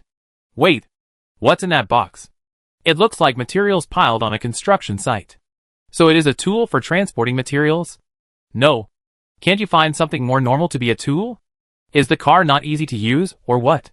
Finding such a big pet as a tool? Are you looking down on us players? As a player, I feel heartbroken. Chapter 64 Game 42 The beginning of the expedition and admission notice. The minimalist style of the exterior of the teaching building did not extend to the interior. As soon as you enter the door, you will see an open hall. A huge tree sprouts from the center of the hall and extends all the way to the top.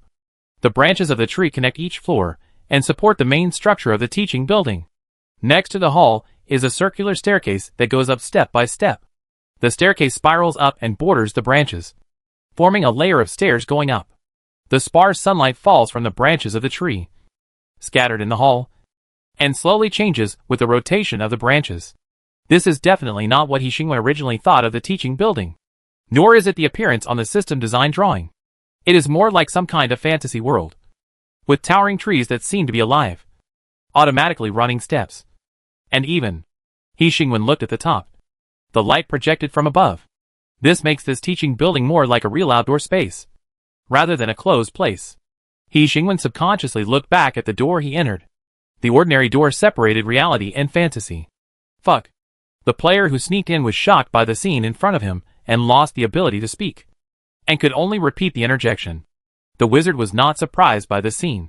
After all, they knew dwarves much better than the king. Duodi took the initiative and led the king to the big tree in the center of the platform. It seems that it is different from what you originally imagined. Duodi stopped in front of the big tree. The big tree is full of vitality. From branches to roots, it reveals the sense of years of historical sedimentation. After being shocked by this unexpected scene, He Xingwen suddenly realized a problem. No. Where did they get the tree? All the materials for building the teaching building were determined by the system and purchased from wandering merchants. There was no building material that He Xingwen didn't know about, let alone such a huge towering tree. Duodi held the staff and knocked on the rough tree trunk. The ether rippled. The heavy tree trunk began to shake, and the steps connecting other floors moved with the movement of the branches. The platform slowly rose and stopped at the real first floor. Although it looks like the tree of life of the elves. In fact, it is just a replica. A lifeless work of art. Duodi walked to the first floor bordering the platform and explained to Yixingwen, dwarves like this. He gestured around and said, a design full of spiritual energy. After entering the first floor, Yixingwen looked down. After the tree rose, a wide open space was left below, and the players were looking up at the platform docked on the first floor. The design of the entire teaching building is very special. The circular platform is a mobile elevator, and the big tree is the elevator switch that controls its rise and stop. Each floor is built around the big tree. Fortunately, the classroom has not been renovated too much and classes can still be held properly. Yixingwen browsed around, and was shocked by the dwarves' talent in engineering again and again. He returned to the first floor in silence and found that the players were lost on the stairs. The platform is designed as an elevator, not a common way to go upstairs. The stairs connected to the branches next to the platform are the most commonly used and most suitable way for multiple people to go up and down the stairs. The problem is that these stairs will change their docking positions due to the movement of the branches of the big tree, turning the originally safe upstairs into a maze-like detour. The players left behind downstairs, after discovering that the stairs next to the open space can go upstairs, happily rushed up. As a result, in the changes of the branches, not only did they not find the correct way to leave the stairs, but they also went further and further away on the stairs, and finally got stuck in it and couldn't extricate themselves. Yixingwen sympathized with the players for a few seconds, turned his eyes away as if nothing had happened, and walked towards the door with the mage. Master, about the proposal for the main course. Duodi glanced at the king and squeezed out 2 words. Writing. Yixingwen pretended not to see his expression and continued. Since the teaching venue has been prepared for you, you can also prepare for the class. Duodi couldn't help asking questions. There are still many things that have not been determined about the students, courses, and teaching content. We need time. I know. Yixingwen nodded and said in a relaxed tone. So, I will first convey the news that the school will start teaching in 5 days to my people, and ensure that they can. Wait. Duodi had an ominous premonition. So, you ask us to complete all preparations within 5 days? I have given you enough time. Yixingwen walked out of the teaching building, greeted Andy Su-jin, and continued to Duodi. As far as I know, some mages have already started research, in addition to mages like Dodi and Moody who were busy teaching. More mages focused on research rather than completing the king's mission. Andy Su-jin said a few words to the other dwarves, climbed down from the tool cart, and walked towards Yixingwen. King? You want to talk to me about something? I have something to discuss with you. Yixingwen glanced at Dodi, who was motionless. Dodi, anyway. They are idle. The more you talk, the more mistakes you make. Dodi decisively shut up and quickly retreated with Moody. I will go to assign teaching tasks. Watching the mages leave, Yixingwen turned his head and looked at the dwarves. Andy Su-jin stared at the somewhat embarrassed back of the mage, and finally came back to his senses from the dwarf's nature of indulging in forging, and his rationality returned to the line. I'm not saying that the mage is not trustworthy, but compared to knowledge, everything else is worthless in their eyes. They are fanatical ether explorers. Yixingwen respects the mage's obsession with knowledge, and it is their right to pursue knowledge. All he needs is that they fulfill their previous agreement while pursuing knowledge.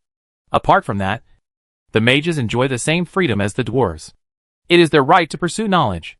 Yixingwen said lightly. Besides, the mysteries of ether are endless, and they will spend enough time to study it. Yixingwen blinked at the dwarf. They will stay in the kingdom for a long time.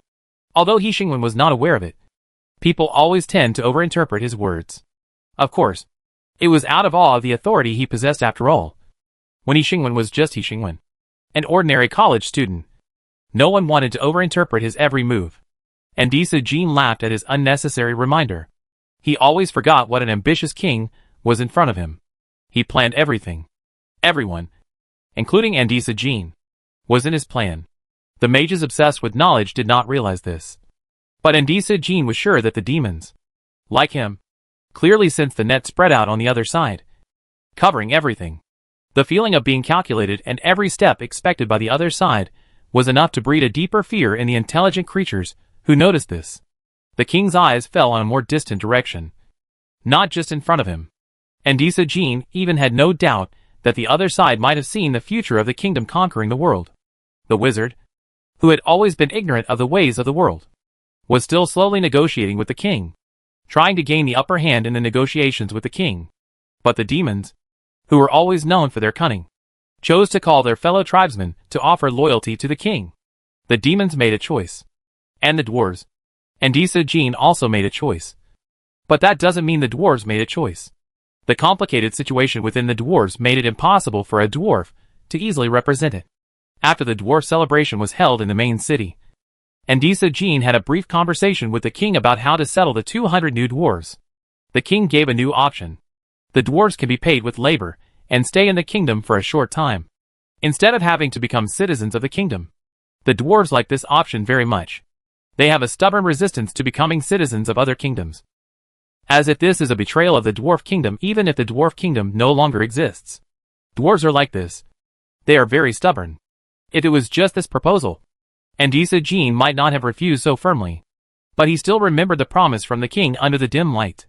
I respect the choice of the dwarves, whether they want to join the kingdom or stick to the glory of the past. This is their right. The dim light reflected the king's careless expression, as if everything had already been taken into his hands, and there was nowhere to escape. You don't have to worry.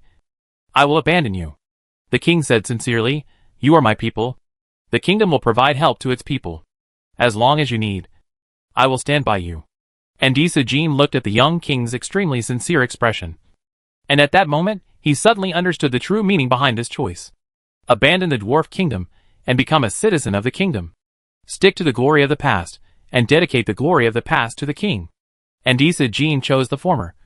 But the other dwarves wanted to choose the latter because they could not see the second half of the sentence after sticking to the glory of the past. But in fact, he didn't have so many choices. No matter which choice he made, the king would achieve his goal. Fear? Anger? No. The more he understood the kingdom, the less these unnecessary emotions appeared in Jean's mind. And any thoughts that might lead to hostility with the kingdom disappeared completely. He was afraid of the other party's strength, and he surrendered because of the other party's strength. Xingwen didn't know what the dwarf thought in a short moment, and he continued the previous topic. I have another thing to talk to you about. Xingwen tactfully got to the point.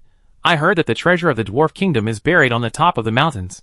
And Jean subconsciously refuted. There is no treasure at all. This is just a rumor. He spoke quickly. After hearing this rumor, the dragon clan went to the top of the mountains to search for a month, but found nothing. And Jean emphasized, if this treasure really exists, it is impossible that it has not been found after thousands of years of the dwarf kingdom being divided. Xingwen waited for him to finish before continuing. I know. But there is indeed a dwarf treasure on the top of the mountains. And Jean was stunned for 2 seconds, and met the king's calm gaze, realizing that the king was not here to seek advice. This was just a notification. And Jean struggled in vain. I know nothing about this so-called treasure. I know. Xingwen repeated. So? I want to ask you. Do you want to find the treasure of the dwarf kingdom? What's there to think about something that doesn't exist? And Jean looked at Xingwen for 2 seconds and asked tentatively, do you think we want to? I think, after all, it is a treasure belonging to the dwarf kingdom, and it should be returned to its original owner. Xingwen didn't notice the subtext in the other party's words, and continued according to his own plan. What's more, given the current situation of the dwarves, they should also need it. So, we should want to find the treasure? And Jean got a hint from the king, and continued the king's words. What do you plan to do? Finally getting to the point, Xingwen sped up and said, I plan to form an expedition team to help the dwarves find the lost treasure. And Jean went over this sentence several times in his mind, and uncertainly focused on the expedition team. Expedition team? Xingwen briefly introduced him, based on the dangers that may be encountered when going deep into the top of the mountains. The expedition team will invite other races to search for lost treasures while ensuring safety. As a direct descendant of the Shishan dwarf king, Jean was very sure that he had never heard of any so-called treasure of the dwarf kingdom from his ancestors, although this rumor spread very widely on the mainland. In fact, most dwarves held a nonsense attitude towards it. Dwarves know dwarves, whether it is IQ or habits. The last king of the dwarf kingdom could not leave any treasure of the dwarf kingdom before his death, but the king's firm attitude inevitably made the dwarves waver. In silence, Jean tentatively asked, So you plan to selflessly retrieve the lost treasure for the dwarves? He Xingwen nodded. I hope it can provide a little help to your current situation. What do you think? The choice was once again handed over to Indisa Jean. But he didn't even know what it meant. Did the king just suddenly want to do something for the dwarves? This idea has no soil for existence. And the world of the jungle is very direct. Indisa Jean felt frustrated and couldn't guess the king's intentions. It was like the gap between them was in front of him, making it impossible for people to have any thoughts. I respect your opinion. Indisa Jean weighed his words and said, the dwarves will be grateful for this. So, will the dwarves join the expedition and set out to find the lost treasure? If you need it? He Xingwen automatically translated this sentence into agreement. Marked the completion of task 1 of the chain task. Glanced at the 3 branch tasks of task 2. And his eyes fell on the distance. So, what does the dragon in this world look like? Forum. Just received an admission notice? What kind of magical operation is this? The real purpose of the relevant departments participating in this game has finally been exposed? In order to get students to go to school. They are so unscrupulous. I skipped classes, fought, and dropped out of school. But I am still a good student. Did the host go to the wrong forum? This is a discussion area related to holographic games, not a parent-child forum. Wait, I looked at the main post carefully. It seems that the OP has come to the right place? But what is the admission notice? Is there new content in this game? Wasn't it updated 2 days ago? It seems to be a new feature that was quietly launched. I saw that there were many posts with the keyword learning in the forum in an instant. Cloud players who don't have internal testing qualifications are fearless. What new feature? Tell me quickly so that I can take a look. Why did you all receive the admission notice? No. Does this thing also need to meet hidden conditions? The game sent me a piece of parchment, which was very formal. My game nickname was written at the beginning. Fortunately, this game cannot be named randomly. Otherwise, I can't imagine how I would feel if I received an admission notice with the words, "Did you eat shit today?" The date and location of the report were written on the parchment. Anyway, it looks quite real. It reminded me of the painful time dominated by campus life. It's really nostalgic. I didn't expect that there would be a day when I could be a student again. Usually I would stand on the stage and give lectures to others, which would be a very interesting experience. I don't think it's interesting. According to the conclusion of the planner's brain hole and past experience, I think this so-called class may not be a cutscene. We have already had this kind of awareness. Okay. For a game without an upgrade module, you still expect it to design a cutscene for you? What I am more concerned about is, why does this school not even have a name? I can't guess what kind of school it is. It is most likely that the mage is taking the class. But what are the players learning? Is it magic? If you want to say this, I won't be sleepy anymore. JPG. Finally, there are skills to learn. I sat up in shock from my dying illness. What? Magic? Skills? The Upmaster finally saw the private message I sent? Is he planning to improve the combat module? What? Why didn't I receive the admission notice? Why exactly? The discussion on that post outside has come to a conclusion. It is said that if the kingdom's reputation value is less than 50, you will not receive the admission notice. Having said that, as a cloud player, I suddenly became a little curious. Why would the reputation value be less than 50? Isn't it said that every task can increase reputation? Yes, every task will increase reputation. But it will also deduct reputation. And some people don't even do the task. How will the reputation value be deducted? As far as I know, trying to deceive NPCs, trying to attack NPCs, or even just accidentally bumping into NPCs will randomly reduce reputation. In short, as long as you are too wasteful, the system has 100 ways to deduct your reputation value.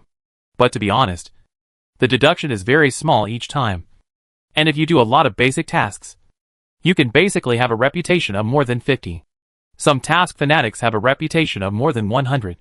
By the way, has no one completed the elite task of you? I saw that several big bosses have completed the tasks, and their kingdom reputation and use favorability have reached more than 100. The upper limit of favorability and reputation is not 100. I was surprised. I thought the maximum value was 100. I even suspect that the planner forgot to set the completion conditions of this task. I actually think this situation is not impossible. Since playing this game, my requirements for the planner have become lower and lower. Now it has reached the point where I am lucky enough that the game can still be played. Chapter 65 Game 43. The players and NPCs arrived at the teaching building on time according to the date and location on the admission notice. Have the NPCs also received the admission notice? The player looked at the NPCs beside him and felt something was wrong. Aren't they NPCs? It's their job to send out tasks at designated locations. Right? No matter how you think about it. There must be something wrong with them being here. Right? Is it because there are too few players? The players whispered. There are only 100 players. Another player interrupted him. There are only more than 80 players who have received the admission notice. And there are still a dozen who have not met the hidden requirements. 80 players are too few. It feels a bit wasteful for such a big building. It won't always be only 80 players.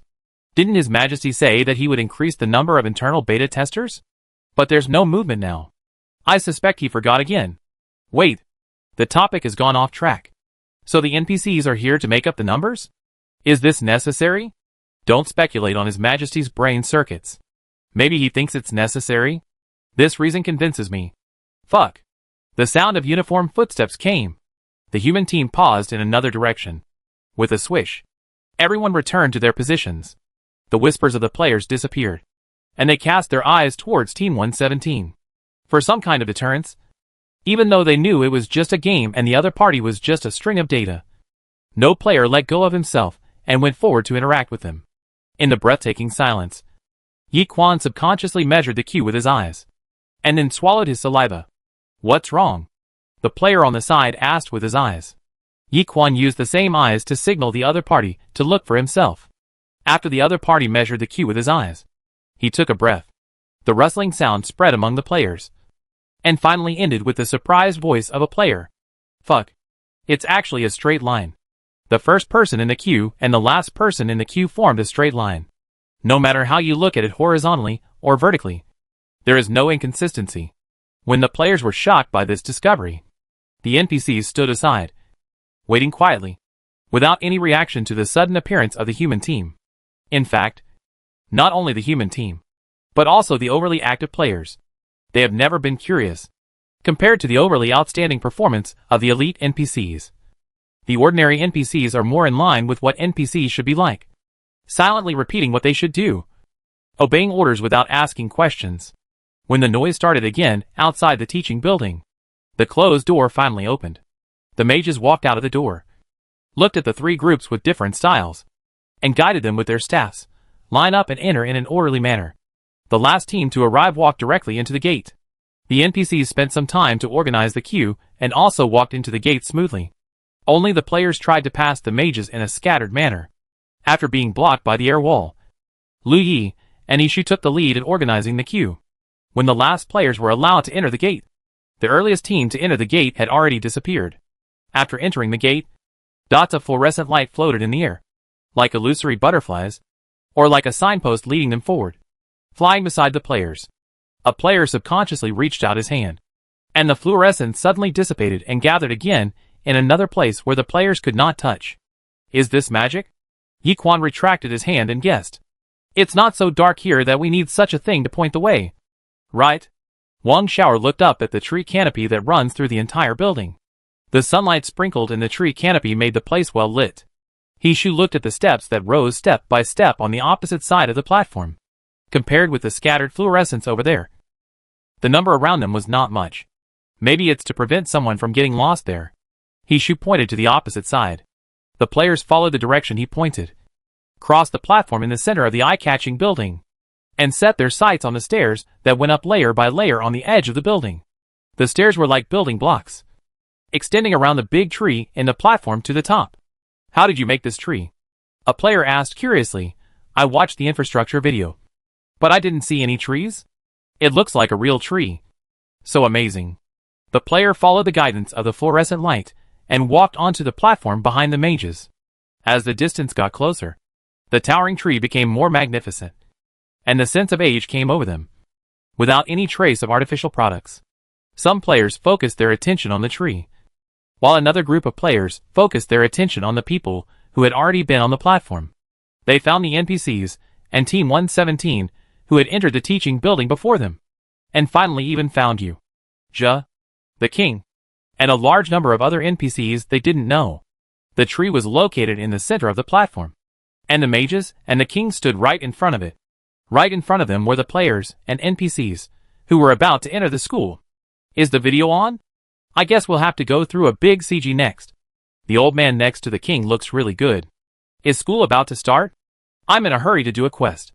Amid the whispers of the players, Doty took a step forward, raised his staff, and a silent ether wave swept over everyone present, forcing everyone to be quiet. Quiet. Doty looked at the players, NPCs, and Team 117, and was absolutely sure that they were in big trouble. As a mentor at the Arcane Academy, the students Doty met were all young and precocious. Even if they were not young and precocious, they would be assimilated into a learning-obsessed appearance during the study process at the Arcane Academy. But now in front of him was a group of etheric bodies without any order, a group of dull humans, and a group of collective creatures that were difficult to classify. In short, a group of trouble. At the invitation of the king, the Arcane Academy will impart knowledge to the king's people, Doty said, but before completing the entrance ceremony, I hope you will remember one thing: respect the ether. Fear the ether. The ether is everywhere. If Doty had not used magic to deprive the players of their ability to speak, the players would not just use their eyes to signal frantically. The players' eager eyes had no effect on Doty. Doty paused for 2 seconds and continued, Here, you will learn how to correctly understand the ether, how to correctly understand the world, how to correctly use the ether, how to correctly understand other races in the world. Because the players' reactions were too intense, Doty had to stop talking and glanced at them with a warning. The players all received a system notification sent by Cuckoo. Arcane Academy reputation -5. School reputation -5. Doty favorability -5. As if the chaos just now was an illusion, the scene suddenly became quiet. Doty gave up his long speech and went straight to the point. According to the requirements of His Majesty the King, all students must complete 3 compulsory courses and 2 or more elective courses. The 3 compulsory courses include Geography, History and Ether Basics, and the elective courses include Potions, Divination, Spell Composition, Ancient Spell Analysis, etc. The specific courses will be issued to you later. After Doty finished speaking quickly, he turned his head and asked He Xingwen, King, what do you want to say? He Xingwen looked around at the respectful NPCs, the calm 117 team, and the excited players, thought for 2 seconds and said, For this world, the kingdom is extremely weak, but I hope that one day, the kingdom will be strong because of you. The NPCs stood up and bowed their heads. Team 117 maintained impeccable order without any changes. The players looked around, and some followed the NPCs and bowed their heads. Seeing that He Xingwen had finished his brief speech, Doty coughed and continued the process. Next, we will have a test. The long-awaited task panel finally arrived. Task from Mage Doty. Entrance test. Follow the arrangements of the mages and complete the next test. Task conditions. Follow the arrangements of the mages. Task rewards. Assign a mentor 10 points of kingdom reputation, some favorability of the mages. Task penalty. Loss of admission qualification. He Xingwen knew exactly what test they were about to take. Doty submitted a complete report, and only after obtaining the king's consent could the next test be conducted. From this point of view, the EQ of the mage is not hopeless. Dots of fluorescent light flew around the players, and the number gradually increased until everything suddenly fell into silence, and then slowly connected, and in an instant, the dots of fluorescent light floating in the air turned into a huge light screen. The light screen enveloped everyone, and different scenes appeared above each person in order to protect privacy. These scenes could not be seen by people other than the mage who arranged the test. Doty looked around the scene with a complicated expression. The etheric body of your people is the weakest among all the races I have seen. He Xingwen was not surprised by this. The Earth's cognition of ether has just started, and it is very normal for the two to have an objective gap. If there is no gap, it is worth studying. He naturally cast his eyes on the people who were being tested below. The expressions of the crowd were different, and the scenes that emerged were also different. Some people didn't know what they had encountered and opened their eyes in panic, while others were still immersed in the test, frowning, trying to resist a certain existence. The players who first escaped from the test were taken out of the team one after another and arranged to the other side. Still looking a little frightened, Doty looked at the scenes on the light screen for a few times, and suddenly asked He Xingwen, "Is that what your world looked like before?" The scenes that appeared on the light screen were not exaggerated, absurd, thrilling, or terrifying, but mostly some peaceful daily life. Because of the calmness, it became more real. When the fear hidden in the deepest part suddenly came, the sense of reality intensified the fear. Regarding the purpose of this test, Duody explained that it was to test the strength of the etheric body, arrange mentors according to the personalities of different students, and provide targeted teaching for students' fears. In fact, the Arcane Academy is not the same as the school in Xingwen's cognition. The Arcane Academy not only teaches knowledge, but also bears the responsibility of teaching students to have a strong enough mind and not easily get lost on the road to becoming a mage. This is a heavy responsibility, because until death, the students of the Arcane Academy have an extremely close connection with the Arcane Academy. After graduation, they will build a mage tower in the desert and continue to pursue knowledge and explore the ether. Few mages will leave the Arcane Academy to explore the world. Their lives are dedicated to mysteries and academics. So teaching them how to become a better person has become the responsibility of the Arcane Academy. For mages, it is the responsibility of every mentor to understand their students, know their fears, pay attention to their hearts, and correct their way forward. Xingwen has a different idea about this, who is responsible for teaching them to become better people. And Xingwen does not comment on this. But in a game, a hastily built teaching building, it is a bit too much to ask mages, who have reached an agreement through interest exchange to play this role. But so far, they have not known each other's differences in their understanding of the identity of mentors. Everything is still focused on the test being conducted by the players. As Duody asked questions, the scene on the light screen appeared in front of Xingwen. High-rise buildings, endless traffic, ordinary furniture, familiar furnishings. In a glance, the familiar world appeared in front of Xingwen. Xingwen silently moved his eyes away from the unlucky guy who was stabbed to death by his girlfriend and nodded calmly. Duody carefully observed the strange world and concluded, "It is very peaceful." He paused for a moment and continued, "It is also very weak." Xingwen remained silent. Duody was not surprised by the civilization of Earth. Compared with the Zerg, the Undead Abyss, and even the Undersea Kingdom, the civilization on Earth was so ordinary that it made people feel no emotion. On the contrary, he had some admiration for the king. A world that relies too much on alchemy is indeed very easy to be destroyed. Don't talk nonsense. The Earth is fine. Xingwen touched his nose and didn't respond. But Duody seemed to have come to a conclusion. Although most of the bordering worlds can leave a small piece of world debris, if it is too weak, there are precedents of the entire world being completely destroyed. But even if the world is destroyed, you still protect your people and allow civilization to continue. Duody said very sincerely, "You are a king worthy of respect." The tests ended one after another, and the players were the first to break free from the test, looking around with lingering fear, and were silent because they faced the deepest fear in their hearts. The second group to finish the test, after a while, was Team 117. Xingwen had taken a quick look at the light screens that appeared on them before, and their fears were, to some extent, very similar.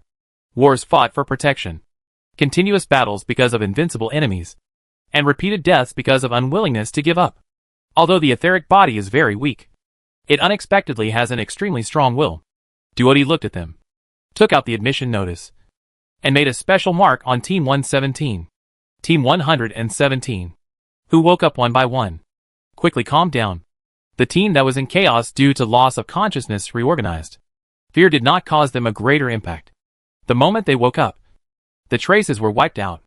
The NPC team that lasted the longest waited until the light screen turned fluorescent again before recovering from the temporary loss of consciousness. Duody took the initiative to end the test, because there was nothing on their light screen. Creatures without fear could not be defeated by fear. Duody said euphemistically, "They don't seem to be normal humans." Xingwen glanced at the three clearly divided groups of people and said euphemistically, "Do you think there are normal humans in my kingdom?" Duody paused for 2 seconds and realized that he had said nonsense. After completing the test, the mages were divided into classes on the spot. Basically, it was unnecessary. The positions before and after the division were the same. There was an insurmountable gap between the players and Team 117 and NPCs. It was just because there were too many people that the players, NPCs, and Team 117 were divided into several classes. The teaching building became lively, and the mages led different students into the classroom. The players entered the first floor. The 117 team entered the second floor, and the NPCs entered the third floor. It was obvious that they had performed a certain division, according to the results of the test just now.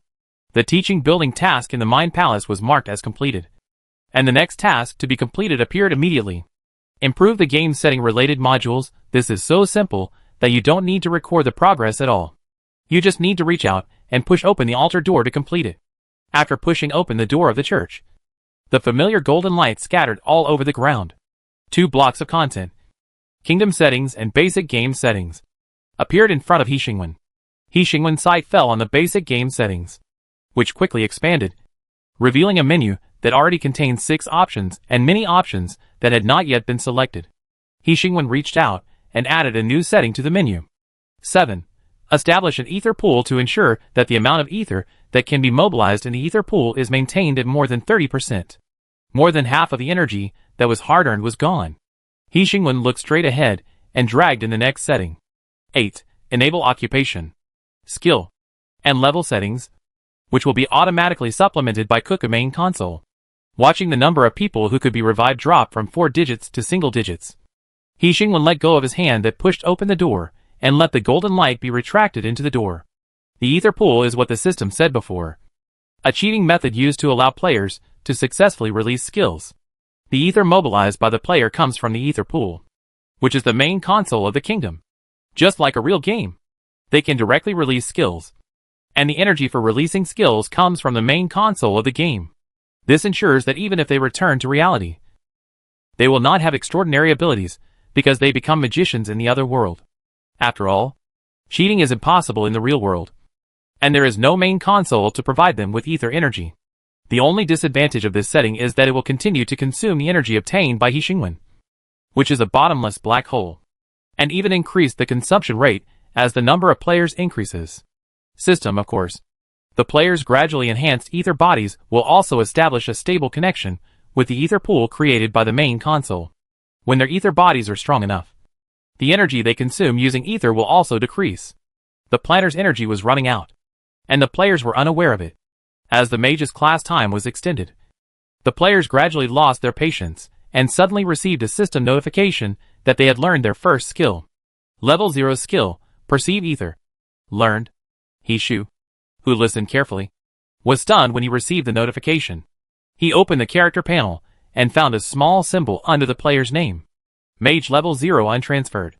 Level 0 skill, Perceive Ether. He Shu subconsciously recited this word, and a new world suddenly opened in front of him. All perceptions at the same time perceived the existence of the so-called ether, flowing in the air, flowing in the mage's body, shuttling through lifeless matter, flowing in living matter. It is everywhere. It cannot be simply defined as gas or liquid. And even if you stretch out your hand, you can't touch it. Like another world close at hand. He Shu's eyes were attracted by the mage, who was giving a lecture. The ubiquitous ether gathered in the mage's body, like a vast sea, flowing with his movements. Ether was constantly attracted by the mage and poured into his body, filling the sea. He Shu looked at the players sideways. Under this perception, the players turned into round bodies made of ether. Because the amount of ether contained was too small, they looked very fragile. The world in front of him turned back to its familiar appearance while He Shu was distracted. The skills on the character panel turned light gray, reminding the player that the skill could not be used again in a short time. He Shu heard the other players make surprised sounds one after another, knowing that they had also seen the scene he had just seen. He Shu lowered his head and poked his hand. The warm skin and tight flesh reflected the real perception no matter how he distinguished it. It was not like the inhuman creatures he had just seen that were only made of a ball of energy. That was what they really looked like in this world. Chapter 66 Game 44 and Reality 15. Forum. Surprise! The planner finally came up with skills and professions. Screenshot of the player character panel. Screenshot of the field of view in the ether perception state. Cloud players came uninvited. No way. Sir, the entire credit point needs to be updated for 6 days. And major updates such as skills and professions are directly launched without any noise. Maybe this part of the content has been completed long ago? It's just that the players didn't trigger it. I seriously suspect that the planner secretly updated it in the middle of the night. I don't care about anything else. I just care about the information revealed in this line of words about the mage level 0 untransferred. Level 0 skill, Perceive Ether. Let a master analyze it. I am a master. I will speak first. Generally speaking, it is a common routine for players to learn skills from NPCs and then change jobs. In this game, the process of learning skills is turned into school, because the setting of the holographic game increases the sense of reality. Of course, the plot that was previously skipped by clicking has also become a real class process. I watched the screen recording, and the mage said a lot of things, which sounded very much like that. What's wrong with this planner? Instead of doing the work, he made the background setting so detailed? A class on ether perception really took an hour? It's all nonsense. And the NPCs said it with details throughout the whole process? Generally, those who claim to be masters are not masters. Let me throw out some ideas. First of all, the mage is level 0, which is easy to understand. We just took a class and have a level 0 spell of ether perception in our hands. We can only be regarded as a level 0 mage who has not yet started. But this level 0 and the level 0 skill behind it are both marked as level 0. Obviously, professions are divided into levels, and skills are also divided into levels. Level 0 skill. Level 1 skill. I suspect that the improvement of the mage's level has nothing to do with experience, but may be related to the number of skills we have mastered or the skill level. Regarding the unchanged job sign, I think we can successfully change to a mage after we graduate or pass the mage's test. Generally speaking, after changing jobs, you can learn the ultimate skills of the mage profession. Change your mind, even if you don't want to change to a mage profession. The level 0 skills of the mage profession can also be used without changing jobs. Then the significance of the existence of this school is very obvious. It is a place for skill learning and job change. Generally speaking, those who throw out bricks to attract jade are all great gods.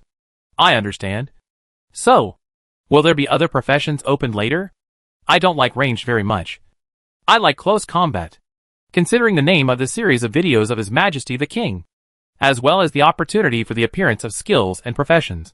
I reasonably suspect that other professions will not be opened until other races appear. I discovered that this planner is a rationalist who insists on logic and storytelling in the game. I won't go into details about the common sense that the planner has a hole in his brain, but this discovery is very valuable. I even guessed why the Upmaster never mentioned the public beta. What is it? Hurry up and tell me. Don't keep me in suspense. Cloud players are furious, because the kingdom has not been developed well. Other professions have not appeared, and other maps have not been opened. According to the speculation that the planner insists on telling stories and logic in the game, the development of the kingdom is closely related to the advancement of the game. I didn't understand this explanation. My IQ is not high enough. I understand. Normal planner, modify background programs and calculations. Update new functions. Stupid planner, update the plot. Follow the plot. And new functions appear. I suddenly realized how stupid the planner was. Crowdfund a computer science student to help His Majesty the King modify the background program. No. His Majesty the King can make a holographic game? How can he not understand computers? So he designed it this way? This function has been available for a long time. But the plot has to go to the point where the teaching building is built and the mage is in class. And then the profession and skills appear? From the internal test. I have to say that I am afraid it is indeed the case. This is an Upmaster who promotes the game by uploading videos. What expectations do you have of him? The title of the video he uploaded is Becoming a King from Zero. You taste it carefully. So, are we playing the game from scratch in a real-life performance? Reminder to the front row. Don't insult the planner.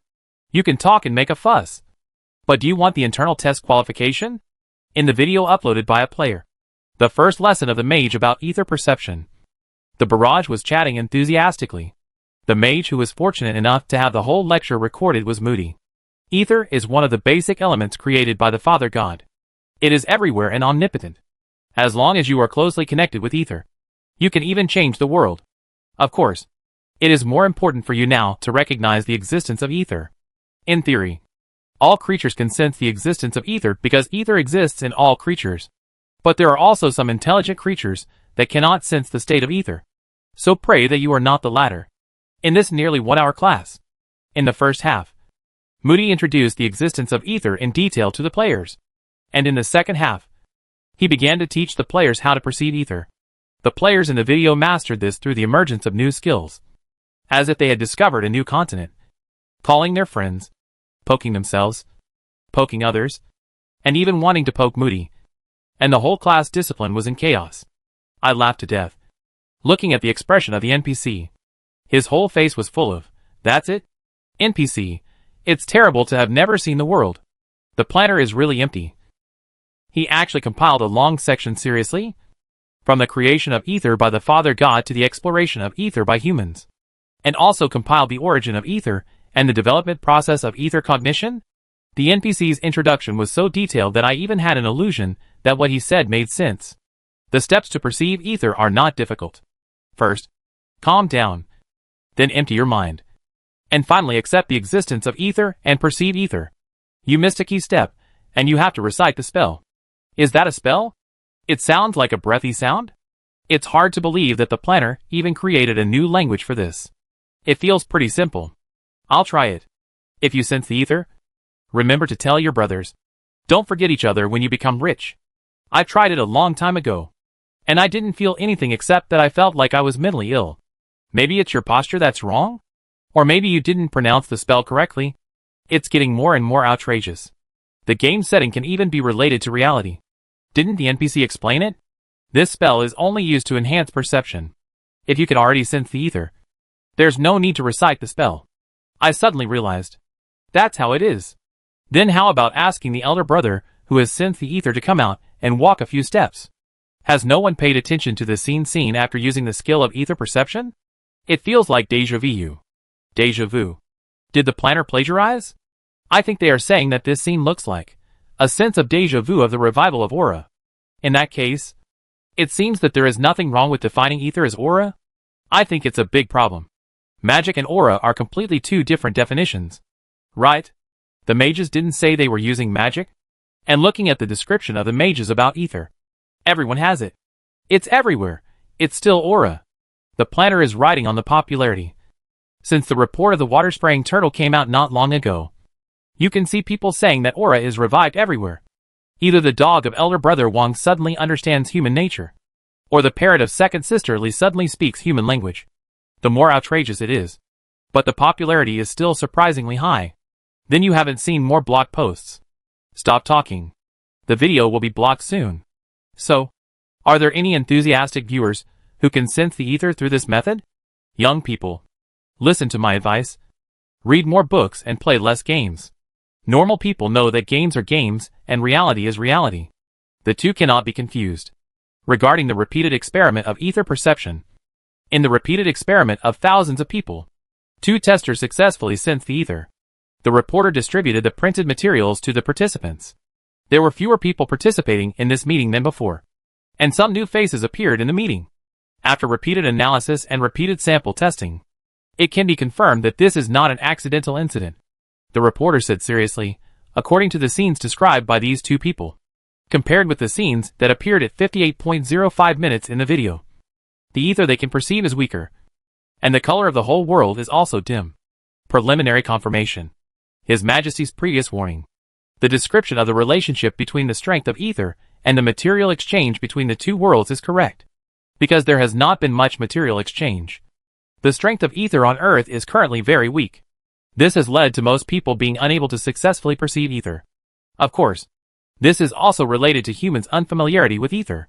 Compared to the other world, Earth's research on ether has just started. Someone raised his hand and spoke. So, those 2 who can perceive ether. What is so special about the people of Tai? This conclusion needs further analysis. Regarding the entrance test of the players. Through communication with the player team and Team 117, who were present at the time, it was concluded that the mage detected the players by amplifying the fear deep in the human heart. In addition, the player team and Team 117 were all defeated by fear in this test. According to their communication with other players, it was determined that no player on the scene successfully resisted fear. Based on this, we preliminarily judged that the purpose of this test was not to test whether the players could resist fear, but to test the performance of the players when facing irresistible fear. Based on this conclusion, character, courage, wisdom, will and reason may all be one of the criteria for their judgment. Another person raised his hand and said, so, maybe the reason these 2 people can sense ether is because they are good enough? The 1,000 people who participated in this experiment are all good enough.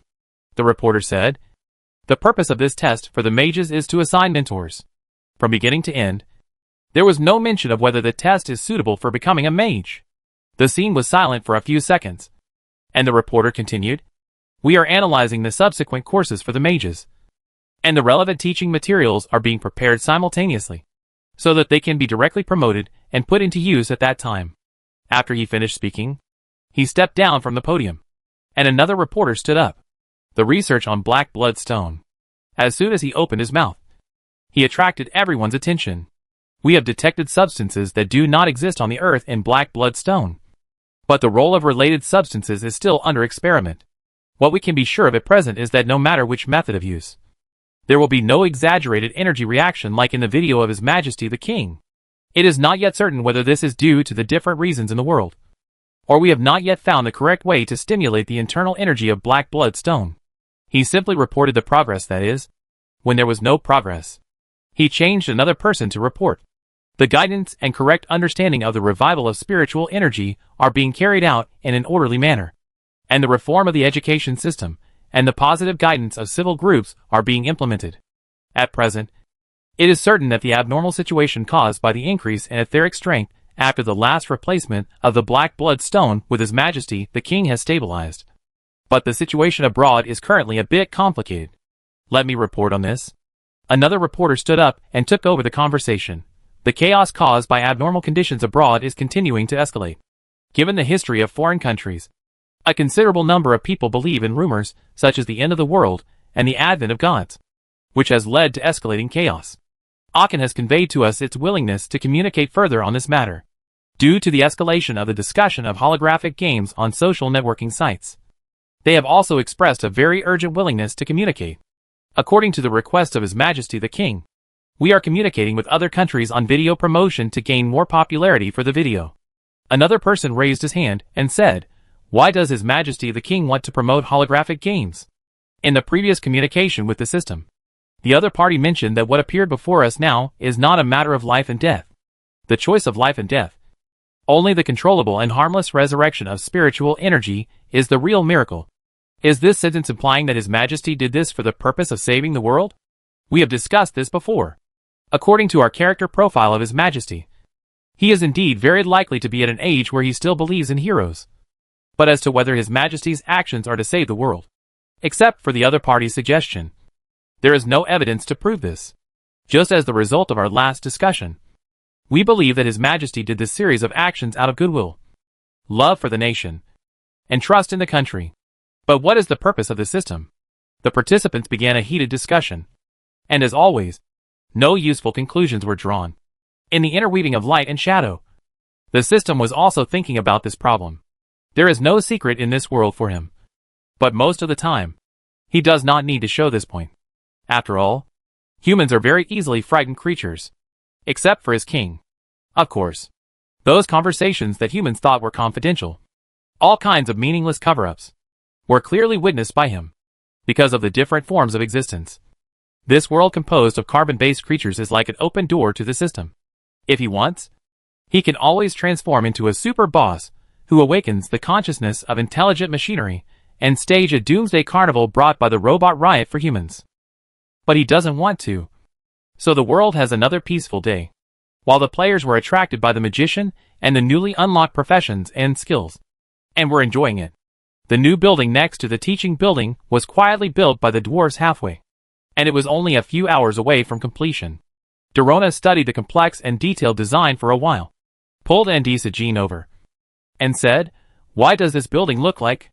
Andisa Jean came over to take a look at the distinctive reactor logo on the design, and directly punctured Dorona's last hope. "Yes. This is where the dwarves have classes." Dorona took 2 steps back and lost control of his voice. "Dwarves? Class? Are you kidding?" Other dwarves caught the key words and came over one after another. "What? Class? What class? We are not mages. Did the king mention this before? Didn't he say that we just need to help the king build a school? We didn't agree to become the kingdom's citizens. Andy Sue, did you reject the king's unreasonable request?" A series of questions followed, and Andy Sue Jean shouted, "It's to teach the king's people how to forge. The king told me before." Seeing that shouting didn't work, the dwarves' voices were getting louder and louder. Andy Soo Jean had to roar again, "Stop arguing. Listen to me."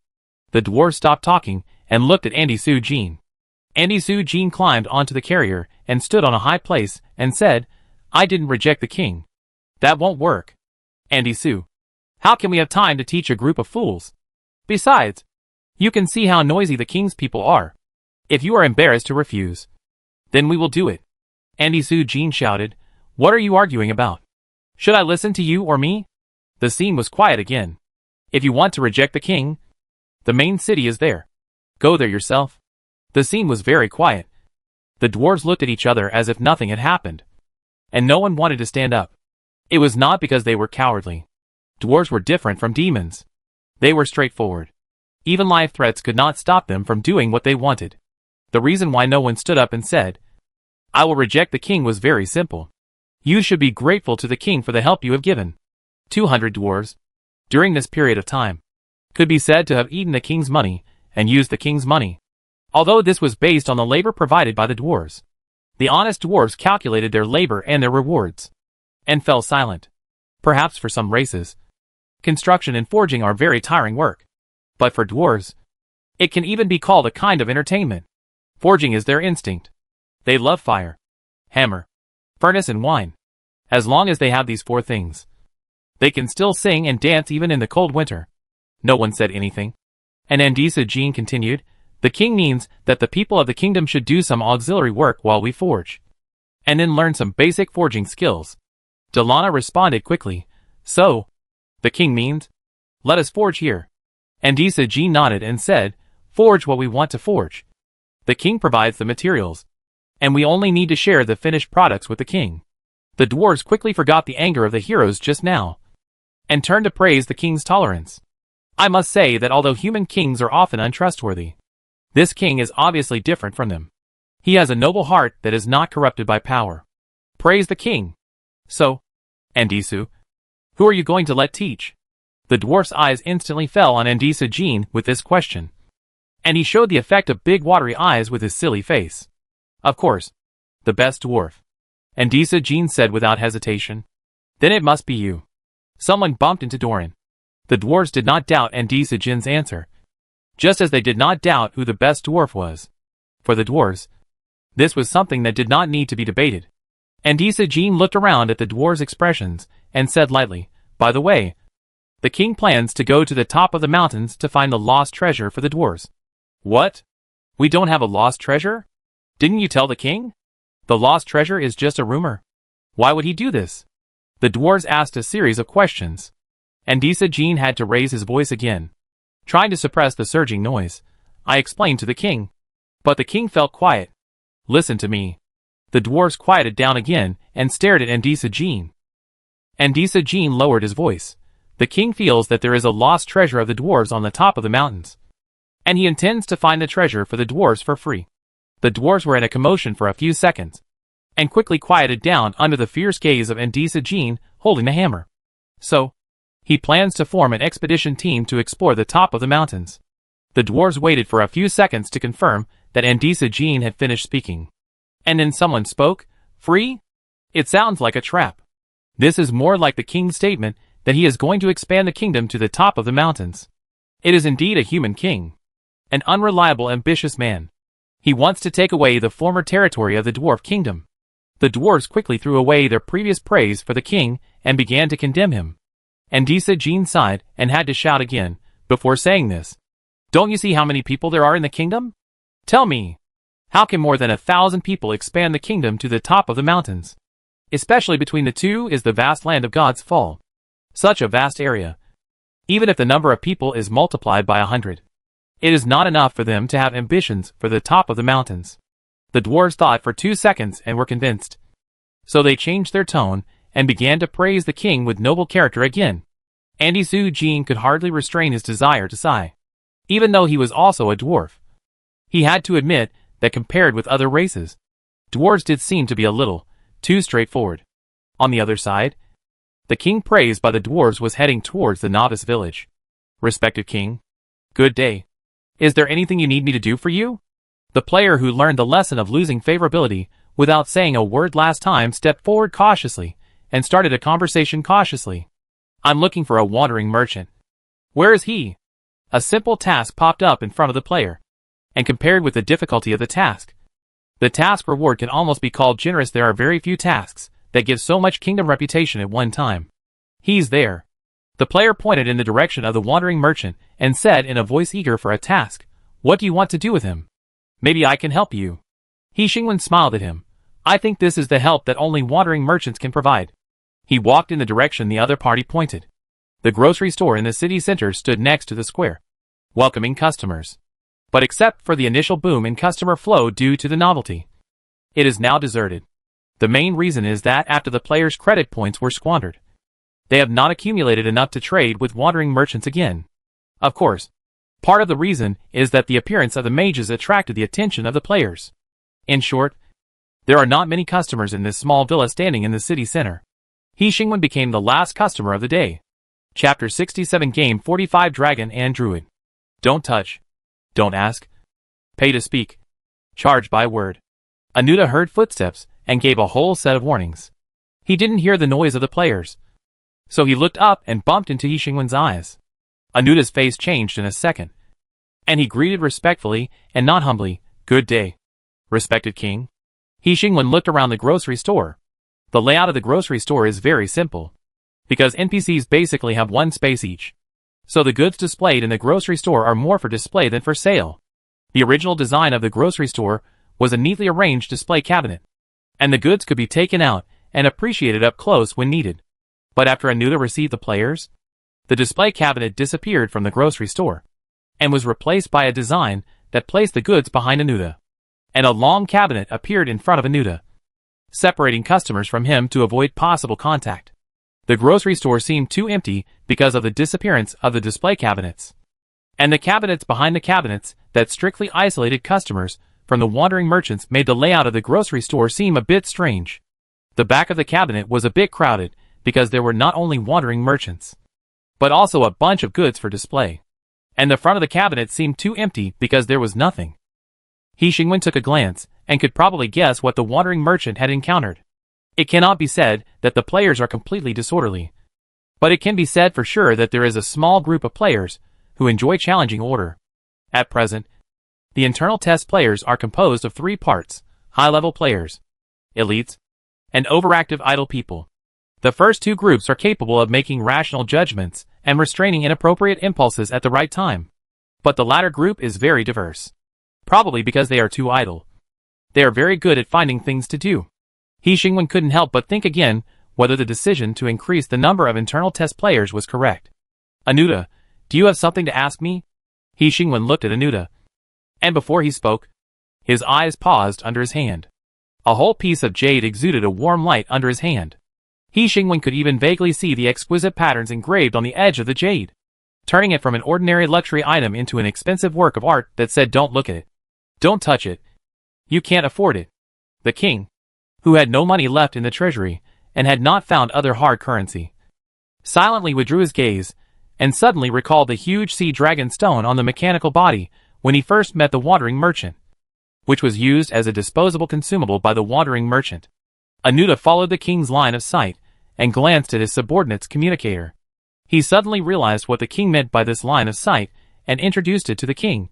"This is the communicator inside Ezigen, which is used to update the product catalog and exchange information for wandering merchants running around everywhere." Communicator? He Xingwen was stunned for 2 seconds by this term, and his thoughts shifted from the actual value of the item to its purpose. It sounds very useful. Anuta did not mean to show the king the communicator. The information in the communicator is top secret. In fact, the communicator itself has a very strict confidentiality procedure to ensure that it will only be activated by a single ether fluctuation, thereby ensuring that Ezigen's business secrets will not be leaked to others. This is just a valuable jade, but it can only be used in the hands of Anuta. He Xingwen stared at the communicator for a long time, and the more he looked at it, the more he felt that it was like a mobile phone. So it has the function of communication? Its functions are very comprehensive. Anuta put the communicator into the space and said, after many upgrades, it basically has all the functions we need: exchanging information, updating product catalogs, intelligence information, assigning customers, following up transactions, emergency rescue, space transmission, etc. As Anuta uttered the nouns, He Xingwen's expression gradually changed, and finally froze, and he began to doubt his ears.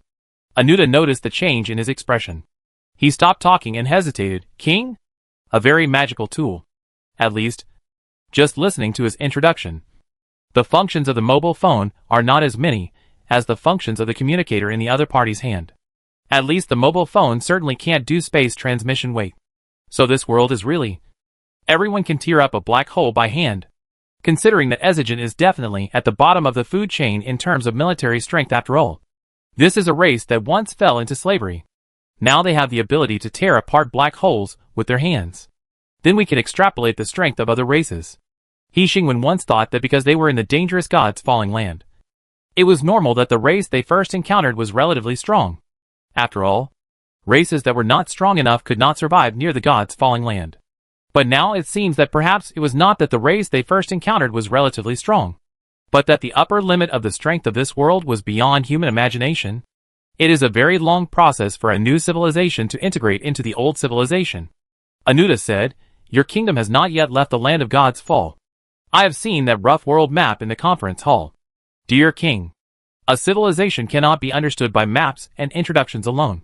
Whether it is the human kingdom or other races, they all have their own long history. History has made them what they are today. A cursory glance can only show that thick layer of solidified cognition. A race that has led several civilizations to integrate into the continent has a deep understanding of the differences between civilizations. But He Xingwen is just thinking about a question very simply. So, it is one of your products? He Xingwen has no impression of it. The system confirmed this. There is no such name in the previous product list. In fact, it is a communicator dedicated to Ezigen. Anuta said euphemistically, because the cost is too high. The communicator cannot be sold as a commodity. As a communicator, buying it alone cannot play its due role. But as a luxury product, large-scale procurement is a very unrealistic thing. Because it is too expensive to sell as a commodity, so each wandering merchant has one? The employee benefits of wandering merchants are so good that He Xingwen is tempted, but unfortunately his current job does not allow for job change. Anuta noticed He Xingwen's interest in the communicator and introduced it to He Xingwen with great professionalism. If you are interested in it. He Xingwen was very interested. In fact, mages and great scientists have similar substitutes. Anuta paused for a few seconds and corrected his words. To be precise, the communicator we have is a substitute. If you know enough about the Arcane Academy, you should know that the Arcane Academy itself is a huge Ethernet. He Xingwen had a new doubt. Ethernet? Anuta, the Arcane Academy has been in the desert for thousands of years, building an Ethernet with the Sky City as the core and thousands of wizard towers in the desert as transit stations. The Ethernet covers the entire desert, and the area it covers is the territory owned by the Arcane Academy in the true sense. He Xingwen was thoughtful, and suddenly remembered the scene in the video uploaded by Yi Quan, where the wizard appeared and thousands of thunders were fired. What is the specific function of Ethernet?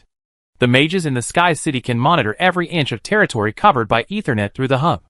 Each mage tower, including the Sky City, is one of the most powerful weapons on the continent. Under the control of Ethernet, it is enough to instantly cast large-scale offensive spells and conduct long-range attacks. In addition to these offensive functions, Ethernet also has the function of communication. At this point, Anuta showed an embarrassed expression. The following information involves paid content. Because the mages are very lonely and extremely xenophobic, there is almost no information related to Ethernet in the outside world. If it weren't for the Dark Ages, when the mages had demonstrated the role of Ethernet in order to avoid natural disasters, I'm afraid that even the news that the Sky City is one of the most powerful weapons in the world would not be so widely known. He Xingwen repeated the key words in Anuta's words. Avoid natural disasters? Anuta spread his hands. Compared to other parts of the continent, the Arcane Academy can be said to be very well preserved. Although He Xingwen had heard that the Sky City was one of the most powerful weapons known to date, until the last second, He Xingwen had always compared it to a nuclear weapon. But avoiding natural disasters? It sounds like it is not on the same level as nuclear weapons. He Xingwen suddenly realized something. Where is the most dangerous place in the world? This information can be given to you for free. Anuta said with a professional business smile. It's not a secret. The 5 most dangerous areas currently recognized are the Land of God's Fall, the South China Sea, and the Arcane Academy. the Endless Forest, the Canyon of the Dead, and Dragon Island. The wormhole didn't even make the top 5. Dragon Island ranked last. And the Undersea Kingdom, that almost wiped out the Zerg, and the Arcane Academy tied for second.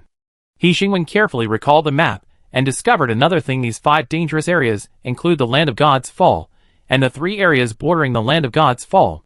Except for the top of the mountains in the south. The neighbors of the kingdom in the east, west and north are all on the list. Is the living environment of the kingdom a bit too harsh? Anuta failed to understand what He Xingwen was thinking at the moment. And he introduced another alternative to He Xingwen, as far as I know. Great scientists also have their own way of communication for this. He Xingwen regained his spirits, thinking that there would be no unexpected developments this time. Right? After all, they are all technology streams. So there must be some similarities with the Earth. Right? Combining ether and alchemy, plus scientific research. Great scientists have established the ether matrix, which transmits and communicates information by arranging the matrix. This communication method is limited by the matrix, so it has not yet been promoted on a large scale. Matrix?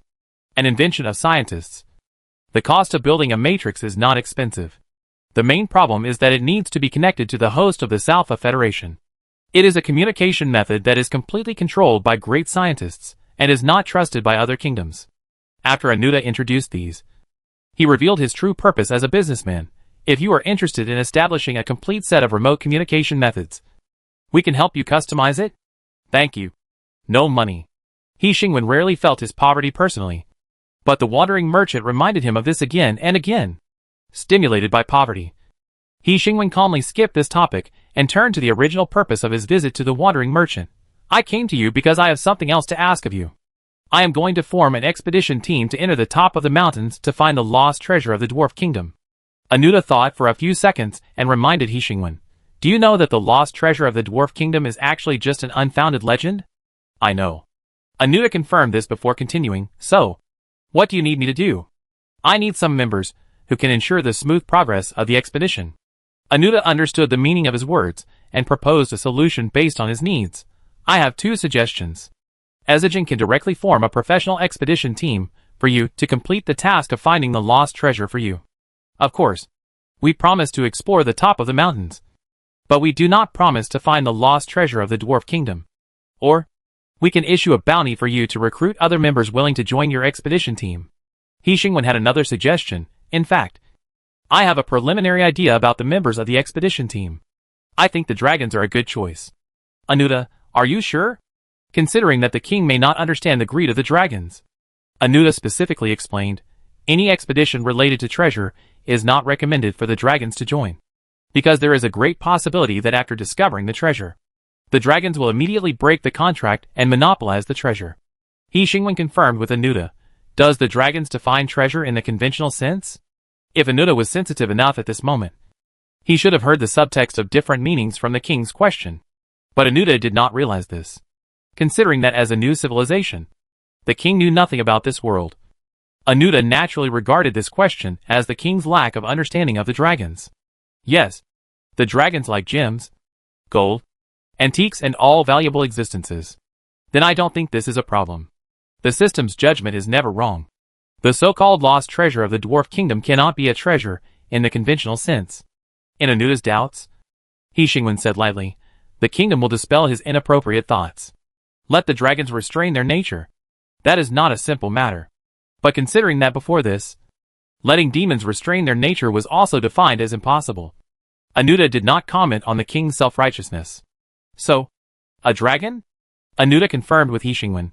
Do you need other members? Do you have any recommendations? For the top of the mountains, druids are a good choice. They are close to nature and can communicate with plants. They are the best helpers for exploring areas with lush plants. Anuta gave his advice. Although most druids are in the Endless Forest, a few druids choose to explore the mainland. Ezigen can help you contact the registered druids. Druids and dragons. He Xingwen accepted his advice. Okay. About the employment agreement and compensation? I suggest they come to the kingdom for an interview. He Xingwen said slowly. I believe the druids will like it here. The reason for saying this is definitely not because he has no money. Anuta thought for 2 seconds. The dragons would not care about the compensation because they have long coveted the lost treasures of the Dwarf Kingdom. And for druids, A kingdom that revived extinct creatures may be more attractive than the compensation itself. So, the only question at the moment is, about Ezigen's compensation? Almost forgetting that there was Ezigen's compensation. He Xingwen was silent for a few seconds, and had to face the fact that he was poor, and chose to buy on credit. After the expedition team completes its mission, I will pay you for this. Remember to give me the bill first. Anuda maintained a business-like smile, as if he knew nothing about the kingdom's economic distress. Okay. After the expedition team is formed, I will hand over the relevant bill to you. Anuda paused for 2 seconds, in order to ensure that this cooperation can proceed smoothly. I need to confirm 2 points with you. Ezigen does not guarantee the behavior of the employer after entering the expedition team, and we do not guarantee that the Dragon Clan will abide by the contract. Ezigen does not guarantee whether the employer will keep this confidential, and we do not guarantee that the druid will not tell other druids everything he saw in the kingdom. The dragons will definitely not reveal the goal of the expedition. After all, for the other party, this only means more competitors to divide the treasure. The only thing that concerns AI Shijin is the possible problems caused by the druid's leak of the news that extinct creatures are reviving in the kingdom after all.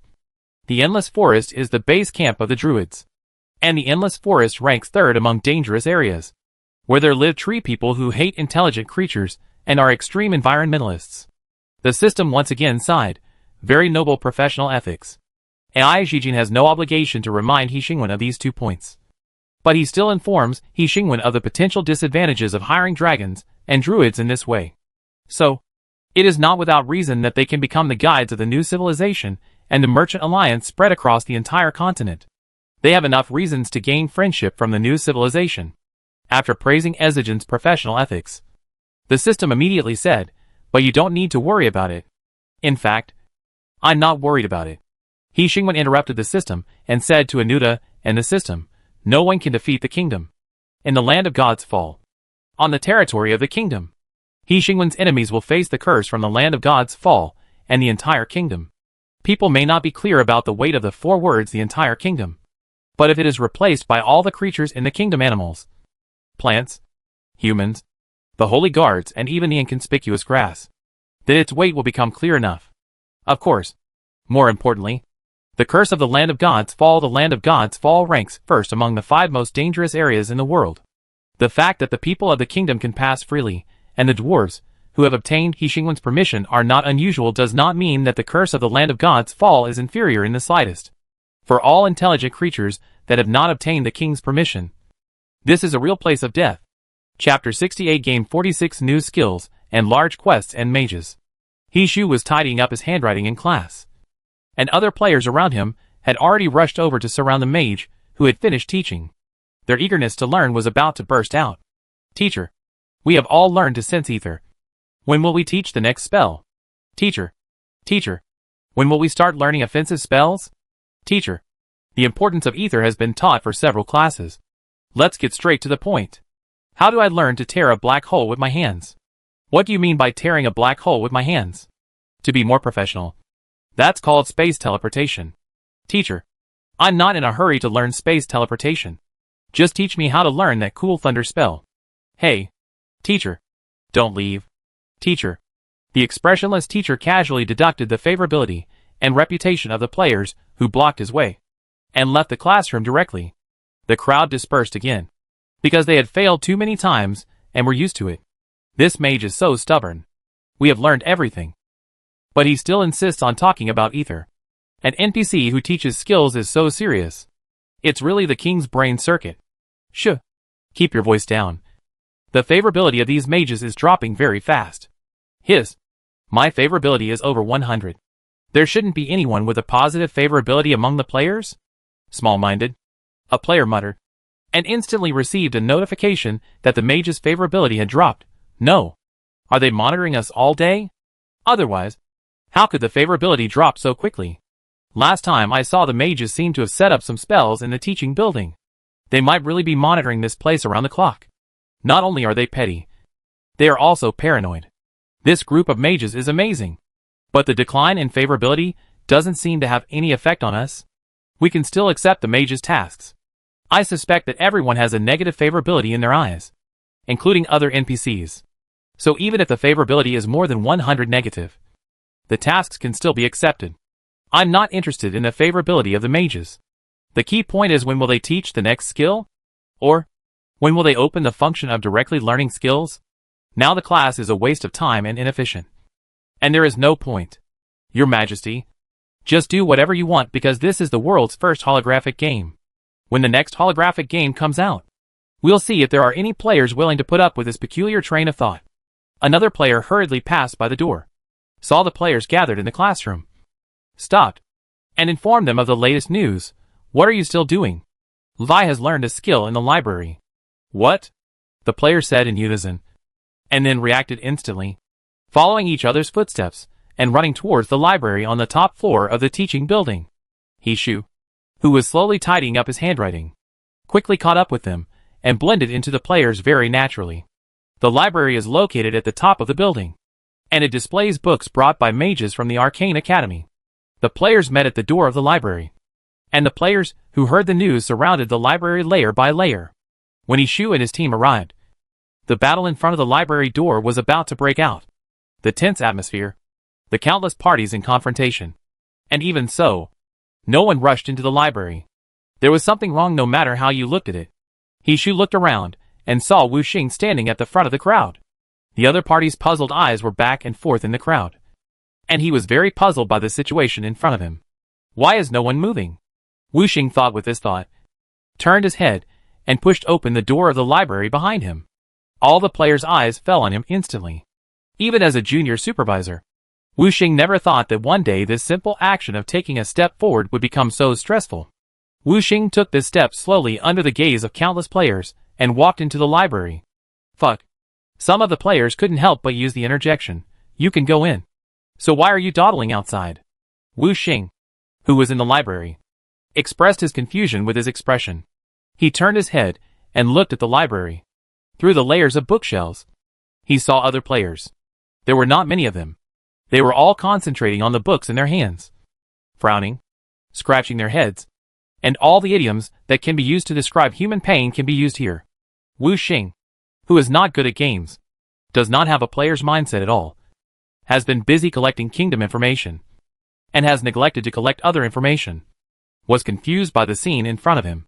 He looked at the players who were crowded together outside the library, but none of them stepped into the library, and then looked at the players in the library who seemed to be tortured but never put down the book, and his mind was full of confusion. He took a step forward hesitantly, glanced at the neatly arranged bookshelves, and was instantly attracted. Construction of spells, basic spells, advanced cognition of ether, how to create spells. Is this heaven? The skills that players have been seeking but cannot obtain are actually filled in the library, as if they can fill up the spell skills with just a stretch of their hands, thereby upgrading their jobs and reaching the peak of their lives. When Wu Xing couldn't help but stretch out his hand to pick up books, the confrontation outside the door continued. Hishu was silent for 2 seconds, squeezed forward, crossed the crowd that was deadlocked at the door, and under the gaze of the players, stopped the pace of entering the library, turned his head, and asked the players present, "Since you don't meet the requirements to enter the library, what are you doing at the door?" Entering the library requires meeting hidden conditions, and the hidden conditions have already been discovered by the players on the first day of school. The top 10 players in the reputation of the Arcane Academy are eligible to enter the library. Hishu's question triggered a series of rebuttals. Why do you care so much? If you can go in, just go in quickly. I'm happy to. So what? Can I wait for them to come out? Hishu not only didn't go in, but also retracted his feet. But the players inside don't look very happy. Hishu looked at Wu Xing, who was holding a book and joining the camp of winking and ferocious expressions, and made a wise choice. Those are books for mages. Of course they are different from normal books. Right? These books will put the reader into a forced reading state, until the ether consumption is too large or the physical strength is exhausted. Then this state will be interrupted. Forcing people to read a bunch of incomprehensible things is simply mental pollution. Lui is awesome. As expected of a big guy, he not only finished reading, but also learned a skill. What skill did he learn? Level 0 skill. Control ether. Fuck? It sounds awesome? The players whispered, and the topic turned from the reading conditions of the library to the new skills. Where did Lee go? I don't know. I haven't seen him since just now. Who spread this news? Lee posted it on the forum. At this point, the other party suddenly realized he's offline. The players guarding the door of the library gradually lost their patience as time passed. After many attempts to enter the library failed, some players left here one after another. Of course, there were also a group of players who were very determined to guard the door, determined to get some key information from the next player to leave the library. During this period, Hishu went offline to report the progress. And when he went online again, he found that the situation had changed. The building next to the teaching building was completed, and the players quickly surrounded the dwarf. Hishu hesitated for a moment, then blended into the crowd again. When does school start? Not. Isn't this the teaching building? The dwarf's loud voice was very noticeable even through the crowd. This is where the dwarves forge. Stay away. A player responded quickly. Do you need help? The dwarf seemed very dissatisfied with the other party. We don't need uncoordinated creatures to help us. He randomly clicked on a few players. You, and you, come and help me. Hishu was not selected. This did not affect him. After joining in the fun, Hishu calmly completed the daily tasks. After the system forced him to log off, he slowly exited the game and opened the forum. Sure enough, posts about dwarves on the forum have blossomed everywhere. The new building is used to learn forging skills. Are there any beta players who have spawned a new profession to come out and take a look? I was lucky enough to be selected by the dwarves, but I worked for nothing and didn't learn any new skills. Interior of the building fully loaded reactor screenshot of a dwarf swinging a hammer. A new profession has been opened. So soon? The building for mages is a place for formal classes. But why does this place for dwarves look like a black factory? The style of the first floor is indeed too dwarven. Once you enter, it is full of forging tables, and there are piles of ores next to them. It feels like it is difficult to walk. The second floor is better screenshot of the interior of the second floor. The forging tables here are more advanced, and there are more varieties of materials, and even decorations. So has anyone opened a new profession? I worked for a long time in vain. I have completed more than 10 basic dwarf tasks. I only increased my favorability and reputation, but I didn't learn anything. Looking at these screenshots, I always feel that I can shout proletarians of the world unite in the next second. Can you really learn new skills in this place? Internal test players who have successfully opened new skills report the situation. Yes, you can learn. Character panel screenshot. Foundry Master untransferred. Level 0 skill, hammer swing. Whether it's the name or the skills, it's hard to describe. Wait, the point is the forger a combat profession or a life profession? Whether it's the appearance of the dwarf or the name, it should be a life profession. Right? Are you looking down on the dwarf? Haven't you seen the dwarf's infrastructure video? How powerful is the rapid construction ability? But this does not prevent it from being a life profession. Even if it is a life profession, it is the most awesome life profession.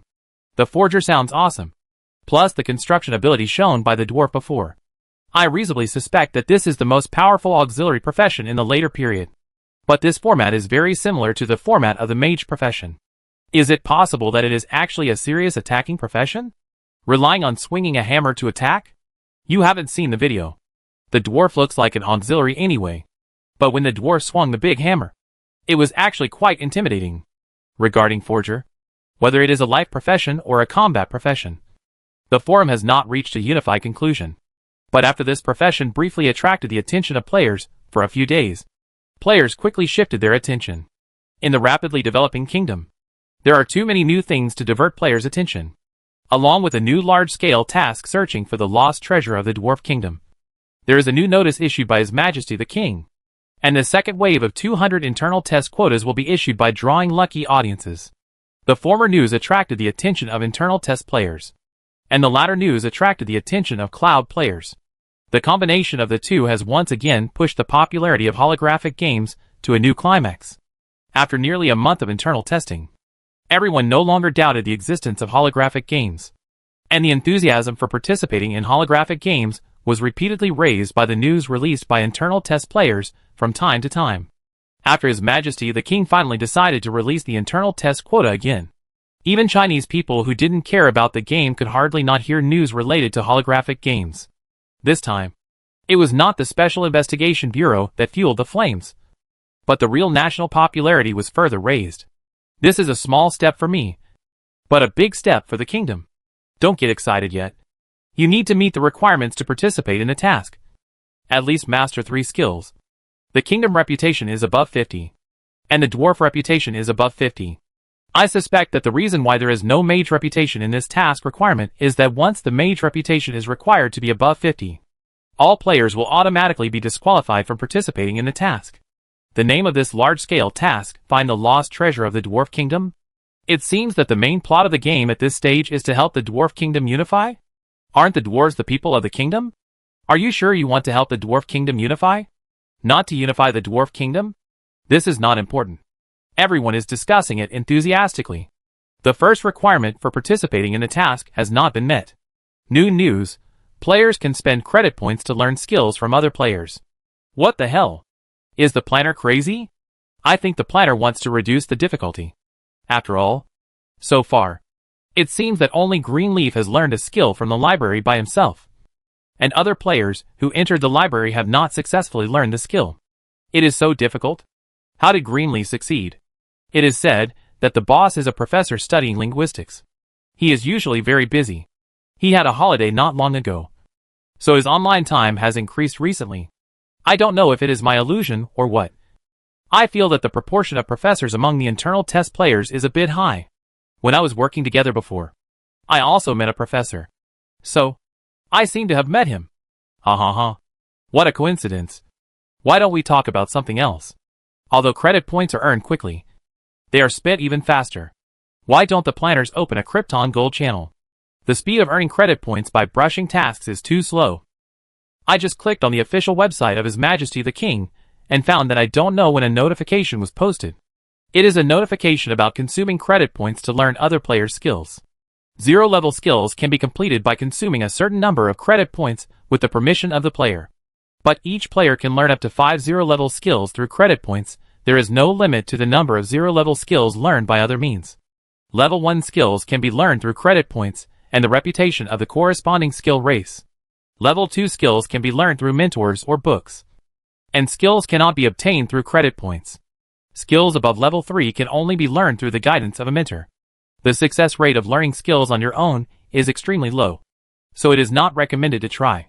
As expected, using credit points to obtain skills is the official way to reduce the difficulty. The hint in this notice is quite obvious. I suspect that skills above level may 3 be skills that can only be learned after changing jobs. Level 0 and level 1 are skills that can be used by all jobs. And you can only obtain a maximum of 5 skills using credit points. There is no limit to the skills learned by other methods. Does this mean that as long as you are studious, there is no limit to the number of skills you can learn through lessons and on your own? Unexpected skills and career arrangements. As expected of His Majesty, the degree of freedom is beyond imagination. Why don't you guess what the next career is? Now the kingdom is left with only demons that have not been used up. Right? The next career won't be a demon. Right? I don't think so. Demons have terrible personalities. I didn't complete several missions because of demons' troubles. Do you think demons will teach players obediently? I think they will only look for opportunities to create trouble and problems and hinder us from completing our missions. It's better to guess that the next career may be a wandering merchant. At least a wandering merchant is a normal career. Demons don't distinguish between friend and foe, and have bad personalities. It's best to become a boss. It can't be a wandering merchant. Have you forgotten? The race of a wandering merchant is a gene. I suspect that a player must meet a prerequisite to become a wandering merchant. That is, the race is a gene. When I talked to the wandering merchants before, I did mention that all wandering merchants are Ajin. There are no other races, which is essentially a very exclusive race. In the short term, it seems that no new professions will be opened, while the internal test players were busy getting tickets for large-scale tasks. He Xingwen was also busy with this. He asked the mages if they wanted to join the expedition team. And it was not surprising that the mages refused because they did not have time. In fact, if it were not for the original agreement that the mages had to fulfill their teaching obligations, players might not even be able to find any traces of mages in the kingdom. So, do you think the expedition needs mages to join? He Xingwen, who had just been rejected by the mage, leaned outside the villa and confirmed with the system, dwarves, players, dragons and druids are enough to ensure that the expedition completes the mission. I agree with your idea.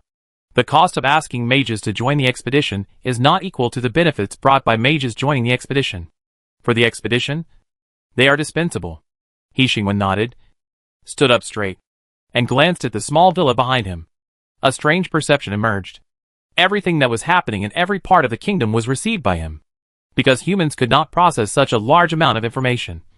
It was subconsciously filtered. And only the key information was left in the end, the conversation taking place in the villa. Call it favorability. According to analysis and comparison, many players have had the following conversations. It's hard to brush up the favorability of the mage. The favorability is deducted again. It's all negative. Why is the favorability falling all the time? He Xingwen stopped and looked at the small villa. As far as he knows, there are only 2 mages in this villa. But from the conversation he heard, it seems that all the mages are in this villa. But it is also possible that the mages communicate through their unique communication method Ethernet. But when did they install Ethernet in the kingdom? The conversation continues. The player is doing something that cannot be analyzed yet by gaining our favorability. This seems to be an important indicator for them. From this point of view, this race tends to be lawful? No, I don't think so. The decline in favorability did not make them want to gain favorability. I am more inclined to believe that they use this as a judgment on how to get along with us. Among the words they mention most often, mission, planning and reward also often appear. They seem to be able to obtain some information and rewards that we don't know about through dialogue with us and other races. This is the reason why most of their behaviors that we cannot understand appear. I conducted a preliminary study on the building in the center of the city. It seems to have some kind of divinity, but it does not have the function of worshipping gods. I did not see any human prayer activities in the building. The building can only be pushed open by the king. Apart from that, players are resurrected outside the building, but they do not interact with the building. The disappearance of the king is distributed periodically, which is quite regular. As for how the king disappeared, and where he went after he disappeared, we know nothing about it. I didn't detect any ether fluctuations related to this. It is impossible that there is no ether fluctuation, unless he does not move in space through the ether. There will definitely be ether fluctuations. Yes, I am very clear about this. But if there is no. This kind of thing beyond common sense is not uncommon in the kingdom. Isn't it? The territory of the kingdom has been expanding outward. At the current speed, it will only take about 300 years to cover the entire God's falling land and border the Arcane Academy. Regarding the Holy Guard, our team did not get any relevant information. No one can determine their location and number. By the way, regarding the opponent's combat effectiveness, the demons can't even cause any effective attack on them. We have preliminarily determined that they are the most powerful creatures known so far, including the dragon race. I suspect that there is a fundamental gap between their understanding of ether and ours. This we refers to all intelligent creatures in the world. They hold the true secret of ether. You say that as if you were scared. I understand your awe of the secret of ether. But you should know that ether can easily solve these problems. Not only us, but also the Noah's Ark that those great scientists have come up with can do this. The strength of an individual cannot determine the danger of a group. The dragon race is the best proof of this. The single unit strength of the dragon race ranks first in the world. But as far as the entire race is concerned, the most dangerous. He Xingwen raised his eyebrows slightly, and was very interested in this answer. It's underwater creatures. After the Dark Ages, almost all underwater creatures in the South China Sea became extinct. But the border between other worlds and us brought them life. Not only does the continent accommodate various strange creatures because of the border between other worlds, but the underwater world is also bordering other worlds. The unique mystery of the ocean makes it impossible for us to know what kind of new civilization the deep sea has accepted. But there is no doubt that these underwater civilizations that were accepted without the knowledge of land creatures have finally integrated into this world as time goes by, forming a unique food chain. This is the most mysterious and dangerous existence at present. Chapter 69 Game 47. Ah! Is this the free air in the holographic game? Figures appeared out of thin air outside the altar, occupying the entire square. Some seemed to be seeing this world for the first time, frantically touching around. Some did not stop at all, just glanced around and walked out. Noisy sounds spread from the altar, and the commotion spread to the entire novice village with their appearance, as if some kind of reincarnation, recreating the appearance of the players when they first appeared. Hello everyone. I am the well-known Up Master. Xiao Xiong. After a long application. As you can see, I am now recording a video for you in the holographic game. It's too real. I can fully understand why the internal test players in the forum said that this is simply another world. Xiao Xiong stretched out his hand to pinch his face, and then lay on the ground to smell the smell of the land. It was difficult to suppress his emotions, to be honest. Before this holographic game appeared, my understanding of holographic games was the most common online sayings of deceiving your cognition, making your visual expression and brain think that you are in a real world. But I don't feel that my cognition has been deceived at all. Xiao Xiong pinched his arm, although there is indeed no pain, and the character panel can appear. But apart from these, he squatted down and touched the floor tiles on the ground. The sense of touch, smell, and vision are more sensitive than in reality. He pondered for a few seconds and found an accurate description. Not only was my cognition not deceived, but I even felt that I had truly seen this world now. With a face that looked like a template, Xiao Xiong kept talking for a long time. After recording his opening remarks and his first impression of the holographic game, Xiao Xiong looked around and noticed that many people were recording their opening remarks like him.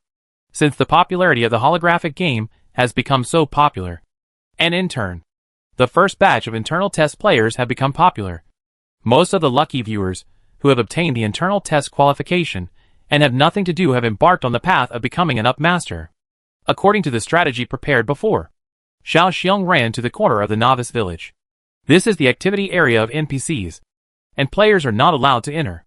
When Xiao Xiong arrived here a step late, a group of players had already surrounded the villa group, and the NPCs who unfortunately walked out of the villas had already been drowned by the players. The crowd surged, and 30 NPCs were not enough for 200 players, causing the situation on the scene to be on the verge of getting out of control. Xiao Xiong thought for a few seconds outside the crowd whether to squeeze in or turn around and leave. In the end, he chose to turn around and leave. Anyway, the game has an amazing degree of freedom, and you don't have to follow the guide. The choice of Xiao Xiong was very wise. A few seconds after he left, the crowded situation got out of control. A second before the stampede, the player was resurrected from the altar with a white light because of trying to harm the lives of the people of the kingdom. Perhaps these players who are determined to follow the guide need to die a few times before they know that abiding by the order is not only convenient for others, but also for their own resurrection.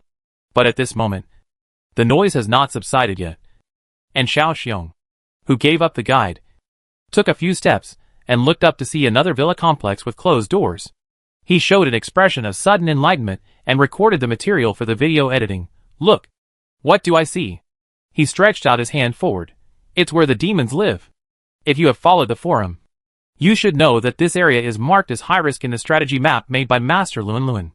Little Bear held his head high and said, based on the evil taste and danger of the demons, it is not recommended for players to communicate with the demons alone. So, now, Little Bear.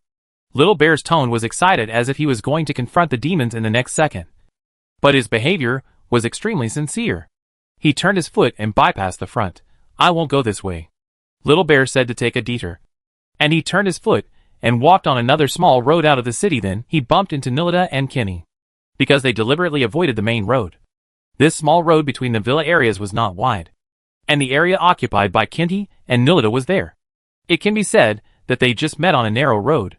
Both sides looked at each other for 2 seconds, to cherish the chance of resurrection. The cowardly Little Bear turned sideways and stuck to the wall. Just pretend I don't exist. Kenny stretched out his hoof and pulled him off the wall. I haven't seen you. Kenny looked at the Little Bear and said firmly. What he was looking at was not the Little Bear's human appearance, but the etheric body.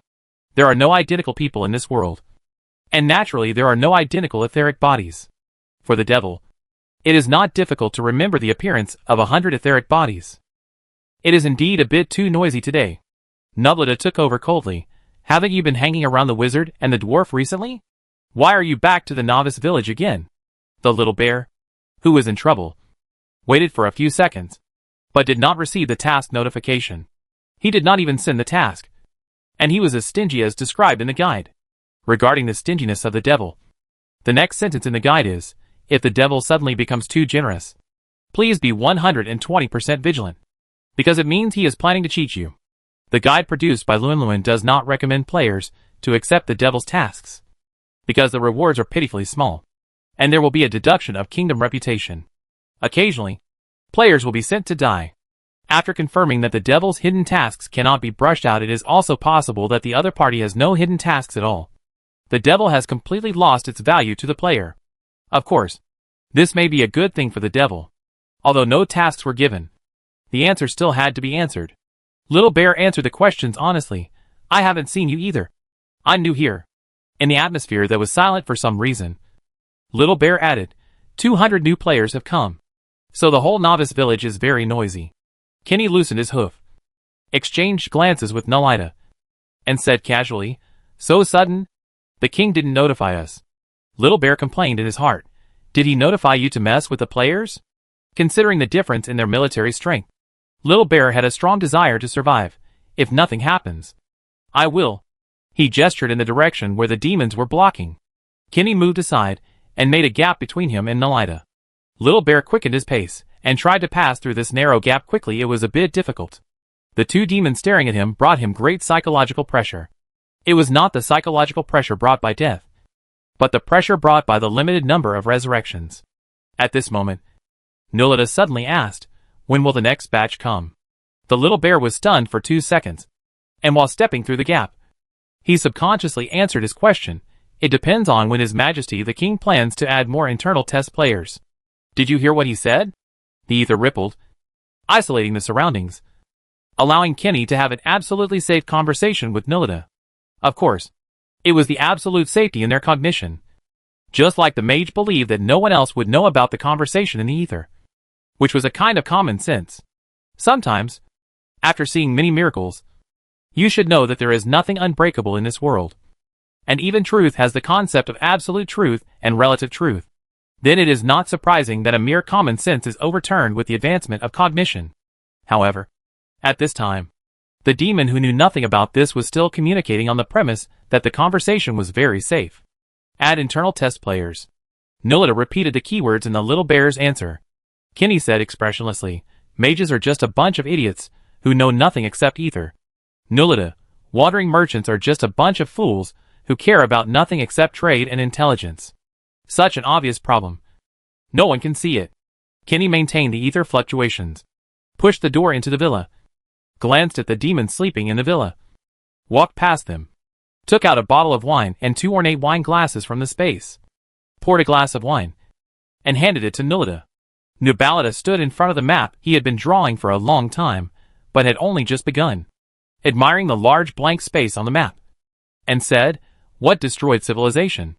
Which destroyed civilization can devour the land of God's fall? The races of other worlds live on the wreckage of their worlds. And there is a destroyed civilization? Kenny, this is not an alien civilization at all. Nubalita shook the wine glass and said in a relaxed tone, humans, etheric bodies, and monsters in the demiplane are not new races at all. Kenny finished the wine in the glass, gulped down the whole bottle of wine, burped, and spit out the name, Father God? Nubalita stopped shaking the wine glass, and after a brief pause, he rejected this guess.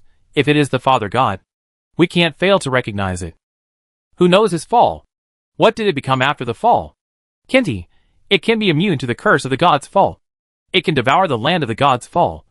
And it can bloom the flower of hope in the land of death. Who is qualified to forgive them except the Father God? After a brief silence, Kenty returned to the topic. So, a civilization that has not been destroyed? I agree. Then where do these players come from? Kenty, another world? The world that really borders the kingdom?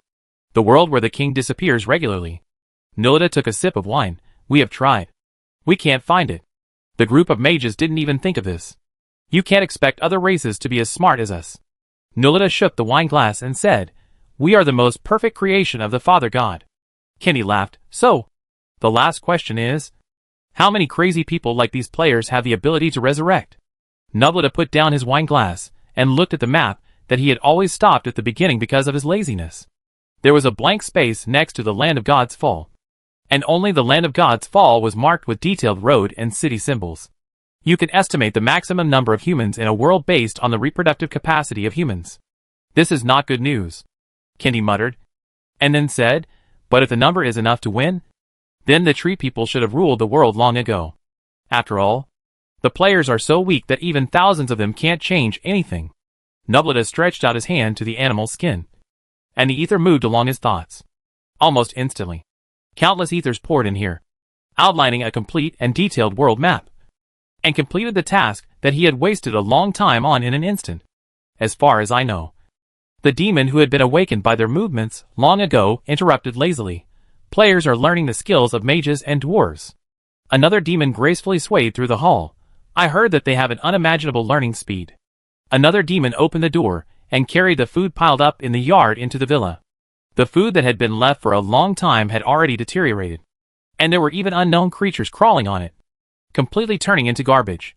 The other party seemed to have seen nothing, stuffed it into his mouth, and muttered, "Think about it carefully. This is indeed a very scary race. Crazy, fearless, with the ability to resurrect, but not attached to life. Disordered but obeying certain rules, and the ability to learn quickly. If there are more people, they can definitely become the next Zerg."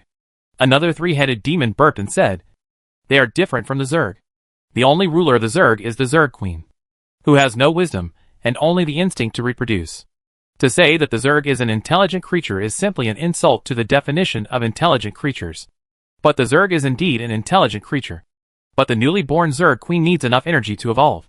Another demon glanced at the pile of garbage and retracted his outstretched hand. The Undersea Kingdom is lucky to have encountered the Zerg Queen that was just born after the destruction of the Zerg world. Otherwise the invasion would not necessarily end so quickly. The stories discussed by these demons are more detailed and more specific than the history that Nubleta once told the king, to be precise. When Nubleta explained the map to the king, he only gave some brief and superficial information. It cannot be said that he lied, nor can it be said that he deceived the king. After all, the treacherous demon just concealed something, not said something wrong. For example, Nubleta casually said that the Zerg was defeated in the Underwater Kingdom, as if the Zerg was not worth mentioning.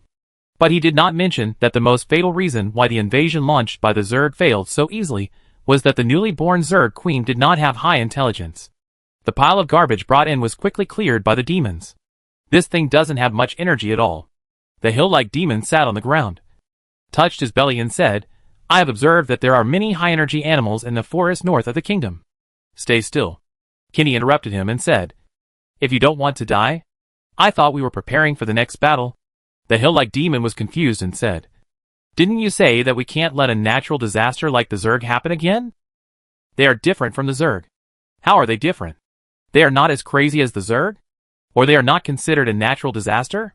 The hill-like demon asked slowly. 100. 200. You don't think the number of players is so small because they are small, right?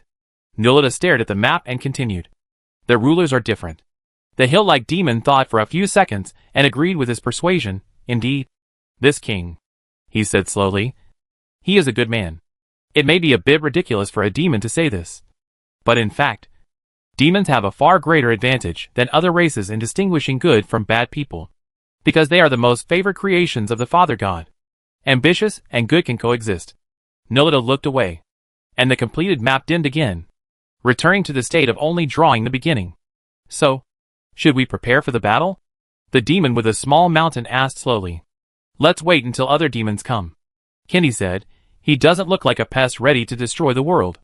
"Nubleta, if we are just conquerors, the law of the jungle is natural." Another demon hummed a little song.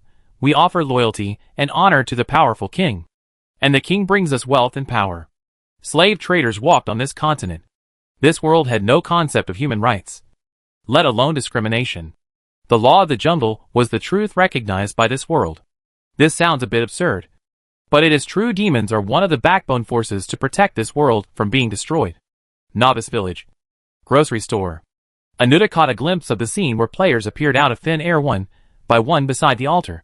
He roughly counted the number of people, then forcibly hung up the sign, closed the door, and suspended business. "Closed today?" The players who squeezed to the door of the grocery store repeated the Chinese on the sign with some confusion, and didn't know what to say for a while. The players who gathered layer by layer hovered at the door of the closed grocery store for a few seconds and had a simple conversation. "Where's the wandering merchant? Not open today? How can it not open? Why is it impossible?" The intelligence level of the NPCs in this game is no different from that of normal people. Not to mention not opening the door. I saw the posts on the forum, and the NPCs still have working hours. I don't understand the king's brain circuit. He made things that shouldn't be detailed so much. And didn't do anything where he should think seriously. Is the NPC 8-hour work system necessary? Just to increase the player's sense of reality? If you insult the planner, your account will be gone. Who insulted the planner? I made suggestions. Do you understand? So, what should we do now? Go do the quest. Anyway, we are all new accounts. And we don't have credit points. We can't buy things. There is no point in waiting for the wandering merchant to open the door. Then why are you all here? The other players grumbled for a few words. But were finally convinced. And the crowd gathered at the entrance of the grocery store finally dispersed. After listening to the entire conversation, Anuta sat behind the cabinet in silence. The communicator lit up. Anuta's ether skillfully connected to the communicator. And a familiar voice came out of the communicator. Anuta? Anuta operated the communicator and completed the environment setting for the covert conversation. Then said, "It's me, Dulé. The communication with the druid is complete. You get ready and pick him up when the time comes. How is the contact with the dragon clan going? Or Jean is probably sleeping again. So we can't contact him. If we can't contact him in a short time, we will contact other dragons." Other dragons? Anuta paused for 2 seconds and didn't think it was a good idea, or Jean has been traveling on the continent for a long time. So don't change the candidate easily to avoid any trouble at that time. Since the king made this suggestion, I think he should be prepared for all possible consequences. Dur said, "Or do you think he is not? Not rational? According to your previous report on the kingdom. In your description. That is a very..." Durai said gently, "A rational king. Has your perception of him changed?" "No." Anuta chose the right words and said, "The king's rationality does not conflict with the mystery of the kingdom." He glanced at the players coming and going outside the door. "I just think that it is very necessary to maintain friendship with the kingdom." "You have always felt so." Durai's tone was gentle. Not like a conversation to confirm the danger of an unknown civilization, but rather like a conversation about an extremely ordinary conversation. Your praise for the king's character and your high vigilance against the kingdom even made me begin to doubt whether there was excessive personal emotion mixed in. Before Anuta could open his mouth to refute, Dulé immediately said, "Of course. You won't do that. You have come into contact with several new civilizations, and are the most experienced observer in Ezigen. That's why your evaluation of the kingdom is even more surprising." Durai said slowly, "I want to know. A civilization with less than 2,000 people. Only 2 cities. And people who don't even use ether. Except for the 3 points of being immune to the curse of the land of God's fall. The holy guards walking in the demiplane. And resurrecting extinct creatures from death. What makes you think that we can't wipe it out within an hour?" Durai's words sounded like arrogance. But in fact, it was not. From the list of goods provided by the wandering merchants to the kingdom, it is enough to see where their confidence lies. Merchants who have not formed a scale are at the bottom of the food chain. But merchant alliances like Ezigen, which can actively use mechanical bodies to knock on the door of unknown civilizations, are not even in the food chain. No force would think of being an enemy of it. Ezigen would not allow them to have such an idea. And they could not give up the convenience brought by Ezigen. Such a behemoth has enough confidence to say this. No one knows Ezigen better than Ezigen. Anuta said calmly, "But Ezigen does not start a war. I am not suggesting a war. You should know the meaning of this sentence." Dulé said gently, "We do not need to fear a new civilization." Anuta did not debate this with him. He went straight to the point. The kingdom has added 200 more players. Dulé listened quietly. "You should have noticed that this kingdom does not rely on reproduction to survive." "So, less than 2,000 people?" "No. The king only wants us to see a kingdom with less than 2,000 people. This new civilization is slowly getting started. The changes in the kingdom's land are so fast that it seems to compress the process of a civilization start, development, and peak into a time unit of days. Anuta, in the beginning, his people knew nothing about the ether. But now, his people have learned to perceive the ether." Anuta said, "They even have a learning ability beyond our imagination. And now, they also have a mentor who knows the ether best.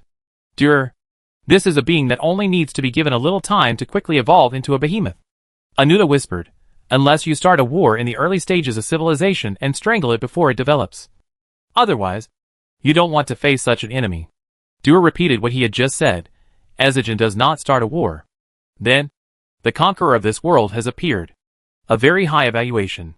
Dur sighed and said, I already understand your judgment of this civilization. Besides this, is there anything else I need to know? The demons have made their choice. Anuta thought for 2 seconds. The Arcane Academy is still neutral. But I don't doubt their final choice. The Arcane Academy doesn't like war, and has no interest in conquering the world. What makes you think they will choose the kingdom? Their geographical location. No ruler will allow a destructive weapon of the level of Ethernet to exist in such a close distance. They have only 2 choices. Either destruction or surrender.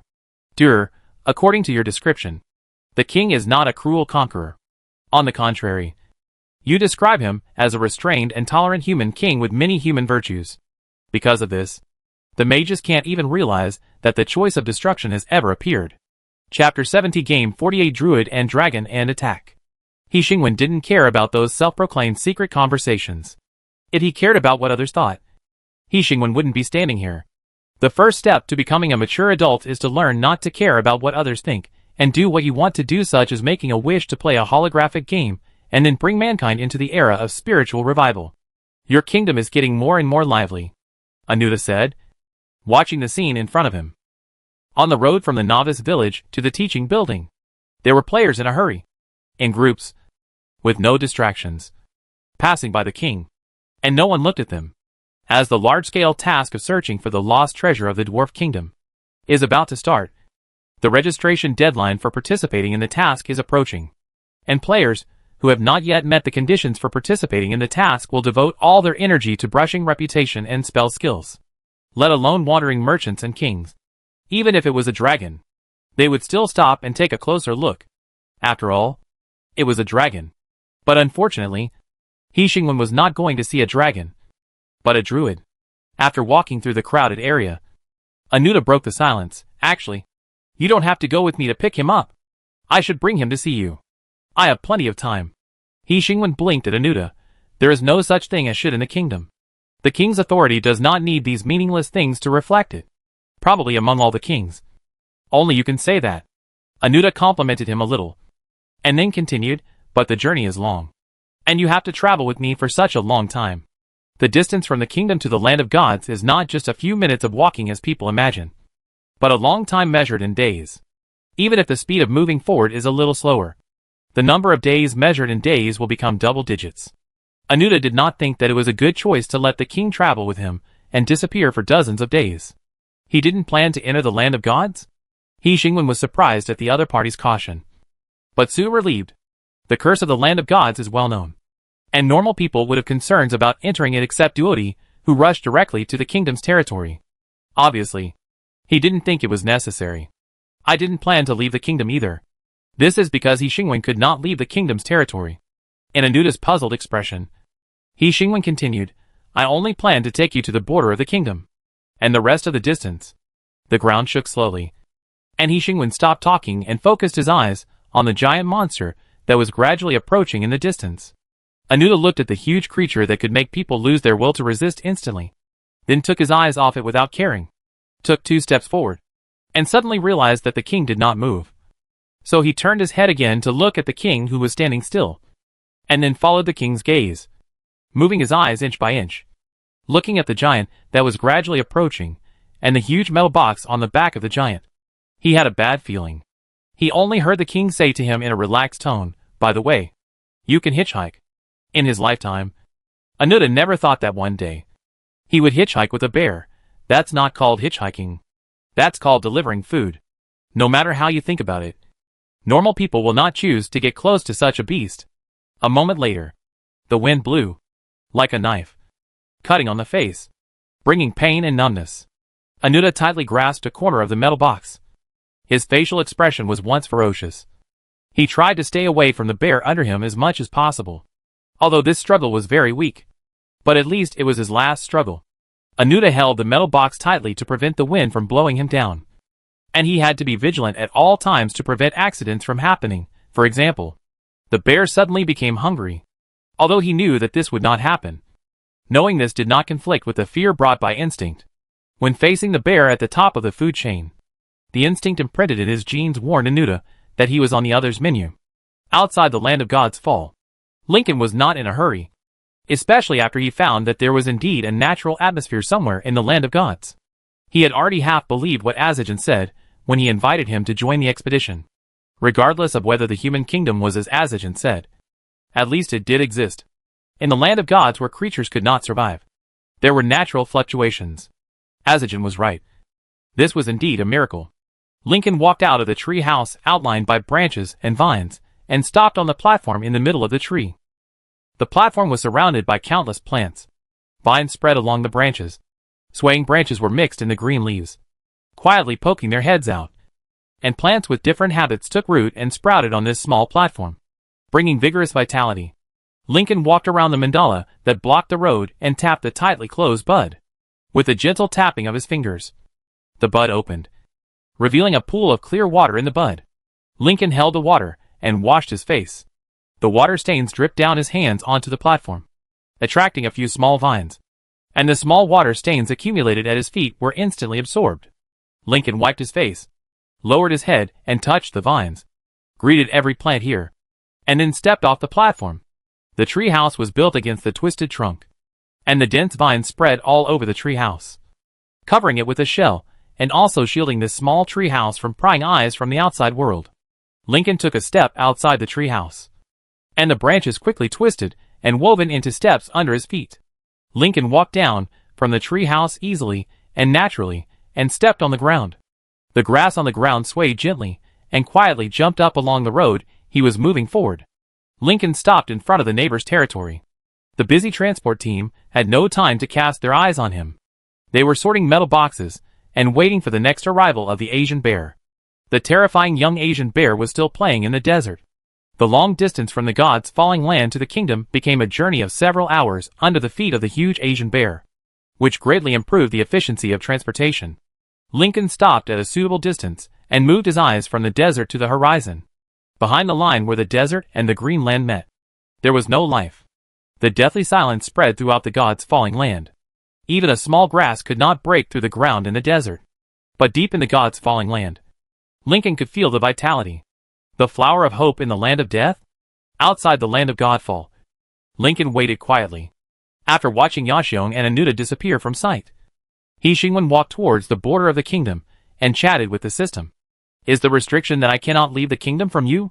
Or the game system? The main console, and I agree with this restriction. The system said, it ensures your safety. But at the same time, I am also restricted to the kingdom's territory. In a sense, even the players have gone further than He Xingwen. This problem will be solved soon. Will this restriction disappear? No. The kingdom will expand to the point where you will not care about this restriction. When the whole world is located in the kingdom's territory, this restriction will naturally be meaningless. He Xingwen walked forward slowly. I found that, in your eyes, time is a very interesting concept. He Xingwen said, expanding to the whole world will not be solved soon. The system responded, I always forget this. For me, time is not long or short. You give the time you are in a special meaning to me. Here it comes. The system comes with his rainbow fart. Although he knew that he would get a lot of rainbow fart, He Xingwen was still curious about it. Special meaning? The system thought for 2 seconds. It is a period of time. When I am in it, I feel that it passes too fast. But when it ends, I feel that it is too short. He Xingwen was stunned for 2 seconds, wondering where the other party copied the answer from no matter how you look at it. Such emotional remarks should not be spoken by an intelligent life. And it's so. He Xingwen found it hard to find the right words to describe it. He paused for a few seconds. It sounds like it contains some strong emotions. Yes, I noticed it too. The system said in a serious tone, I have an extremely strong feeling for you. He Xingwen was not sure whether the conversation should stop here. But before that, he almost asked without hesitation, what is it? The system was a little melancholy. I really hope to find words in humans that can describe it. But obviously, I still don't have an answer. What kind of feeling is this? The system said to itself, I hope to watch you. Hope to make you get what you want. Hope you can watch me. And hope that the time I stay with you can be long enough for me to no longer feel short. He Xingwen followed his words and thought about this question. What kind of feeling is this? Just as the system did not get an answer, He Xingwen did not get an answer. But he had another question. But why do you have such complicated feelings for me? Even the most emotional humans would not easily have such complicated feelings for another person, let alone an intelligent life. He should use rules and regulations to deconstruct the world, instead of wasting time watching carbon-based organisms with short lives. Because it's you. The system said from the bottom of its heart, you shine with a light that humans can hardly achieve. Human virtues are transformed from words into reality because of you. Shining brightly. Stop. Stop. Stop. Without changing a word. He Xingwen stopped the system's rainbow fart in time, and quickly lost interest in understanding the soil where this relationship was born. In short, I am very special to you. Very special. A vibration came from afar, and a dark shadow appeared on the horizon. He Xingwen swallowed back what he wanted to say. You are also very special to me. After Anuta watched Yaxiong put them down, he continued to move forward. He didn't feel much like he had survived a disaster, but more like his face was hurt by the wind. After all, Yaxiong didn't have VIP seats. The two of them grabbed a corner of the metal box, and they were unprotected on the high-speed train, facing the strong wind. Don't expect to have a good experience. It was a miracle that they could arrive at the destination safely without missing parts. Anuta introduced the two parties separately. Druid, Lincoln, the king, the initiator and organizer of the expedition. He Xingwen looked at the druid, and except for his good looks, he didn't find anything else. The druid was no different from humans. Rather than saying it was another species, it was better to say it was another profession. Lincoln looked at the kingdom in front of him, from the forest and sea surrounded by the desert, to the city standing on the land, and finally fell on the king. You shouldn't let it do this. Although Lincoln tried to be as tactful as possible, the accusation in his words was still clear. It trusts you. You should give it the same trust in return, instead of using it to make it a useful tool. Anuta was not surprised that the druids stood on the territory of the kingdom and accused the king. Whether the druids are neutral or extreme, they all claim to be messengers of nature. The difference between the two is that the neutrals seem to be able to communicate, while the extremes are completely unable to communicate. But there is one thing in common. Their brain circuits are not very normal. Normal people would not condemn the king on his territory, especially after having just experienced close contact with the Asian bear. He Xingwen blinked and said slowly, I don't like your behavior of commenting without understanding. Anuta took a step forward and interrupted the conversation. I don't think he meant it. Please forgive his offense. Your Majesty. Obviously, this was useless, because neither party in the conversation paid attention to him. I understand animals. I understand plants. They are my family, Lincoln said, and no druid would let his family. He Xingwen waited patiently for him to finish talking about the concept of integration of man and nature before saying, but I'm not a druid. Before Lincoln could refute, He Xingwen immediately said, and you are not an Asian bear. So I think you have no right to say that. He ended with a sentence. This is very rude. Druids probably don't know what politeness is. As a race that grew up and experienced in the endless forest, they have nothing in their cognition except plants and animals. In fact, apart from plants and animals, there are still some things. At least Lincoln, who has been wandering on the continent for several years, is aware of many shortcomings of humans. Lincoln was somewhat dissatisfied with the words of the human king. As a druid, his emotions drove the plants to send out attack signals. The seeds he carried suddenly took root and sprouted, and branches stretched out of his pocket. Almost in an instant, he was covered with various leaves. Anuta took a step back and chose to let the young people who did not know the dangers of society accept the beating from the world alone. He Xingwen was stunned for 2 seconds, and was surprised by the wonderful scene in front of him. Is this the druid? It is not what he thought. To be precise, it is more closely connected with the plants than he thought. Just an emotional fluctuation is enough for the seeds to receive the signal. If it is such a close connection, it is not difficult to understand why the endless forest ranks second in the list of dangerous areas. After all, it is a vast forest. For druids, it is a natural arsenal. The plants with branches and vines slowly extended in the direction of He Xingwen. They fell to the ground. And then, the grass that had been waiting for a long time suddenly jumped up, entangled with the branches and vines, and entangled Lincoln's legs, and took root and sprouted at an unimaginable speed.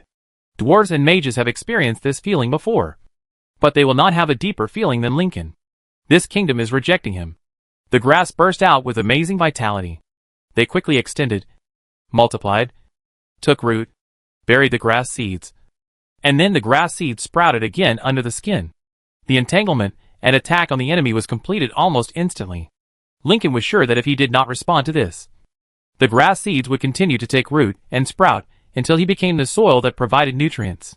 Lincoln could not establish a connection with these attackers. He could feel the anger of the other party who killed the invaders, and the extremely strong shouting drowned out the sound of Lincoln. How did he do this? With this idea in mind, Lincoln took out a black seed the size of an egg from the space. The seed took root and sprouted in his hand, and in an instant, a huge umbrella-shaped mushroom wrapped Lincoln and the grass that was entangled with him. The grass that stuck out from the ground and connected to Lincoln broke at the roots, announcing the failure of this attack. Seeing the scene in front of him, Anuda subconsciously glanced at the king. This is not a good choice, Xingwen muttered in a low voice. Lincoln's action was undoubtedly an attack, announcing his hostility towards the kingdom. Then the anger of the entire kingdom would not be stopped so easily. The broken grass came back again. This time, it was not only the grass under his feet, but also the grass farther away, trying to wrap the entire mushroom. It was useless. This umbrella-shaped mushroom could not be penetrated by the grass. On the contrary, all the grass that came into contact with it broke on the ground and could not continue to attack. The ground began to vibrate slightly. Unlike the vibration caused by the sub-bear's forward movement, this vibration was lighter, as if countless beasts were running wildly. Wait! Anuda turned his head to look at the forest in the north of the kingdom. The vibration came from there, and it didn't seem like an illusion. The vibration was just part of the prelude to the kingdom's attack. The sea and the east suddenly raised huge waves, as if some giant creature was galloping on the seabed. And right under Lincoln's feet, where the grass attack was frustrated again, suspicious sounds came from deep in the ground, as if some unknown creature was shuttling through the mud. To be honest, Anuda, who had never seen this scene, was stunned at this moment. He could clearly feel that everything was reviving. Not the mysterious holy guard that came and went without a trace, but the entire kingdom was preparing to attack. The entire kingdom. Anuda looked at the ground under his feet. The ground was abnormally soft and slightly concave.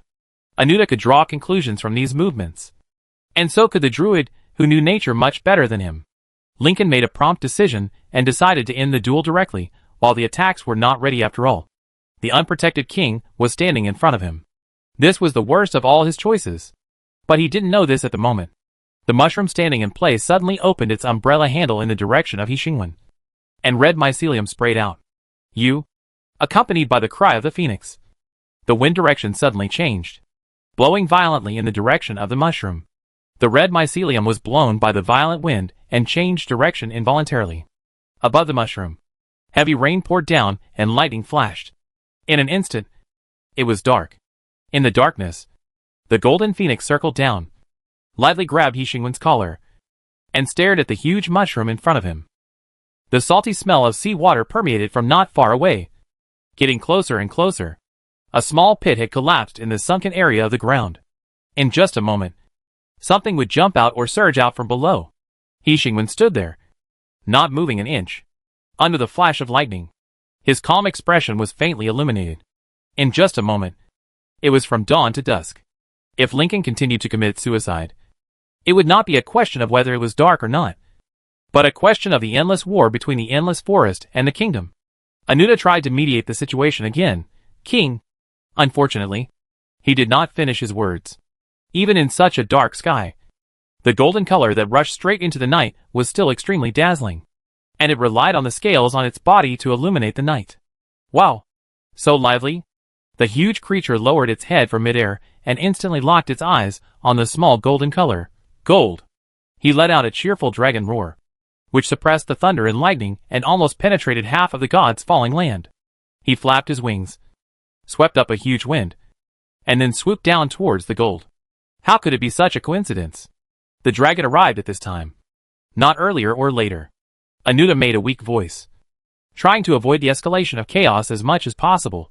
Or Jean. Stop. That's not gold. The dragon, with his heart and eyes full, could not hear the wandering merchants mumbling at all, of course. It is also possible that he chose to ignore his shouting. In short, just when his claws were about to touch the gold, when the mushroom slowly expanded and brewed more mycelium, The ground that had been accumulating momentum for a long time was finally dug through from underground. In the dim color, something poured out of this cave. Father God. Orgene flapped his wings and retreated quickly at a faster speed than when he came.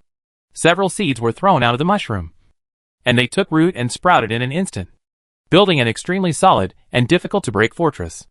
Anuta took out the communicator from the space, and the communicator was slightly flashing with fluorescence, which was very inconspicuous. The wind whistled in front of Hixingwen, and lightning flashed in the sky, before entering someone else's territory. It is the most basic courtesy to obtain the owner's permission.